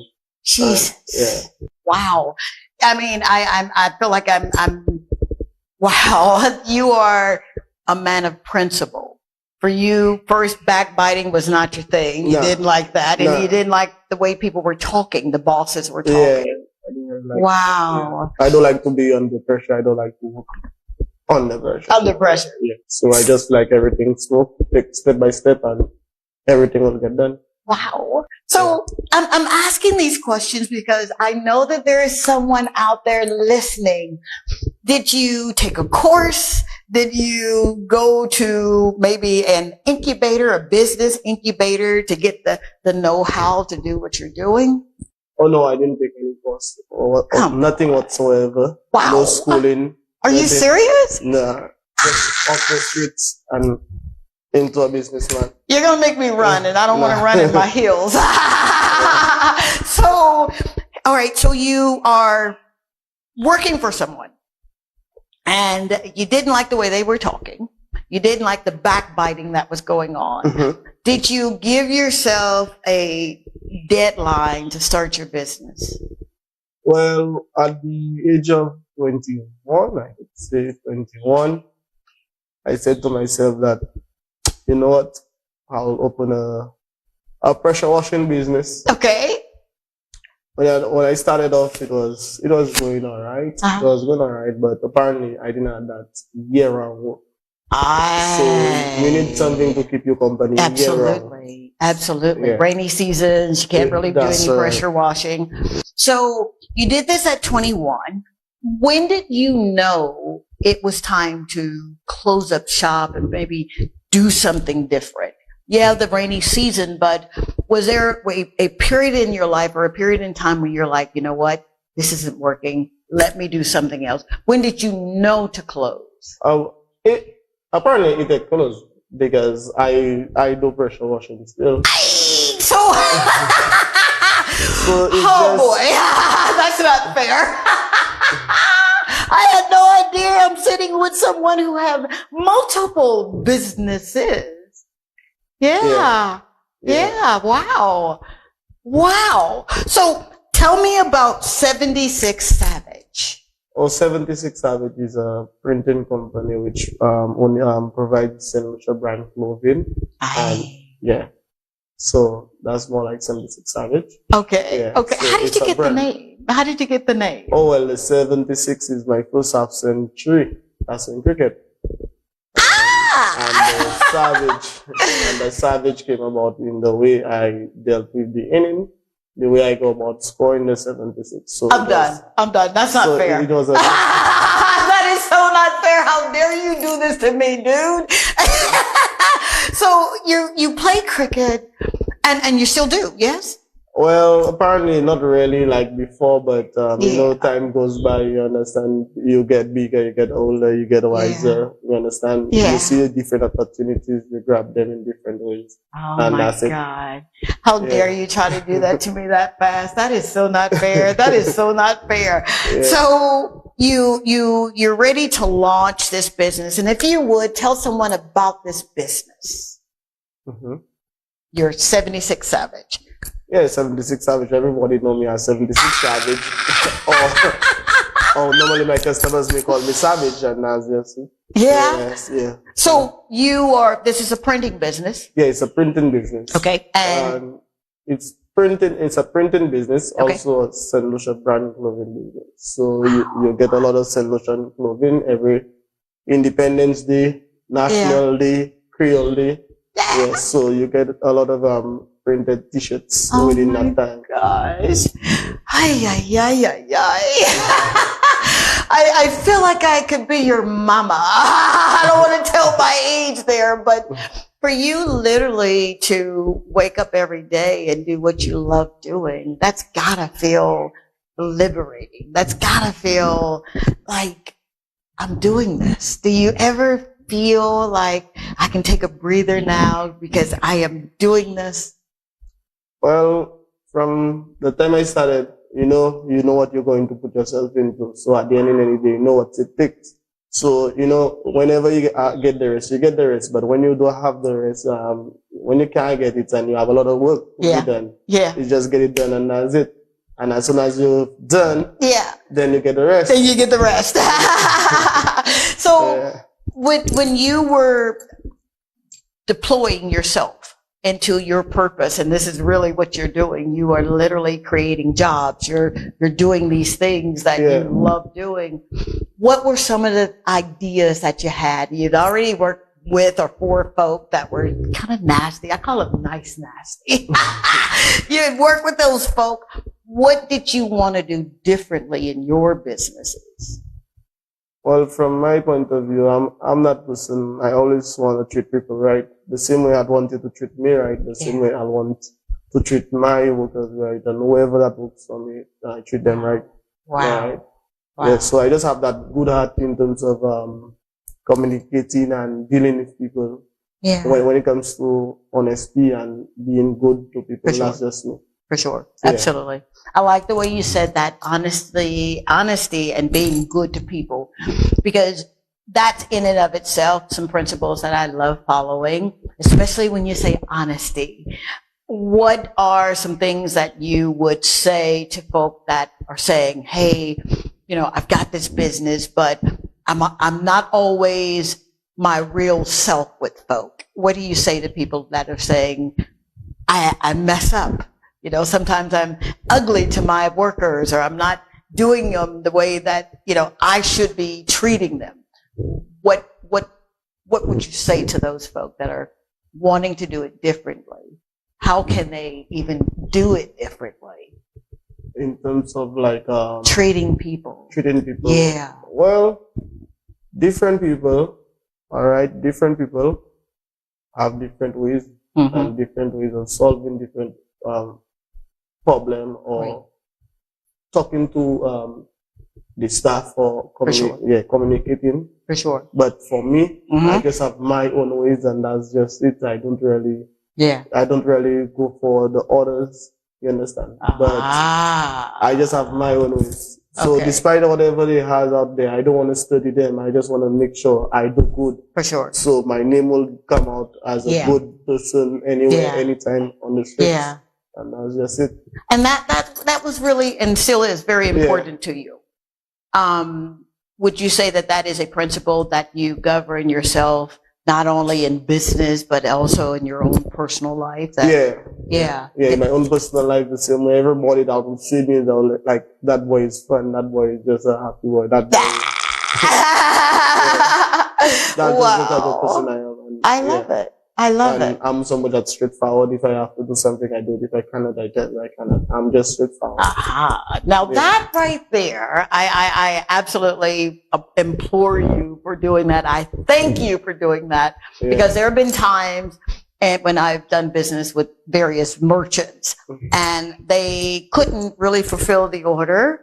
And they didn't tell me that they couldn't fulfill the order until I got back. And I saw the merchandise and I'm thinking, that's not what I said. So what's your day-to-day operations? What does it look like? Someone comes into your establishment and say, you know what? I want to order 25 t-shirts for my company. What does that look like? How do you go about getting that vision that they have in their heads? Because oftentimes we don't speak what we want to say. How do you get the vision from the person's head? They may say something, but then put it on the t-shirt. How do you get that vision? I always want them to actually lay out what they want. I don't want to picture what's in your mind. What's in your mind is in your mind. I cannot think for you.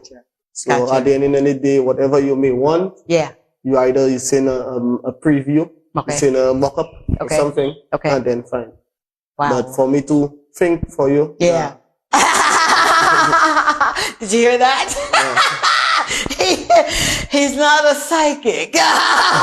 So don't expect him to be. So you're starting the pressure washer business, and I'm just going to jump around a little bit because I am just so, man, you didn't tell me all of that. So what is it that gets you going to do the pressure washer business and knowing that you may have orders or what have you, when someone calls you up to do their pressure washing? Is that something for the home or commercial? Is it residential, commercial? It's for all purpose. It's for all purpose. Really? Whichever one may want it, my service, I may be there. Yeah. If I'm not there, well, I have a crew of guys. I always send them and do it. How'd you know I was going to ask that? Now, what do you do when someone says, but I know your work and I'm not really sure if it's going to be the same kind of work that your guys do? Yeah, well, at the end of the day, they know I have a special type of way of doing it. So they also go by how I do it as well. So. Oh, really? That's right. Yeah. So, okay. That's the culture of your businesses. Yeah. And I say culture because culture is really important. Culture is how you like things to be done, what you stand for. Yeah. So if I was asking a word or two, how would you say the culture for your pressure washing business is? Is it a fun place to work? Is it a serious place to work and you get it done? What's the culture like? Fun. Fun. Yes. It's really? Fun. It's not even about the seriousness, but it's fun. And after that, you working with a group of guys. Yeah. It's not about you bossing them around. It's not you putting pressure on them. Yeah. All right? Yeah. They have different ways to solve it. If you have a problem, hey, Tom, you didn't do that properly. But at the end of the day, you just clean it up a little bit. Gotcha. But enjoy what you're doing. And that's it. Are you listening to this? Not to say that you're not doing it that way, but I am, Mako is seriously taking other people's, he's taking their feelings into play here. Yeah, because right now in St. Lucia, a lot of workers, you could go everywhere on the island and a lot of workers have that same problem with bosses. A lot of workers have that same problem with a lot of bosses. It's not the way, it's not shouting, it's not like caroling and this kind of stuff. It's all about for you to get something from your employer or whatever. For sure. You understand? They have ways and situations, things. You understand? Yeah. Not because a manager gets on top of your head as a supervisor, and then you come down and then you want to put pressure on the lower people for it to just come aggressive. Right. Nah, it's not so. You find that a lot in the hotel industry and a lot of business places. You find that a lot.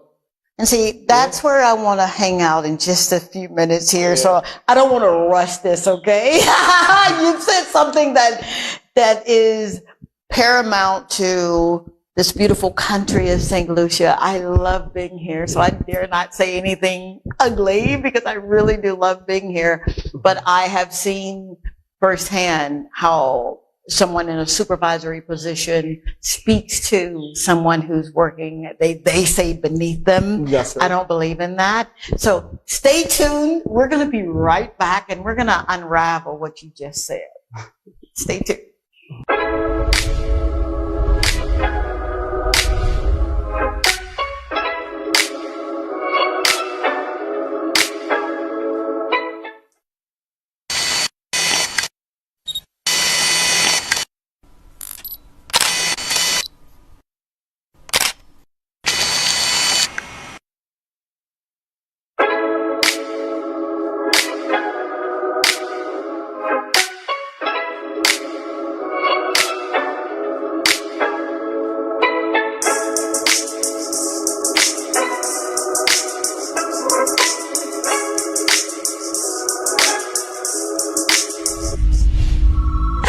Never leave home without my lip conditioner and lip scrub from Etoile de Feu.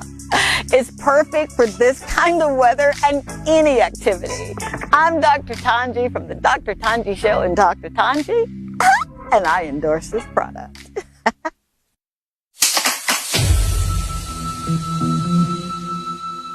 Are you tired of dust and an unclean space? Look no further. At Fine Line Cleaning Services, we take care of you. From house cleaning, property management, power washing, landscaping, maintenance, and so much more. Contact us today at 758-486-3083 and allow us to put your mind at ease.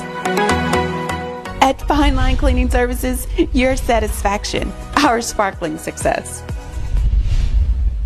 Dr. Tongie is on a mission to help you rediscover God's purpose for your life. And she does this by teaching you how to change your perspectives according to His original plan for you. If you are experiencing bouts of failure or an inability to do things right, she is here to assist you in ending those thoughts that can indeed lead to a depressing mindset.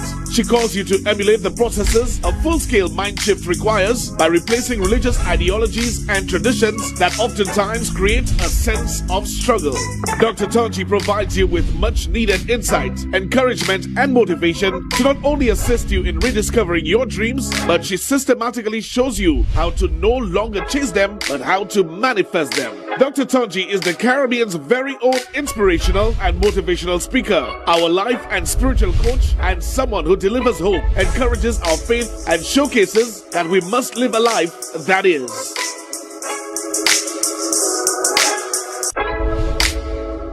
This is Dr. Tongie. I'm from a little town called Columbus, Mississippi, and I've come all the way here to show you exactly how you can live abundantly. Fear is nothing. You hear me? You can do anything you put your mind to. I'm your girl, Dr. Tongie. We're going to do life together. And we're back. I'm your friend, Tongie, Dr. Tongie, but my friends on this show call me Tongie. And we're talking to Mr. Shelton Arneau, or, I'm going to call him Mako. You know him as Mako. And we were just kind of listening to some of what he's seen in the tourism industry. Of course, I love being here, so I dare not say anything harsh about my country, my adopted country. But being that we are known for tourism, we're known for our enchantment, a destination wedding is what we do so very well. You mentioned prior to the break that you've seen it firsthand. And I said, don't say anything ugly because we don't want anyone to say, we ain't watching that show. But when you saw people being mistreated, was that one of the things that you were like, you know what, I'm just not going to do for the people that work with me or for me? Is that something that it's really important to you? Yeah, that's something really important to me. But at the end of the day, I saw what others, I saw what they have done to others. Wow. And I said that that's not a path I would want to take that same way, that same attitude. If one day I become big person in But you already are. Yeah. Then you know. Yeah. So that's something that you just do not stand for. Yeah, that's something I do not stand for. That's something I adopt already. You see me? You see that grade? I don't want to go there. For sure. I don't want my workers to hate me. I don't want anybody to hate me. Right. You understand? Right. And if, let's say, like tomorrow, I may have a supervisor, somebody in a lower position, I give them some position, and at the end of the day, for them now to be doing that to the workers now, I'll not tolerate that. Wow. Yeah, that's just me. Wow. And I'm so grateful. Seriously. Thank you so much for adopting that principle. Have you ever seen that in your business? No. Wow. No, I never, no. Because so far I don't have any supervisor or anything. It's just me. Just you. Yeah. Gotcha. And if I don't do something and I need the assistant, then I call on the different workers I have, and then I get it done, and we get it done. I love it. Yeah. So teamwork is really important to you. Yeah, teamwork.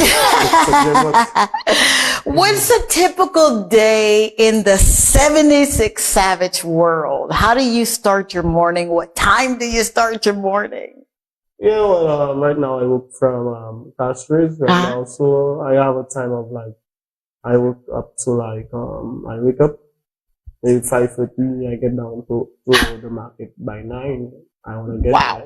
So it's more like 9 to 5, so. I think it's a little bit more than 9 to 5 if you're getting up at 5 in the morning, dude. I have different stuff to do, so. Yeah. I get it done. And you get it done. Well, I am so proud. Look at this. Look at this. You captured everything in this t-shirt. You really, really did. I didn't give you a vision. You got the logo, right? I'm sure from our EP. And this is everything that I was in need of. You captured it so very well. What would you say goes into something like this? Making this, I mean, from start to finish, from you choosing the fabric. Yeah, well, it's not really about the fabric because these prints go on mostly all fabrics. All right, it goes the fabric, not the issue. Is they don't really have an issue with this type of printing, which is DTF printing. DTF. Tell me about that. Now you're talking a language that that I don't know about. Yeah. They're telling me off camera, hold it up. So tell me about the fact, you said DTF printing. Okay, what does that mean? DTF, Director Film Pergamon. No, Director Film Transfer, yeah. Did I put you on the spot? You know this stuff, right? But it's like, okay, you want me to explain this? Yeah. So what is different from DTF printing versus, I guess, any other kind of print that you would Well, they have the silk screen printing. Okay. Yeah, that one you have many screens where you put together to form these different colors, and then But for that particular printer, it just gives you everything, all the colors, everything, all CYMK colors together, and boom, you just transfer it. You said that like, you know what? It's like me telling you, okay, this is how you deliver a baby. If she's crowning, you do this. Yeah. So it's a specialty. It's an art form that you do to get something as gorgeous as this. And it really, really is. There's no bleeding. I mean, everything is just, all right, I'm going to hold this up yet again. Okay. I'm in love. Look at this. Look at this. Why the shoulder? Why the arm? That's a different touch that I've seen. I don't even see it in the States. I really don't. Yeah, well, for the shoulder, well, for me, if you just have a logo on the arm, the chest, and without something on the arms or someplace, at the end of the day, it's looking outstanding for me. So me, it looks good. And you didn't go to school for this. You didn't take a course for this. I mean, come on, dude. You're The only thing was that I got some advice from friends. All right. So it's really not just me having the idea of coming into the print industry. It came from someone I helped out, and then he helped me get into the printing business. See, this is what I'm talking about. And I want to hang out there just for a second, right? I don't hear those kinds of stories that someone would take their time to show you or give you what you were in need of, and then you were able to, of course, help them or what have you. Yeah. I call it quid pro quo, right? Yeah, it's also similar, almost like a barter type of thing. That's it. You help me, I help Absolutely. you. And yeah. So can you maybe just give me, why don't we see that a lot in our world and business? Why don't people just take the time to help folk? Yeah, well, at the end of the day, right now, there are too many people that are just selfish and a whole, and that's just it, and they want to keep everything to themselves. Did you hear that? Did you hear that? He used the word selfish. Not wanting to share. Have you run across people that had it in their ability, their capacity to help you, and they didn't?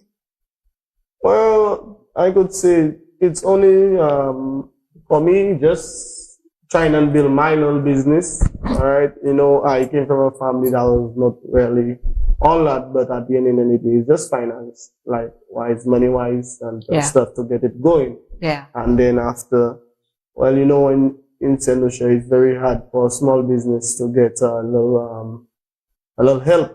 You Really? understand, to build. Yeah, they have, the government come with how much different programs to help, but at the end of the day, when you go, they forever full up, they forever have this, they always have a little issue. Okay. They mention it, but at the end of the day, you're not seeing, when you go there, it's like they have too much already, or they have a certain amount of people they had already on book. And So they cap it. So you understand? So, yeah. So. Okay. Now, I may be in some murky waters, and this may not make the cut. Government. Do we need to have that talk so that you can empower and inspire your residents here? You know, I don't normally say that. I'm so sorry if I'm out of line here, but I'm not sorry, because if you've got the wherewithal to do it, then why not make certain that your constituents are getting the necessary funds and the wherewithal. And I say that because if not you, then who? You know, there's only so much that a private sector can do, but we're not that big. And we've got a stable government, and we're doing real good, guys. The report's out, all right? I'm not for this party or that party. I'm for all parties. And if you have it within your coffers to help, then, you know, do we need to have that talk? Am I stepping in? Am I in hot water here? Who cares? So I'm assuming you had gone to maybe a governmental kind of entity. I went to Ministry of Culture. Okay. Once, well, they approached me. They approached me. Oh, wow. They said that they love the type of work that they're doing, what I'm doing. Are you serious? Yes, they talked to me. They told me that in which way they could help me out to maybe become a little bigger, or so I could employ some people. Absolutely. So I could employ some persons to work for me and stuff. And I took my time. I write down a whole summary, everything for them. About 14 pages. Oh, come on. And stuff. They told me they'll help me for a grant. When I go, they never give me that certain amount of money. Oh, wow. I needed, but, it was like about, $20,000 was the most I could get and stuff. So I was like, okay, but at the end of the day, from day one, if you knew it was $20,000 I could have gotten, you could have just tell me out from day one. Right. So I had a whole sort of, a whole bunch of printing items and machines. For sure. So I see that if I get that, then at the end of the day, I could manufacture a good amount of stuff and have St. Lucia rolling, and I have some people working for me, and everybody is good and fine. Yeah.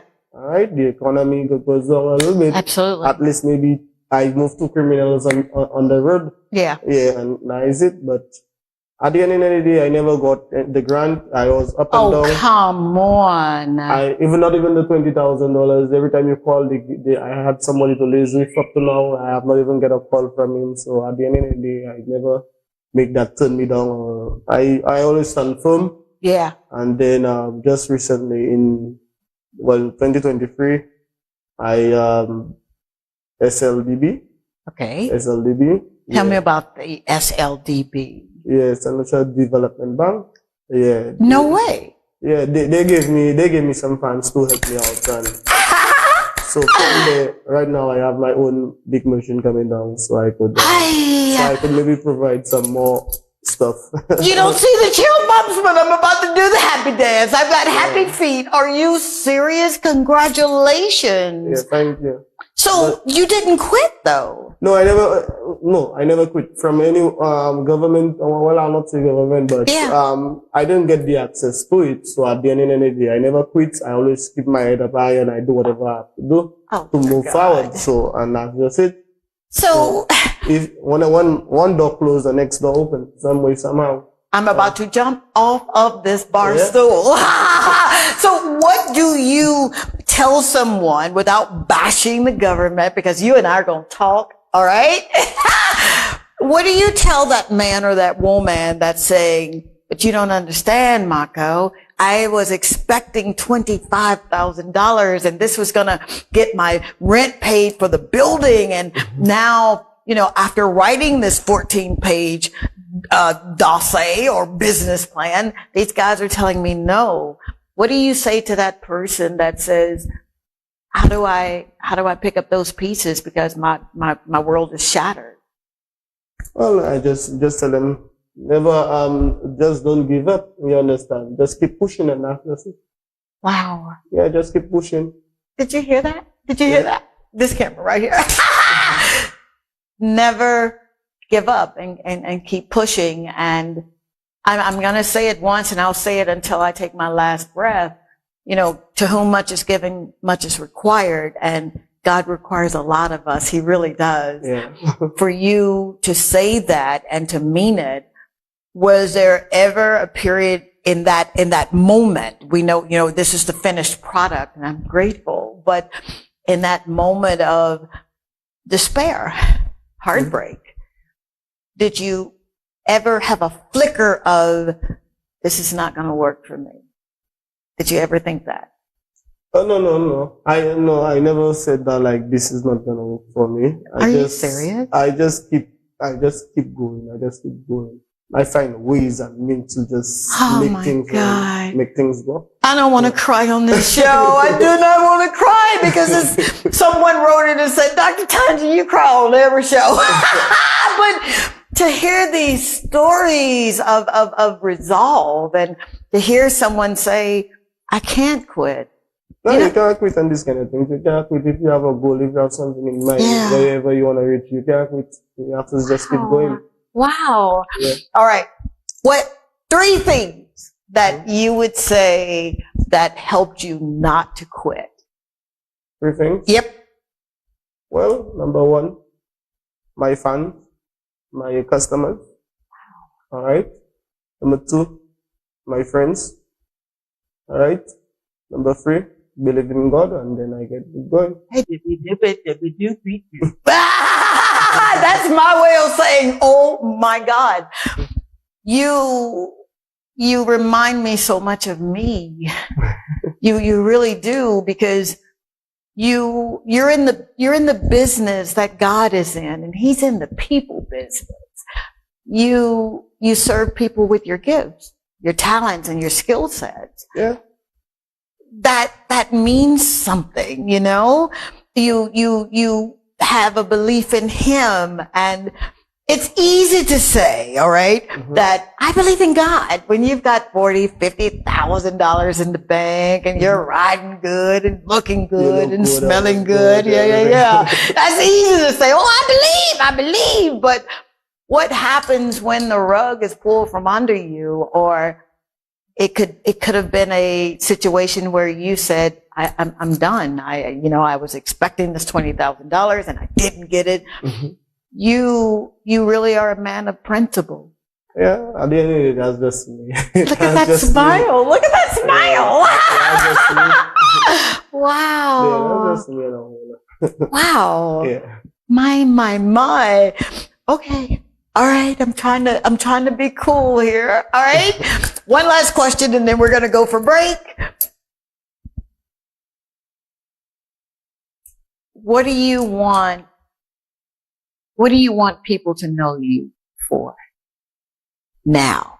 Not when you're gone. That's a legacy, but what do you want people to know you for now? When they think of 76 Savage, when they think of Mako, what do you want them to know you for?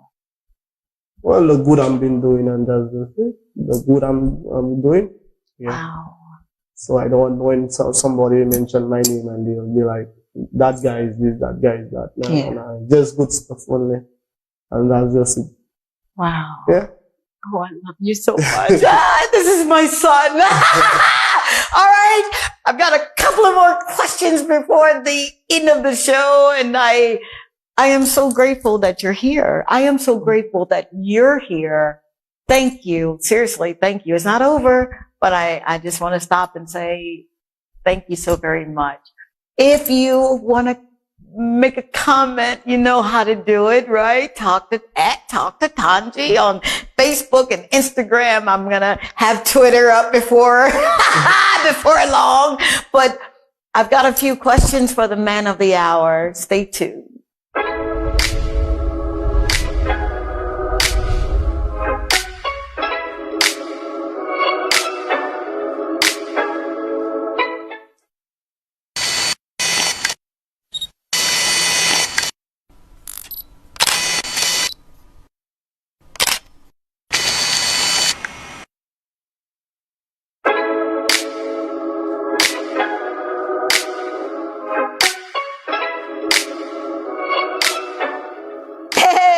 Girl, Dr. Tongie, and whenever I get ready for a show, I use a Toy Day food.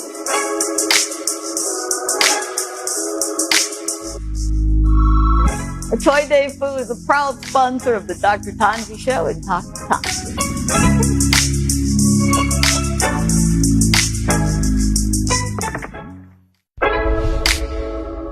This is Dr. Tongie. I'm from a little town called Columbus, Mississippi, and I've come all the way here to show you exactly how you can live abundantly. Fear is nothing. You hear me? You can do anything you put your mind to. I'm your girl, Dr. Tongie. We're going to do life together. And we are back.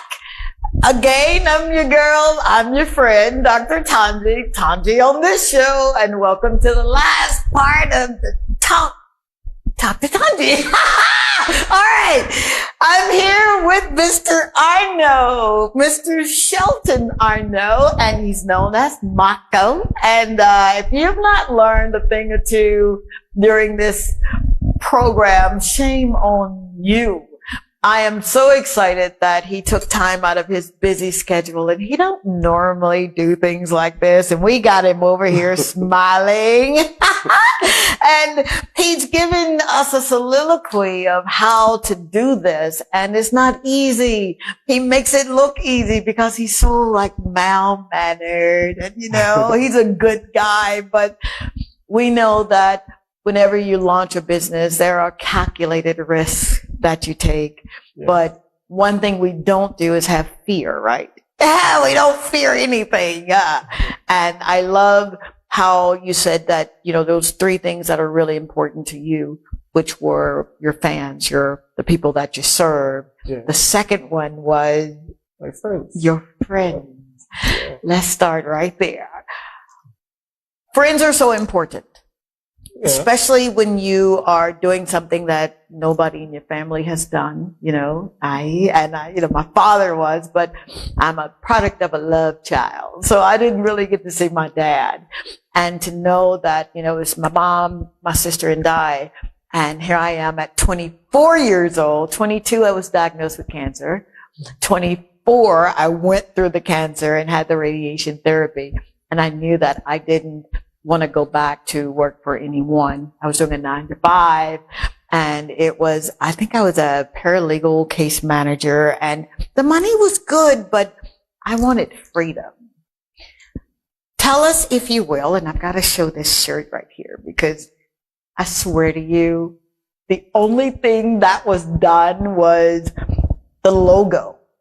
And he captured the vision, because this is really good material here. You know that, right? Yeah. I feel very comfortable wearing this back to the States and knowing that I can put it in the cleaners and it's not going to shrink on me. 2 things that I want to hit on in this part of the show. 1, friends. How important are friends that share your same values, being around you? Friends that not necessarily telling you, Marco, man, you can't do that. Dude, ain't nobody in your family doing it. How important choosing your friends are to you? Yeah, well, at the end of the day, it's just each type you have, you watch them, you analyze them, you see which ones that there to motivate you, which ones that there to bring you.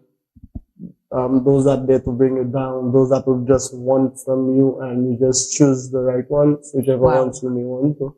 Wow. If you want to choose the ones that will bring you down, well, you choose the ones that will bring you down, but you will end up down at the end of the day. Yeah. So you choose your own path, you choose your own friends as well. So. Did you hear that? You choose your own path, you choose your own friends. So these are friends that really motivate you. Yeah. Yeah, because you got to have that motivation when you're starting your business, right? Yeah. Wow. Have you, and again, you don't have to name any names, because I don't want anyone to take the good guy and try to make him a bad guy, because that ain't what he's saying. But have you had to maybe say goodbye to people that you thought were your friends? No. No way. No. Really? Are you serious? No, I don't have time to say goodbye to anybody. You move that way, you act that way. I just have you in that corner. You understand? So a friend that's in that corner is not necessarily a friend that will know your next move, right? That's good. That's good. That's really good. Yeah. Before the break, we talked about, I guess, the patriotism, our beautiful St. Lucians repping clothes from St. Lucia. Yeah. Tell me the importance of that for you. Why is that so important? It's very important to me, because at the end of the day, I'm always seeing a lot of St. Lucians wearing a lot of foreign island clothing, and they barely wear their own country clothing. They would say that blue, black, and yellow, that not making no sense. Like, not making no sense, but at the end of the day, like, they don't want to wear the country. Why? The country colors. But you would see them wearing like a Jamaican shirt. Yeah. With that Rastafarian colors. For sure. And you'll find they wearing a lot of Bob Marley. You understand? Okay. So all these things is more foreign countries stuff. Okay. And they wear it. The US, Canada, all these different islands. You'll find they wearing it, but in St. Lucia, you barely find they wearing their own St. Lucian t-shirts. You understand? But at the end of the day, from the time I came out since 2018, 18, I've been seeing a lot more people wearing the St. Lucia t-shirts, right? Especially my t-shirt. And the thing is that I don't really want to just put out like just a St. Lucia t-shirt. I got you. I don't normally have it in only our national colors, but I also have it in different colors. Okay. So that you could wear it any time of the year. You understand? It don't have to be Creole Day or Independence Day. Okay. So it's a year-round shirt. Like on a Friday, you could wear it. On a Sunday, Saturday, if you're going by the market, you could wear it. Wow. You understand? I do understand. Yeah. That's important to you. Yeah. So the culture is shifting. Yeah, it's slowly shifting. It's slowly getting there. Yeah. What part of that shift would you like to see in your own way that you're doing things? Do you want to be known as the guy who literally helped the shift? And this is what you did by putting out quality. This is quality. I'm telling you, it really, really is. How do you want to be a part of that culture, that mainstream? How do you want your brand to be represented? Do you want your brand to be a brand where people can depend on the quality of your shirt, where you're that one-stop shop kind of guy? What is it that if people are saying, well, you want me to rep St. Lucia, how are you going to help me rep it? Well, a number of persons, well, when they approach me, not knowing they're going abroad, they would come, they'll buy one t-shirt or two. But since I know they'll be going abroad and I have a spare one there, I could see, okay, I could give them a t-shirt. Did you hear this? Did you hear this? And a number of my customers could say that, you understand? Wow. Maybe some abroad could also say that when they come to purchase from me, I give them a t-shirt. Man, so come it could on. be like a shirt that was there from last year, because every year we have different type of shirts. You understand? So one from last year, it's there, it's good, proper shape, everything. For sure. So I just give it to them, and sometimes that same shirt I give, it bring back more. So that is called seed time and harvest. That means that you are planting and you're reaping the harvest just by giving. Yeah. Wow. I'm so sorry. I thought I was the only person that gave like that, and I'm sure there are others, but since I've been here and I've done business in the marketplace and I've had really good customer service, and I'm not knocking anyone, but there are a few. But to say that you give like that, I've got this principle that I call giving on every occasion. That's what you call giving on every occasion, dude. How does that make you feel to know that you're doing something like this and it's worthwhile, and then other people are beginning to trickle in by something you gave? How does that make you feel? Is it a sense of pride? Yeah, that makes me feel good. Yeah. That makes me feel great. Sometimes the other instant where that I think the other young guy, I know, I got to know that his mother can't afford, you understand? And I wasn't the one that served him, but he came and he said only $20 the other night. The t-shirt was then $45. Okay. And then he said that it's only 20 he have. So apparently my mom gave him my business card to tell his mother. I love your mother. So my mom gave him my business card, and they told him to tell his mother to give me a call. Oh, come on, Shelton. And then when she called, and then she said that, well, she don't have much, and the child really wanted it, yet like it and stuff.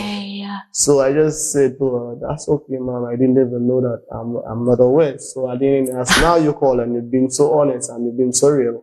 That's okay. So don't bother saying any extra money for me. That's okay. Are you serious? Yeah. Yeah. I'm not crying. I'm sweating, but I'm not going to cry. So you took it upon yourself. The dollar didn't really mean, yes, we needed to survive, but that wasn't important. So sometimes in life there's somebody that need more than you self need. So you help somebody, that's okay. And you'll get it back some way, somehow. You better believe it. Yeah. Everyone, that orders a t-shirt, that buys a t-shirt, I better not put that out, because I'll have 50,000 folks that'll order t-shirts and they'll be like, well, you say it. The first three people that order a t-shirt from Mr. Shelton Arneau,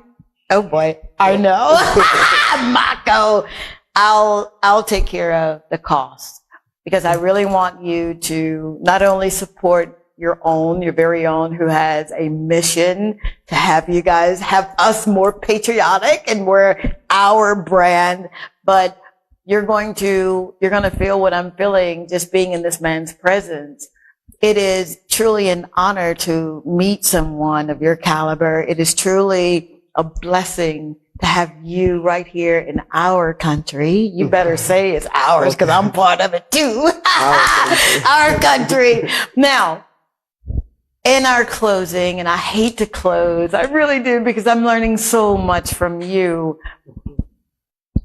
What's next for Mr. Mako? What's next for 76 Savage? Where do you see this brand, your business going in the next few months? Yeah, well, I want to see it go everywhere. Wow. Everywhere. I want it to roam the world and put St. Lucia out there too. So as much as you're making me look good in terms of my branding, you're making St. Lucia look good as well. Wow. So it's not just my clothing, it's not just my brand alone, but it's St. Lucia I'm more pushing out. Jeez. Yeah. Did you hear this? It's not just about me. I swear to you, we didn't write anything down. We're just talking from our soul. And if you could feel what this man is really giving off, he really does mean it. He meant what he said when he said, it is about people. It is about my circle. It's about my friends. It's about God.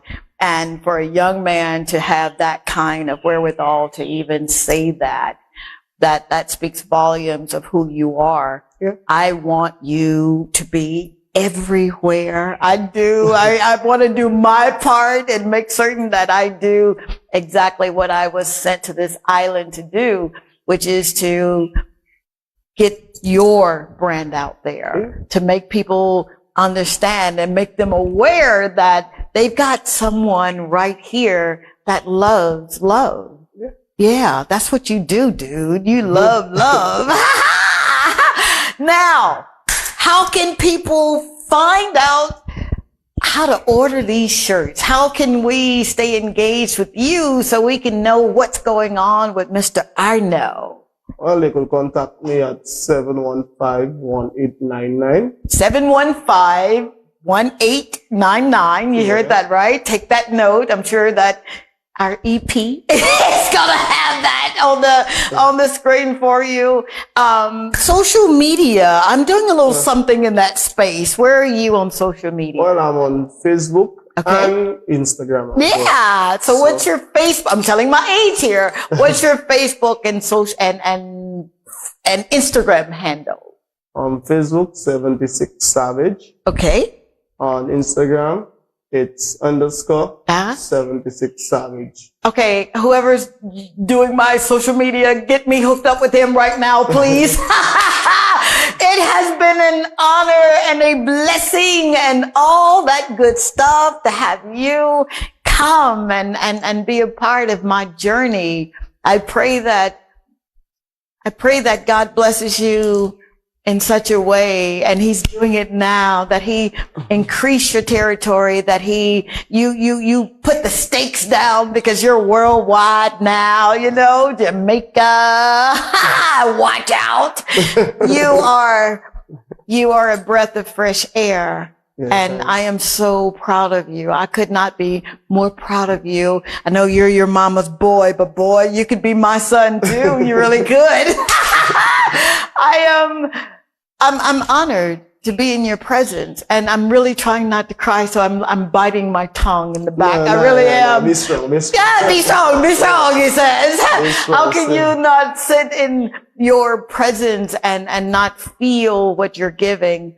I know that God has so much in store for you. I know this. I do. Can I hold your hand?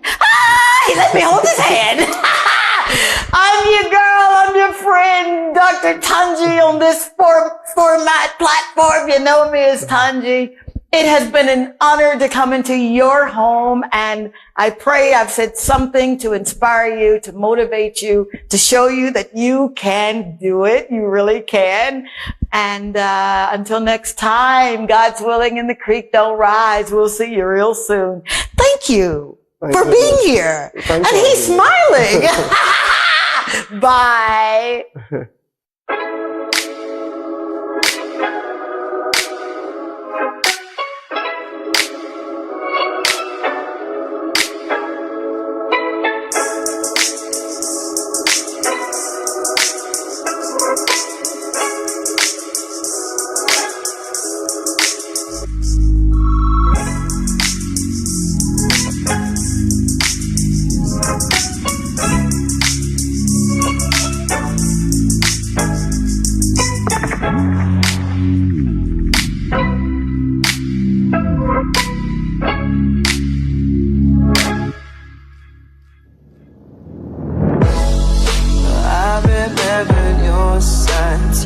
remember my eyes. We were known together, but we both knew better.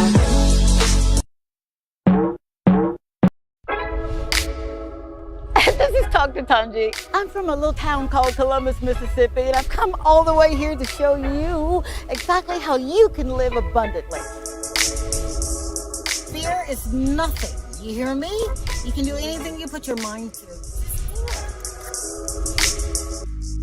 I'm your girl, Dr. Tongie. We're gonna do life together. Hey, welcome to another edition of Talk to Tongie, and I'm your girl, your friend, Dr. Tongie, but on this show, you're gonna call me Tongie. I am so excited to be in your living room, your bedroom, your kitchen, wherever you got me. But you know, how I start the show is a show of gratitude. I'm truly, truly grateful for you allowing me in your ear gate, in your eye gate, for you adopting me as St. Lucia's own. I ain't going nowhere. I'm here to stay. That's what you told me. You told me you love me, right? You know, when I first got to the island, I thought it was just gonna be not a touristy thing, but I knew it was something special. I knew it was special when I set sail to Soufrière and gave away my book, Journaling with Dr. Tongie, deciding to move forward. Yep, my shameless plug. And it was that one beautiful lady, and I'm gonna find her. She took the book.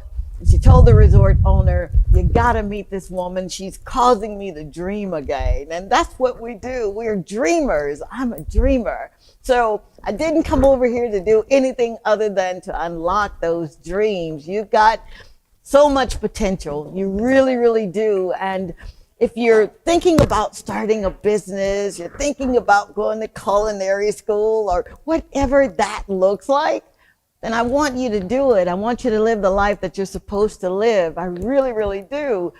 Which brings me, there's a gentleman that I got an opportunity to meet. I met his family. I met his idea. I met his vision before I met him. That's crazy, right? But it was something about him. I came to this place in Marigot Bay called Chateau Marigot. And I felt like I was at home. The staff, they waited on me with a smile. How many times do you get people to seriously love what they're doing, and you know that they're in a great environment, and they obtain the culture of the proprietor, and it's none other than Mr. Shahid, who has been a fixture right here on this amazing island in this amazing country for some time. And I'm getting excited because I really want you to meet him. Hear his story of triumph, hear his story of, I'm just not quitting. And when I found out he was from California, I'm thinking, what? How did you get here? So let's introduce him, because he has a story that is just truly second to none. We're here. Dr. Tongie, welcome to Marigot Bay. Thank you, sir. Oh my God. Thank you again for allowing us to come. Absolutely. I'm a big fan of your show. Oh, don't you dare say that. You know, I want to welcome you to one of the most beautiful days in all the Caribbean, Marigot Bay. Oh my God. It's gorgeous. Absolutely. So I'll take a little toast. I always toast my visitors. All right. Thank you, sir. Absolutely. Aye. So, Dr. Tongie, you're in one of the more historic bays in St. Lucia. This is a site of many naval battles. Inside the inner bay is a naturally formed sand spit. Okay. And a lot of naval ships used to hide in that inner bay. It's very hard to see this bay as you're sailing past. Gotcha. And it's also one of the protected hurricane holes here on the island. We get a lot of boats come here when there's a big bad storm, because we have one of the largest mangrove systems on the West Coast. Are you serious? Yeah, absolutely. So it's I had no idea. you have wonderful sailing yachts come through here. Wow. So it's a really happening sailing spot in St. Lucia. Okay. And we're sort of in the center of the island. Wow. Yeah. You know, I've got to ask you this proverbial question. How did you get here? Well, that was actually by accident. You know, my family's St. Lucian by both sides. Okay. And they're the first generation to immigrate outside of St. Lucia. I'm the first generation to be born outside of St. Lucia, but we're an East Indian family, of 2 families. Actually, there's many families that came from India in the 1800s. I think there are 16 of them. You're not going to rush that. Don't you dare rush that. I need you to stay tuned because I want to hear this story and I need you to pay close attention. How did he get here? Stay tuned.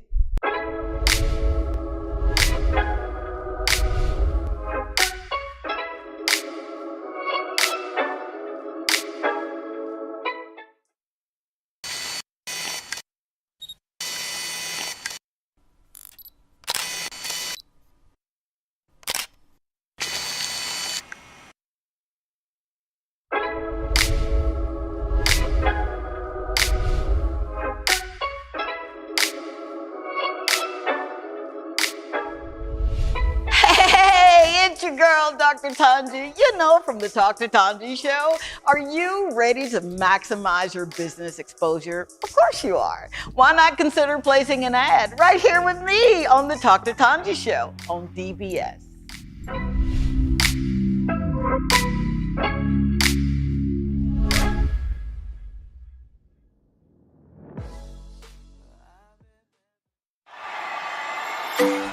You want to avoid traffic?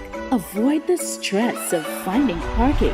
The answer is the Water Taxi from Saluna Water Sports by Bay Gardens Beach Resort to Pigeon Island Jazz Festival for only $50 EC or $20 US round trip per person. Contact us at 721-5098 to book your tickets. Jazz Festival in style.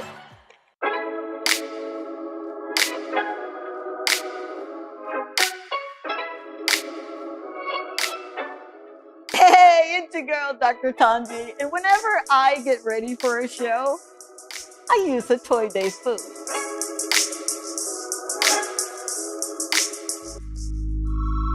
A Toy Day food is a proud sponsor of the Dr. Tongie show and Talk to Tongie.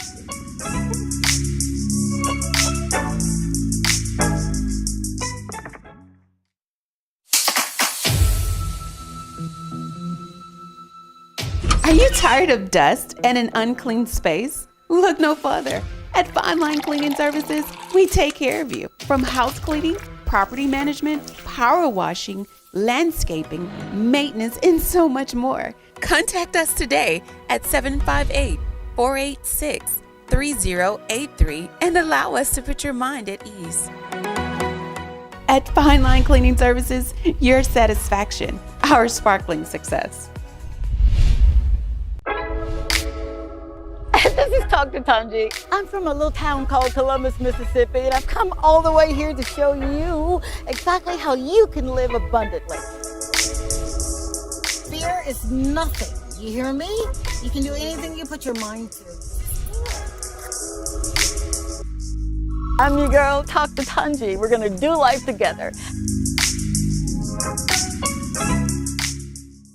And we're back. I'm your girl, Tongie, Dr. Tongie, and I'm sitting in Chateau Migo. For those who are just joining us, I'm with the proprietor of this amazing establishment, and he's gonna tell us how he got here. How did your family get to St. Lucia? So absolutely.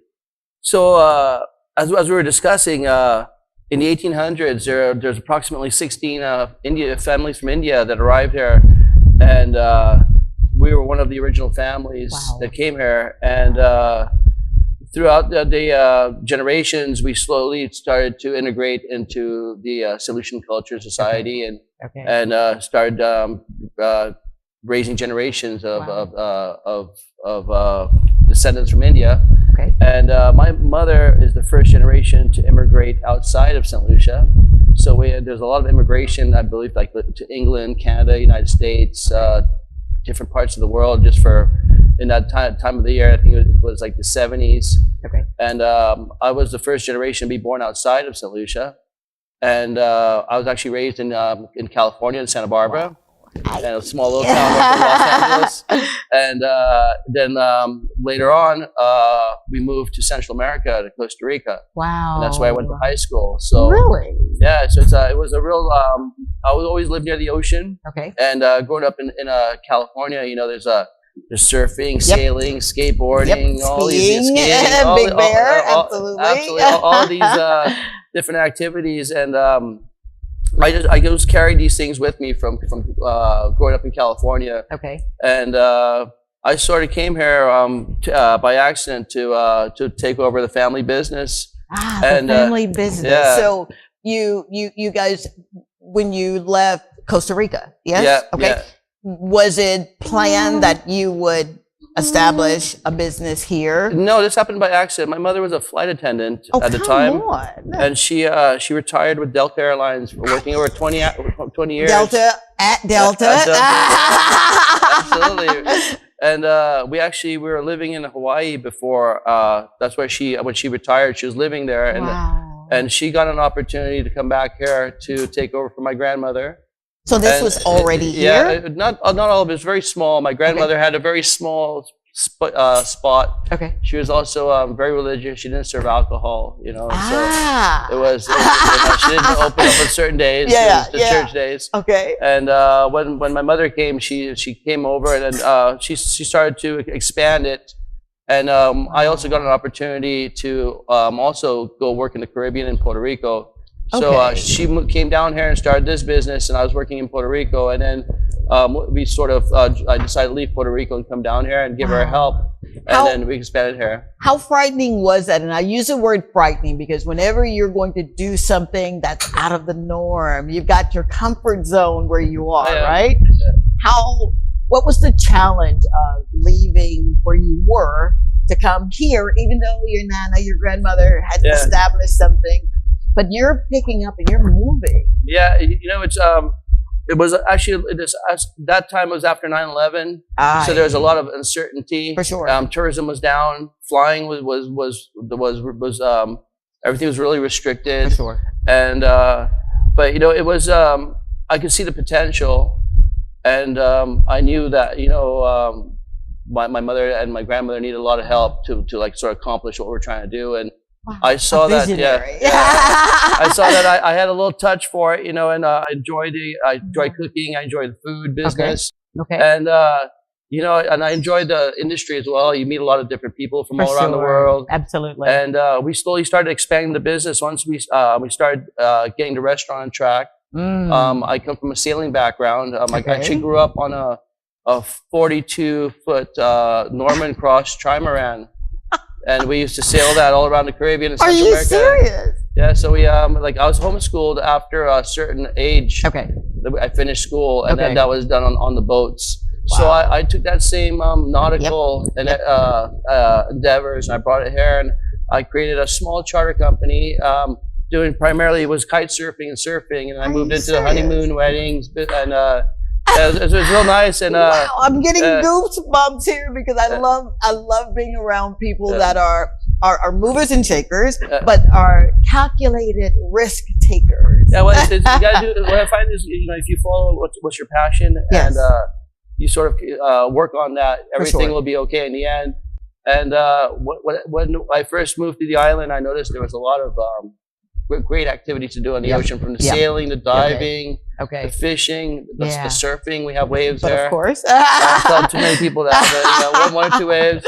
And I started to bring a lot of my interests, my hobbies here with the local community. Yeah. I created a couple small teams for sailing and for surfing. I love it. And we have a lot of kids from the different villages, from Ansaray, from Cannery. Are you serious? Now you're speaking my language there. They come out with us, and we have a little community, and they've been a lot of them have grown up surfing with us, and they're all accomplished little watermen now. Are you serious? But who would have thought, right? You not only established or enhanced what your grandmother and mom were doing, but you've got a heart for people, and that speaks volumes of visionaries. It's not just about the business; it's about the culture, the people. You know what I find is there's a lot of St. Lucians who grew up outside of St. Lucia that have now come back, and they have a lot of talents and knowledge and experiences to contribute.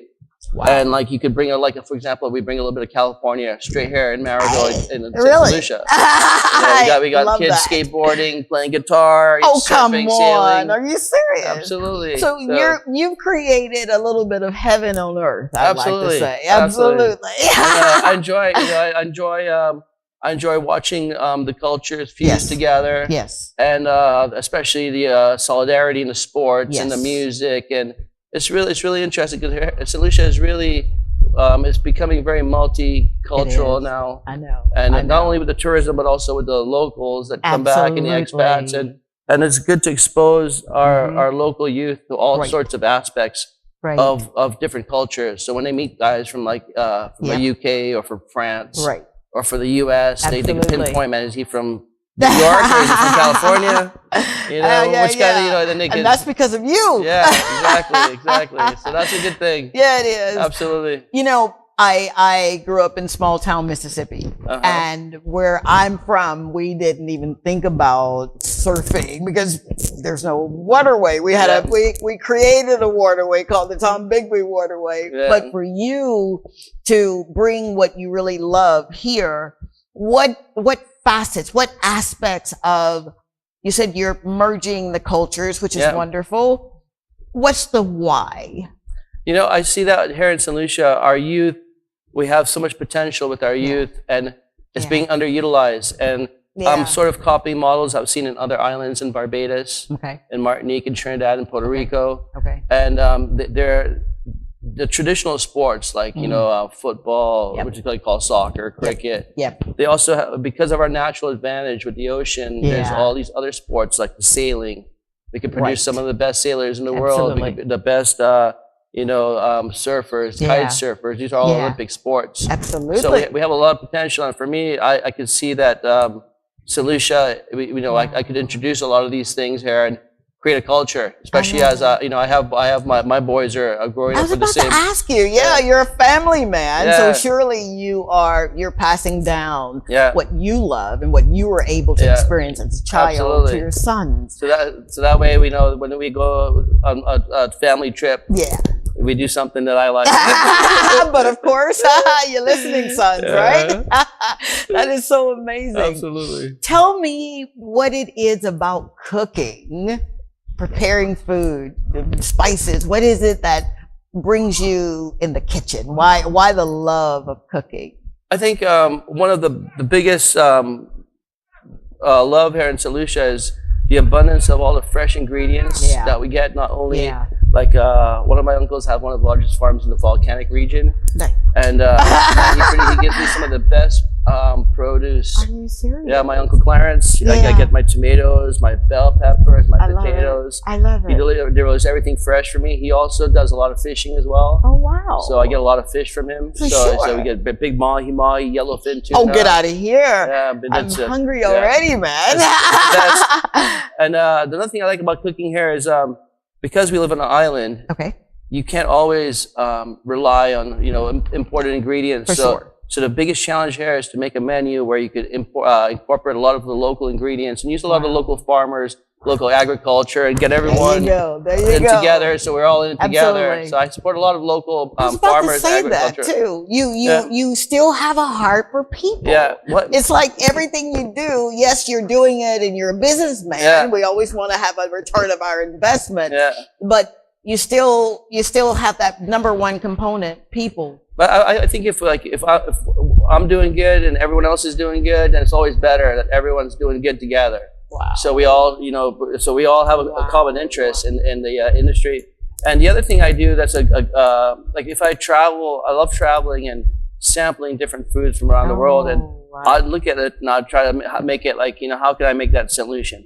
Oh, stop that. And I'd come in and I'd go, you're a real solution. Yeah, I'll bring that back. I'll cut a piece of breadfruit, get some little bit of saltfish on that. Are you serious? And fix it up and make it, my solution version. So like for example, the tacos that we love in California with mention. I got a solution taco and versions where I put a lot of local ingredients in that. Stop that right now. We're gonna try a few later. You gotta come and try this. I'm serious. It is Chateau Migo and this guy here.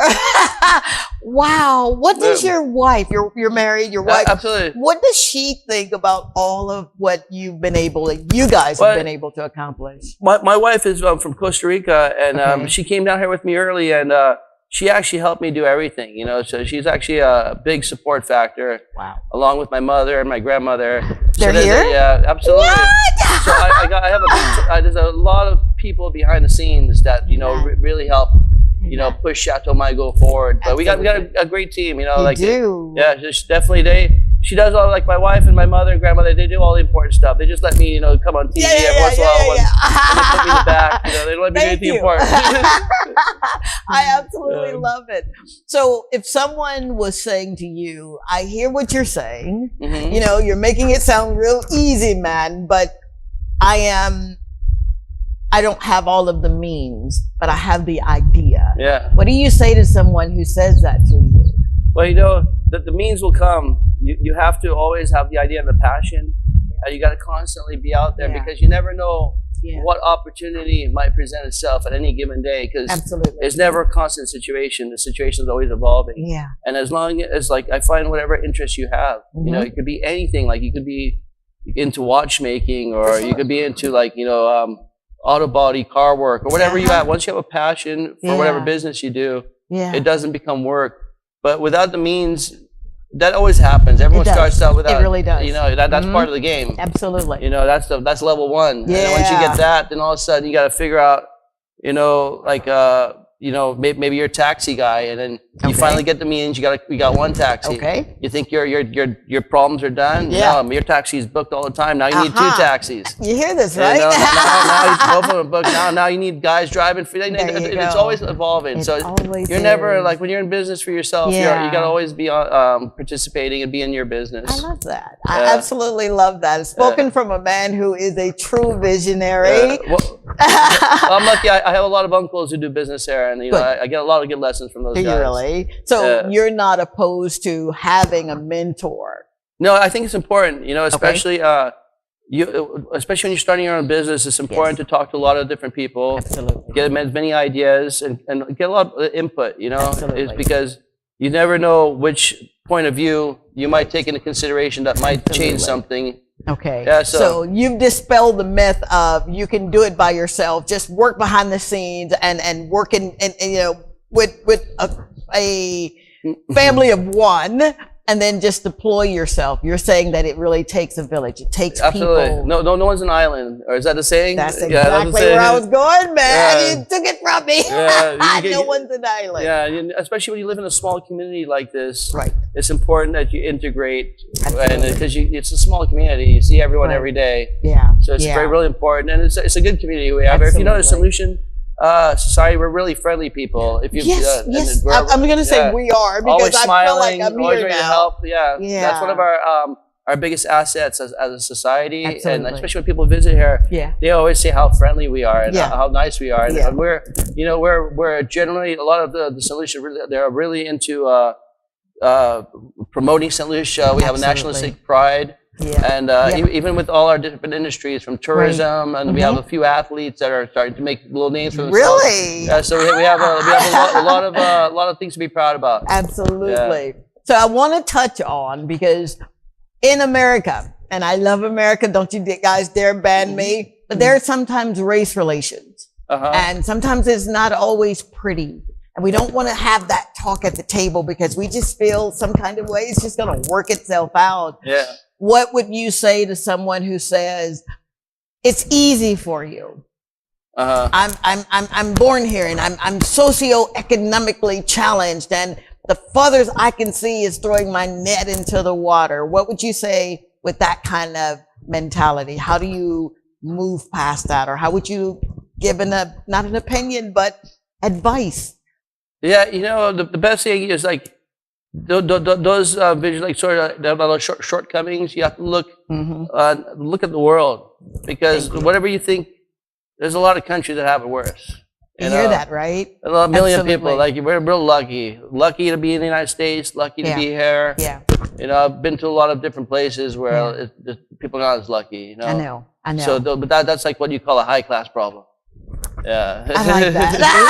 I love this man. I love to have those kind of problems. Yeah. Here in the Caribbean, we're like, if a storm comes, we don't have electricity for what, We're getting water next week. Absolutely. So we've got that infrastructure there. Yeah, we have to import everything. Everything here is, we got real stuff to worry about, Yeah, we do. So, but those are real issues, though. Those are real issues. But it's, I feel like, a lot of people are lucky to have those problems. There's a lot of different problems you can have. Absolutely. Yeah. Now you heard it from the man who came and literally you left what you knew, what you're comfortable with, right? Because you were doing something with produce or... Yeah, absolutely. Completely different. I've finished university in California. I went back from Central America to California. Okay. And I got recruited from some friends that used to work with Dole and Chiquita, and I went down and started a business in Puerto Rico. And that was another thing. I never lived in Puerto Rico. I went there and didn't meet anyone for quite a while. But one thing I can tell you, one secret, like when you go to a new place and you're trying to integrate, because I've lived in a lot of different places, a lot of different cultures. One thing that's helped me, because I have so many outside interests, like from this music to sailing to surfing. Yeah. I actually started making friends like on the beach because we're doing this together. Next thing I know, this guy is the general manager for that. Oh, come on. That guy works over there. That guy's cousin has that. And you start to make friends. So these interests, a lot of people think maybe you're wasting your time doing this. Yeah. What are you doing that for? How are you making money? What are you doing that for? You hear this, right? Well, it might not make me money, but it might make me a relationship. A relationship. That I could use in the future to help, Absolutely. And so I got good practice integrating into those different, like the Puerto Ricans took me in, and after my surfing and everything,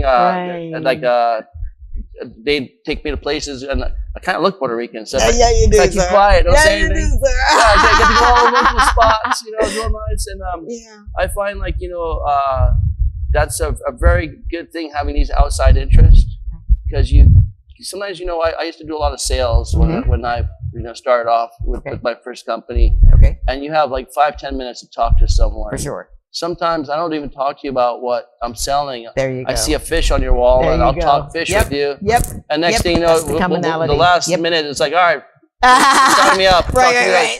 You'll remember me because of that. And we have that commonality. So it's always good to have a lot of outside interests and be well knowledge. I find interesting people are usually interested in things. They are. Yeah. Did you hear that? Would you say that again? Yeah. Right there. Yeah. Interesting people are interested in things. People are not interested very much. So I'm going to put it on a t-shirt and I'm going to sell it. I'll give you half, all right? No problem. No problem. Absolutely.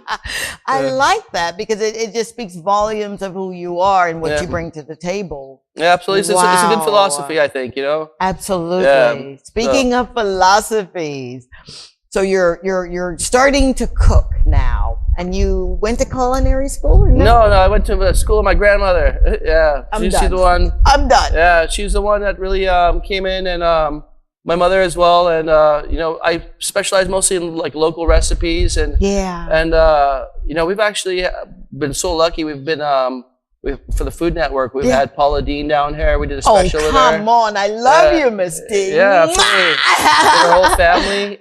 We also had, we just recently did the last episode of, last season of Below Deck on the Bravo Network. I love that Yeah, show. so if you guys watch that, we're on it, Did you star in any of that? No, I was just serving, I was just giving drinks and smiling, and they asked me 1 or 2 things. Yes, sir.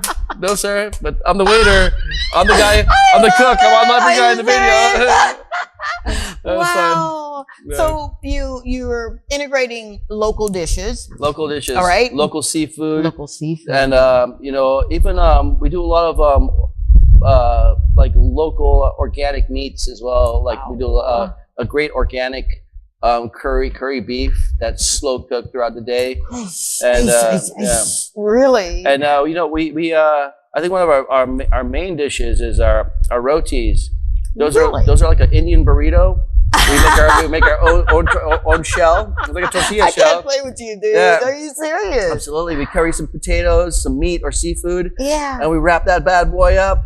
Give you a little chutney. It's like our salsa. Yeah. Yeah, that'll knock a burrito down. And if I show up in one of those in Mexico, man. Sorry. Yeah, Los Angeles. Wow. Yeah, it's really good. And we do it in seafood. We got fish, we got shrimp. We got chicken, beef, and Love it. They're a great meal. Really? Yeah, absolutely. And we incorporate a lot of the local vegetables as well into that. You know, like a lot of the herbs. That's really my a lot of my cooking has like a lot of herbs and spices. Okay. So like half of my stuff's like fresh herbs that we use. I love it. Yeah, it's I very nice. absolutely love it. How important was it to give us a taste of the Caribbean with what your family and yourself have established? Why is that important? You know, I think it's important because historically there's so much going on here with the French occupation, British, the East Indians that came here, the African roots. There's a lot of things that contributed to that diet. You know, especially like a lot of, if you think about the breadfruit that we have here, that came from Captain Bligh on the Bounty. That was story. He had those plants on board, bringing them back to the Caribbean. The original tree that he brought back is actually planted in the southern island, St. Vincent, right to our south. Oh, come on. And their botanical garden, and that became a staple here. Yeah, throughout absolutely. the Caribbean, and those are some of like of the best stories. But also, if you notice in the Caribbean, we use a lot of curry. Yes, you that do. comes from my ancestors. So I fuse that with also the French cuisine. I have a lot of tricks that I use from Martinique. Yeah. We put that in, and a lot of St. Lucian cooking, which with the Creole, and it creates a very unique flavor. So we're like an infusion of the Caribbean, and we do a lot of Latino stuff as well. Because my background, I live in Costa Rica and in Puerto Rico. So we do. So we're really a mixture, but we hit that seafood aspect of it. Wow. Yeah. So you've got this going, and then you do something in the grocery store arena too, don't you? Yeah, absolutely. We're going to talk more about what this amazing man is doing. He's my God. I thought I had a lot of businesses and was a visionary. Please stay tuned. Be right back.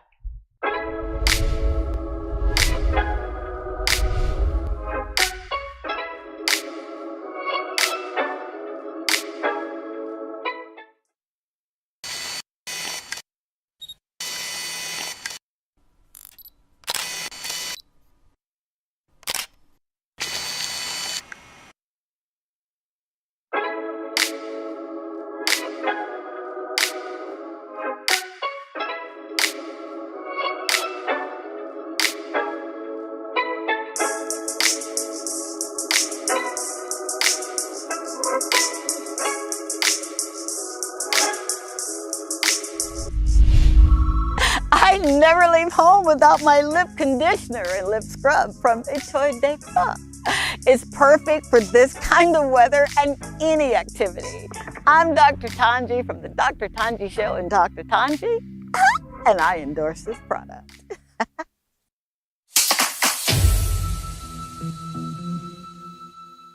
Are you tired of dust and an unclean space? Look no further.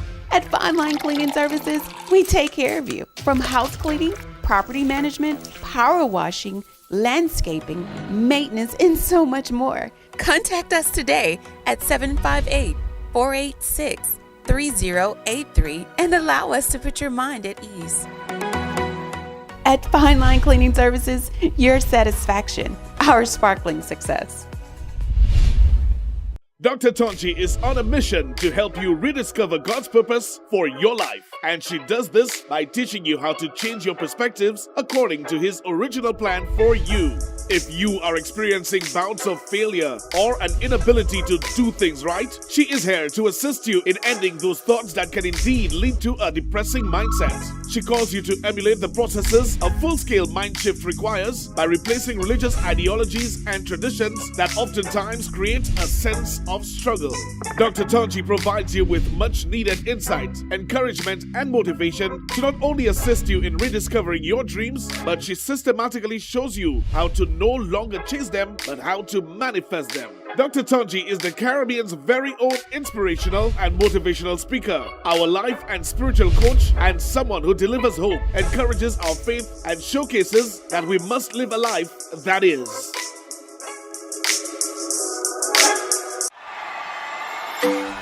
You want to avoid traffic, Avoid the stress of finding parking. The answer is the Water Taxi from Saluna Water Sports by Bay Gardens Beach Resorts to Pigeon Island Jazz Festival for only $50 EC or $20 US round trip per person. Contact us at 721-5098 to book your tickets. Jazz Festival in style. This is Dr. Tongie. I'm from a little town called Columbus, Mississippi, and I've come all the way here to show you exactly how you can live abundantly. Fear is nothing. You hear me? You can do anything you put your mind to.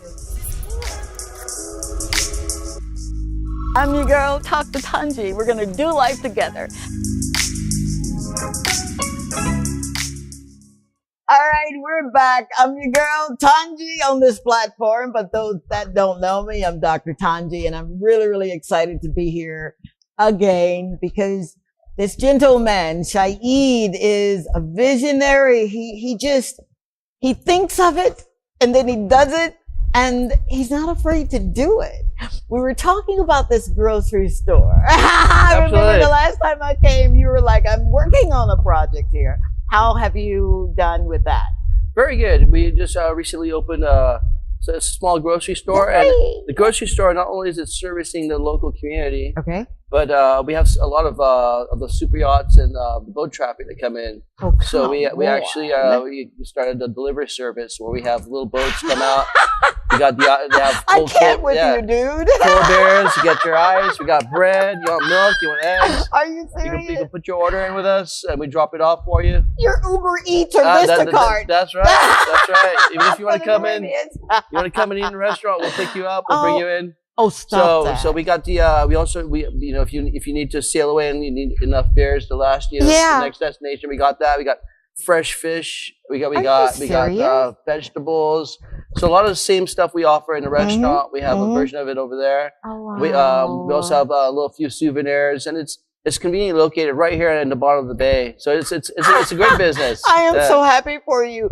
It was an idea when we were here. You know, I actually opened it up because I really wanted my own surf shop.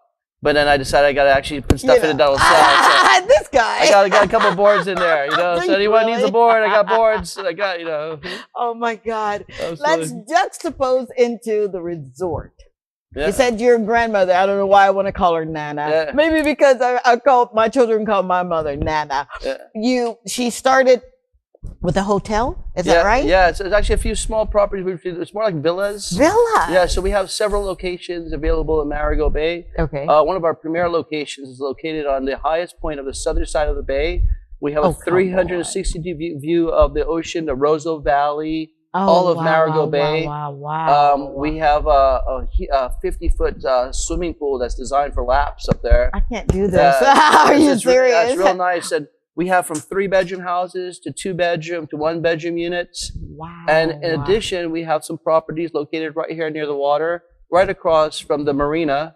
2 minutes walk from the water. You can walk to all the waterside restaurants. Wow. And it's very convenient locations. And what we do is we get a lot of guests who come here and enjoy the island. But we also offer, with our sailing charter company, we have our catamarans and our sailing yachts. Are you serious? Yeah, so they'll come, they'll stay a few days in our villas. Yeah. They'll get on our yachts and they'll go explore the islands from St. Vincent, going up to Martinique. They do anywhere from 3, 5, 7, 10-day trips. Wow. And sometimes we even fly you back from different locations. Are you serious? Yeah, so we do all the different islands. You have your own captain, private stewardess, sometimes your own chef. You can eat lobsters on the beach, the Tobago Cays. I am booking right now. There's something coming up, honey. Can you hear me? We need to do this. Now, some of our biggest business now is coming right here on the island. We do a lot of day charters. We do half-day charters, full-day charters, land and sea tours. But my most popular tour is my lobster dinner cruise. So during lobster season, you go out, we have a chef on board, we do a 3-course meal, we have a wine list. Yeah, and you have the most beautiful dinner on board. How did you do that? Come on, dude. I mean, I'm sorry. You don't have to give me your trade secrets, but why did you do something so extraordinary. Well, they always say that, when I was in university, they sent me for like a real major, I was supposed to be a doctor. And and I got sailing and surfing, and I remember all my tutors used to tell me that'll never pay you. All those things will never. You got to be studying chemistry, biology, math. Are you serious? And they're always like, this will never pay you. I am so sorry that someone told you that. And I remember I was watching them. I'm like, yeah, you got a point, But I never listened, and I turned all my interest into something. The reason I did is because that's what I know. Yeah. I grew up doing that, and I know how to, it's something I just comes natural to me, and it's never let anyone tell you your interest will never get you very far, because they don't know. You don't know unless you try, and you don't give up on what you're trying to do. You always keep a positive outlook. I absolutely love that. That could go in a book. Yeah. Speaking of which, you're going to be writing soon, right? Absolutely, I have to. I want to start off with my great grandparents arriving here, because I speak to a lot of my uncles and even my grandparents, and they've told me the stories here, because our family came here after indentured. After slavery, we came here as indentured servants. No, don't you dare make me cry, because I'm not going to cry on this show. So, I've been told I cry too much. You're about to make me cry, because that is something that a lot of people, unfortunately, still deal with today. Yeah. Feeling like, well, because of where I'm from or what my family had to go through or my ancestors, that prohibits me from doing anything. You owe me reparations. No, I think it worked out pretty good. I think it did too. I'm real happy I'm here in St. Lucia. I could have been somewhere else. Absolutely. Yeah. So the mindset of, I got to do it, I'm going to do it, who instilled that in you? That's actually a cultural thing, because I'm from an Indian, East Indian culture. Okay. So I think a lot of East Indians, that's a part of the society where they always, it's a real family based. For sure.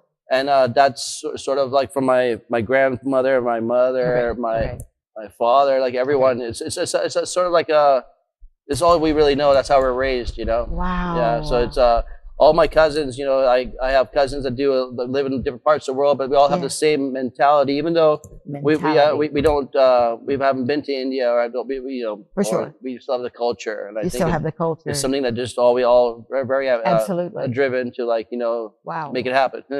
And you're making it happen. You know that, don't you? Absolutely. Yeah, you have to. Yeah. So what's a typical day like for you? I mean, you surf, and you've got an amazing establishment, and you've got villas, and man, you got everything. What's a typical day for you? Well, my typical day, I wake up early, and I check all my messages to see what kind of problems we're going to have for the day. I love that. Then after that, I quickly check the surf report to see if I have any waves on the horizon, so I can adjust my day accordingly. You're serious about that? Yeah, absolutely. So we always try to fit a little surfing in. It's part of they tell me I need more exercise, so I tell them I always have to go do that. Absolutely. So actually, I bought a little surf boat just for that. It's like Batman. Whenever the surf report comes on, we load the boat, so we have no traffic issues. Yeah, you just go. Yeah, 15 minutes and we're in it. But typically, my day just consists of. When you're running a business, I have such a wonderful team. For sure. So everyone's pretty much on autopilot, but my main job is I just put out fires. Okay. And then I'm also always trying to develop the business. Every day is always thinking about something new to do. What's the next direction? I love that. Also adjusting to whatever's happening in the world. Like, for example, we just went through COVID. We had to go through a whole entire, absolutely. Rethink of how we're doing business. Absolutely. So it's just really, everything's always changing. So, so I guess my main job is to always be sure I'm always on top of everything that's coming. For sure. Yeah. Let's talk about your team for a minute, because I am too a business person, and I know that without my team, without me setting the culture, there's no way I could live in this amazing place. Yeah. I'd be practicing medicine and delivering babies. But tell me about your team. What makes up your team? Okay. Who makes up your team? My team, I have a very elite team. Okay. And it's teams that I chose from within. I normally find people from within, and they train with me, and they get after they're with me for a certain period, then they have a certain experience. Okay. Very good example is one of my top captains. He's one of the best sailors in St. Lucia. He's gone like all around the Caribbean, just trained from, he didn't come from an area where it's like an inland area. Okay. So he didn't grow coastal. Okay. He couldn't swim when I met him. He's never Oh, lived on the ocean. come on. Don't you dare do that. Are you Absolutely. serious? Yeah, he actually started off, he was my pizza guy. And what? I hired him because like my pizzas were so good, I didn't want everyone to eat them. He's like, I don't eat pizza. I don't like pizza. I don't like cheese or this. I'm like, you're perfect. You make pizzas all day and I eat all my pizzas. My pizzas were good. Oh, you're so funny. But you're so serious. Yeah, I'm serious. And I looked at him and there was a little race coming up and I bought a small race boat. Yeah. And I needed someone to help me. Like I just got here and I need a team. Yeah. And like I don't know anyone and I just need someone to sit there and move from there to there. Hold that rope and then one day I gave him the helm and I let him stare for a while. Yeah. And I kind of, when you send someone as like a natural, Mm-hmm. I look at him, I'm like, well, as long as you have a life jacket so you don't drown, you'll be fine. And he raced with me for many years with a life jacket on. Come on. He learned to sail before he could swim. Yeah, swimming was the worst for him, yeah. Are you serious? And then he went on to be like kite surf, and now he's one of the top athletes there for all his water sports. Are you serious? Yeah, so he's a perfect example of how like I promote from within. There you go. A lot of my kitchen staff, they started off as dishwashers or even prep cooks, and then they go through the whole entire sort of training, just with like family training. Okay. And we try to integrate because we want our team to know there's opportunities from within. Thank you, sir. And Thank you for that. we have generational employees like the serious? mothers and daughters and sons. So it's really good. So that's how I choose my team. I choose from within, and I was in a very unique position because especially with the sailing. Okay. But when I was starting my sailing company, there wasn't many qualified sailors. A lot of people who drive the speedboats, but the sails up and make it happen, navigate between islands. Right. So like it would be mostly like foreign guys you'd have to find to do that for you. I've seen that a lot. So like here, like I was lucky. One of the head of the Maritime Association, Mr. Christopher Alexander. Okay. He just started this the regularization of the maritime laws, and he created this class that you went through. Wow. And he was instrumental in assisting us getting all our local guys. Thanks, Mr. Alexander. I know, right? Thank you, sir. So he got us all, and he created a training program and get everyone licensed up. And then that was sort of the start of Solution producing these great captains. We always had them. We always have good captains, but now there's like a system to go through, and there's more exposure. So that's I love that. That's a great a great example. You selected him. Was it when you're selecting people? And I know you said it's always within. What quality are you looking for when you're saying, that person deserves a promotion? That's an excellent question. Because when you're selecting a team, sometimes you can't select on ability. Sometimes you have someone that they could have the ability, but maybe they don't have the right mindset, attitude. Attitude is everything. Mental fortitude. There's a lot of people that I'll pick. I can just see their enthusiasm and the way they move. That I don't need to see anything else, just because I can teach you how to do whatever you have to do. There you go, sir. But I can see how you're moving. You get a lot of people they're really lethargic. Maybe they're real hesitant. Maybe they're not paying attention. Johnny on the spot, especially when you're integrating the team. That's a very good American saying. If you're at that, and then you can see how someone that carries himself. For sure. You don't have to know it, but you could just be there and that have willingness to and enthusiasm. That's it. Absolutely. Show up. If you show up. Yeah. I like that. Yeah, absolutely. I like that a lot. Yeah. Show up. Wow. So from the resort, because it is a resort, the villas, to the maritime, what you're doing on the water, what is it that you want to, I guess, have a living legacy, not what to be known for? We won't go there because you got a lot of living. When people think about you, what do you want them to think about? What evoke do you want them to have? I was a good representation for my family. Wow. Like all my grandfathers, my uncles, my aunts, and when they think about our family and they see me, they go listen, they know, because our family has a very good reputation. We have doctors, lawyers, teachers, politicians, and it's always good to represent your family in a good light. Believe it, dude. Yeah, Absolutely. So I think that's the main thing. And also the other thing too is like I want to be known for bringing a little bit of California to the Caribbean. Yeah, that's what I'm talking. I think that's the best part. You got me there, dude. Yeah.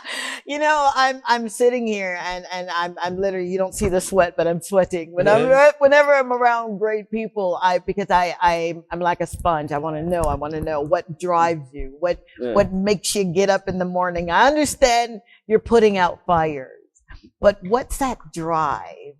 Because, you know, entrepreneurs, we get tired too. Yeah. You know, my drive is like, you know, I know when you have your own business. Yes. Like if you work hard, you could create your own schedule sometimes. Yeah. Like what I really like, you know, I don't mind how hard or what the drive I have it, because if for some reason, you know, I hear there's, for example, there's a swell breaking in Panama or whatever. You know, you can go do these different activities and just have the flexibility. But the drive really is also to create like a brand and like, you know, I like that. Solutia, create a brand. I had a very good advice from there's a guy who created our flag. Yeah. Mr. Denson's son Omar. One time I was at a party with him and he was talking about St. Lucia and his heroes and people. Here in St. Lucia, we don't have too many, you know, and he says St. Lucia doesn't appreciate a lot of them, but, you know, he was real funny because he designed the flag. Right. He's like, Rodney Dangerfield, I get no respect, you know. I'm like, man, you're in the history books, man. You designed the flag, dude. You're like the most important dude here. Absolutely, right. And he was just explaining to me it's really important that, you know, like St. Lucia, like especially the Solutions who are away, when they come back here, the more they contribute to help the island. Absolutely. You know, and like the nation is really good, you know, because we have a lot of heroes out there. We really in Canada, in the UK, the United States, and Australia. We got Solutions everywhere. Absolutely. You know, and then here is always a good spot to see them come back and help plug into the society and the culture and you know, help the island move forward. You're doing that. You really are. When we come back, we're going to talk about this man in the kitchen. You know, he has a cooking show, right? We're going to talk on that and get into it. Please stay tuned. We'll be right back.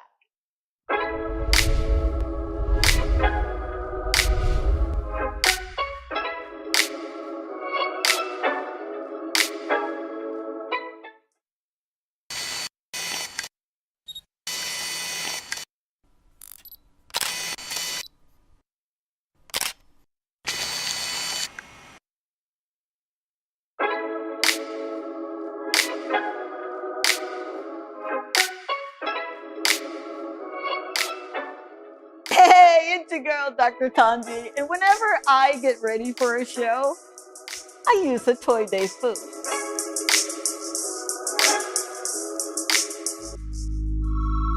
A Toy Day food is a proud sponsor of the Dr. Tongie Show and Talk to Tongie.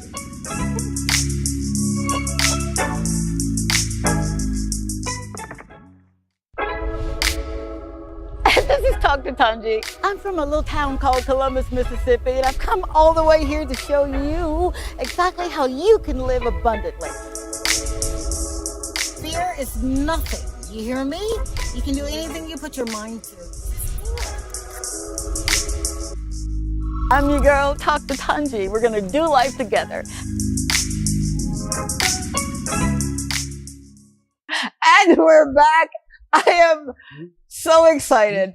I am so delighted to be in the presence of someone who I told you he's a mover and a shaker. I told you that he has a story to tell, right? He's a visionary. He's someone that just took the bull by the horns and said, all right, I'm going to roll up my sleeves and I'm going to do this. Let's talk about, oh boy. Let's talk about your love for everything that you do. You've made it look easy. You really do. I mean, seriously. But you and I both know it's not easy. You get up every morning. Yeah, you put out your fires, but you have vision. And a man that has vision with an attitude and a mindset to do it is a dangerous man, because he's going to do exactly what he's supposed to be doing. Right? Absolutely. Okay. Do you ever feel like, wow, I came from California. I came from Dominican, Puerto Rico. Where were you, man? Come on, you gotta help me because Costa you traveled Costa Rica. Sorry. Puerto Rico too. Yeah. And you didn't stop. Seriously, yeah. I get passion. Were there ever times when you just thought, I can't do this. I'm biting off more than I can chew here. You know, that's a very good question. I had many of those moments throughout my entire career. For sure. And you know, one thing my father always taught me, because he's really good at that, is he's always likes about tenacity. Good word. He uses that word. Good and word. That's different than ambition. You better believe it is. Tenacity, and if you have tenacity, yeah, that gets you through quite a bit. Yeah. And you know, we've had a lot of challenging periods with the tourism industry throughout these last 20 years. Yeah.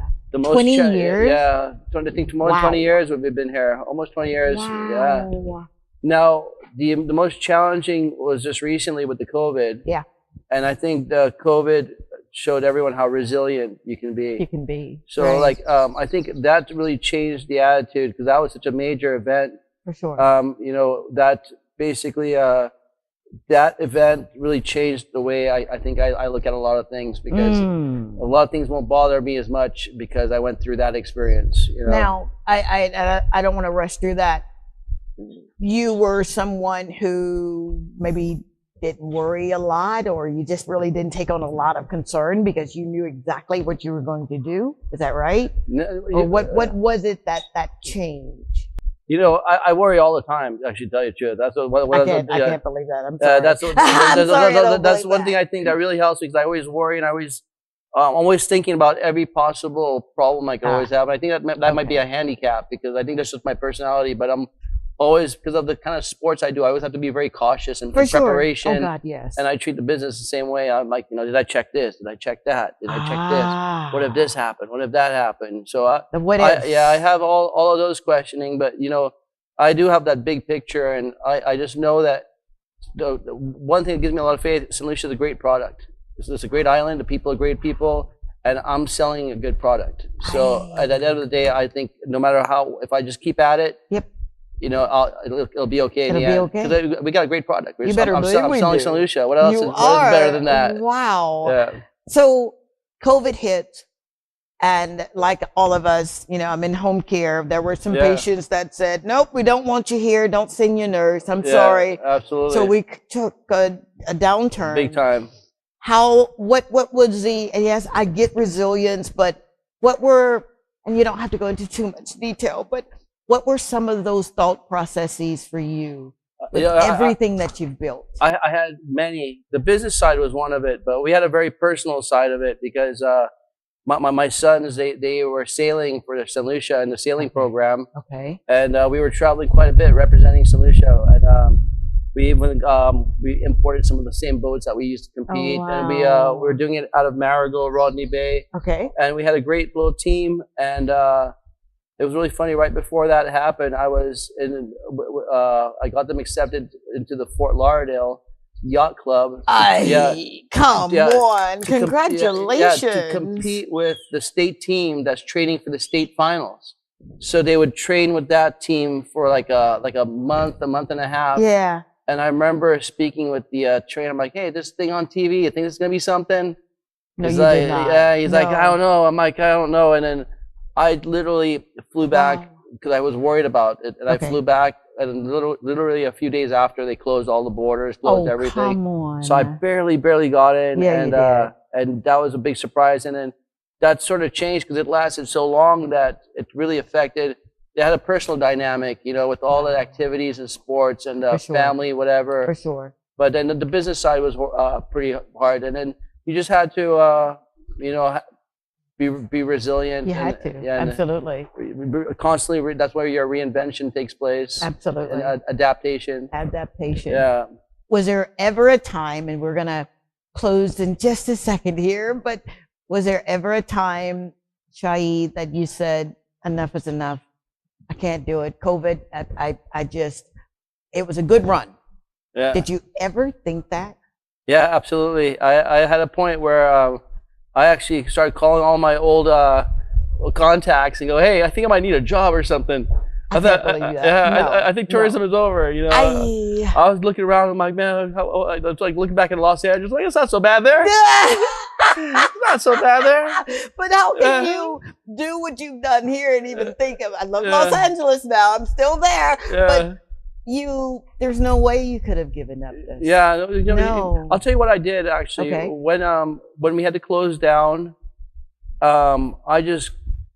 I used that opportunity to just, I had to remodel for all the COVID restrictions. Yeah, absolutely. But then I just spent a lot of time remodeling and fixing all my businesses, all the problems I had, fixing my boats. And I knew I had to get ready. I knew it would come back. Get ready. So, even that attitude right there, you knew it was coming a lot of back. people were going, listen, why are you doing all this right now? There's not many money coming in. Yeah. Don't do this. And I'm like, man, build it, it'll come. You know, let's fix it up and get ready. And I was getting ready the whole time, and I knew that I knew it'll come back. Wow. So I was just patient, and when everything did start to open up, I was fortunate to be. I was about to say, you're already ahead of the curve. I was very ready. All right, Mister, you are certainly someone that this island, this country should be immensely proud of. Thank you so much, Dr. Tongie. You didn't invent the flag, but you invented a lifestyle for people to dream again. 5 things that you would tell anyone who says, I think I'm ready.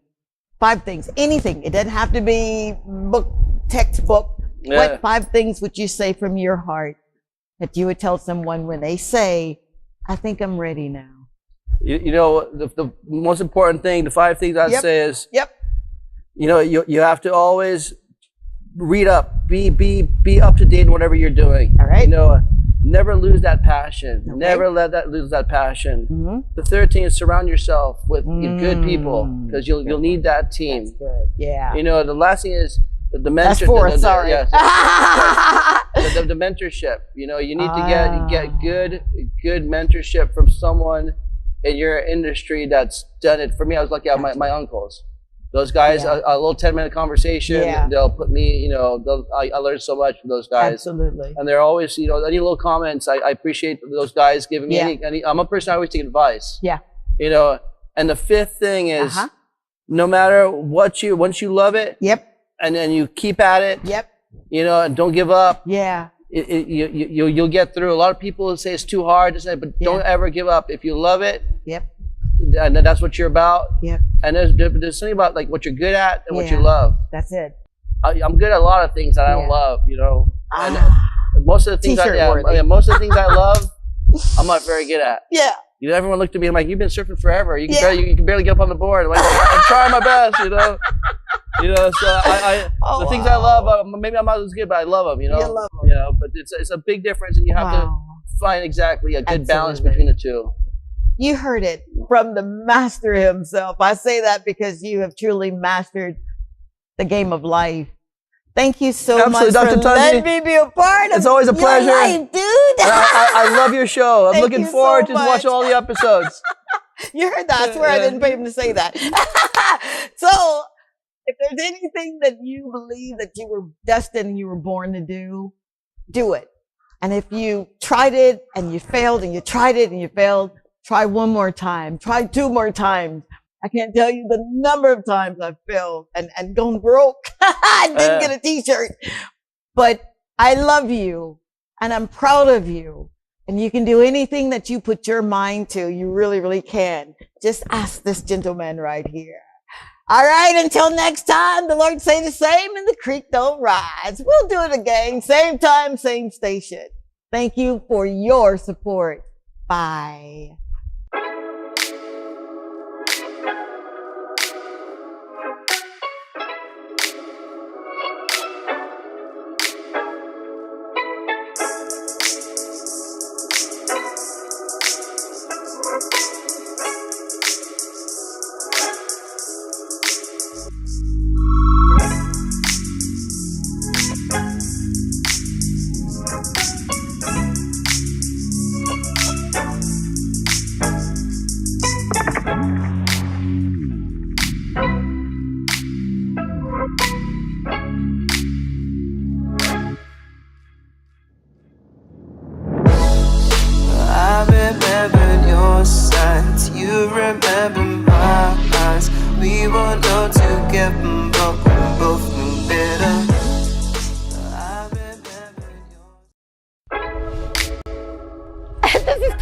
Tongie. I'm from a little town called Columbus, Mississippi, and I've come all the way here to show you exactly how you can live abundantly.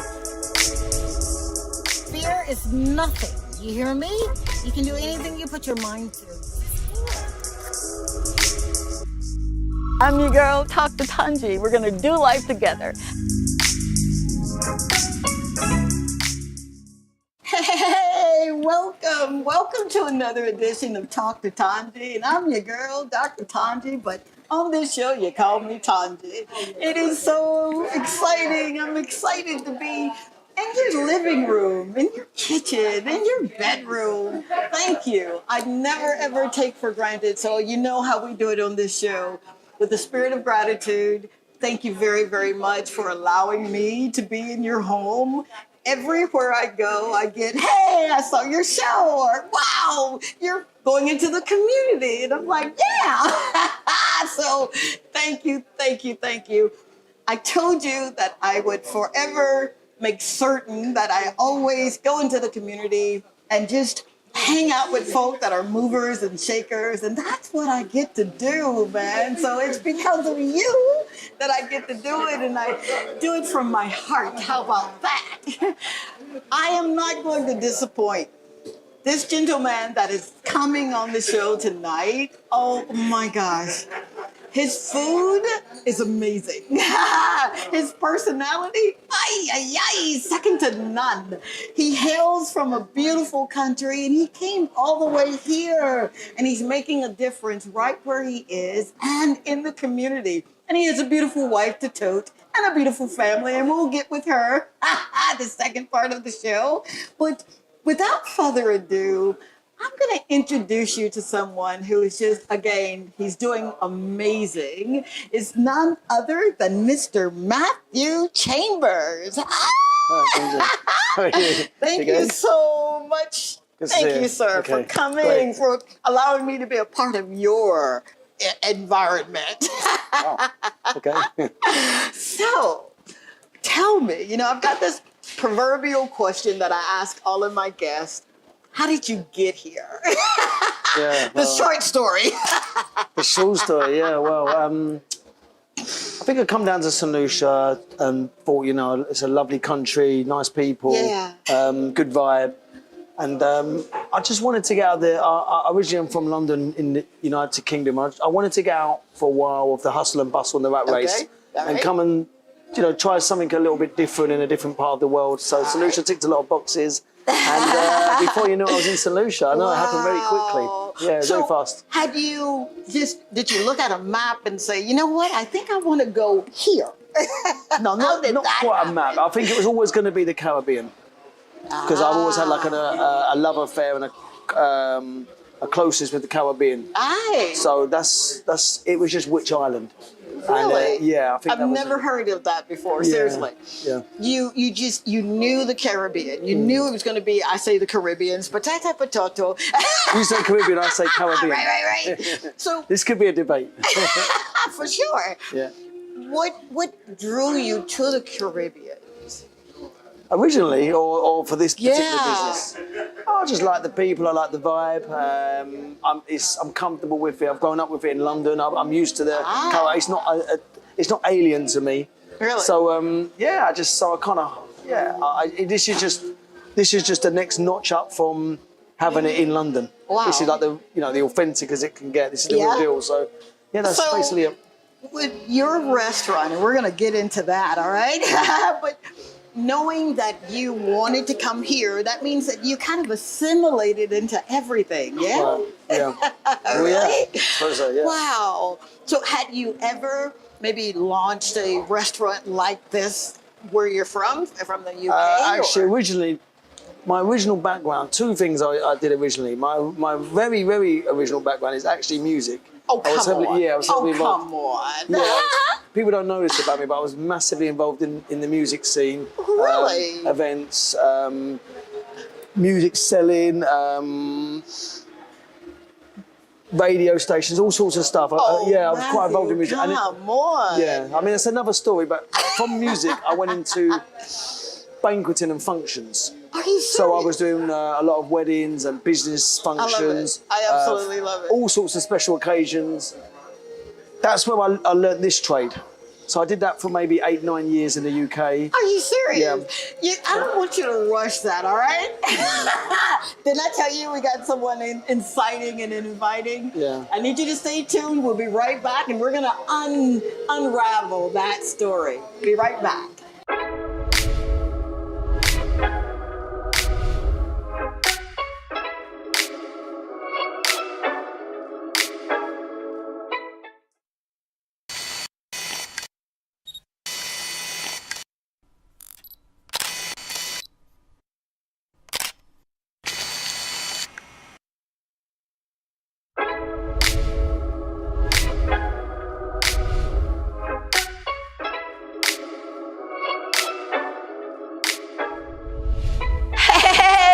Your girl, Dr. Tongie. You know, from the Talk to Tongie show. Are you ready to maximize your business exposure? Of course you are. Why not consider placing an ad right here with me on the Talk to Tongie show on DBS?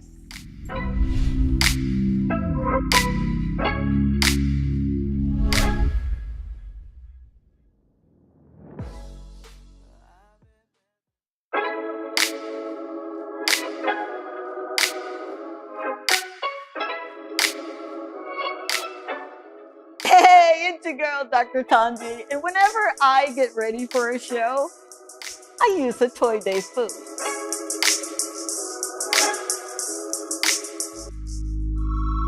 A Toy Day food is a proud sponsor of the Dr. Tongie show and Talk to Tongie.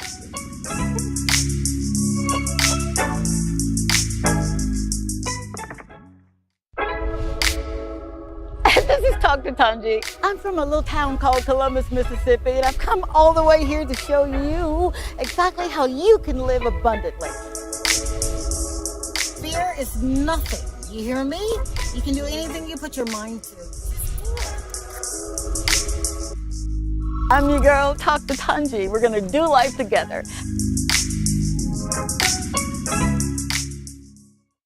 And we are back. Can you tell how excited I am to be here? I'm literally on a rooftop. One of my favorite places, and I'm always talking about Matthew's Rooftop. That's where we are, and guess who we're with? The proprietor of this amazing establishment. Now, good man, you were saying that music and event planning and come on, talk to me, guys. So you go from that, right? And then you juxtapose into a restaurant. Wow. Yeah. Because it's all people based. So, you know, like basically when you're used to dealing with people, you can do a variety of businesses and opportunities within that. Now, the reason I moved from music is not because I don't love music. I love music completely, but the game changed. What kind of music do you like?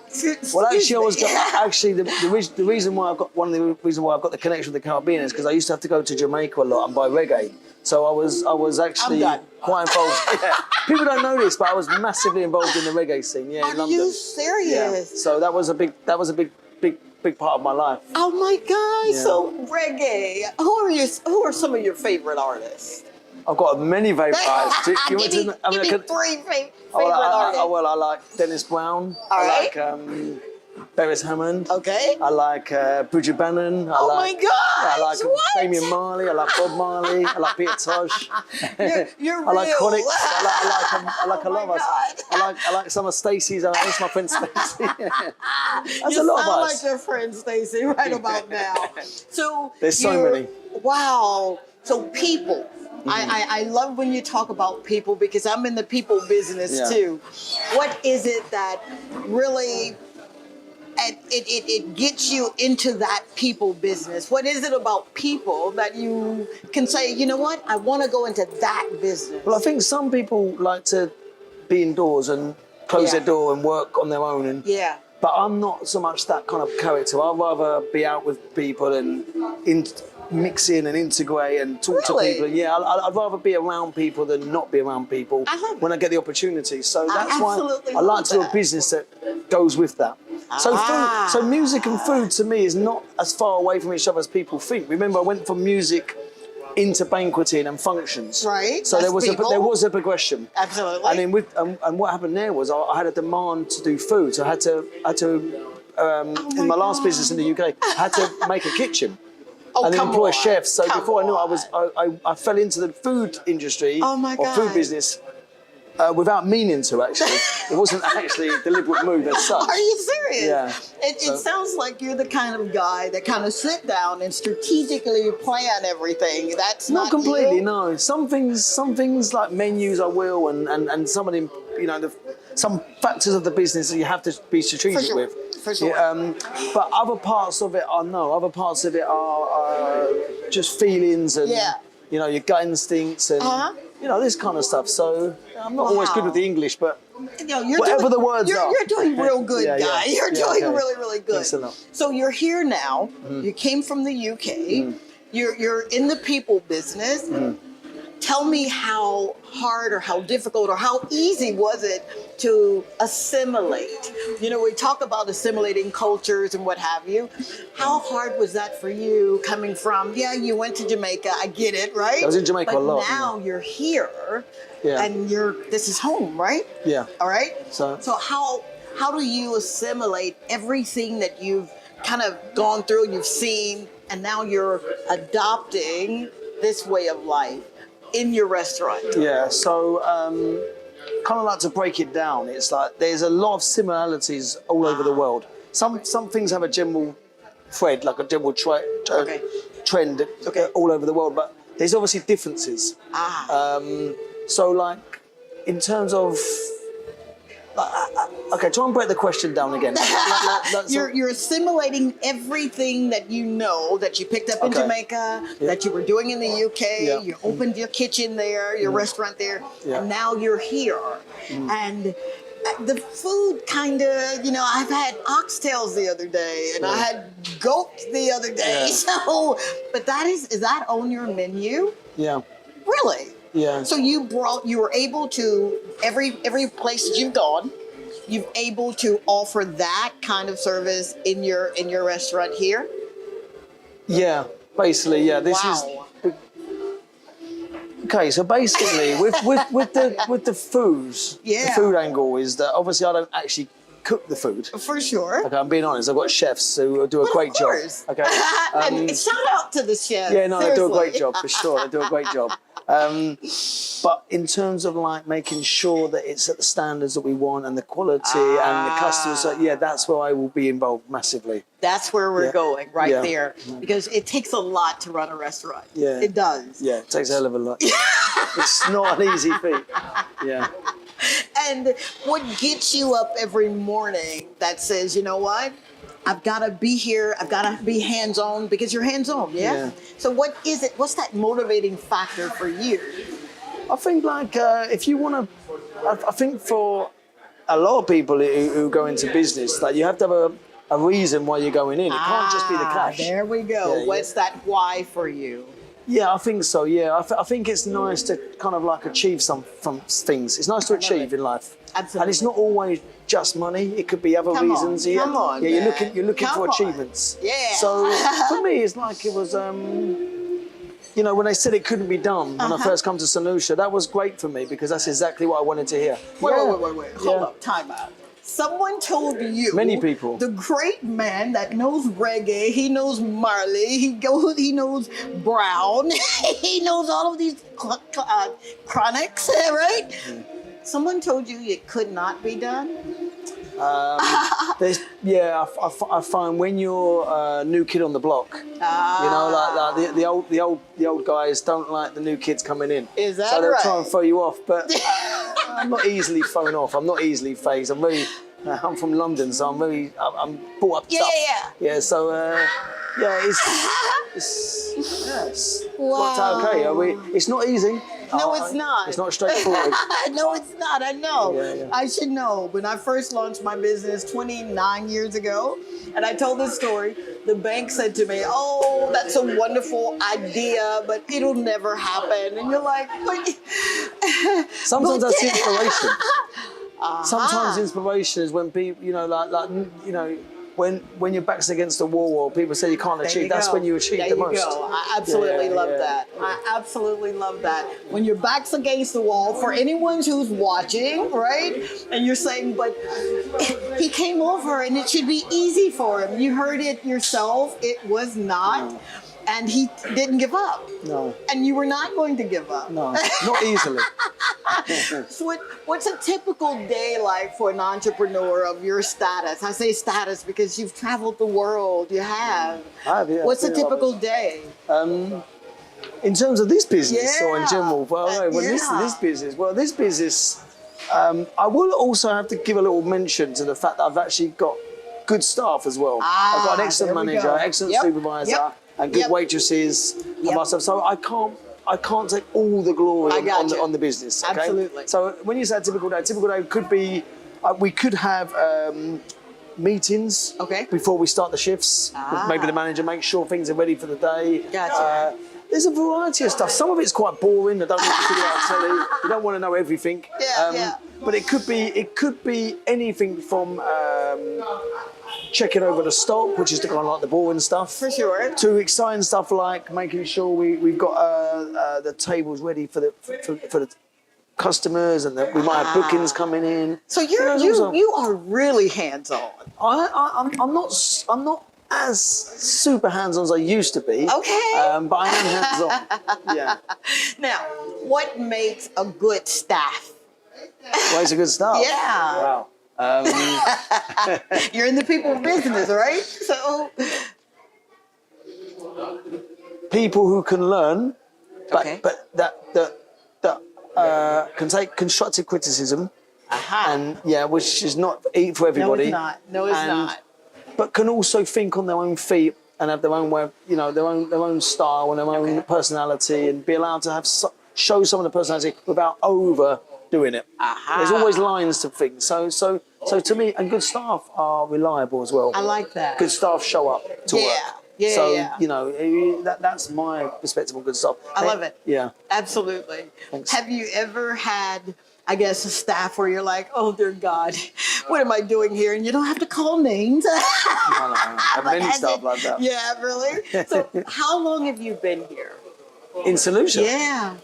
Since 2014. Oh, come on. I'm getting chill bumps. You have amassed quite a bit in a short period of time. Wow. Wow, that's amazing.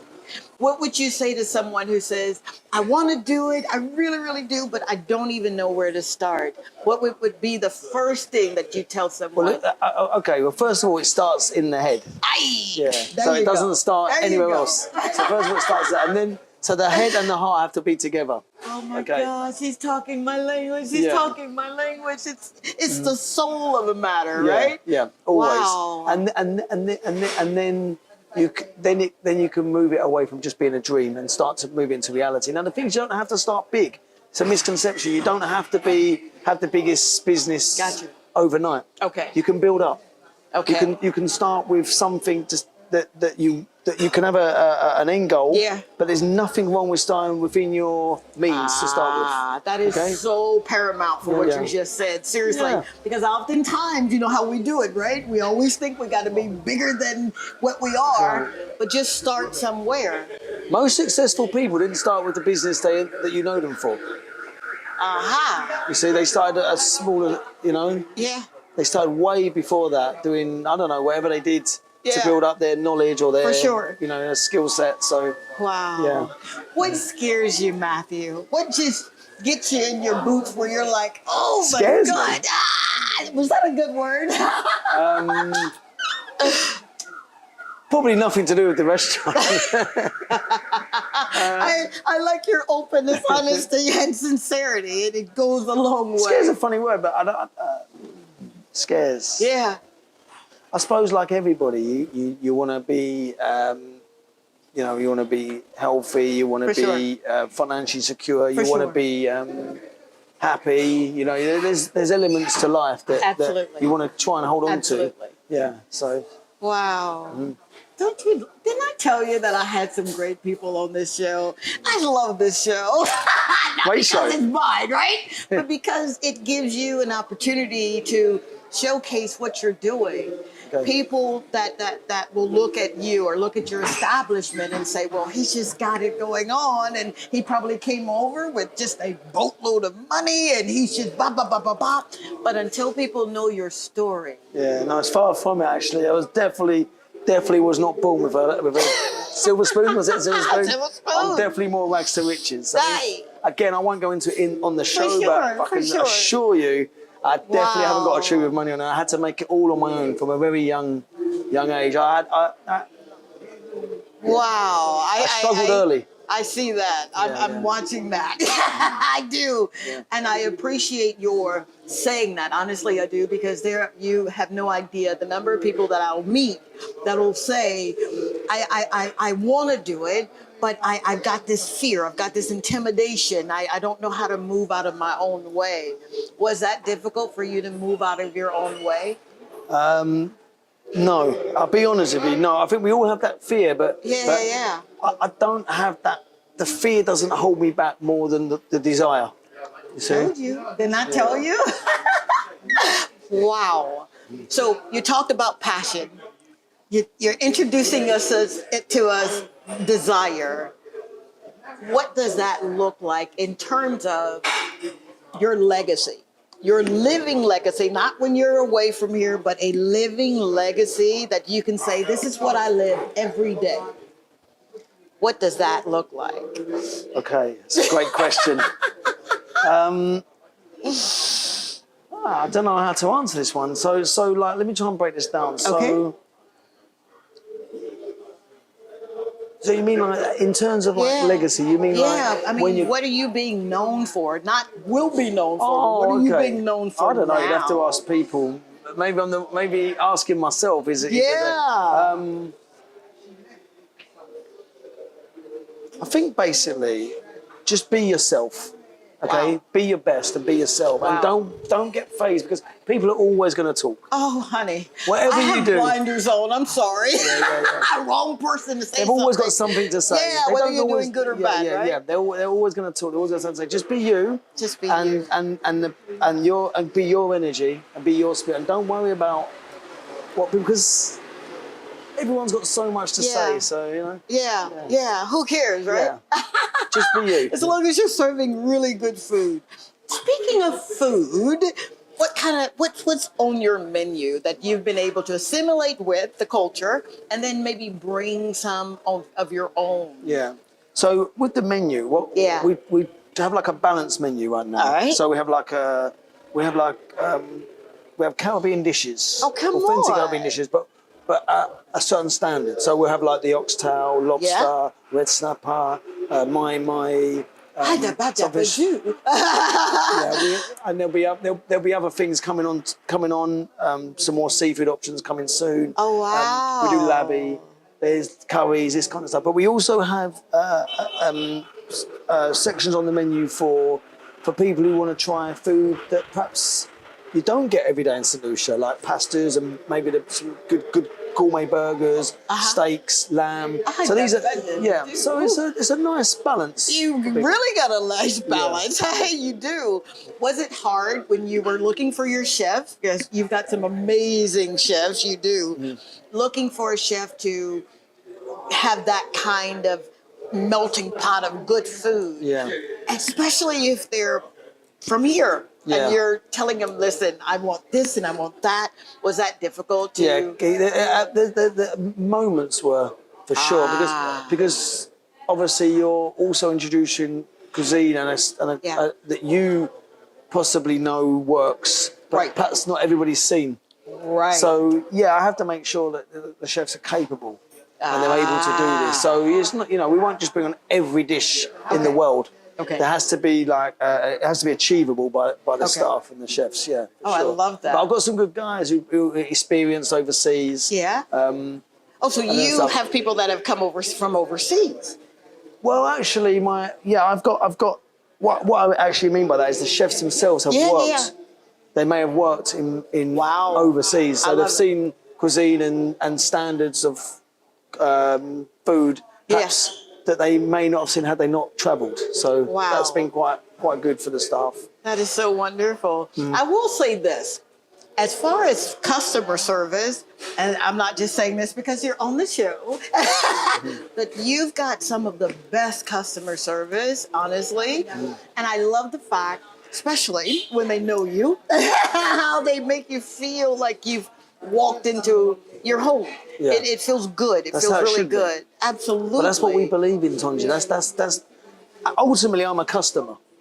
I could be the boss, but actually, when it all said and done, I'm a customer, just like everybody else. So I would like to know that a customer is treated like a customer. This is not about bending over backwards and finding out. This is about just good customer service. Is what people want. Most people, that's all they want. They just want good customer service. They don't want bows and whistles. They don't need this kind of stuff. Yep, absolutely. Okay, so yeah, it's important. You listen to customers and take things on and like I say, learn. So. Wow. And we do a lot of customer service training, but you'll be talking to Catherine about that. Is not that me. right? Okay, that's her skill And that's set. his beautiful wife. She'll be here soon. That's I'm her skill excited to set. have her, really. Yeah. So the culture. Yeah. And when I say the culture of your restaurant, what did you want it to project? Casual, relaxed, but still upscale. So, like a place where you feel comfortable. Yeah. You can come in and but at the same time, it's a place that you want to you want to go to. Wow. That's basically how it is. Yeah. Wow. Simple but effective. Oh my God. That's why I love coming here, because you literally... You're one of our good customers, Tom. Well, thank you very much. See you guys a lot. I'm always talking about we see you guys Seriously, a lot. I am. You have a wonderful array of beautiful people. You have delicious food, right? You've assimilated into the Caribbean. You've brought your own flair. Yeah. And have you always been here? In this area, Rodney Bay? Oh, yes. Actually, some of the viewers might remember we used to be down the road. Hold that thought. We're going to come right back because that's really important. Oftentimes when you are putting your roots down, you don't want to move. You don't want to move anywhere. You want to be known for being right here. But you took a chance, and I love that. Stay tuned. We'll be right back.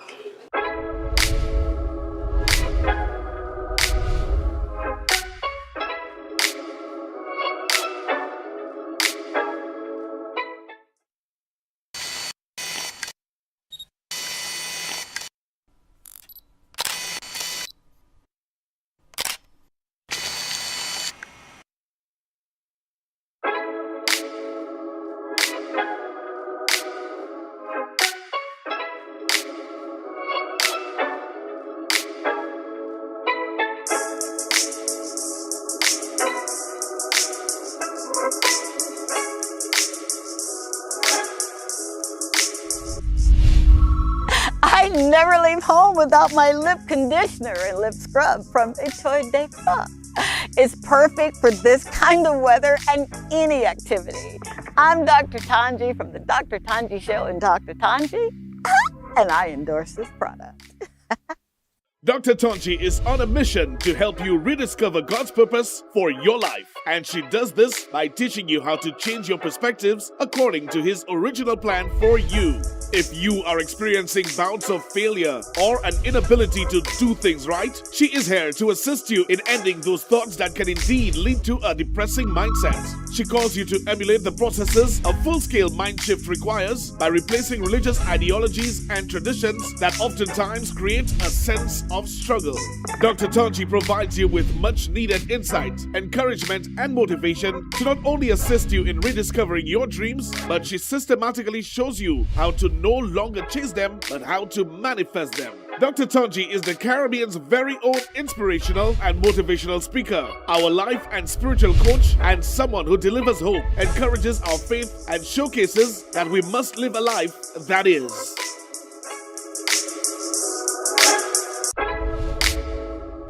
this is Dr. Tongie. I'm from a little town called Columbus, Mississippi, and I've come all the way here to show you exactly how you can live abundantly. Fear is nothing. You hear me?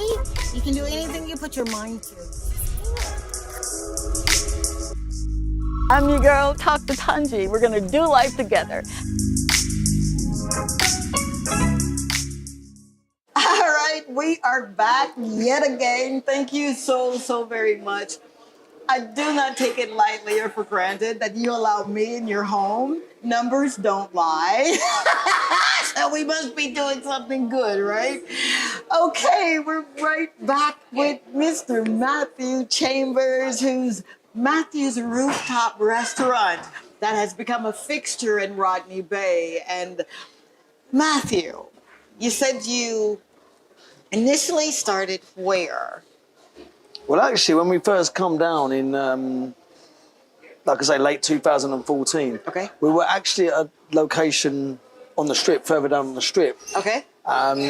Unfortunately, there was a big fire there, and several businesses were destroyed. I'm not sure if you guys were... No, okay, well, we just got here, so... Yeah, so there was I mean, it's a well-known to solutions will know about this. So, yeah, so we had a big fire. Literally, the whole entire business was destroyed. Oh, come on. So we found ourselves kind of homeless, and then...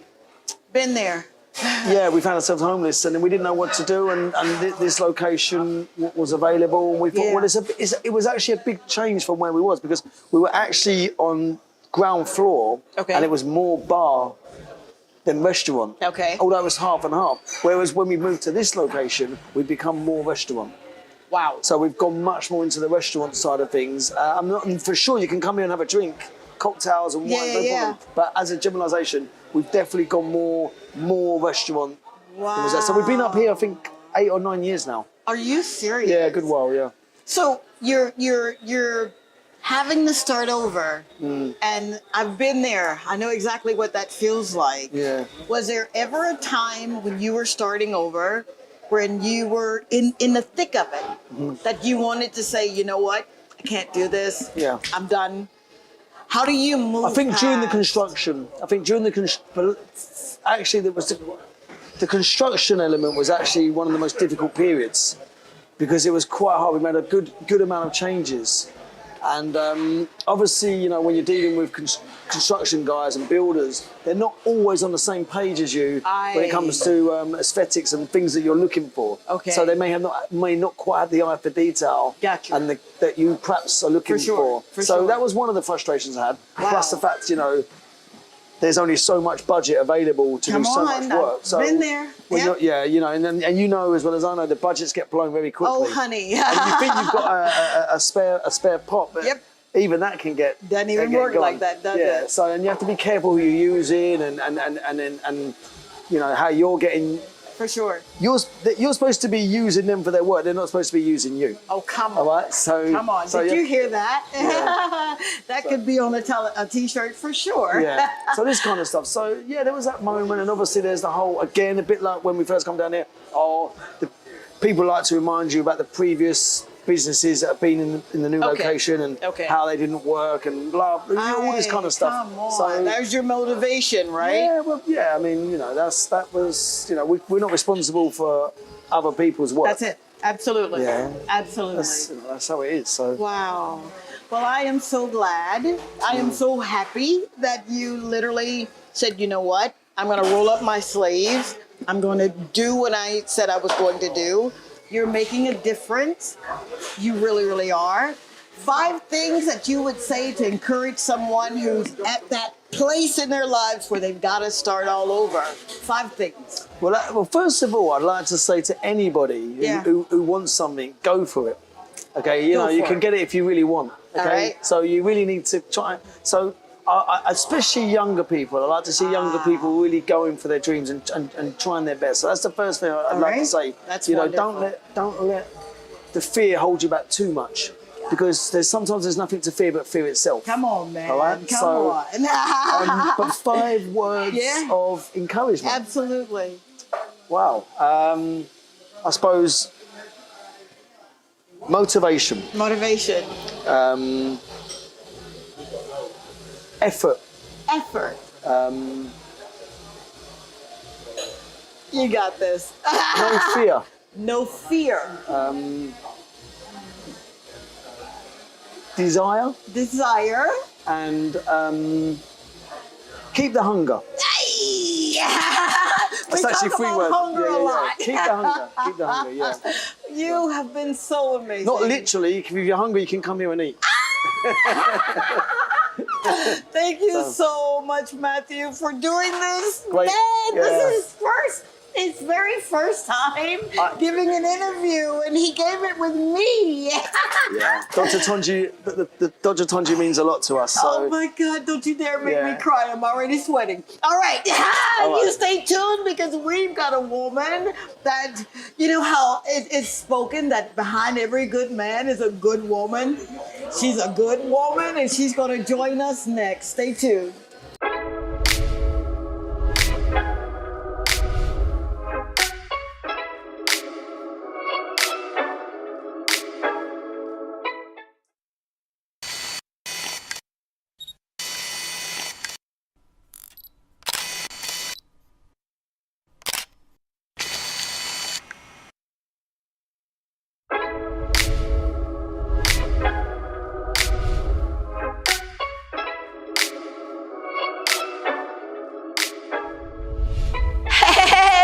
Your girl, Dr. Tongie. You know, from the Dr. Tongie show. Are you ready to maximize your business exposure? Of course you are. Why not consider placing an ad right here with me on the Dr. Tongie show on DBS?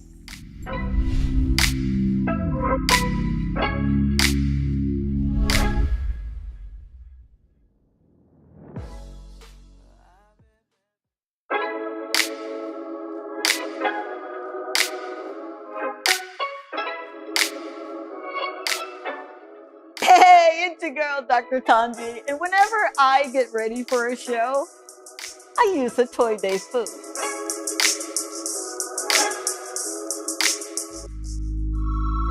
A Toy Day food is a proud sponsor of the Dr. Tongie show and Dr. Tongie.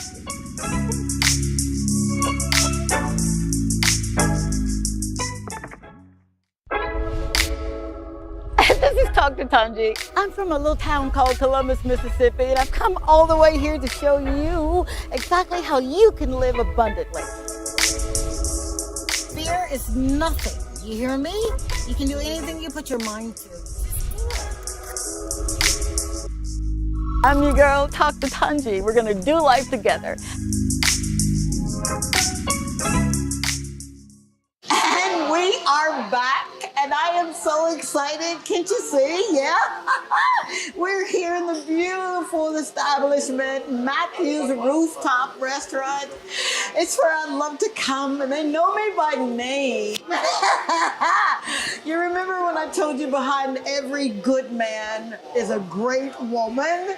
Well, we've got a great woman that when you hear her story, literally, she's going to motivate you. She's going to inspire you. And you'll see, you'll be living the life that you're supposed to be living. Is that a good introduction? Yeah? It is, yeah. We're here with Miss Catherine Chambers. Thank you. Thank you so very much for being here. Thanks for having me. You're very welcome. So, your husband says, we're going to go to the Caribbean. We're gonna go to St. Lucia. How did you get here? How did we get here? Yeah. By plane? No. Good answer. I mean, you're picking up. You're leaving what you know. No, we had a business in the UK, so we said, give it a try. But I don't really think about many things. I just do. No way. So I just said okay then. Did you we really? came to have a look round, and then we liked it. I thought there's a gap in the market because there wasn't that much going on along the strip when we first came. So and that was nearly 10 years ago. But wow. So we did come and have a look, and then we said yeah. So then we made the plan to come. Wow. Now Matthew said he had spent some time in Jamaica. He's a reggae man. Yeah. What was your take on not Jamaica but here? Why St. Lucia? Why? My dad's from St. Vincent, which is a smaller island. Okay. So maybe we would have gone there, but it's not as. Don't have as many tourists there. It's not a big island. Okay. We looked at here. Wow. Now, most people come to another country. They're not necessarily looking to launch a business. You came here, you had a look around. What? Only for like 1 week. Really? Yeah. So why a business? I haven't got the answer. I couldn't tell you. Really? We were doing a business in the UK. So and we just, working a 9 to 5 was just not. Was just well, it was not, hospitality. No, I've never worked 9 to 5. Long hours. We used to do weddings and birthdays. Really? And wait, yeah. So you hear this, right? It doesn't matter where you start; it's where you really finish. Yeah. So that was a lot of late nights and. Now he did say that as far as the culture of Matthews Rooftop, you're the lady. Tell me, what is it like training people to see your vision, to be deployed with their skill sets, but in a business setting? Very, very hard here. Wow. It's not an easy task. Come on, lady, you got to unpack that. You got to unpack that for me, because I'm sure there's someone who's been in hospitality and they want to, perhaps you're saying, I want to launch this idea. I want to launch this business. What makes it difficult? It's just quite hard because a lot of people haven't left the island. They don't know the expectations that some people are looking for. And as I always say, people want attention to detail. For sure. They don't just want to smile. I like that. They that. want... Look, I always say, if you're a customer and you go to a restaurant, what would you expect? Come on, lady. Now you're talking That's why my language. Yeah. I always say, put yourself in the customer's shoes. Yeah. When you're sitting down. Wow. Would you accept that? Aha. So it's been hard work. Yeah. Getting there. I think we're finally getting there. Yeah. I think you're doing really good. You're doing really good. We're finally getting there. You know that you're in a good place because when you come back over and over, you don't see a lot of new faces. So how was that as far as turnover? Did you ever have a situation where there were people like coming and going? Because I will only accept a certain standard. But I like training. Yeah. A lot of places don't train waiters and waitresses. They just throw them in. Yep. But we don't normally let people go on the floor. So they've looked at the menu. And some people don't always know when they're coming for the job what's on the menu, because we have how many Caribbean times have dishes. I seen that? Yeah. We have Caribbean dishes and international dishes. Aha. So we need to train before they go on the floor. Then with the Absolutely. wines and drinks. Yeah. And what we expect. Okay. Obviously, you've got to give people a chance, and sometimes we can take people that have never done this job before. Right. But when we're not at the busy period, because when you're at the busy period, you don't have customers time, do you? Right. No. Wow. Now, you said something that is really, you said expectation. I like that word. Because what were your expectations in having a really good staff? Well, I expect to have good staff because, like I say, I was in the wedding industry before. Okay, so you can't get harder than that. You can't get harder than organising someone's wedding. So organisation is what I do. And attention to detail. I love it. I absolutely love it. So tell me this. You've got a curriculum, right? Do you follow a curriculum, or is this you saying, this is what I want to see in my restaurant? Yeah. But sometimes you can adapt to people, Okay. It's not always a strict, but we always have a 2-minute rule, what we try and stick to. So as soon as the customer comes in, hi, sit down, always, because obviously the Caribbean's hot, can I get you any water? Okay. Because you know some people straight away, they want water, then go back after 2 minutes and take their order. And some people say, yes, I'm ready, or I'm not ready. Ah. I always have a 2-minute rule in the restaurant, because if someone just wants to eat, because we have people that just want to eat for sure and go. Okay. And then we have people that spend hours here relaxing for their birthday. That would be me. Yeah. I love coming here.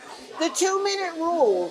You're absolutely right, because now that I think about it, there's not been a minute here longer than 2 minutes that someone hasn't said, is there anything else that I can get you? Yeah. Wow. Is that a concept that you kind of wanted because of your background in hospitality? I just think that's what people want. They want to be acknowledged, because people are coming into the restaurant to spend their money. Come on, lady. Yeah, they're coming to spend their money, so they want a good experience. They don't want to walk out. I mean, I'm not saying we haven't made mistakes. I got you. But I try to install that into the staff. 2 minutes, go over. I mean, sometimes we'll be busy. It might take a bit longer. For sure. But normally I'm have enough staff to cover that. We've got two sides of the restaurant, and at busy periods, we need to have that. Wow. But since COVID, things have changed, whereas we used to know what days we were going to be busy and what things haven't always. Yeah. It's not. Talk about that. Yeah, because when you're in the restaurant business, someone said to me, that's one of the hardest business that you can be in. Would you agree? Yeah. Really? People think it's glamorous. Yes, they do. Yes, they do. No, it's hard work. It is. You need a pedicure every month. Speaking of, your nails and your toenails are beautiful, by the way, lady. So you're coming into this new environment. You had your business in the UK, yeah? Yeah. But you're coming into the Caribbean. Yes, that's from St. Vincent. St. Vincent. What's been the cultural difference for you? For me? Yeah. Well, I'm used to the culture anyway because of my dad. Your dad, but working in it from here to the UK is a completely different ball game. That's where I want to go. What makes it, without being too invasive, what makes it different than anything you've worked in? I found it more challenging here than the UK. Really? Yeah. I would think, and I'm just... I don't know if it's because people would see you as foreign, or I don't know. Okay. They don't like, or I'm a woman, I don't know. Because they seem to take to... I find they seem to take to men more than women here. Why is that? Oh boy, I'm going to get in trouble for this. When I first got here, I go into the grocery store, hello, how are you? Didn't have a show or anything. I got no response. My husband goes into the store and they're like, well, how are you doing? I'm like, are you serious? So I got this rolling joke with him. Oh, you just want to go to where your girlfriend is. She's over at that store, you know? I'm not saying everyone, but it has been challenging here as a woman. Wow. I will say that. So, and a woman in business. And sometimes I've had people business. come here and they won't speak to me. They only want to speak to Matthew. Really? Yeah. Has that made you develop a hard exterior, or do you like, it's just water on a duck's back? I'm quite a resilient pet. I'm not really bothered. It's just how it is. So I've sort of gone more in the background because I don't want to be out there as much. I just let You're beautiful. You've got, you're intelligent. You're funny. I asked you how you got here. You said biplane. Why would you want to take that stance? And there's nothing wrong with that, but in today's modern society, we women are kind of juxtaposing, I'm just as strong as he is.